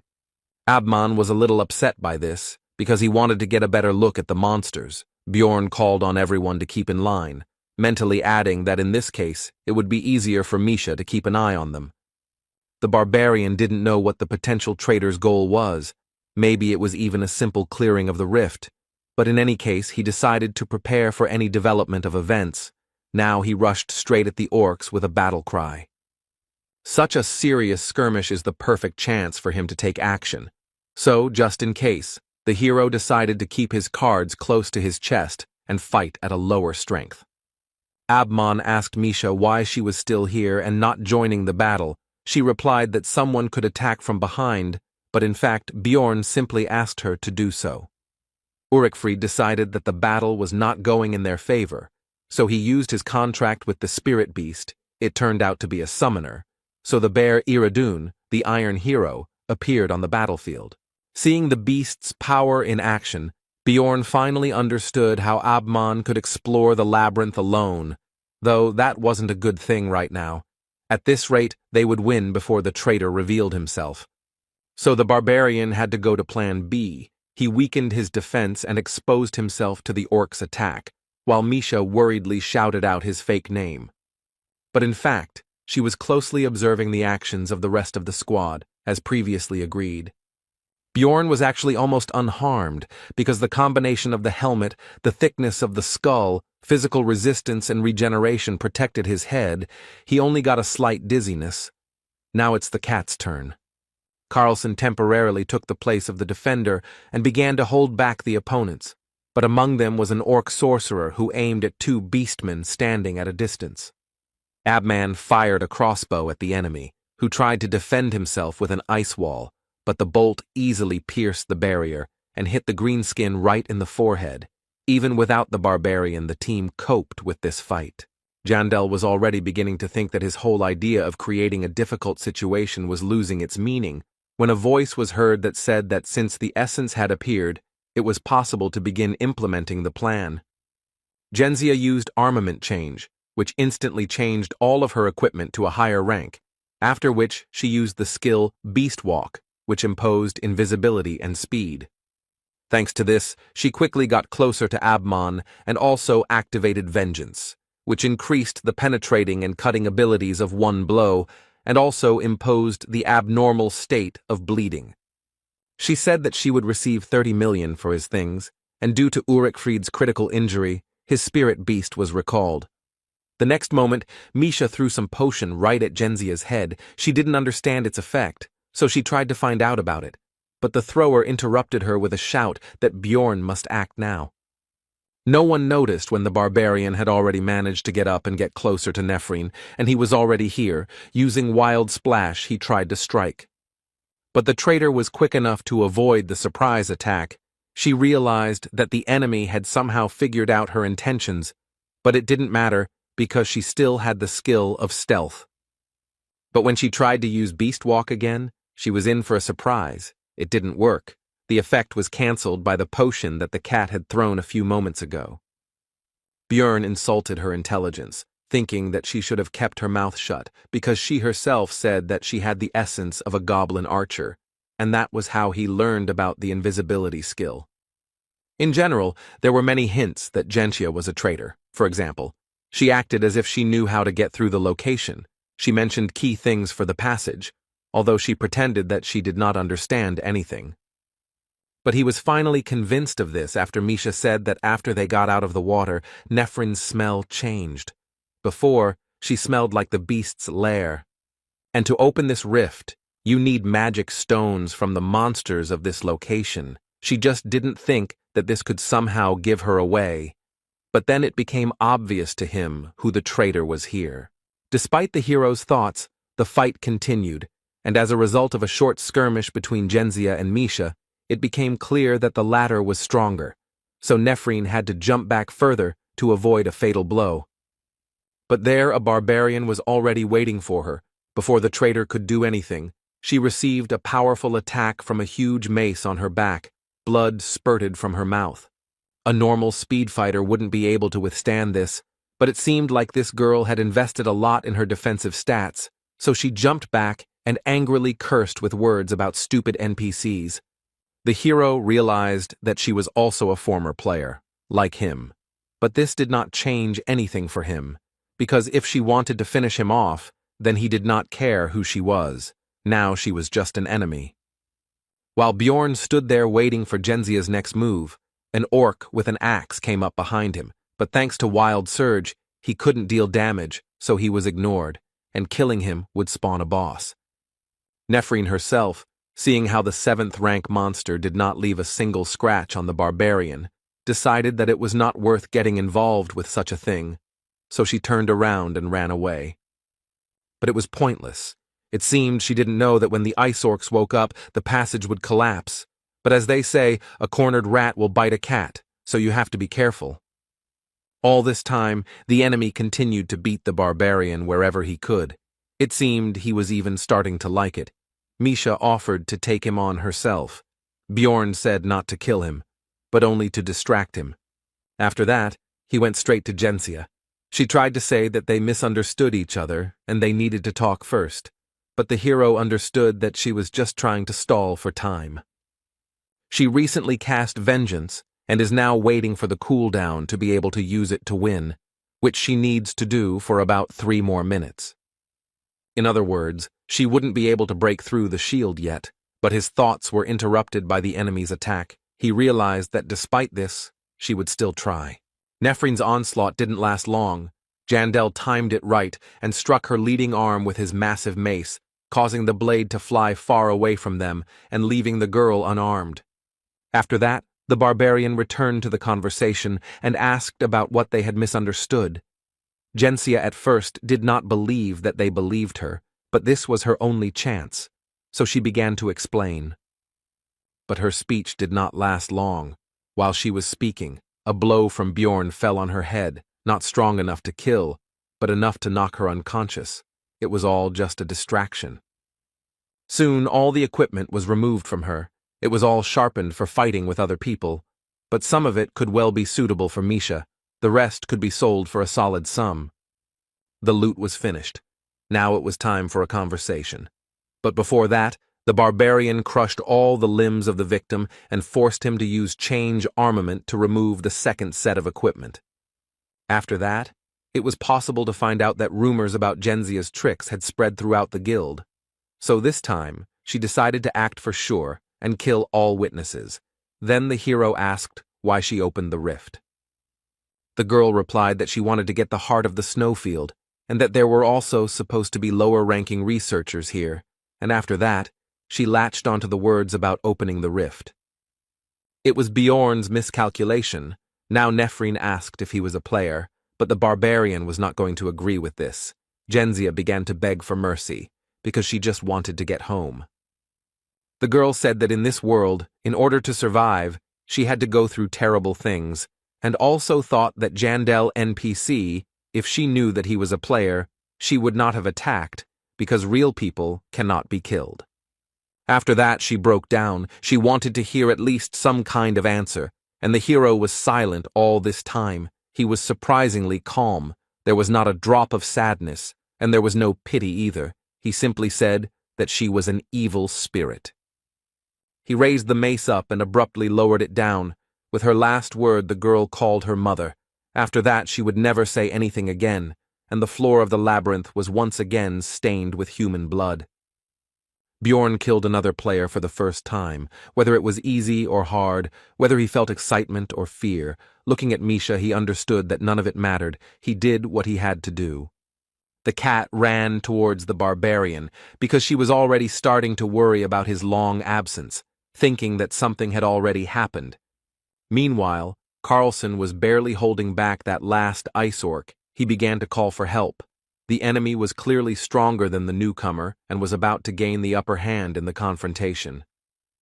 In the end, the monster knocked the guy to the ground and was about to finish him off, but Bjorn told Misha to deal with the orc, and at the same time, she should try out her new active skill. The cat used 2 skills at once. The first was strengthening, the second was condensation of cold. Her sensitivity to cold increased significantly. The orc was about to deliver the final blow with his axe when Misha rushed past at great speed and wounded his hand, saving Carlson. The wound looked like frostbite damage. It stops bleeding, but also prevents regeneration, which will be useful. It also significantly limits mobility on normal monsters. Without cold resistance, it will be even better. Having analyzed all this, Bjorn told Misha to hit him in the neck this time, which she did, as a result of which the enemy instantly froze in place. Most likely the frost reached his brain. Now, after asking about the cat's readiness, the barbarian attacked the helpless orc with his mace, after which the boss should appear. After this, the tyrant Tarunbas broke through the wall. Earlier he woke up from a long sleep, and now he also restored all his strength. This enemy has a few special features. He is 1.5 times bigger than a normal lycanthrope, and his stats are twice as high. He wields an ice club and inflicts hypothermia, but none of this is a problem. The fight will take less than 10 seconds because the preparation was done in advance. Bjorn ate the thundergrass, which increased the damage from lightning, after which he used a scroll with the same element. This boss is vulnerable to this attribute. After the attack, he fell into a state of paralysis, but it was too early to let his guard down, because Tarunbas has a skill that can remove debuffs that limit mobility, which he soon used. However, since the skill was used, it will now be recharged, so you can just do the same thing again that Misha did, throwing lightning bombs at the enemy. All this was taken into account in advance. This time the tyrant Tarunbas fell into a state of complete unconsciousness. Only 3 seconds had passed since the start of the fight. Everything would be as easy as pie. The preparation was at the highest level. Now Misha and Bjorn began to beat the boss with weapons enchanted to deal lightning damage. It reminded him of the good old days when he and Einar also killed death demons. The essence fell from the keeper. It was previously decided that it would go to the cat. She again began a conversation about the same as last time, but he did not listen to her and simply forced her to absorb the prey. Here they were attracted by the weak voice of Abman, who asked to get a potion from his bag. Misha was glad that he was alive, although she could have sworn that a second ago he had not been breathing. Carlson and the girl found the best potion and, telling the wounded man not to complain about the waste later, began the treatment. But it didn't help, so they continued. The hero realized that the blade was probably lubricated with poison that prevents healing and regeneration. The antidote also didn't work. The bleeding didn't stop. Ulrichfried was getting worse. Then Misha remembered the advanced healing potion that she and Bjorn had acquired earlier and suggested using it. After using 5 regular and 1 advanced elixir, the bear's condition improved more or less. It should even grow back the severed limb. His poison was very strong. After this, Jandel gave Carlson his share. He noticed that there was too much here. Then the barbarian said that it was because he did not receive the promised essences, and also he should not talk about what happened here. Misha seemed to think that Bjorn did it out of the kindness of his heart and cast a warm glance at him, but he didn't understand why she was staring at him like that. When Carlson left, Abman finally woke up. The first thing he said was that he was very lucky to stay alive. The hero was pleased that he understood this. Ulrichfried assured that he would pay for the potion. Jandel said that it would cost 5 million. The bear noted that it was only 1 million, but agreed, because the price of items can change depending on the circumstances. He left one of his numbered items as collateral. It was 7611, Gravedigger's Deception, which after receiving fatal damage plunges the wearer into suspended animation and gives immunity to damage for a certain time. It was thanks to this that the bear was able to survive. There were only 2 out of 3 uses left, but the barbarian still thought about simply taking the debt with the artifact. But Abman understood his thoughts and did not agree. At parting, Ulrichfried promised that he would not forget everything that the hero did for him. Bjorn noticed that he looked very cool at that moment. After that, the barbarian called Misha with him and turned back. She was surprised that they were not leaving, to which he explained that he still needed to take something from here. These were the caches that he learned about in the game. Besides everything else, a consumable was hidden in one ice block, increasing sensitivity to cold by 3 points. It, of course, went to the cat, and he himself increased his resistance to frost with another find. After that, Jandel explained that they had not slept much due to being on duty, so they should rest before continuing the hike, and besides, there was no place safer than a cleared rift. But the barbarian was in no hurry to fall asleep. Now was the time to think about today and the decisions he had made along the way. First of all, he thought about what would have happened if he had been here alone. As soon as the hero killed the player, all sorts of thoughts began to creep into his head. He suddenly began to hope that she would still open her eyes, at least in her world, and her dream would come true. Bjorn was disappointed in himself. And even so, despite all his actions, he was overcome by greed. For Abman's equipment, he could get 30 million. This would allow him to raise his seal to the 6th level. He just had to wait. However, Jandel poured the potion on his wound, deciding that it would be wrong to let him die like that in front of the one he was going to work with in the future. Despite his corrupted morals, if it weren't for Misha, who was now looking at him and asking about his thoughts, how far he would have gone, he didn't know the answer to this question and didn't want to know. It was cold, so the cat and Bjorn spent the night under one blanket. The heat of the fire embraced them. They dozed off for a while. On the 3rd day of being in the labyrinth, the partners returned to the 1st floor, where Misha needed to check his new sword, which previously belonged to Genzia. It was some kind of numbered item. When the girl realized this, she realized that the blade was very expensive, so she tried to return Bjorn's loot, but he refused. He was still unhappy with the way she thought of him.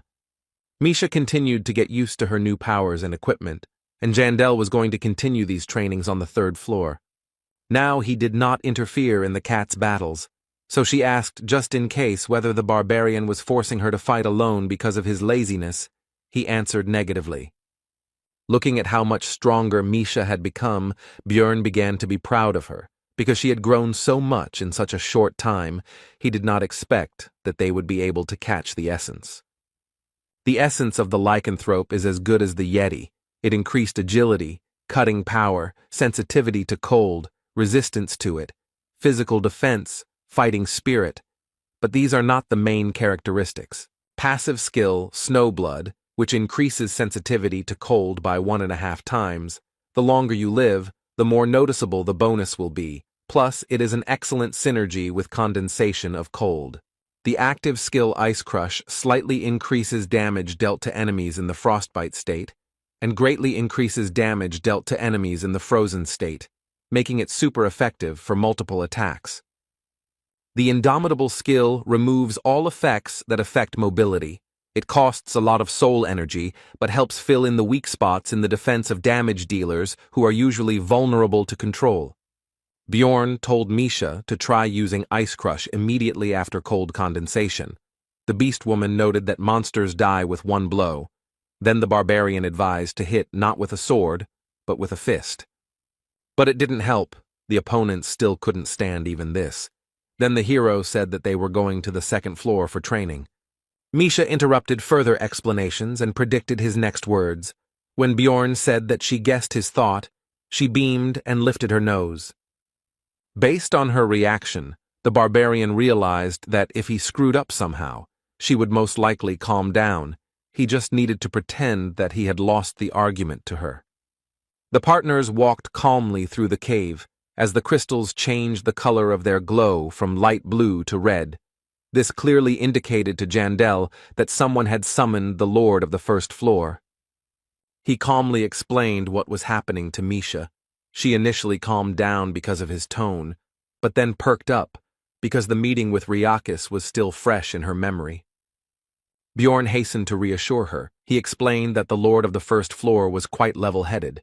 He was only summoned after 3 days, and when there were more than 5 people in one place, and in general did not pose a particular threat. The girl came to her senses, and Jandel added that the portals are not blocked, and if the researchers lose, he simply quietly leaves. The monsters on the level also do not change in any way. Most likely, he was summoned specially. He also recalled how he sold information about the tactics to defeat the First Floor Lord to the player community. He only had 2 weeks to prepare, but it seems like he is really impatient. The duo reached the second floor, the land of the dead, in a whole day. The absence of a scout in the team took its toll. Rothmiller's absence was really noticeable. The views of this location reminded Bjorn of the good old days when he and Einar broke the bones of skeletons here and beat death demons into mush. It evoked pleasant emotions.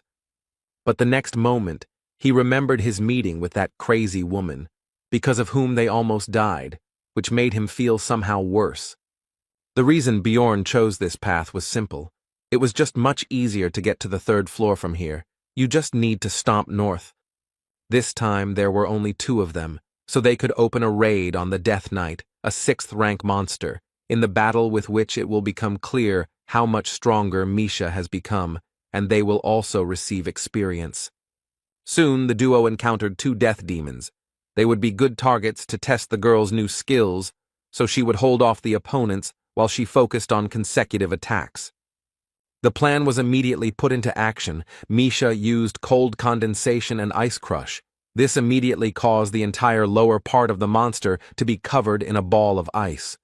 He was unable to move, but he was not going to give up, so he used Call of the Dead. New opponents pounced on Bjorn while he held back the second death demon, which made him unable to defend himself.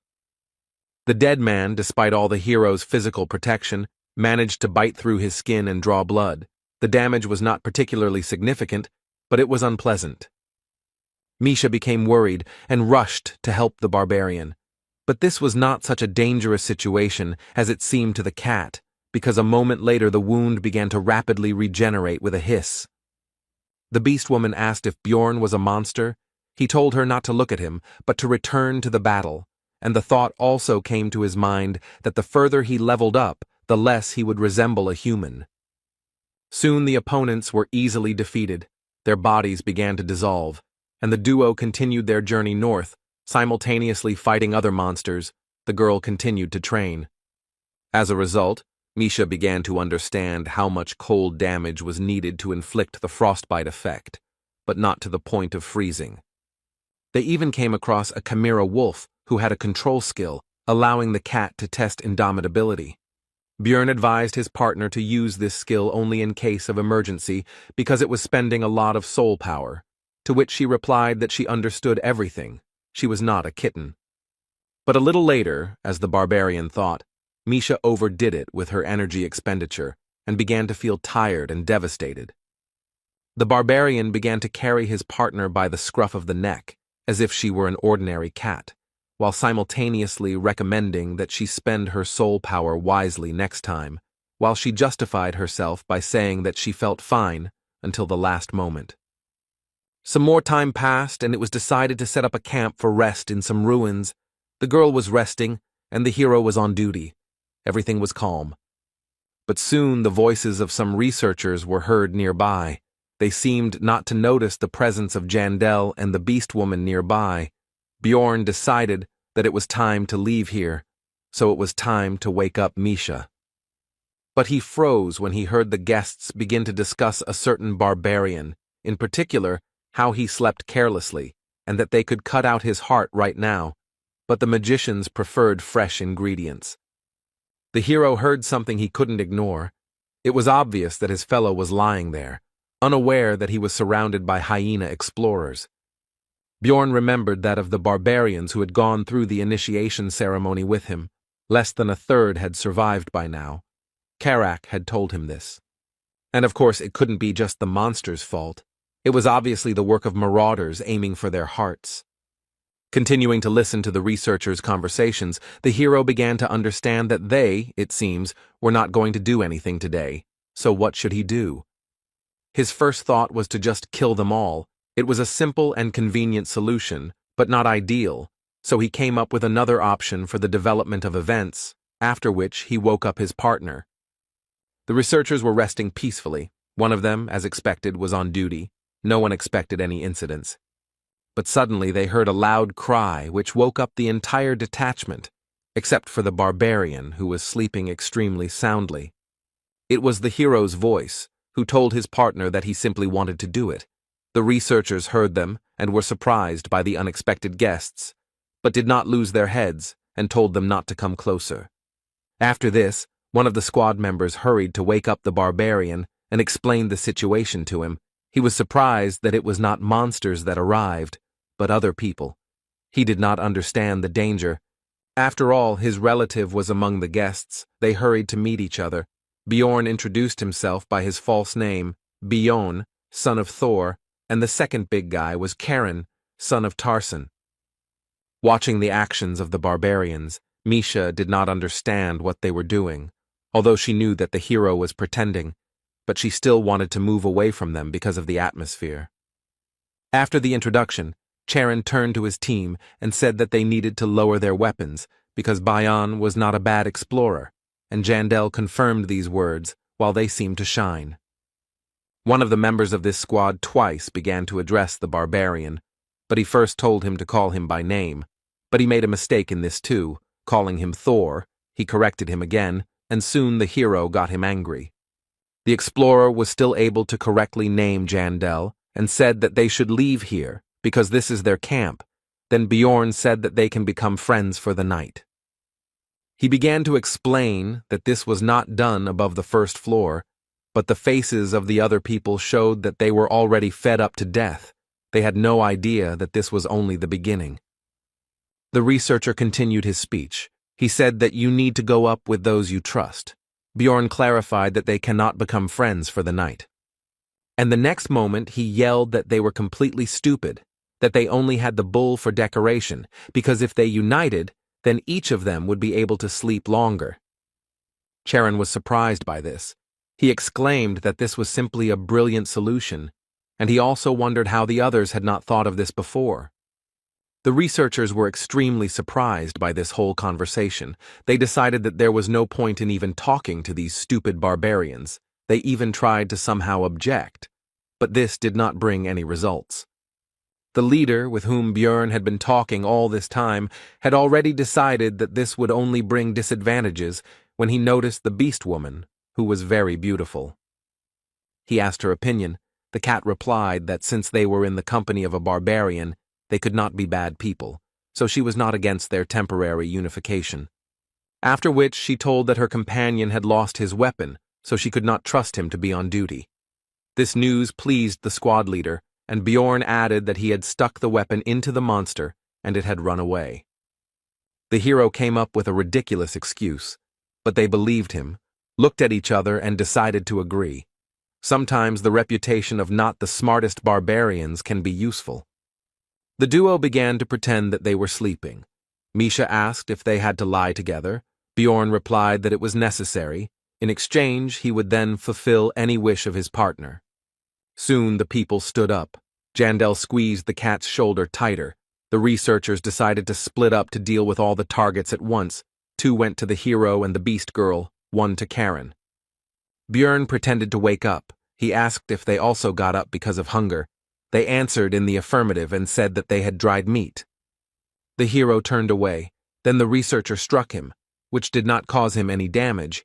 The attacker was so surprised by this result that he simply froze, not even continuing the attack. Jandel turned around and asked about the fact that he had done this by accident, and also said that you can't make a mistake like that even if you are very hungry. The leader of the squad began to justify himself. But before he could say 3 words, he received a punch in the face. Several of his teeth flew off, after which the hero said that it happened by accident, because he was also hungry. Charon meanwhile woke up because of the noise. Then one of the squad members shouted to the archer who was standing behind Tarson's son to shoot him. But the barbarian still managed to defend himself from the arrow. Although it pierced his arm through and through, the tip almost reached his eye, but he still survived. This made Karen very angry. He grabbed the archer by the neck and began to demand answers. The situation of the researchers was getting worse and worse. Misha dealt with the last one. She told Bjorn that at first she was a little doubtful, but he turned out to be right. These people really are marauders. All the enemies were neutralized. Now it was time for interrogation. These researchers had a notebook with their conversations, which they conducted in writing so as not to be heard by their future victims. Charon did not understand the reasons for their attack. The archer read these conversations. From them, the reasons for which the squad accepted Bjorn became clear. They discussed the stupidity of the barbarians, and at some point he stopped. But the hero forced him to continue, and then the conversation turned to the fact that they had already killed many of them, and they also believed that these blockheads were just walking monsters, about the same in intelligence and aggressiveness. Charon was furious about the whole situation. He asked whose last words were. The archer answered, after which Bjorn ordered the prisoner to continue. Then the conversation turned to the fact that, in addition to the barbarians, they had good prey, the same stupid beast woman, but pretty, although she probably doesn't just travel with her companion. At these words, Misha interrupted it. She snatched a notebook, read something, and then asked the prisoner who had written certain lines, and upon learning this, she said that the researcher would be hers, to which the hero agreed. After that, they skimmed through the dirty words about the cat. Then there was talk about who would kill whom, and now there was the archer's own phrase about taking on Karen, since he had infuriated him with his condescending attitude toward his class. A shadow fell over the barbarian's face. He asked about what he had done wrong and asked Bjorn for advice, because he did not know what to do next. Soon the archer's head was cut off by Karen's axe. The leader was stabbed to death by Misha, and the last guy, who began to beg for mercy, was taken on by Jandel, who broke his neck. Tarson's son decided to leave himself a battle mark. He dropped a little healing potion. Barbarians consider scars medals. They keep them so that they serve as a reminder of mistakes in order to become stronger later. The marauders had obtained some valuable equipment. Bjorn offered Karen to take some of it for himself. He initially tried to refuse, but was soon convinced. In the end, he took the hammer for himself, saying that he would use it if he couldn't finish someone off with an axe, and the hero thought that having a weapon in each hand was just the thing for a barbarian. Misha and Bjorn suggested that he take something else, even if it doesn't suit him, then he can sell it. After that, they decided to take Karen to the first floor. When the squad reached the crystal cave, the hero decided to introduce himself again, because earlier he had given a false name. Tarson's son immediately recognized the celebrity. He said that it was an honor for him to meet little Balkan, and also added that in that case, he would not mind taking his booty, although before that he wanted to give up his share. Bjorn said that this was right, and also that Karen should not forget that the stronger he became, the easier life would be for the young warriors. At the moment, barbarians are the weakest species. They are in the most vulnerable position, unlike other non-human races. They have a lot of personal potential, but they are often targeted by people with bad intentions, and they are too naive. And the lack of proper training and support also has an effect. As a result, many newcomers become victims of marauders hunting for valuable hearts, and loners become victims of monsters. But what will happen if we gradually increase the number of capable barbarians? This will lead to the fact that the youths will live longer, and then they themselves will become advanced researchers. Then the cycle will start, the influence of the race will increase, and now this is the hero's people, so if he rises, then it will be better for him too. The Magi prove this quite well, because if it weren't for the tower, they wouldn't be able to afford such impudent behavior. So far his actions are practically nothing, but if Bjorn starts helping such people, then everything can change. Having completed his thoughts, Jandel turned to Charon and began to give him a lot of advice, starting with the fact that when looking for a team, you need to choose one where there is at least one non-human. When Bjorn finished speaking, Tarsen's son thanked the hero and said that hiding the axe behind a kind smile was indeed an excellent tactic, which surprised Misha and her partner. Charon continued his speech. He said that he would only take people as friends for the night, and if someone showed their true nature, he would open their skulls. And when he meets the young warrior, he will tell his story and give advice, exactly the same as little Balkan gave him, all for the sake of their people. Björn, meeting his gaze, realized that anyone who crossed this guy would find themselves in a very bad situation. After that, Misha and Jandel returned to the second floor, where they wandered for 2 more days. Now they were looking for one special monster. The hero was already beginning to think that he could forget about it. The cat told him not to be sad and asked what this story was about, a huge tombstone in the lands of the dead, from where a death knight emerges on the 7th day. She had never heard of anything like that. After that, Misha said that books don't always tell the truth, so the hero should stop sitting around in the library and start walking with her. Björn was surprised by this specific alternative. But further conversation had to be interrupted. Both felt something strange and became alarmed. They did not know yet, but they were subjected to the effect of the resentment skill, which reduced the effectiveness of healing and regeneration. The hero suspected what had happened, thanks to the time spent in dungeon and stone, so he immediately bit his lip and began to time the time it took for the blood to stop. He was right.